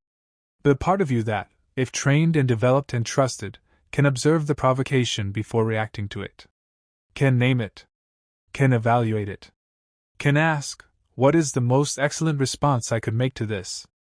When a woman disrespects you, your nervous system responds before your mind does. Something in you tightens. Something flares. There is heat. There is an instinct toward either conflict or collapse, fight or submission. Both of these instinctive responses are reactions rather than choices, and both, in most cases, are exactly what a disrespectful dynamic needs from you to continue. Conflict feeds the drama and confirms that your emotions are manageable through provocation. Submission confirms that disrespect is acceptable, which invites more of it. The fifth move is either. It is the space between the provocation and the response, stretched wide enough to contain a choice. Let me tell you about Thomas. Thomas had been seeing a woman for about 6 months. Things had been good early on. She was warm, engaged, curious about his life. But around the 4-month mark, a pattern emerged. She began making comments that had an edge to them. Sometimes about his career. You could be doing so much more, honestly. Sometimes about his choices. I don't know why you still live in that neighborhood. Sometimes in social settings, the kind of low-grade public dismissal that is technically deniable. Oh, that's just how Thomas is, said in a tone that made, do a lot of damage. Thomas felt these. Of course he felt them. He is not a man without feeling. He felt the pull toward the argument every time. The pull toward sitting her down and explaining exactly what those comments communicated and what they were doing to the dynamic between them. He felt it, and he sat with it, and he let it settle. Then he chose his response. Which was always the same. Calm. Measured. Without anger and without submission. He would look at her, hold the silence for a moment that was slightly longer than comfortable, and then either redirect the conversation entirely or simply note, in the most undramatic possible way, that he did not agree. No speech. No heat.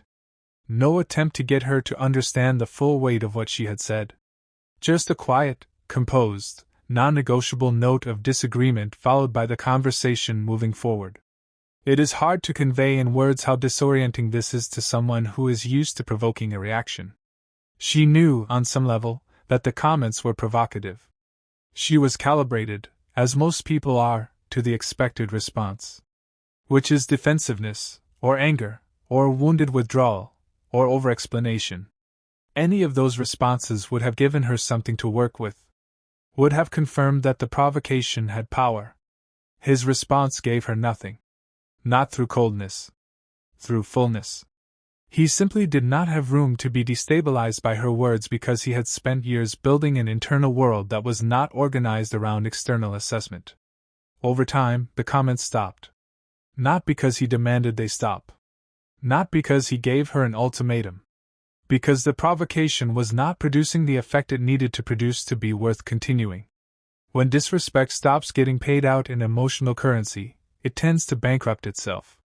Now let me go deeper on this, because the fifth move is not only about responding calmly in the moment. It is about training yourself to respond with choice across every dimension of your interaction with her. It means choosing whether to respond to a message or let it sit. Not out of punishment. Out of genuine assessment. Is this worth my immediate energy right now? It means choosing whether to attend an event, engage in a conversation, or continue a dynamic that is not serving your well-being. Not through avoidance or cowardice, but through the deliberate evaluation of whether the thing in question is aligned with your values and your life as you are trying to build it. It means choosing the energy you bring to interactions. Not performing positivity. Not manufacturing warmth. But genuinely asking yourself, what is the highest quality of presence I can bring to this moment? The Stoics called this process of deliberate choice kataphusin, acting according to nature. And what they meant by nature is not instinct. They meant the nature of a rational, ethical, self-governing human being. The kind of person who does not simply react to the world like a billiard ball being struck by other billiard balls, but who engages the world from a considered interior position. Here is something worth sitting with about the fifth move. The woman who disrespects you, more often than not, is not doing it from a place of genuine malice. She is doing it from a place of testing, often unconsciously, the quality of your self-governance. How will he respond when I push here? Is this a man who can hold his center when the world presses against it? Is this a man whose sense of self survives contact with difficulty? These are not questions she is consciously articulating. They are questions her nervous system is asking in the language of behavior. And the answers she receives through your behavior will do far more to shape her respect for you, and ultimately her regret at having ever treated you carelessly, than any conversation you could ever have. When you choose your response deliberately. When you refuse to be governed by the heat of the moment. When you demonstrate, through your actual behavior across weeks and months and years, that you are a man whose reactions are not available to be weaponized, she will feel something shift. Something will move in her. Whether it is regret for how she treated you, or deep admiration for what you are building, or the quiet recognition that she has been in the presence of someone with genuine character, it will move. And the profound Stoic irony is this. By the time all 5 of these moves are operating in your life, by the time you have genuinely reclaimed your attention, upgraded yourself in silence, refused to justify your worth, built a life that does not need her, and mastered the deliberate choice of your response, you will no longer need her to feel regret. You will no longer be tracking whether she does. You will have moved so far into the construction of your own life and your own character that her emotional experience of you, while perhaps pleasant to observe, will not be load-bearing. This is the ultimate destination of Stoic philosophy as applied to disrespect. Not a man who wins against women. Not a man who engineers regret in the hearts of people who underestimated him. But a man who has become so genuinely self-sufficient, so architecturally whole, so committed to the governance of his own inner world, that disrespect becomes not a wound but a data point. Information. Useful. Then released. That is the man. That is who you are building toward. What Stoicism actually teaches about disrespect. Before we close, I want to spend some time going deeper into what Stoicism actually says about this topic, because I think most people who encounter Stoic philosophy in the context of masculinity and relationships get a surface-level version of it that sounds more like suppression than wisdom. The Stoics were not teaching men to become emotionless. Zeno, who founded Stoic philosophy in Athens around 300 BC, was not walking around in a grey fog of disconnection from the world. Epictetus, who spent years as a literal slave before becoming the most respected philosopher of his time, was not someone whose equanimity came from never having felt anything deeply. Marcus Aurelius, writing in his journal between military campaigns and political crises, was not performing calmness for an audience. He was genuinely wrestling with the full weight of human emotion and trying to relate to it with wisdom rather than impulse. What the Stoics actually taught about emotion is subtle. They distinguished between what they called path, the uncontrolled, reactive passions that sweep a man off his center, and what they called eupathei, which translates roughly as good emotional responses. Things like joy, caution, and wishing. Rational, measured, appropriate emotional experiences that are in proportion to reality. They were not against feeling. They were against being governed by feeling without consent. When a woman disrespects you, the Stoic approach does not say, feel nothing. Do not care. Be stone. That is not Stoicism. That is repression, and repression is not strength. Repression is strength's impersonator. What Stoicism says is this. Feel it. Notice it. Name it. Understand what it is telling you. And then choose what to do with it rather than simply being done by it. A man who feels the sting of disrespect and immediately fires back with anger or pleading or emotional over-revelation is not being genuine. He is being ungoverned. The authenticity of his feeling does not excuse the absence of its management. Because an ungoverned response rarely leads to outcomes that serve him or the relationship. A man who feels the sting of disrespect and suppresses it, buries it, pretends it did not happen, tells himself it does not matter when his body is telling him loudly that it does, is also not practicing Stoicism. He is accumulating debt. Emotional debt that will eventually compound and present itself with interest, usually at the worst possible moment. The Stoic move is the third thing. Feel the sting. Let it be real. And from that place of genuine acknowledgement, choose the response that is most aligned with who you are trying to become. The response that serves your long-term self-respect rather than your short-term emotional release. This is extremely difficult.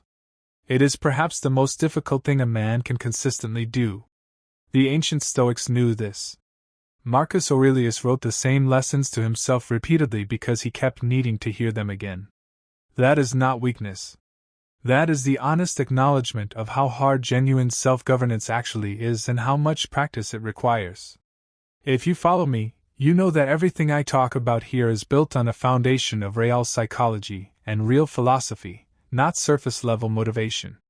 The reason these 5 moves work, the reason they produce the outcomes they produce, is not because they are tricks. It is because they are expressions of a genuine internal state, and that genuine internal state is one of the most powerful things a human being can embody. A man who has genuinely done the work of the 5 moves we talked about today is not performing confidence. He is not manufacturing mystery. He is not running a strategy. He is simply a man who has chosen himself, deliberately, repeatedly, in the moments when choosing himself was the hardest thing he could do, and that choice has accumulated over time into something unmistakable. People feel it when they are around him. Women feel it. Other men feel it. His employer feels it. Strangers on the street feel it. There is a quality of presence that comes from a man who is genuinely not available to be diminished. Not because he is guarded. Because he is full. The regret, why it happens and why it doesn't matter. Here is something honest I want to say to you before this video ends. The regret that women feel when they have disrespected a man who embodied these 5 principles, that regret is real. It happens. It is not a fantasy. Women who have treated high-value men carelessly do, often with remarkable consistency, arrive at a place of genuine regret. Sometimes quickly. Sometimes years later. Sometimes only in retrospect, when they see what he has become and remember who he was when they had access to him. That regret is the natural consequence of recognizing, too late, that you were cavalier with something rare. But here is what I want you to hear clearly. The regret is not the point. Chasing the regret, building yourself in order to manufacture her regret, withdrawing your attention as a performance designed to trigger her regret, refusing to explain yourself as a tactic aimed at producing her regret, that is a man who is still organized around her. It is the same dependency, just wearing a different costume. The Stoics would say that if your primary motivation for self-development is the validation that comes from making someone regret dismissing you, then you have not actually moved your center of gravity. You have just pointed the approval-seeking in a new direction. You still need something from her. You still require her emotional response in order to feel complete. True Stoic development, the kind that actually changes who you are rather than just what you project, is motivated by something else entirely. It is motivated by the recognition that you are the author of your own life. That the standard you are reaching for is determined by your own values and your own vision of who you want to be, not by her opinion or her regret or her eventual return. You are building not to make her feel something, but because becoming more fully yourself is the only thing that has ever actually satisfied you. Everything else has been a substitute. And here is the beautiful paradox at the center of all of this. When you genuinely stop needing her regret, when her feelings about you become genuinely secondary to your own internal standards, you become the man whose absence generates that regret most powerfully. Not because you are performing indifference. Because you are genuinely elsewhere. Genuinely moving. Genuinely full. The man who needs nothing is the man who gets everything. The man who requires no apology is the man who tends to receive one. The man who is genuinely at peace with having been disrespected, because he knows who he is, knows his worth, and has transmuted the insult into construction, is the man who lives longest in the minds of the people who failed to see him clearly. This is Stoicism. Not suppression. Not performance. Not strategy. Authorship. Of yourself. In the moments when it is most costly. The practice, what to actually do starting today. I am not going to leave you with philosophy alone because philosophy without practice is just interesting noise. Here is what this actually looks like as a daily discipline. Every morning, before the day asks anything of you, you spend 5 minutes with one question. Am I responding to my life today or reacting to it? It is a simple question and it cuts through a remarkable amount of noise. Responding means choosing. Reacting means being moved. You want to be a responder. Practice naming the distinction every morning before you engage with the world. Second, start building your orbit. Today. Not when you feel ready. Today. This means writing down 3 areas of your life that have been neglected because you have been pouring your energy into managing someone else's opinion of you. Your fitness. Your creative work. Your friendships. Your career. Pick the one that has been most neglected and put 1 hour toward it before the day ends. Just 1 hour. Brick by brick. Third, the next time you feel the urge to explain yourself to someone who has disrespected you, pause. Take the time you were going to spend crafting that explanation and ask yourself instead, what does this urge tell me about what I believe I need from this person? Journal the answer if you can. This is not avoidance. This is excavation. You are looking for the root of the dependency so you can address it at the source rather than at the surface. Fourth, audit your attention. For 1 week, track where your mental energy goes when you are not directing it consciously. If a significant portion of it is going towards someone who has treated you with disrespect, replaying conversations, imagining what you should have said, monitoring their behavior, that is information about an energy leak. The question is not how to stop thinking about them through willpower. The question is what you could fill your attention with that would genuinely compete for it. What is interesting enough, engaging enough, meaningful enough to replace the mental real estate they have been occupying. Find that thing and put your attention there. Fifth and finally, find your Stoic text. Not a YouTube video. Not a motivational account. The actual texts. Marcus Aurelius Meditations. Epictetus Discourses or the Enchiridion. Seneca's Letters to Lucilius. Read them slowly. Not to acquire information. To have your thinking restructured. These texts were written by men who were dealing with the full weight of human life, loss, betrayal, power, weakness, ambition, death, and who found, through sustained philosophical practice, a way to live that was genuinely unassailable. Not because nothing could touch them. Because they had built something inside themselves that nothing could dismantle. That is what you are building. That is what this is. Not a set of tricks. An internal architecture. Brick by brick. Move by move. Day by day. In silence. Follow me, because what we do here is not about temporary motivation. It is about permanent reconstruction. Every video on this channel is a stone in the foundation of a man who cannot be moved by disrespect because he has become too substantial to need approval from anyone who would offer disrespect in the first place. Share this with a man who needs to hear it. Not because he is broken. Because he is ready. Because somewhere underneath the reactive patterns and the approval-seeking and the noise, there is a man who already knows this about himself, and just needs someone to name it clearly enough that he can begin to act on it. The 5 silent moves. The withdrawal of attention. The upgrade of self in complete silence. The refusal to explain yourself. The construction of an orbit that does not require her. And the mastery of the deliberate response. These are not weapons against women. They are gifts to yourself. They are the architecture of a life that is too full to be diminished by anyone who chose not to see its value when they had the chance. Build it. In silence. Without apology. Without explanation. Without waiting for anyone's permission. The man who masters himself has mastered everything. The man who stops chasing is the one every woman starts thinking about. And I know that sounds backwards. I know everything you have ever been told about women, about attraction, about how to get the girl, points in the exact opposite direction. You were told to pursue. You were told to be consistent. You were told to show up, to text back fast, to plan the dates, to make the effort, to prove that you want her. And maybe you did all of that. Maybe you did it perfectly.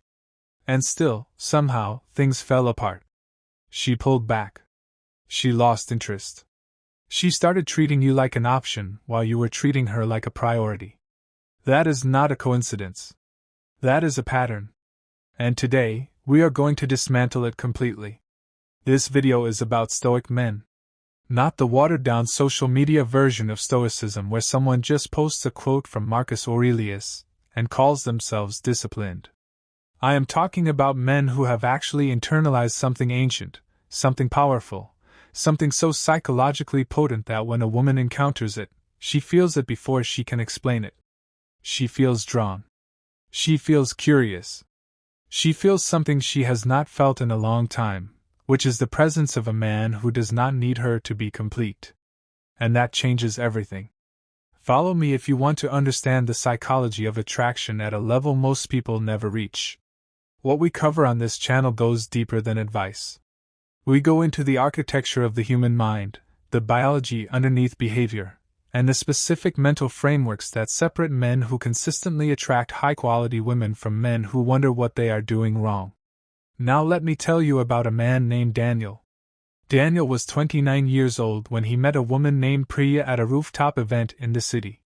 She was the kind of woman who walked into a room and immediately changed its temperature. Smart, beautiful, composed. Every man at that event noticed her. And Daniel noticed her too. But Daniel did something that none of the other men did. He did not go over to her right away. He stood with his friends, laughing, fully engaged in his own world. And when he eventually made his way across the room, it was not because he was hunting for her attention. It was because the conversation naturally flowed in that direction and he was comfortable letting it. He spoke to her the way he spoke to everyone else. With genuine curiosity, without the anxious undercurrent of trying to impress. When she said something interesting, he engaged with it. When she said something he disagreed with, he said so calmly, with a small smile, the way a man does when he is secure enough not to need her approval. They talked for 40 minutes. He did not ask for her number when the conversation ended. He said it was good talking to her, and he went back to his friends. She found him before the night was over and gave him her number. Now, here is the question you should be asking. What was Daniel doing that was so fundamentally different from what every other man in that room was doing? Because the difference was not in his looks. It was not in his social status. It was not in what he said. It was in what he did not do. It was in the psychological energy he was not radiating. And understanding that energy, and how to cultivate it, is what this entire video is about. Let us start at the foundation. Stoicism, at its core, is a philosophy about what you can and cannot control. The Stoics, men like Marcus Aurelius who ran an empire, Epictetus who was born into slavery and became one of the greatest philosophers in history, Seneca who navigated the most treacherous political courts of ancient Rome, all of them arrived at the same fundamental truth. You cannot control external events. You cannot control what other people do, think, feel, or choose. You can only control your own perceptions, your own judgments, and your own responses. Now apply that directly to attraction and relationships. Most men, when they meet a woman they are attracted to, immediately shift the locus of their emotional state outward. Her response to their text becomes the measure of their day. Whether she seems interested or not becomes the measure of their worth. They hand over the governor of their inner world to someone who does not even know she has been given that kind of power. And she can feel it. She can feel it in the energy behind the messages. She can feel it in the way the conversation tilts slightly desperate. She can feel it in the way he changes his behavior based on her mood. And the psychological effect of that is not attraction. It is pity. Or at worst, contempt. The Stoic man does not give anyone that kind of power. Not because he is cold or unfeeling, but because he understands where the seat of his value actually lives. It lives inside him. It is constituted by his character, his purpose, his growth, his standards. It does not rise or fall based on whether any single person chooses him on any given day. And that internal architecture, that rootedness, is magnetic. It is genuinely one of the most attractive qualities a man can possess because it is one of the rarest. Let us talk about why women are drawn to it at a neurological level. The human brain is a prediction machine. It is constantly scanning the environment, reading signals, trying to predict what something or someone is worth paying attention to. When a woman meets a man who is chasing her, who is adjusting himself to fit her preferences, who is accommodating every shift in her mood, her brain very quickly builds a model of him. And that model is essentially this: his value is contingent on my approval. He needs me to feel okay. He is dependent. Now, dependence can feel flattering for a moment. But it does not produce sustained attraction. It produces a different emotion, something closer to obligation. And obligation is the opposite of desire.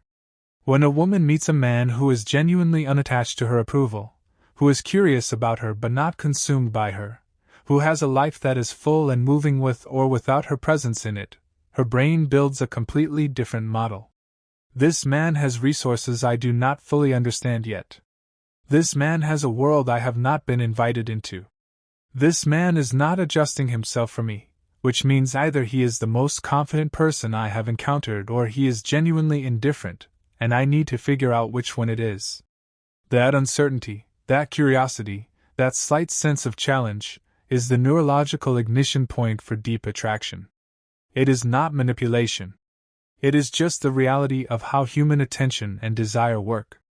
We are drawn to what we have not fully figured out yet. We are drawn to what feels self-sufficient, self-directed, and complete. Now, here is the first major principle of the Stoic man's power. He is the author of his own emotional state. This sounds simple. It is not. Most people are reactors. Something happens and they respond emotionally before they have processed what they actually think. Someone ignores their text and they spiral into anxiety or anger. Someone compliments them and their whole mood lifts. They are living inside a constant emotional pinball machine driven by external inputs.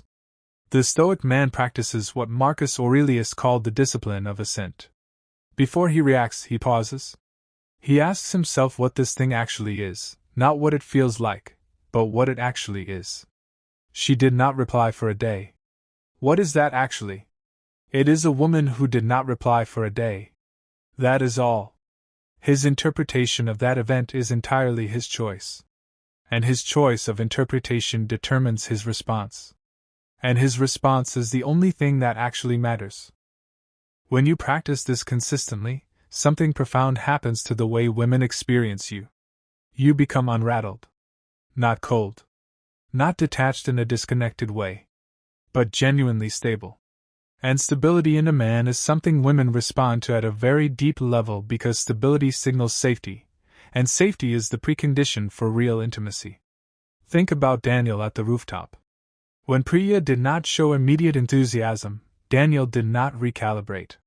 He did not become more aggressive or more withdrawn or more performative. He stayed the same. That sameness, that internal constancy, was communicating something powerful without a single word being spoken. It was saying, I am not moved by your reaction to me. I know who I am independent of what you think. And that is irresistible. The second principle is this. The Stoic man has a mission that precedes any woman.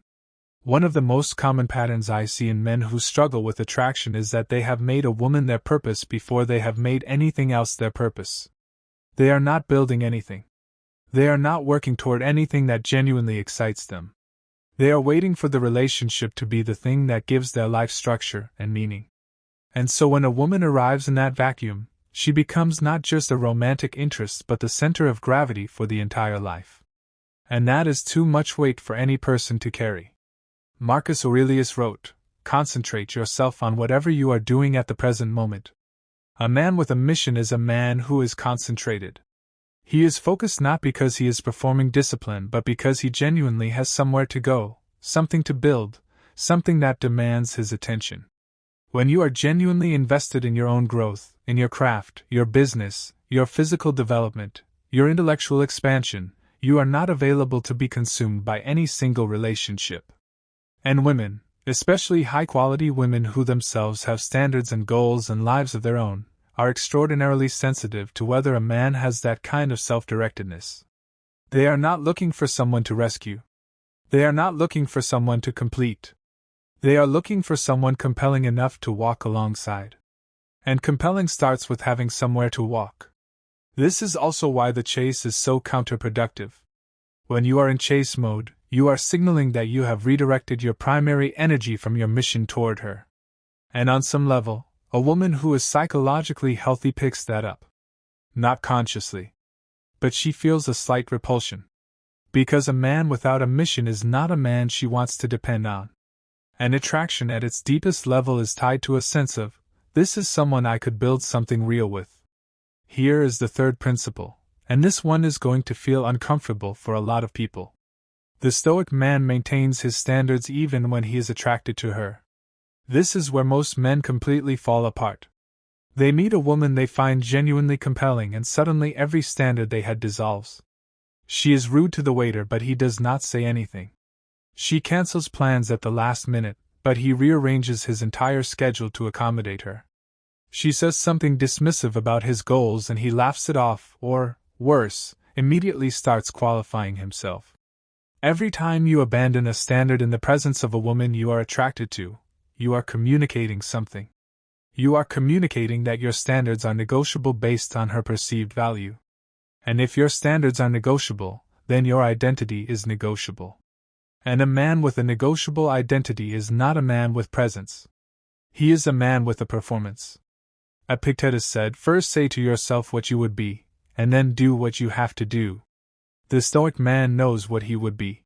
He knows what he values, what he tolerates, what he refuses to accept. And he holds to that even in the presence of attraction. This does not mean being unnecessarily harsh or confrontational. It means having quiet, calm, immovable lines. It means that when a woman tests those lines, consciously or not, he does not flinch. And she will test them. It is not malicious. It is instinctual. Women are wired to test the structural integrity of a man's character because they need to know whether he is genuinely who he presents himself to be or whether he is performing. When you hold your standards, she gets a different kind of answer to that test. She realizes, this man is real. What I see is what is actually there. And that kind of authenticity is one of the most powerful foundations for genuine attraction. Let me tell you what happened with Daniel about 3 weeks after the rooftop event. He and Priya had been talking, going on a couple of dates. Things were going well. And then one Thursday night, she texted him about 45 minutes before they were supposed to meet, and told him something had come up and she needed to reschedule. Daniel felt the frustration. He noticed it, acknowledged it, and then he made a choice about what to do with it. He did not spiral into anxiety about whether she was losing interest. He did not send a series of follow-up messages asking if everything was okay and trying to read the subtext of her phrasing. He texted back, no problem. I had a full evening anyway. Let me know when you want to reschedule. And then he went out with a friend he had not seen in a month and had one of the best nights he had had in a while. When Priya eventually reached out to reschedule, something had shifted in how she wrote to him. There was a more deliberate quality to the message. She was more direct. More present. Because she had seen something. She had seen that his world did not stop when she was not in it. And that made her want to be in it more. This is the fourth principle. The Stoic man understands the psychology of scarcity without manufacturing it artificially. There is a difference between being genuinely scarce and playing games. The Stoic man is not playing games. He is genuinely living a full life that makes him legitimately scarce. He is not ignoring texts to seem busy. He is actually busy. He is not pretending to have options. He is actually someone who could have options because he has invested in himself. The psychology here is straightforward. We value what is rare. We pursue what does not come easily. This is not a manipulation tactic. It is a fundamental feature of human desire. When something is easily available, constantly available, the brain stops categorizing it as high value. It becomes wallpaper. The problem is most men hear this and try to fake it. They wait a calculated number of hours to respond. They pretend to have plans when they do not. They manufacture a busyness that is not real. And it falls apart because it is not internally coherent. You cannot fake presence. You cannot fake the energy of a man who genuinely has somewhere to be. The only real solution is to actually build that life. To have the mission, the training, the friendships, the projects that make you genuinely absorbed and engaged. When that is real, scarcity is not something you have to manufacture. It is something that naturally exists. And women respond to that at every level. Not just in who they are attracted to, but in how they treat the men they are with. When a man is genuinely valuable to himself, when he has things to lose beyond just the relationship, he is treated differently. Because she knows, somewhere in her understanding of the situation, that she does not have a guaranteed claim on his time and attention. She has to earn her place in his world just as he earns his place in hers. The fifth principle is this. The Stoic man communicates differently. Most male communication with women they are attracted to is contaminated by agenda. Every message is subtly aimed at getting a particular response. The compliments are designed to make her feel something specific. The questions are designed to keep the conversation going rather than because he genuinely wants to know the answer. There is a constant low-level manipulation happening that she picks up on even if she cannot name it. The Stoic man communicates without agenda. He says what is actually true. He asks what he actually wants to know. He expresses what he genuinely feels. And he does not tailor his expression to produce a particular outcome. This is not ruthlessness. It is honesty. And honesty, particularly emotional honesty from a man who is not insecure about it, is something women find almost shockingly attractive because it is so rare. When a Stoic man says he finds a woman beautiful, she knows he means it because he has not been saying it to every woman he meets as a tactic. When he disagrees with something she says, she knows his agreement actually means something because he is not reflexively agreeing just to keep the peace. When he expresses interest, she knows the interest is real because he is not someone who performs interest. This kind of communication builds trust at a speed that manipulative or performative communication never can. Because trust is not built by saying the right things. Trust is built by being internally consistent. By being the same person in every context. By not changing your position every time the social wind shifts.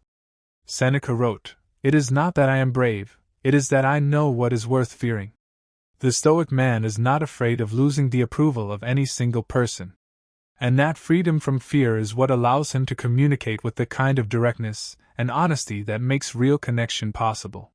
Let us go deeper now into something that most men are never taught. The psychology of feminine attraction is not primarily about what you offer. It is about who you are in the presence of what you want. Read that again. Women do not fall for men because of what they bring to the table in terms of resources or looks or status, at least not primarily, and not for the kind of deep, genuine attraction we are talking about. They fall for men because of how those men behave when they want something. Because that behavior tells them everything they need to know about character. The man who loses himself in pursuit, who abandons his standards, who becomes whoever she seems to want him to be, is telling her something devastating about his character.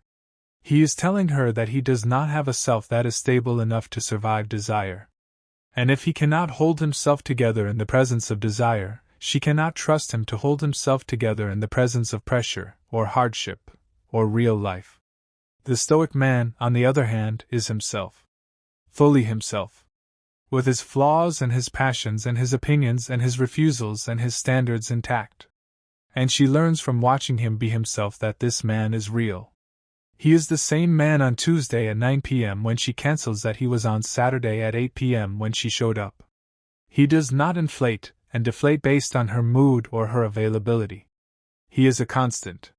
And constancy, genuine constancy, is one of the most powerful things a human being can offer another human being.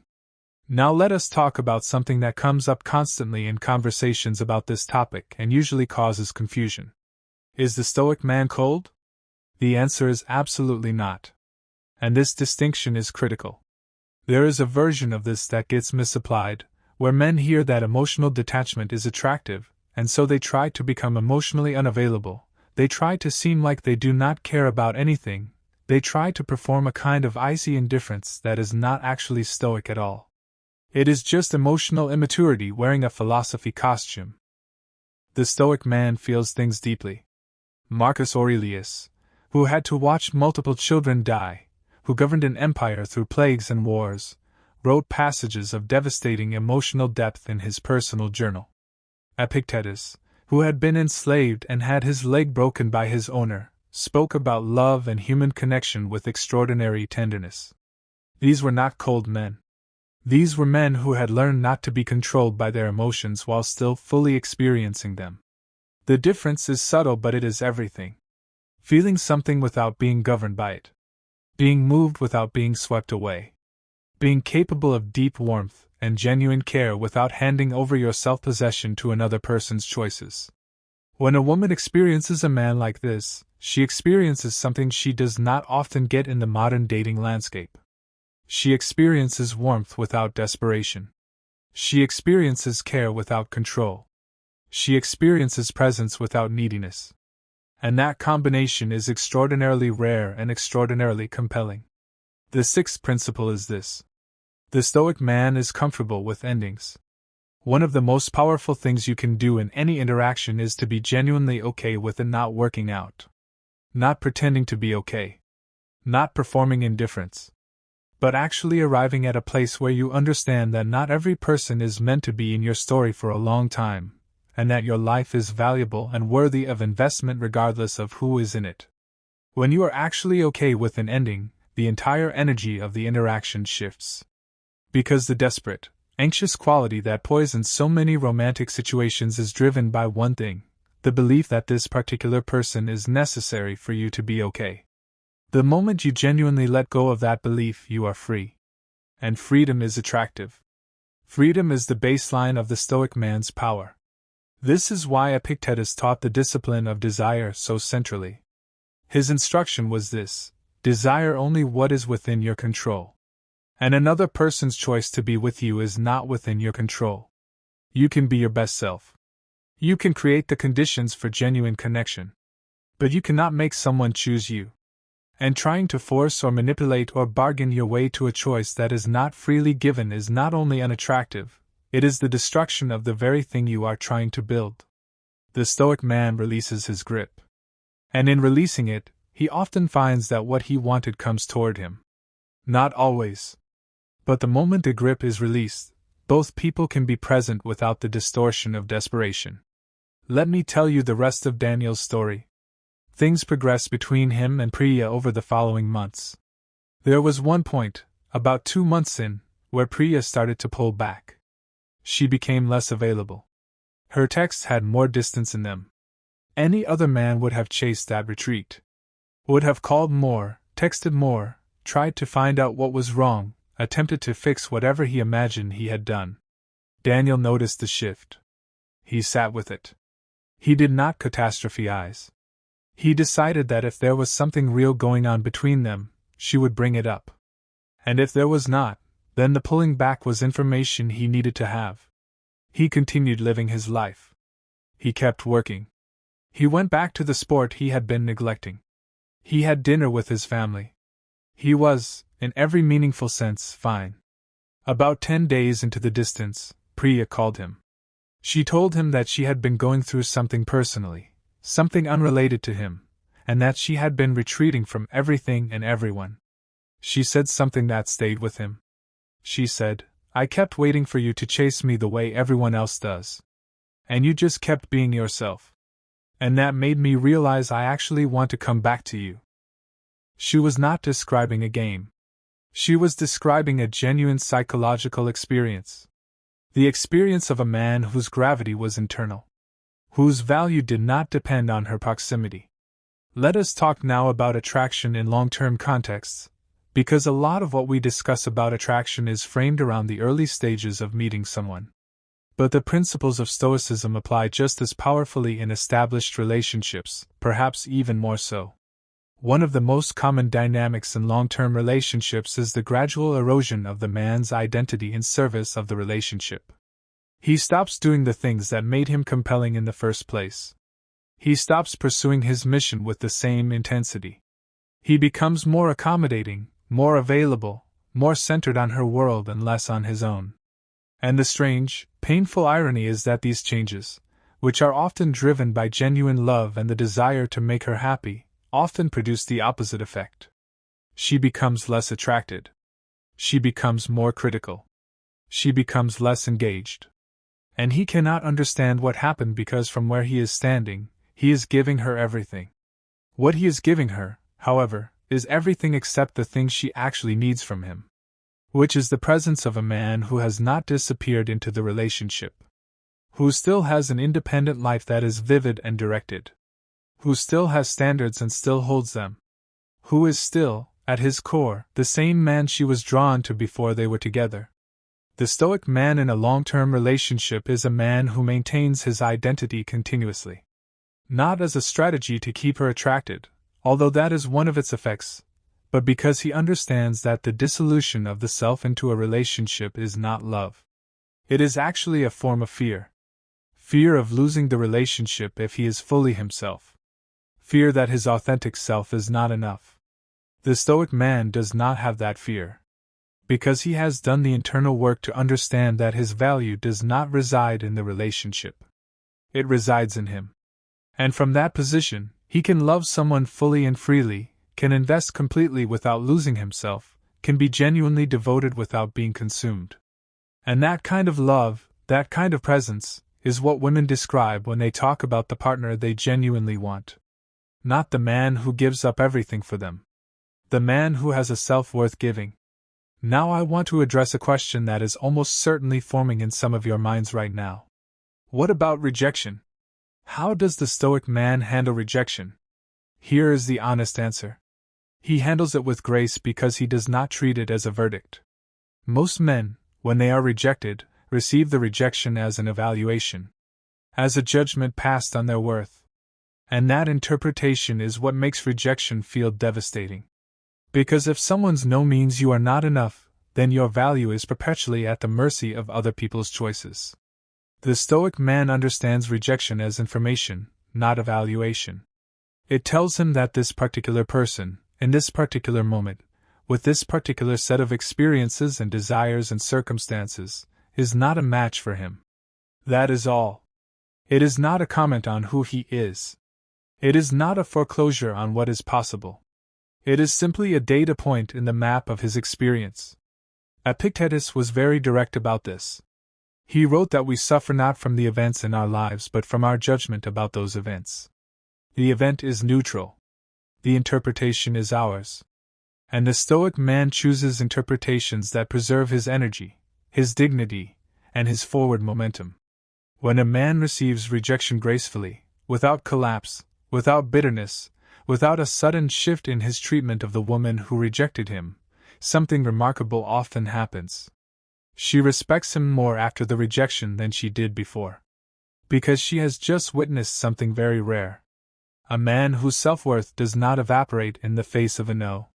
And sometimes, not always, but sometimes, that display of genuine security is itself attractive in a way that her first impression of him was not. The ninth principle. The Stoic man understands the value of silence. In a culture of constant communication, constant posting, constant updating, constant expression, silence is extraordinarily powerful. The man who does not explain himself at every turn, who does not narrate his every action for external validation, who does not fill every quiet moment with words designed to keep her engaged. That man projects a kind of depth and mystery that is genuinely compelling. The Stoic practice of journaling, of internal dialogue, of questioning your own assumptions in private before expressing them publicly, creates a man who speaks carefully and with weight. When he says something, it is because he actually means it. When he is quiet, it is because he is actually present. The ability to sit in silence with someone is one of the most profound forms of intimacy. Most people are terrified of silence in social situations. They fill it with noise. The Stoic man is comfortable in silence because he does not need the noise to know that he is okay. And when a woman experiences that with him, when she finds that the silence between them is comfortable rather than awkward, something shifts. She realizes she does not have to perform constantly either.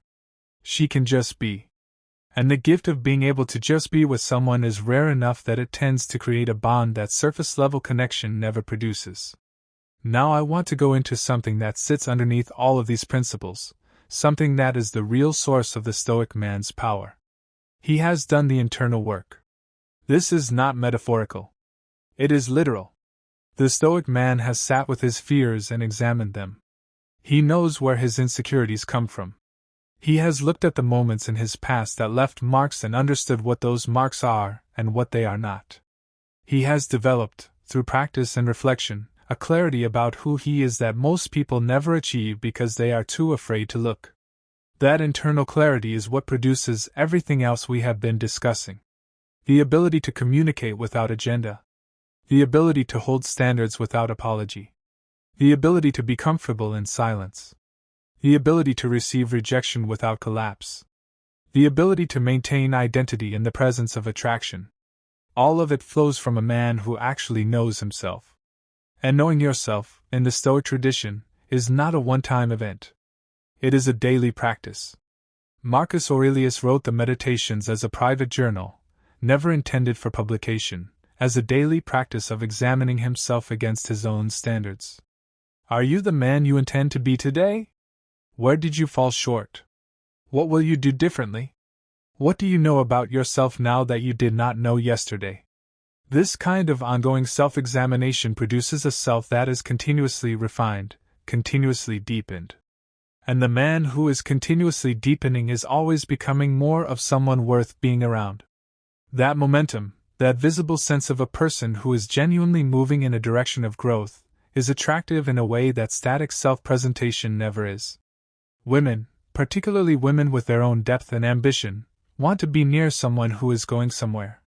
Not just professionally or materially, but internally. Someone who is becoming. And the Stoic man is always becoming. The 10th and final principle for today is this. The Stoic man gives from abundance, not from scarcity. There are two modes of giving in relationships. You can give because you have something to offer, because you feel full enough, grounded enough, secure enough to genuinely invest in someone else's experience without needing something specific in return. Or you can give as a transaction, because you are hoping that your giving will produce a particular response, a reciprocation, a confirmation of your value. The first kind of giving is the kind that actually creates connection. The second kind is the kind that creates resentment, on both sides. Because the giver who is giving as a transaction is always keeping a silent score. And the recipient always, on some level, feels the invisible strings attached to the giving, even if they cannot name them. The Stoic man gives from abundance.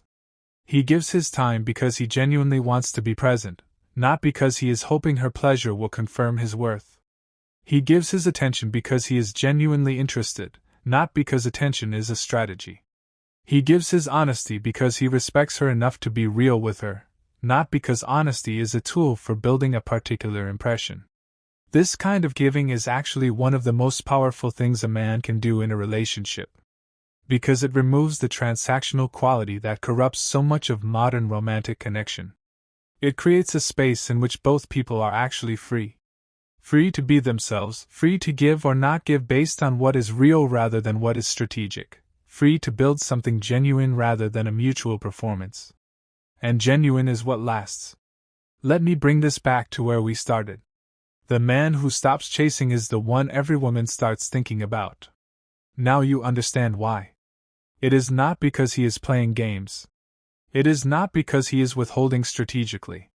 It is because he is genuinely, fully, completely invested in something larger than any single person's approval of him. He is invested in his own development, his own mission, his own integrity. He is committed to knowing himself, to acting from his values, to building a life that is worth living on its own terms. And when a woman enters that life, she enters something with substance. She encounters someone who is actually there.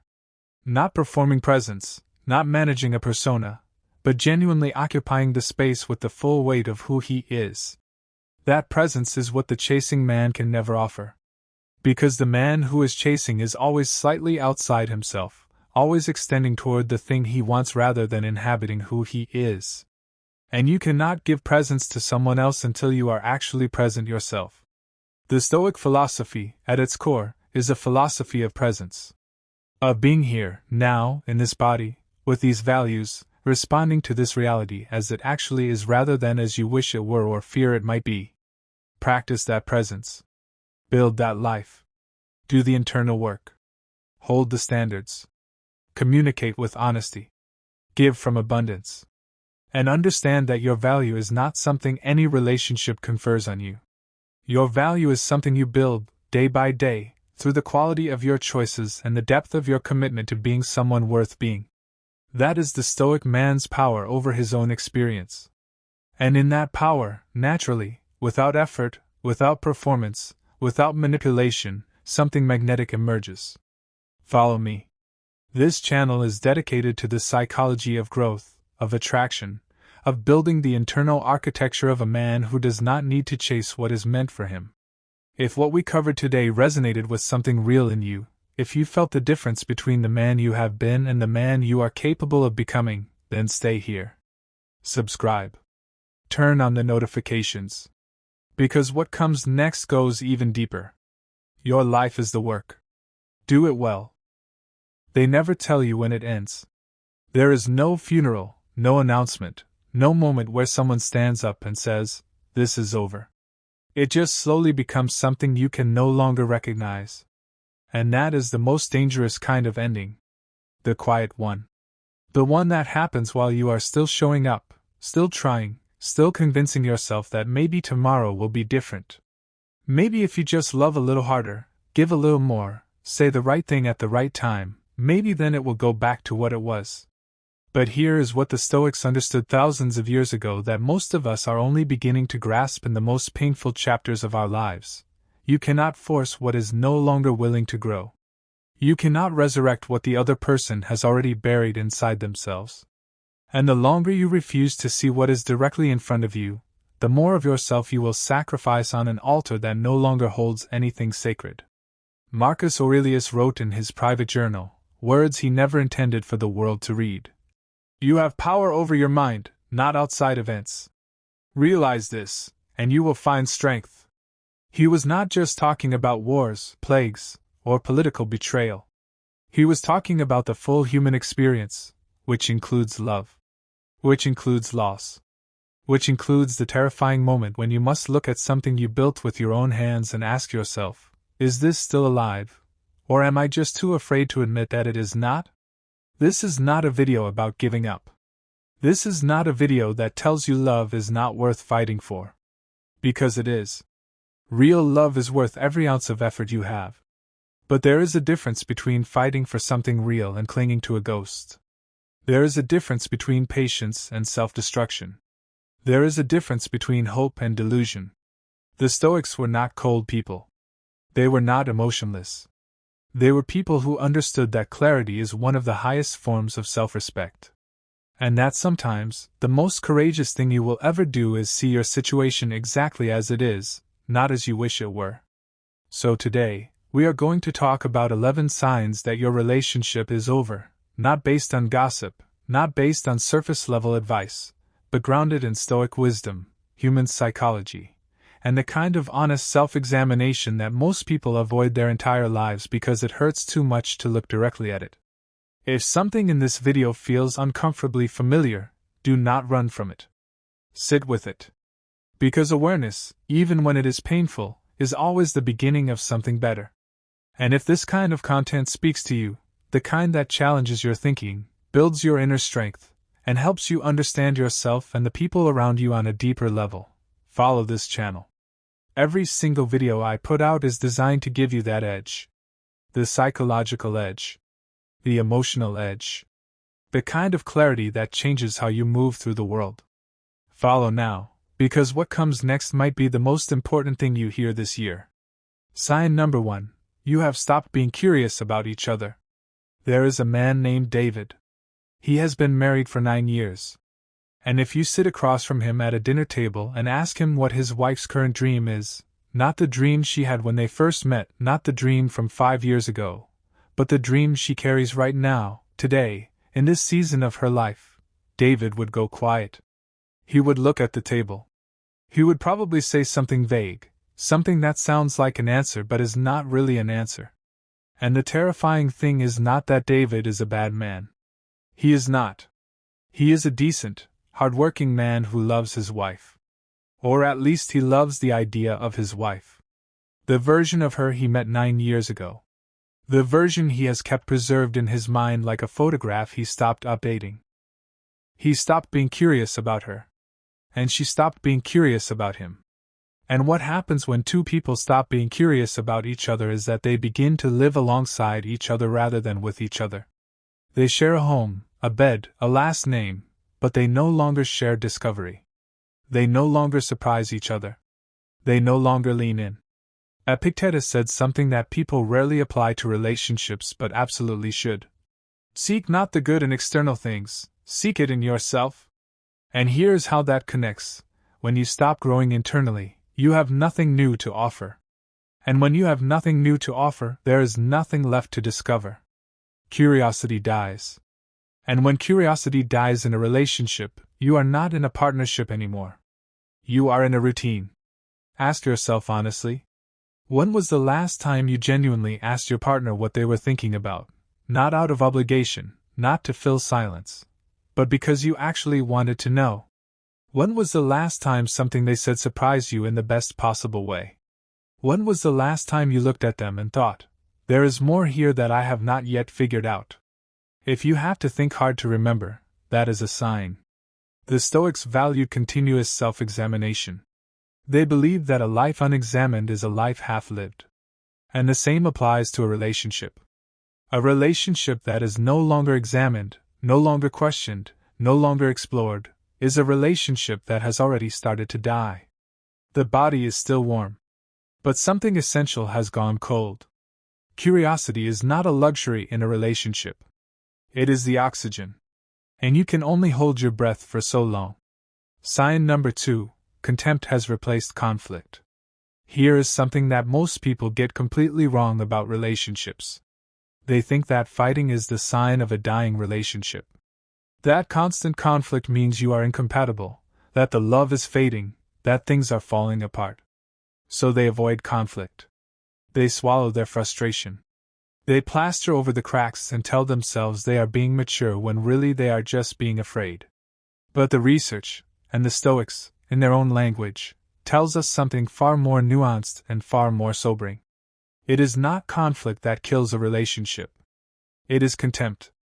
There is a difference between saying to your partner, I am angry because you forgot something important to me, and looking at them across the room and feeling a quiet, deep, settled disgust.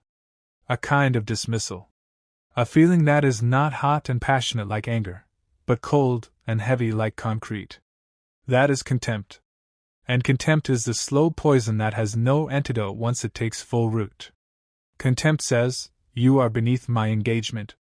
Contempt says, I do not even think you are worth being angry at anymore. Contempt is the rolling of eyes when they speak. It is the subtle smirk when they fail. It is the way you talk about them to your friends with a kind of casual mockery that you would never want them to hear. It is the sigh before they finish their sentence. It is the complete and total erosion of respect. Marcus Aurelius wrote extensively about virtue, about choosing to see the humanity in others even when they frustrate you, even when they disappoint you. He governed millions of people, many of whom he disagreed with deeply, and yet he practiced seeing their perspective, their struggle, their essential human dignity. He chose, again and again, to replace contempt with understanding. When you can no longer do that for your partner, when you can no longer access even a fragment of genuine respect for who they are, that is not a rough patch. That is a fundamental collapse of something that cannot be rebuilt without radical, honest, mutual effort. And the question you have to ask yourself is, when is the last time you genuinely admired something about this person? Not tolerated, not accepted, but genuinely admired. When is the last time you thought, that quality right there is why I chose this person? If you cannot remember, or if the honest answer is that what once inspired admiration now triggers irritation, sit with that. Because contempt dressed up as tolerance is still contempt. And it is corrosive to both people in the equation. Sign number 3, you have become each other's roommates. There is a woman named Mara. She and her partner, Jason, have been together for 6 years. They have a beautiful apartment. They split the bills efficiently. They have a shared calendar for groceries. They know each other's schedules. They are kind to each other, mostly. Polite. Functional. But one evening, Amara is lying in bed reading, and Jason comes in, and they exchange the kind of quiet, comfortable greeting that roommates exchange. Not cold. Not hostile. Just easy. Unremarkable. And Amara suddenly realizes that the last time she felt her heart move in response to this man's presence was so long ago that she cannot locate the memory. They stop fighting about anything meaningful. They stopped talking about anything that mattered. They stopped reaching for each other in the night. Not because of anger, not because of betrayal, but because somewhere over time the relationship quietly converted itself into a logistics partnership. A domestic arrangement between two people who had forgotten that they were supposed to be choosing each other actively, every single day. Seneca wrote, "Associate with those who are likely to improve you." He meant this broadly, about all relationships in your life. But apply it to a romantic partnership, and it becomes a striking standard. Is this relationship improving you? Is the person beside you pushing you toward a better version of yourself, not by being harsh, but simply by their presence, their example, their engagement with you? When a relationship becomes purely operational, when all you talk about is logistics, schedules, what to eat, whose turn it is to handle something, you have lost the thread. You have lost the reason you chose this person over every other person on earth. And what makes this sign particularly difficult is that it feels comfortable. Familiarity is comfortable. Predictability is comfortable. There is a seductive peace to a life of low conflict and low passion. But the Stoics would tell you, comfort without meaning is its own kind of suffering. It is the suffering of the unlived life. Of the unexpressed feeling. Of two people quietly, politely, slowly disappearing from each other. Sign number 4. You are grieving something that has not technically ended yet. This one is harder to name. But you know it when you feel it.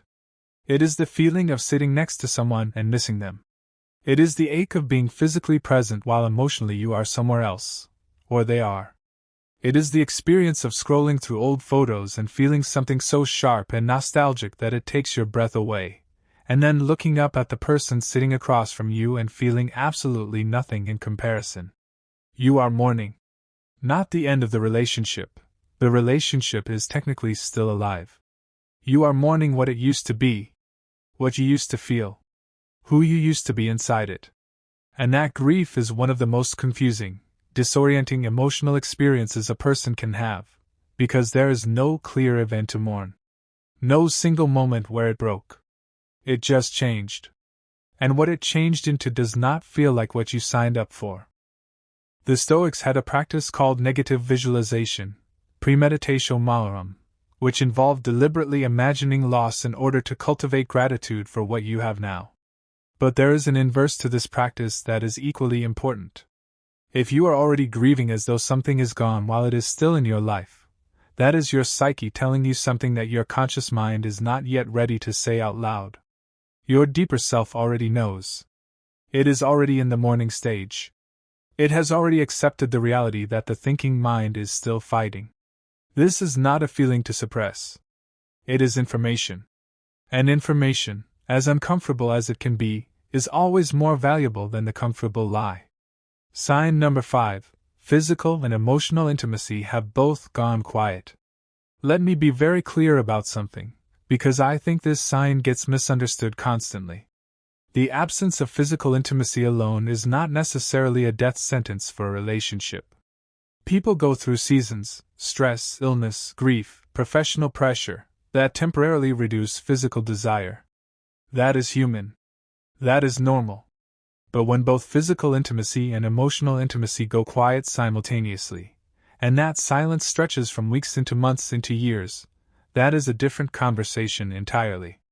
Emotional intimacy is the willingness to be seen. It is sharing something you have never said out loud before and trusting that the person across from you will hold it carefully. It is vulnerability without armor. It is the feeling that even in your most unguarded, unpolished moments, this person still sees the value in you. When was the last time you and your partner had a conversation that you would describe as genuinely deep? Not just meaningful by the low bar of daily communication, but actually deeply intimate? When was the last time they told you something that surprised you? Not about news or work or other people, but about themselves, their fears, their inner world. Epictetus was direct about the nature of things that are not in our control. He said we must distinguish between what is up to us and what is not. In a relationship where emotional intimacy has died, you cannot force the other person to open. You cannot make them want to be vulnerable with you. And if you have tried, genuinely, consistently tried to create that space and been met with walls, with deflection, with the same surface-level conversation for years, then you have to acknowledge what that means. A relationship without intimacy, physical or emotional, and certainly without both, is a shell. It has the shape of something real, but when you reach inside, there is nothing there. Sign number 6. You are only staying because you are afraid. Fear is one of the most sophisticated architects of self-deception in the human experience. It dresses itself up as love. It disguises itself as loyalty. It tells you a story about how you are staying because you care, because you are committed, because you believe in this, and underneath every word of that story is a single, raw, unspoken truth. You are afraid. Afraid of starting over. Afraid of being alone. Afraid of what people will think. Afraid of hurting someone you still, in some form, care about. Afraid that this might be as good as it gets and that leaving means choosing uncertainty over imperfect certainty. There is a story of a man I will call Thomas. Thomas stayed in a relationship for 4 years past the point where he already knew, on some level, that it was not right. He stayed because the thought of sitting alone in a new apartment felt more unbearable than the slow suffocation of staying.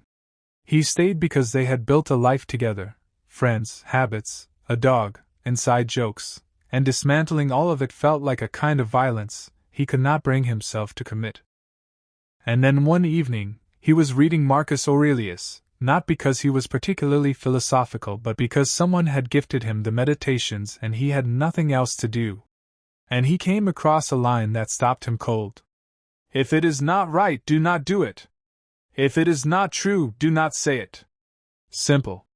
Almost brutally simple.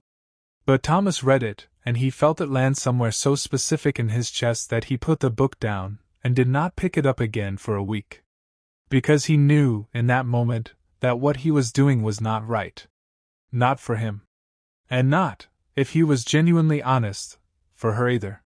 Fear keeps people imprisoned in situations that are slowly hollowing them out. And the Stoics had no patience for fear as a reason to remain in a situation that was no longer aligned with truth and virtue. Courage, to the Stoics, was not the absence of fear. It was the decision to act rightly in the presence of fear. Ask yourself this question, and be ruthless with your honesty.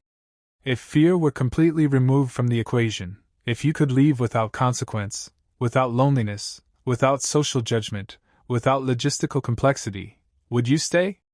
If the honest answer is no, that is not a relationship. That is a cage you have learned to call home. Sign number 7.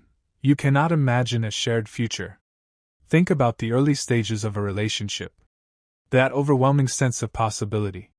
The conversations that went until 3 a.m. not because you ran out of things to talk about but because you kept finding more. The way you would catch yourself imagining them in scenes of your future, traveling to places you had always wanted to go, sitting across from them at a table years from now, building something together. That forward-leaning quality of early love is not just infatuation. It is meaningful. It is the mind and heart recognizing something worth investing in, worth projecting into the future. Now think about your relationship as it stands today. When you imagine the next 5 years of your life, your honest, unfiltered vision of what you want your life to look and feel like, is your partner in that picture? Not because you think they should be, not because it would be practical for them to be, but because the image is genuinely incomplete without them? Or when you imagine the future, do you find yourself imagining it quietly, privately, in a way that does not include them, and that private image feels freer, lighter, more like you? Zeno of Citium, the founder of Stoicism, taught that everything we do should be aligned with our nature, our truest, deepest nature, and with reason.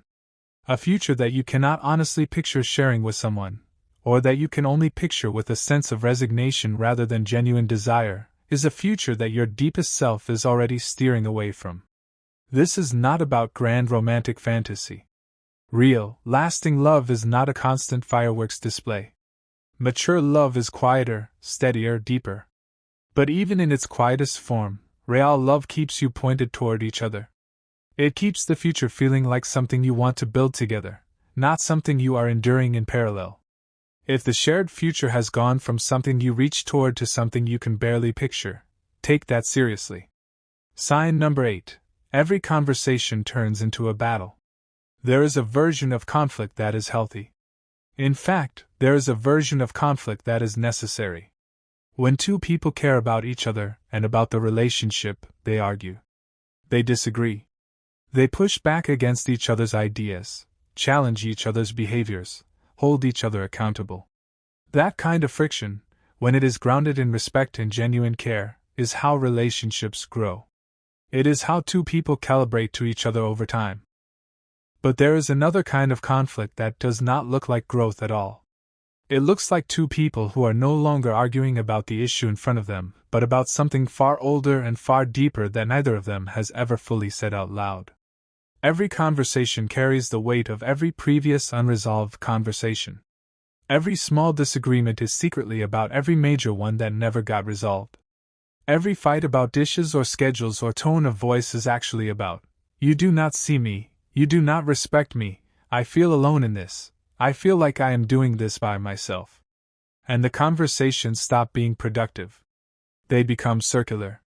You have the same argument with slightly different words. Nothing changes. Nobody feels heard. Nobody feels understood. And eventually, and this is the truly dangerous stage, one or both of you stops bothering to fight at all. Because what is the point? Nothing ever changes. Seneca wrote about the futility of speaking without being heard. A man who suffers before it is necessary, suffers more than is necessary. Apply that to conflict, and what you get is this. A person who keeps bringing the same pain to the same table and keeps not having it addressed is a person who is suffering more than they need to because they are still hoping for an outcome the situation can no longer deliver. When conflict in a relationship becomes a loop rather than a conversation, when it stops producing any movement, any shift, any genuine moment of connection even in the midst of disagreement, that loop is telling you something. It is telling you that the two of you are no longer speaking the same language. And that translation problem may be too deep to solve without radical, mutual willingness that may or may not still exist. Sign number 9. You have stopped investing in the relationship. Investment is not always financial. In fact, the most important investments in a relationship have nothing to do with money. They are investments of attention, of time, of creative energy, of vulnerability, of presence. When a relationship is alive and growing, both people invest in it naturally. They think about the other person when they are apart. They make plans, small ones, large ones, it does not matter. They try new things together. They bring gifts, not necessarily material ones, a thoughtful observation, a remembered detail, a moment of undivided attention in a world designed to fracture focus. When a relationship is dying, the investment dries up. Not necessarily because either person is a bad person, but because on some fundamental level, the psyche allocates resources toward things it believes are worth investing in. And when the belief, conscious or unconscious, shifts, the investment follows. Think about the last time you did something specifically for your relationship. Not something you did together out of habit or schedule, but something you did because you consciously wanted to nurture what you have. When is the last time you surprised them? Not in an elaborate way, but in any way. When is the last time you told them something specific, not a generic, "I love you," said from habit, but something specific, observed, personal, that let them know you see them? Marcus Aurelius wrote about the obligation to contribute actively to the common good, whether that good was the Roman Empire or the person sitting next to you at dinner. He believed deeply that passive presence was not the same as genuine participation. You can be physically present in a relationship and completely absent from it at the same time. If you look honestly at how you are investing in your relationship right now, and the honest answer is Barely or not at all. Ask yourself whether that is a temporary drift that can be corrected, or whether it is an honest reflection of a deeper truth. Because the body and the mind rarely lie about this for long. The withdrawal of investment is usually one of the last honest signals before the formal end. Sign number 10. Your happiest moments are when you are apart. This sign is quiet. It is understated. It does not announce itself loudly. It just shows up in small moments that you try not to examine too closely because the implications are uncomfortable. You go on a solo trip, or a work trip, or a weekend with your friends. And for the first day or so, you feel the expected low-grade guilt of being away from your partner. But then, gradually, quietly, you feel something else. You feel light. You feel like yourself in a way that you have not felt in a while. You make decisions without checking with anyone. You spend your time the way you want to spend it. You laugh easily. You sleep well. You feel, in some way that is difficult to articulate, free. And when the trip ends and you are on your way home, you notice something. A faint but undeniable reluctance. Not because you do not care about your partner, but because some part of you knows that when you walk back through that door, the weight will return. A young woman named Isabel described it to me once this way. It is not that I hated being with him. It is that I had forgotten what it felt like to be comfortable inside my own skin until I was away from him. And when I realized that his presence had been slowly making me smaller for years without me noticing, that was harder to process than anything. Seneca wrote, "Retire into yourself as much as possible." He meant this as an invitation to inner examination, to self-knowledge, to the kind of solitude that sharpens rather than isolates. But there is a perversion of this idea that happens in unhealthy relationships, where solitude becomes an escape from the relationship rather than a complement to it. Where the best version of yourself only shows up when the other person is not there. A healthy relationship should expand you. It should be the kind of company that makes the best parts of you more accessible, not less. You should be able to be alone and feel centered, and then return to your partner and feel even more yourself for having their presence added to your life. That is what love does when it is working. It adds to you. It does not subtract. If the pattern of your experience is that you contract in the relationship and expand without it, if the version of you that exists when you are apart from your partner is noticeably freer, more alive, more like the person you actually want to be, sit with that. Because that contrast is one of the most honest diagnostics a relationship can offer you. Sign number 11, you already know. This is the sign that no one wants to talk about. Because it is not dramatic.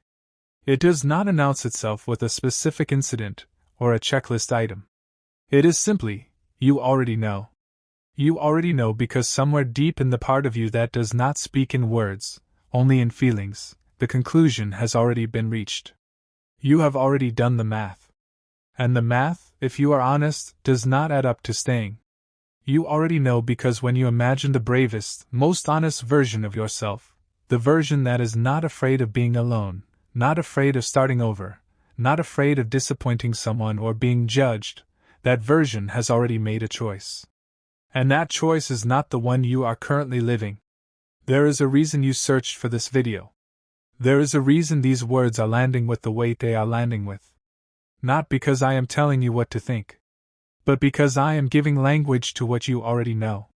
The Stoics believed in the primacy of the rational faculty, the logos, the deep, clear-seeing part of the human mind that perceives truth if you are willing to let it speak without interruption. Marcus Aurelius returned to his journal night after night not to construct new philosophies but to listen to what he already, on some level, understood. He wrote, "Look within. Within is the fountain of good, and it will ever bubble up if thou wilt ever dig. You have been digging. That is why you are here. And what I want to say to you, directly, without softening it into something easier to swallow, is this: knowing is not the same as doing. And knowing without acting is its own kind of pain. It is the particular torture of the person who can see exactly where they are and exactly where they need to go, but cannot bring themselves to take the first step. That first step does not have to be the final step. It does not have to be a dramatic departure. It can be as small and as brave as admitting the truth to yourself. First to yourself, then to the right people, then in whatever form the right action takes. But the knowing, honor it. Do not bury it under busywork, under distractions, under another attempt to make the relationship work without first examining whether both people genuinely want it to work. Because the Stoics were clear about this, ignoring what is true does not change what is true. It only delays the reckoning while adding interest to the cost. Bringing it all together. 11 signs. Not 11 verdicts. I want to be very precise about something before you close this video or before you walk away from it, and decide what, if anything, to do with what you heard. This is not a list designed to convince you to leave. Love is complicated. Relationships are complicated. Human beings are complicated. Two people who recognize themselves in some of these signs and who still have genuine love, mutual respect, and a shared willingness to do the hard work of rebuilding, those people can turn a dying relationship into a stronger one. It happens. I have seen it. The Stoics themselves were deeply committed to the idea that reason and virtue, applied consistently, can transform almost any situation. But two things must be true for that transformation to be possible. Both people must want it. And both people must be willing to do the work honestly, not performatively. Not just going through the motions of repair in order to avoid the discomfort of the alternative. If only one person is carrying the relationship, if only one person is doing the internal work, if only one person is showing up fully and the other is somewhere else in spirit, no amount of individual effort will bridge that gap. You cannot clap with one hand. And you cannot build something real with someone who is no longer building. Marcus Aurelius, who governed an empire, fought wars, lost children, and faced betrayal at the highest levels, wrote this in his most private reflections. Never esteem anything as of advantage to you that will make you break your word or lose your self-respect. Self-respect. He kept returning to it because he understood that it is the foundation. Everything else in life, everything meaningful, everything lasting, is built on whether you respect yourself enough to demand the things that actually serve your growth, your truth, your humanity. A relationship that diminishes your self-respect over time, through contempt, through neglect, through the steady erosion of who you are in order to maintain a peace that is not really peace, is not a relationship that honors the Stoic ideal of a life lived with virtue and integrity. And you deserve a relationship that does. What the Stoics actually believed about love. I want to take a moment here and speak directly to something that I think gets misrepresented constantly when people apply Stoicism to relationships. Because there is a version of Stoic philosophy that gets reduced to emotional detachment. To the idea that feeling deeply is weakness. To the notion that the Stoic ideal is the man or woman who never lets love touch them, never lets another person matter too much, never becomes vulnerable. That is not Stoicism. That is a caricature of it. Marcus Aurelius grieved deeply over the deaths of his children. Seneca wrote movingly and extensively about friendship, about the specific kind of love that develops between people who have chosen each other for who they are rather than what they offer. Epictetus, who was enslaved, who endured more suffering than most of us will ever know, spoke with profound tenderness about the human capacity for love and connection. What the Stoics advocated was not the absence of feeling. It was the presence of clarity alongside feeling. The ability to love fully and see clearly at the same time. To not let desire cloud perception. To not let attachment prevent honesty. To not let the fear of loss make you stay in something that is no longer serving either person's highest good. That is the Stoic approach to love. Not cold. Not detached. But honest. Courageously, relentlessly, compassionately honest. And the honest Stoic question, applied to your relationship right now, is not, do I still love this person? The question is this love, as it actually exists, in its current form, with its current dynamics, contributing to the flourishing of both people involved? Is it making you more fully yourself, or less? Is it expanding your capacity for life, or contracting it? Is it grounded in truth, or in the elaborate fiction that fear and habit have built together? These are not comfortable questions. But they are the right ones. A final story. There is a story about two trees growing in the same soil. For a long time, they grow well together. Their roots intertwine. Their branches offer each other shade. The same rain feeds them both. And there is something beautiful about their proximity, something that would be genuinely sad to see end. But over time, the soil between them begins to change. The nutrients shift. The space tightens. And slowly, the trees begin to compete with each other for the same light, not out of malice, not out of lack of care for the other tree, but simply because trees grow, and growing things need room, and sometimes the very proximity that once made them strong begins to make them small. A gardener who knows nothing of the situation will come along and say, "Look how lovely, two trees growing together. How romantic. What a shame to separate them." But the gardener who pays attention, who looks closely at the way the leaves are reaching and the way the roots are twisting, that gardener understands that sometimes the greatest act of care for both trees is to give each of them the space they need to grow into what they were meant to become. You are not a tree. You have the extraordinary gift of consciousness, of choice, of language, of the capacity to examine your life and decide what to do with it. The Stoics believe that this capacity, the rational, self-examining, truth-seeking faculty, was the most divine thing about being human. It was what separated a life of genuine meaning from a life of mere biological continuation. Use it. Not to punish yourself or your partner. Not to rush toward any particular conclusion. But to see clearly. To be honest in a way that maybe you have not allowed yourself to be in a long time. Because the life waiting for you on the other side of clarity, whether that clarity leads you toward rebuilding or releasing, is a life you deserve. Before you go, if this video gave you something, a new way of seeing, a language for something you have been feeling but could not name, a moment of recognition that felt both difficult and necessary, then I want you to know that this is what this channel is here to do. Every video on this channel is built around one single commitment: to give you the psychological and philosophical tools to understand yourself and your life more deeply. Not with empty motivation. Not with shortcuts or surface-level advice. But with the kind of rigorous, honest, thoughtful engagement with human experience that actually produces change. If that is what you are looking for, follow this channel right now, before you get pulled back into the noise of the day. Because the next video might be exactly what you need to hear next. And I do not want you to miss it. The Stoics believed that every day was an opportunity to live more fully in alignment with your truest nature. Every day was a chance to be more honest, more courageous, more clear-eyed about what your life actually is versus what you have been telling yourself it is. Today, this conversation, these 11 signs, this was your opportunity. What you do with it belongs entirely to you. And that is exactly as it should be.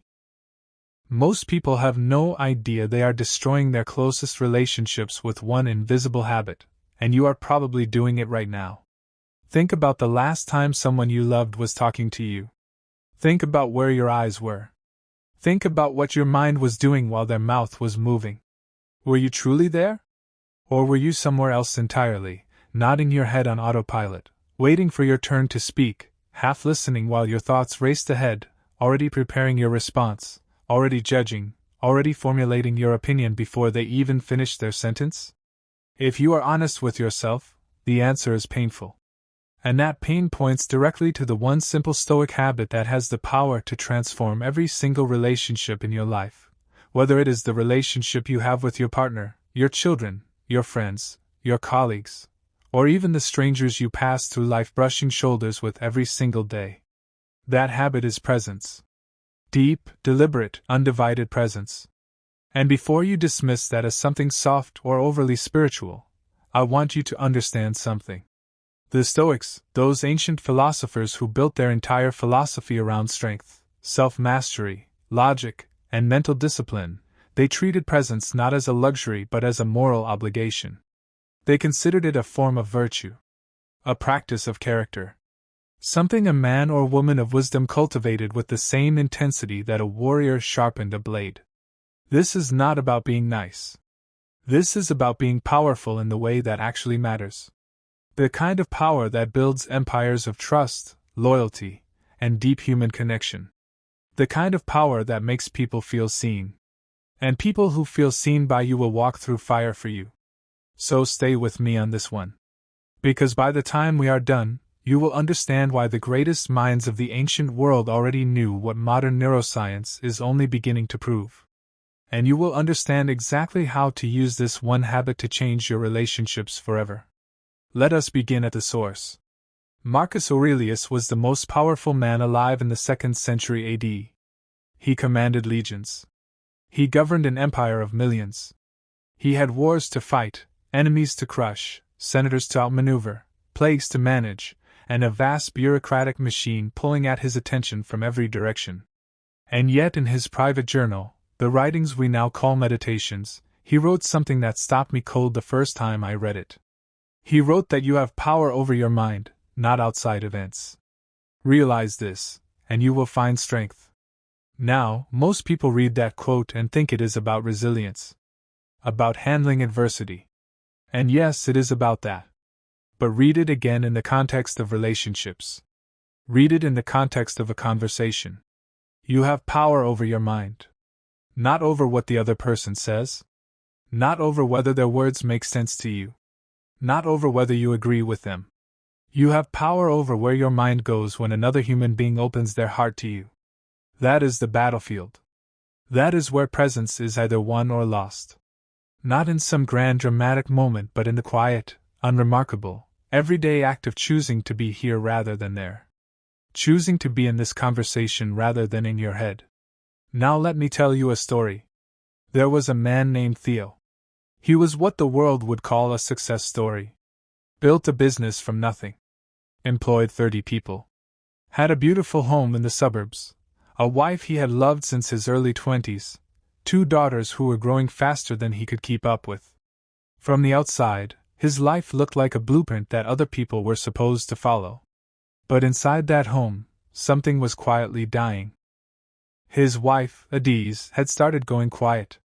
Not the peaceful kind of quiet. The heavy kind. The kind that sits in a room like smoke you cannot see but can feel in your lungs. She stopped sharing things with him. She stopped telling him about her day. She stopped reaching for his hand in the evening. She started calling her sister more. She started going to bed early, alone, long before Theo came upstairs. One evening, Theo came home and found her sitting at the kitchen table, staring at nothing. He asked if she was okay. She said fine. He opened the refrigerator, grabbed something to eat, sat down across from her, and immediately pulled out his phone. He was not checking anything important. Just scrolling. The same restless, purposeless scrolling that had become as automatic as breathing. And Adiz looked at him. She looked at this man she had built a life with. And something in her face went through a shift that Theo did not even notice because he was not looking at her face. He was looking at a screen. That night, she cried alone in the bathroom, not out of dramatic despair, but out of a quiet, aching loneliness that had been building for years. Not because Theo was a bad man. He was not. He was actually a deeply caring man. But he had developed the invisible habit of being physically present while being mentally absent. And over time, to the people who loved him most, he had become a ghost. The relationship did not explode. It eroded. Slowly, silently, the way stone erodes under years of water. Not a single dramatic moment, but 1,000 small moments of absence stacked on top of each other until the distance between 2 people who loved each other became so vast that they barely recognized each other anymore. This is the story of millions of relationships right now. Maybe it is your story. Maybe it is happening in your home tonight. And the tragedy is that the solution is not a grand gesture. It is not a vacation. It is not couples therapy, though that can help. It is not a long letter or a difficult conversation or any of the things people reach for when the erosion becomes visible. The solution is presence. One conversation at a time. One moment at a time. The Stoic practice of choosing, deliberately and repeatedly, to put your mind where your body is. Let us go deeper into what the Stoics actually taught about this. Epictetus was born a slave. He lived in chains, literally, and was reportedly subjected to cruelty that would break most human beings. He became one of the most influential philosophers in history. And everything he taught was rooted in a single foundational idea. There are things within our control and things outside our control. And wisdom, real wisdom, is knowing the difference and investing your energy accordingly. What does that have to do with presence and relationships? Everything. When you are talking to someone and your mind drifts to your problems, your to-do list, your worries, your opinions, your plans, your past grievances, your future anxieties, you are doing exactly what Epictetus warned against. You are giving your precious mental energy, the one thing you actually control, to things outside the present moment. Things you cannot change right now. Things that are not here. And in doing so, you abandon the one thing that is here. The human being in front of you. Epictetus also taught that every person you encounter deserves to be seen as a rational soul, worthy of dignity and attention. He did not say this in the gentle, feel-good way modern self-help books package it. He said it as a matter of moral seriousness. Seeing another person, truly seeing them, was for him an act of justice. A fulfillment of your duty as a rational being in a world made of other rational beings. Now think about what that means practically. Every time you half listen to someone you love, you are committing a small injustice. Every time you let your phone steal your attention in the middle of a conversation with your child, you are failing a moral test. Not a dramatic failure. Not an unforgivable one. But a failure nonetheless. And failures accumulate. They build a pattern. And patterns become the relationship. Seneca, the other great Stoic voice, wrote in one of his letters about the nature of time and attention. He said that we are not given a short life, we make it short. We waste it on distractions, on the trivial, on the restless pursuit of things that do not fill us. And his prescription was to reclaim life by being fully present to it.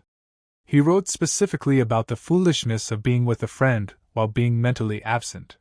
He called it one of the quietest forms of disrespect. Not loud disrespect.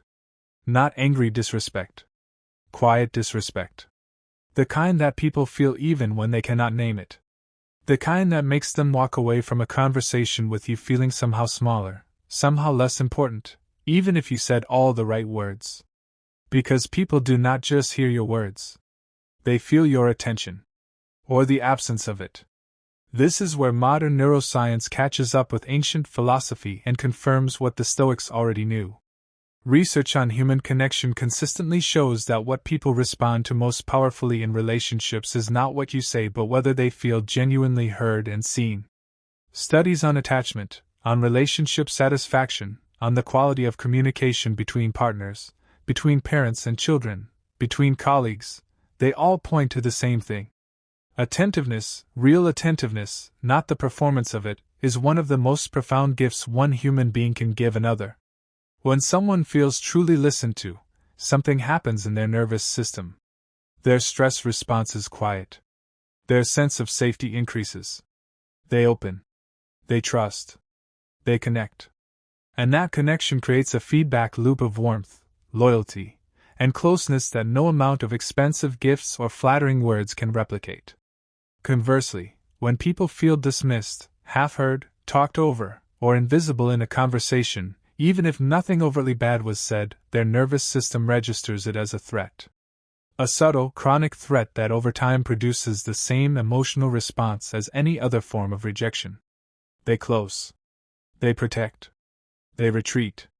They go elsewhere for the connection they are not getting from you. This is what was happening with Theo and Adese. Not betrayal. Not cruelty. Just a slow, steady withdrawal of presence. And the slow, steady closing of a heart that had once been wide open. Now let me tell you what happened next in their story.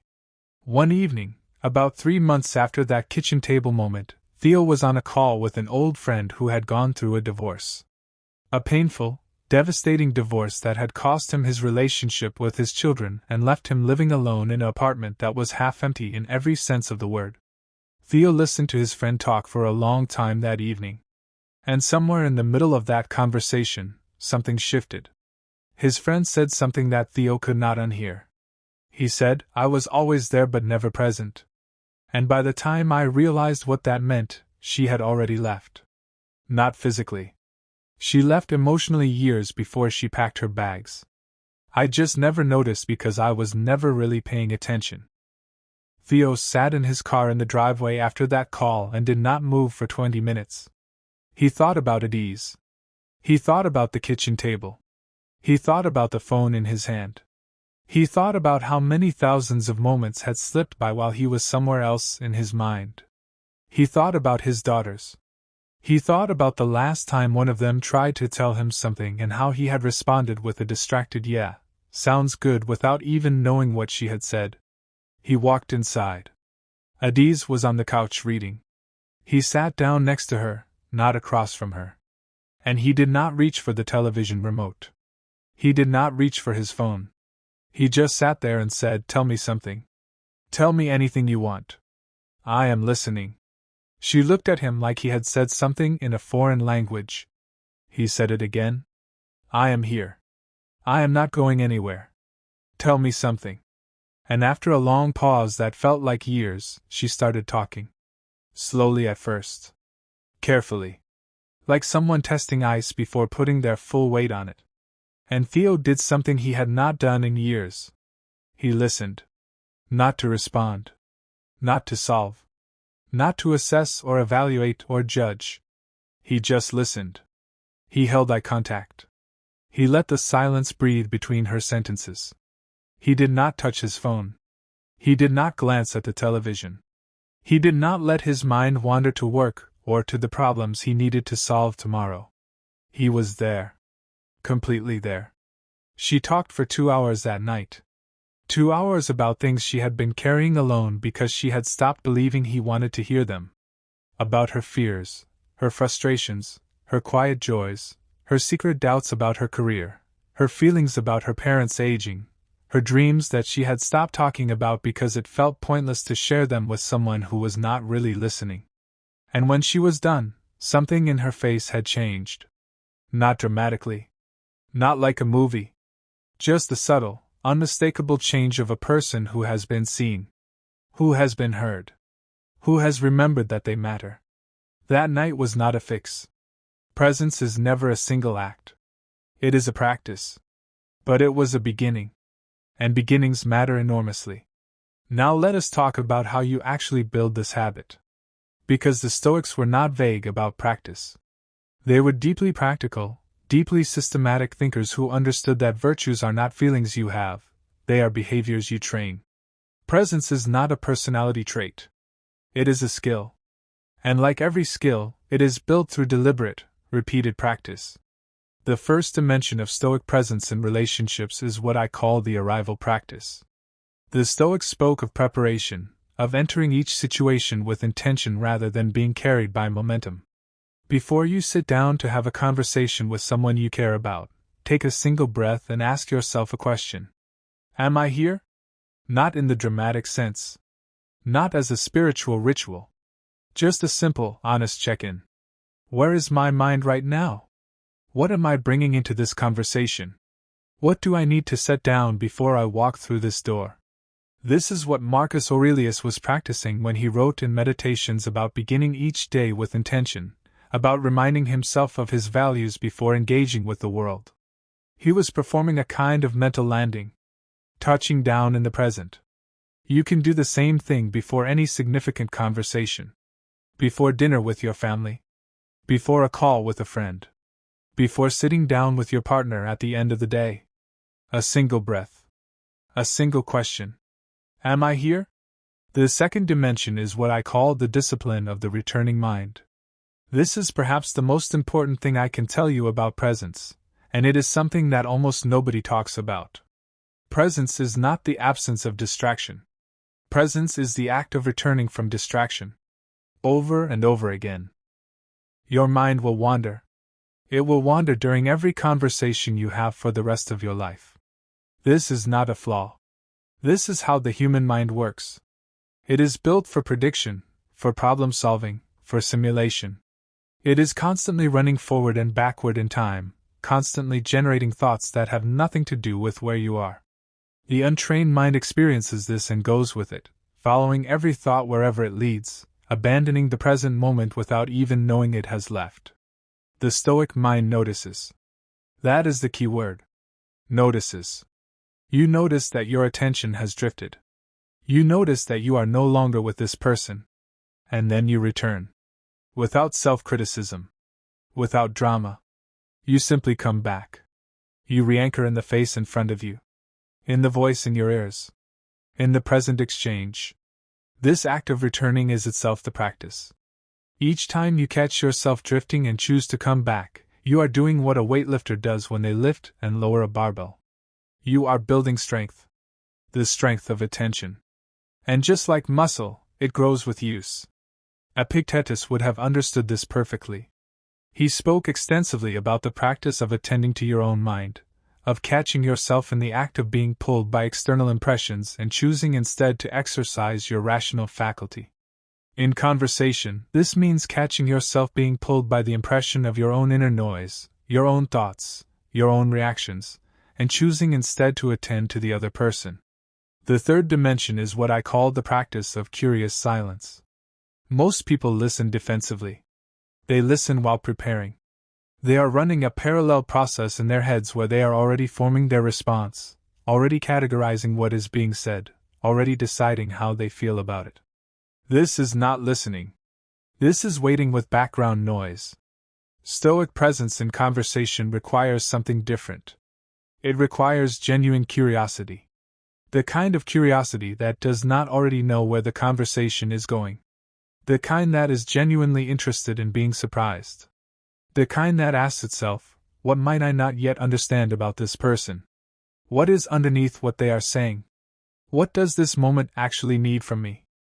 Marcus Aurelius wrote about the importance of not assuming you understand something you have not yet fully heard.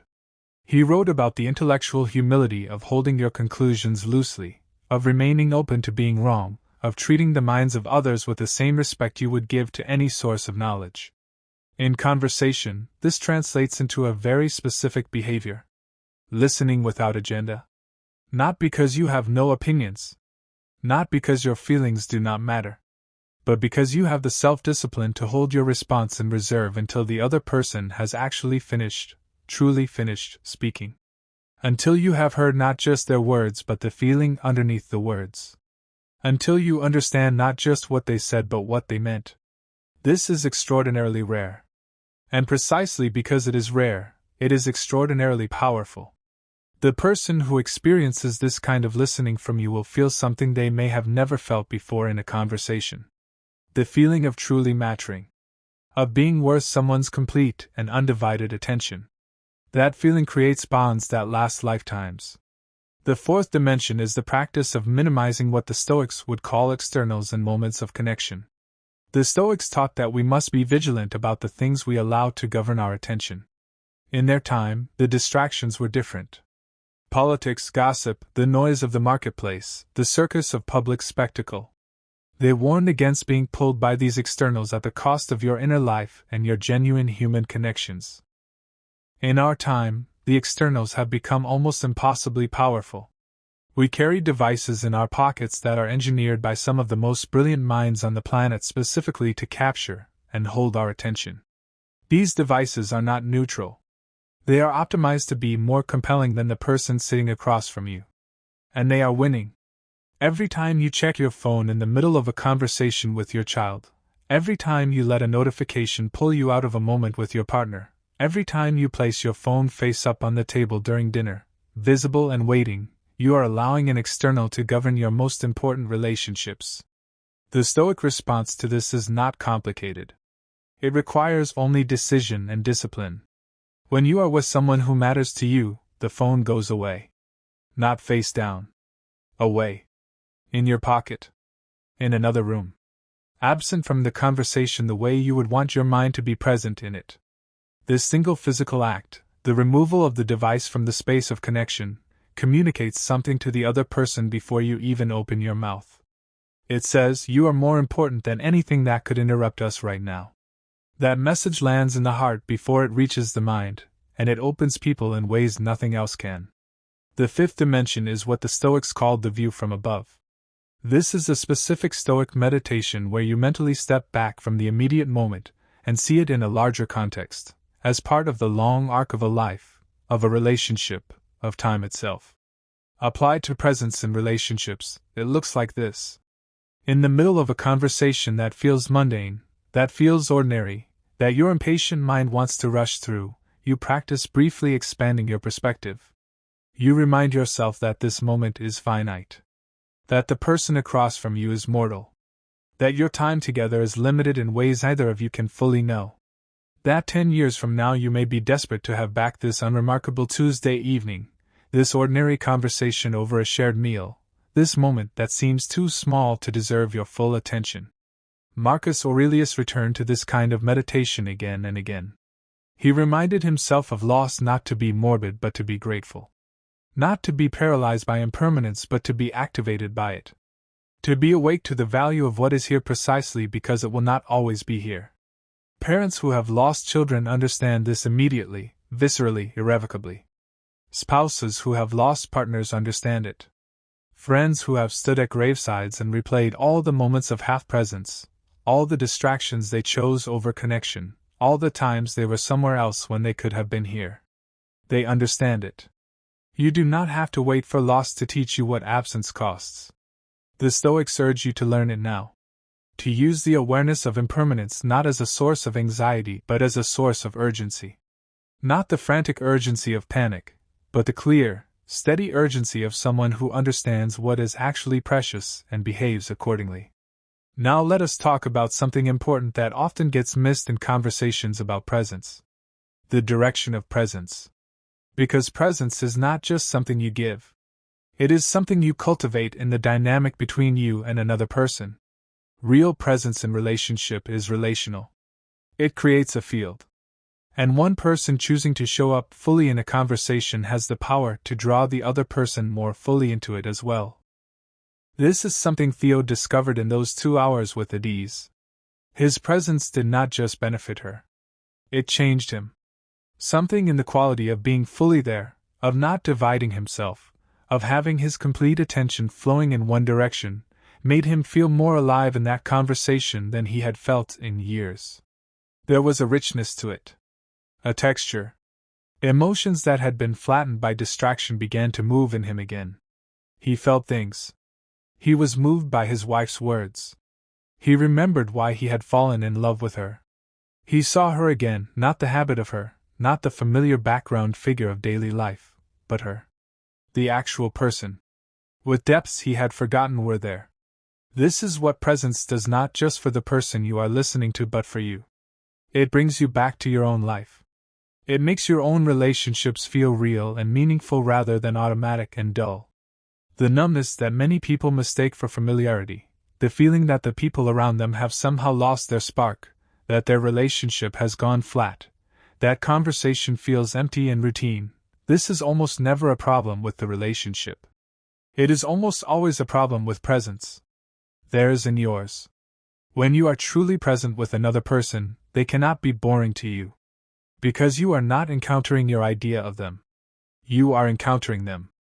And people, real people, encountered with genuine curiosity and open attention, are endlessly surprising. Endlessly complex. Endlessly worth knowing. This is what Seneca meant when he wrote about the joy of deep friendship. He described it as a kind of knowing that only comes from sustained, real, undistracted attention paid to another soul over time. Not the quick knowing of first impressions or biographical facts. The slow knowing that comes from 1,000 moments of genuine presence stacked on top of each other. The knowing that makes you feel truly accompanied in this life, truly not alone, because someone has seen you clearly and chosen to stay. Let us talk now about the harder application of this practice. Because so far we have mostly talked about romantic partnership and friendship. But presence as a Stoic practice has powerful applications in relationships that are harder, more fraught, more complicated. Relationships with people you disagree with. With people who hurt you. With people whose choices you do not respect. With people who frustrate you, who drain you, who challenge your patience to its very limits. Epictetus taught that the practice of philosophy, of Stoic philosophy specifically, is most tested not in the easy moments but in the difficult ones. Not when virtue costs nothing but when it costs something real. And choosing to be truly present with someone you are in conflict with costs something real. It requires you to lay down your defenses, to resist the powerful pull toward judgment and self-protection, to choose understanding over being right. But the Stoics were clear. This is exactly where the practice matters most. Because the relationships you need most urgently to repair, to understand, to reconnect with, are rarely the easy ones. They are the difficult ones. The ones where presence has been withdrawn for so long that both people have forgotten what it felt like to be truly seen by the other. When you choose to be fully present with someone you are in conflict with, something shifts. Not always immediately. Not always dramatically. But something shifts. Because genuine presence communicates respect. And respect, even between adversaries, opens a door that nothing else can. Think about the last difficult conversation you had with someone you love. Think about how your attention was distributed. Were you listening to understand them or to counter them? Were you tracking their actual words or the story you had already written about who they are and what they mean? Were you present to the human being in front of you or to your version of that human being, the version your grievances had constructed? Presence in conflict does not mean agreement. It does not mean surrender. It does not mean you abandon your values or your perspective. It means you do the extraordinarily difficult thing of maintaining genuine curiosity about another person's inner world even when that inner world is in opposition to yours. Even when it is causing you pain. This is what Marcus Aurelius practiced with his most difficult political adversaries. He wrote about the discipline of seeing even those who opposed him as rational beings with their own reasons, their own fears, their own internal logic. He disciplined himself to be curious about that logic rather than simply reactive to its effects on him. This did not make him soft. It made him astonishingly effective. Because people who feel seen by you, even in conflict, even in opposition, are more likely to work with you than against you. Now I want to address something that might be sitting in your mind at this point. The objection that presence sounds passive. That it sounds like the practice is about making yourself receptive, which might feel like weakness. That a strong person should be directing conversations, leading them, asserting their perspective, not just listening. I understand this objection. And I want to dismantle it completely. Presence is not passive. It is one of the most demanding, disciplined, active practices a human being can undertake. It requires you to override some of the most powerful drives in your psychology. The drive to speak rather than listen. The drive to be understood rather than to understand. The drive to fill silence with sound. The drive to manage your image in the other person's eyes. The drive to be right. The drive to be noticed. The drive to protect yourself from the discomfort of truly letting someone else's experience land on you. All of these drives are strong. All of them pull against presence. And overriding them in real time, repeatedly, in the heat of actual human interaction, requires a kind of inner strength that is genuinely rare. The Stoics did not mistake quietness for weakness. They understood that the person who could sit in a difficult conversation without reacting impulsively, without grabbing for dominance, without flinching from the discomfort of another person's reality, that person was exercising tremendous power. The power of self-mastery. And self-mastery was, for the Stoics, the foundation of all other forms of strength. Think about the most genuinely powerful people you have known in your life. Not the loudest. Not the most aggressive. Not the most domineering. The most genuinely powerful. I would wager that most of them share a quality that is hard to articulate but immediately recognizable. They make you feel like the most important person in the room when you are talking to them. They do not rush you. They do not interrupt. They do not visibly compose their response while you are still speaking. They are just there, fully, calmly, unmistakably there. This quality is not an accident. It is not a personality trait they were born with. It is the product of a practice. The practice of choosing, deliberately and repeatedly, to be present. And the effect it has on other people is magnetic. People gravitate toward those who make them feel truly seen. They trust them. They open to them. They follow them. They confide in them. They fight for them. Presence is not a soft skill. It is one of the most powerful social and relational tools available to a human being. And the Stoics knew this. They built an entire philosophy around the cultivation of exactly this kind of inner discipline and outer effectiveness. Now let me give you the daily practice. Because everything we have talked about is worth nothing if it remains abstract. The Stoic tradition was explicit about this. Philosophy, for the Stoics, was not a theory. It was a lived practice. A daily discipline. A series of concrete habits that, performed consistently over time, would reshape your character and your life. The morning intention. Before you leave your bedroom in the morning, take 60 seconds. Just 60 seconds. Think about the most important person or people you will interact with today. Not about what you need from them or what you need to communicate to them. Think about who they are. What they are carrying. What they might need from you. Set an intention to be fully present with them today. Not perfect. Not performing. Just genuinely there. The pause before response. In any conversation, before you respond to something someone has said, build in a half-second pause. Not a long pause. Not a theatrical one. Just the briefest beat of genuine consideration. Enough time for you to ask yourself, have they finished? Do I actually understand what they meant? Am I responding to what they said or to what I assumed they meant? This half-second habit, practiced consistently, will transform the quality of your communication in ways that other people will notice even if they cannot name what is different about you. The phone boundary. Choose 2 times each day, ideally the times when you are most likely to be in conversation with the people who matter most to you, and declare those times phone-free. Not face-down, phone-free. Morning coffee with your partner. Dinner with your family. The first 20 minutes after returning home. Whatever your life looks like, find the windows and protect them. This is not a sacrifice. This is a strategic investment in the relationships that are the actual foundation of a meaningful life. The end-of-day reflection. The Stoics were deeply committed to the daily practice of reviewing their behavior. Epictetus described it, Seneca practiced it, Marcus Aurelius performed it in meditations. Before you sleep, ask yourself 3 questions. Who did I truly see today? Who needed my presence and received it? And who needed my presence and did not receive it, and what will I do differently tomorrow? This is not self-flagellation. It is calibration. The quiet, honest work of a person who takes their relationships seriously enough to learn from them. The re-entry ritual. The moment when you transition from the world outside to the world inside your home is one of the most important moments of your day. It is the threshold between professional life and personal life, between public self and private self. And most people cross it without intention, carrying all the noise of the day directly into their most important relationships. Build a re-entry ritual. It can be as simple as sitting in your car for 2 minutes before going inside. Or taking 3 slow breaths on the doorstep. Or changing your clothes before greeting your family.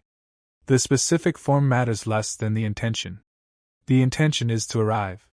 To leave the day outside and walk through the door as a person who is here, now, available, present. For the people who have been waiting for you all day, even if they would not put it in those words. And the birthday conversation, which is what I call it for lack of a better name. Once a month, choose one person in your life and give them something rare. Give them an hour of your completely undivided attention. No agenda. No problem to solve. No advice to give unless asked. Just genuine curiosity and open listening. Ask them a question you have never asked them before. A real question. Something like, what has been the hardest thing about this last month? Or what is something you have been thinking about that you have not had the chance to talk about? Or what do you want more of in your life right now? And then listen. Really listen. With your whole self. With the kind of attention that makes people feel they are worth something. Because they are. Every person in your life is worth something. The question is whether you are showing them that with your attention, or telling them something else entirely. Back to Theoenides for a final time. The change was not overnight. Real change never is. There were evenings when old habits reasserted themselves. When Theo reached for his phone without thinking. When Adise put her walls back up because one good night was not enough to undo years of erosion. When they both got frustrated and distant and human in all the ways that real people in real relationships get frustrated and distant and human. But Theo had changed something fundamental. He had changed the direction of his attention. He had remembered that presence was a choice. And he kept making that choice. Not perfectly. Not every moment. But consistently, repeatedly, with the patient commitment of someone who understood that he was building something, not performing something. And slowly, over months, the temperature of their home changed. Adise started sharing again. Small things at first, the same way she had started talking that first night on the couch. Testing the ice. And finding it solid. Finding that the presence she had been given was not a one-time event but a new pattern. A new practice. A new version of the man she had married, one who had remembered how to be there. Their daughters noticed too, though they could not have articulated what was different. They just knew that dinner felt different now. That Dad was there in a way he had not been before. That they could say something at the table and he would respond to what they had actually said, not to whatever his distracted mind had half heard. They started talking more. They started bringing more of themselves to the family table. And the family, that small, fragile, precious thing that had been quietly losing its center, began to find its way back to itself. This is what one habit can do. Not because it is magic. Not because it is easy. But because it is exactly right. Because it goes to the root of what human beings actually need from one another. Not performance. Not perfection. Not grand gestures or expensive experiences or carefully crafted words. Just presence. The profound, irreplaceable, life-changing gift of being genuinely here for another person. I want to leave you with something Marcus Aurelius wrote, a reflection that I think about often when I consider how I am showing up in my own relationships. He wrote about the importance of attending to the present moment, as if it were the whole of life. Not because the past does not matter or the future is not worth planning for. But because this moment, right here, right now, is the only moment in which you can actually do anything. The only moment in which love is not an idea but an act. The only moment in which presence is possible. The past is gone. The future is not yet here. The person you love is here, now, in this moment, looking at you with something in their eyes that might be hope or might be resignation, depending on which version of you they have learned to expect. What will you give them? The Stoics believe that character is destiny. Not the dramatic destiny of heroic moments and epic battles. The quiet, accumulated destiny of 1,000 small choices. What you attend to. What you honor with your presence. What you choose to see. These choices, repeated every day, shape not just your relationships but the person you are becoming. The life you are building. The legacy you will leave in the hearts of the people who knew you. So make the choice. Not tomorrow. Not after you finish the next thing on your list. Now. In the next conversation you have. With the next person who opens their mouth and offers you the extraordinary gift of their inner world. Be there. That is all. And that is everything. If this spoke to something in you, I want you to do one thing right now. Follow me.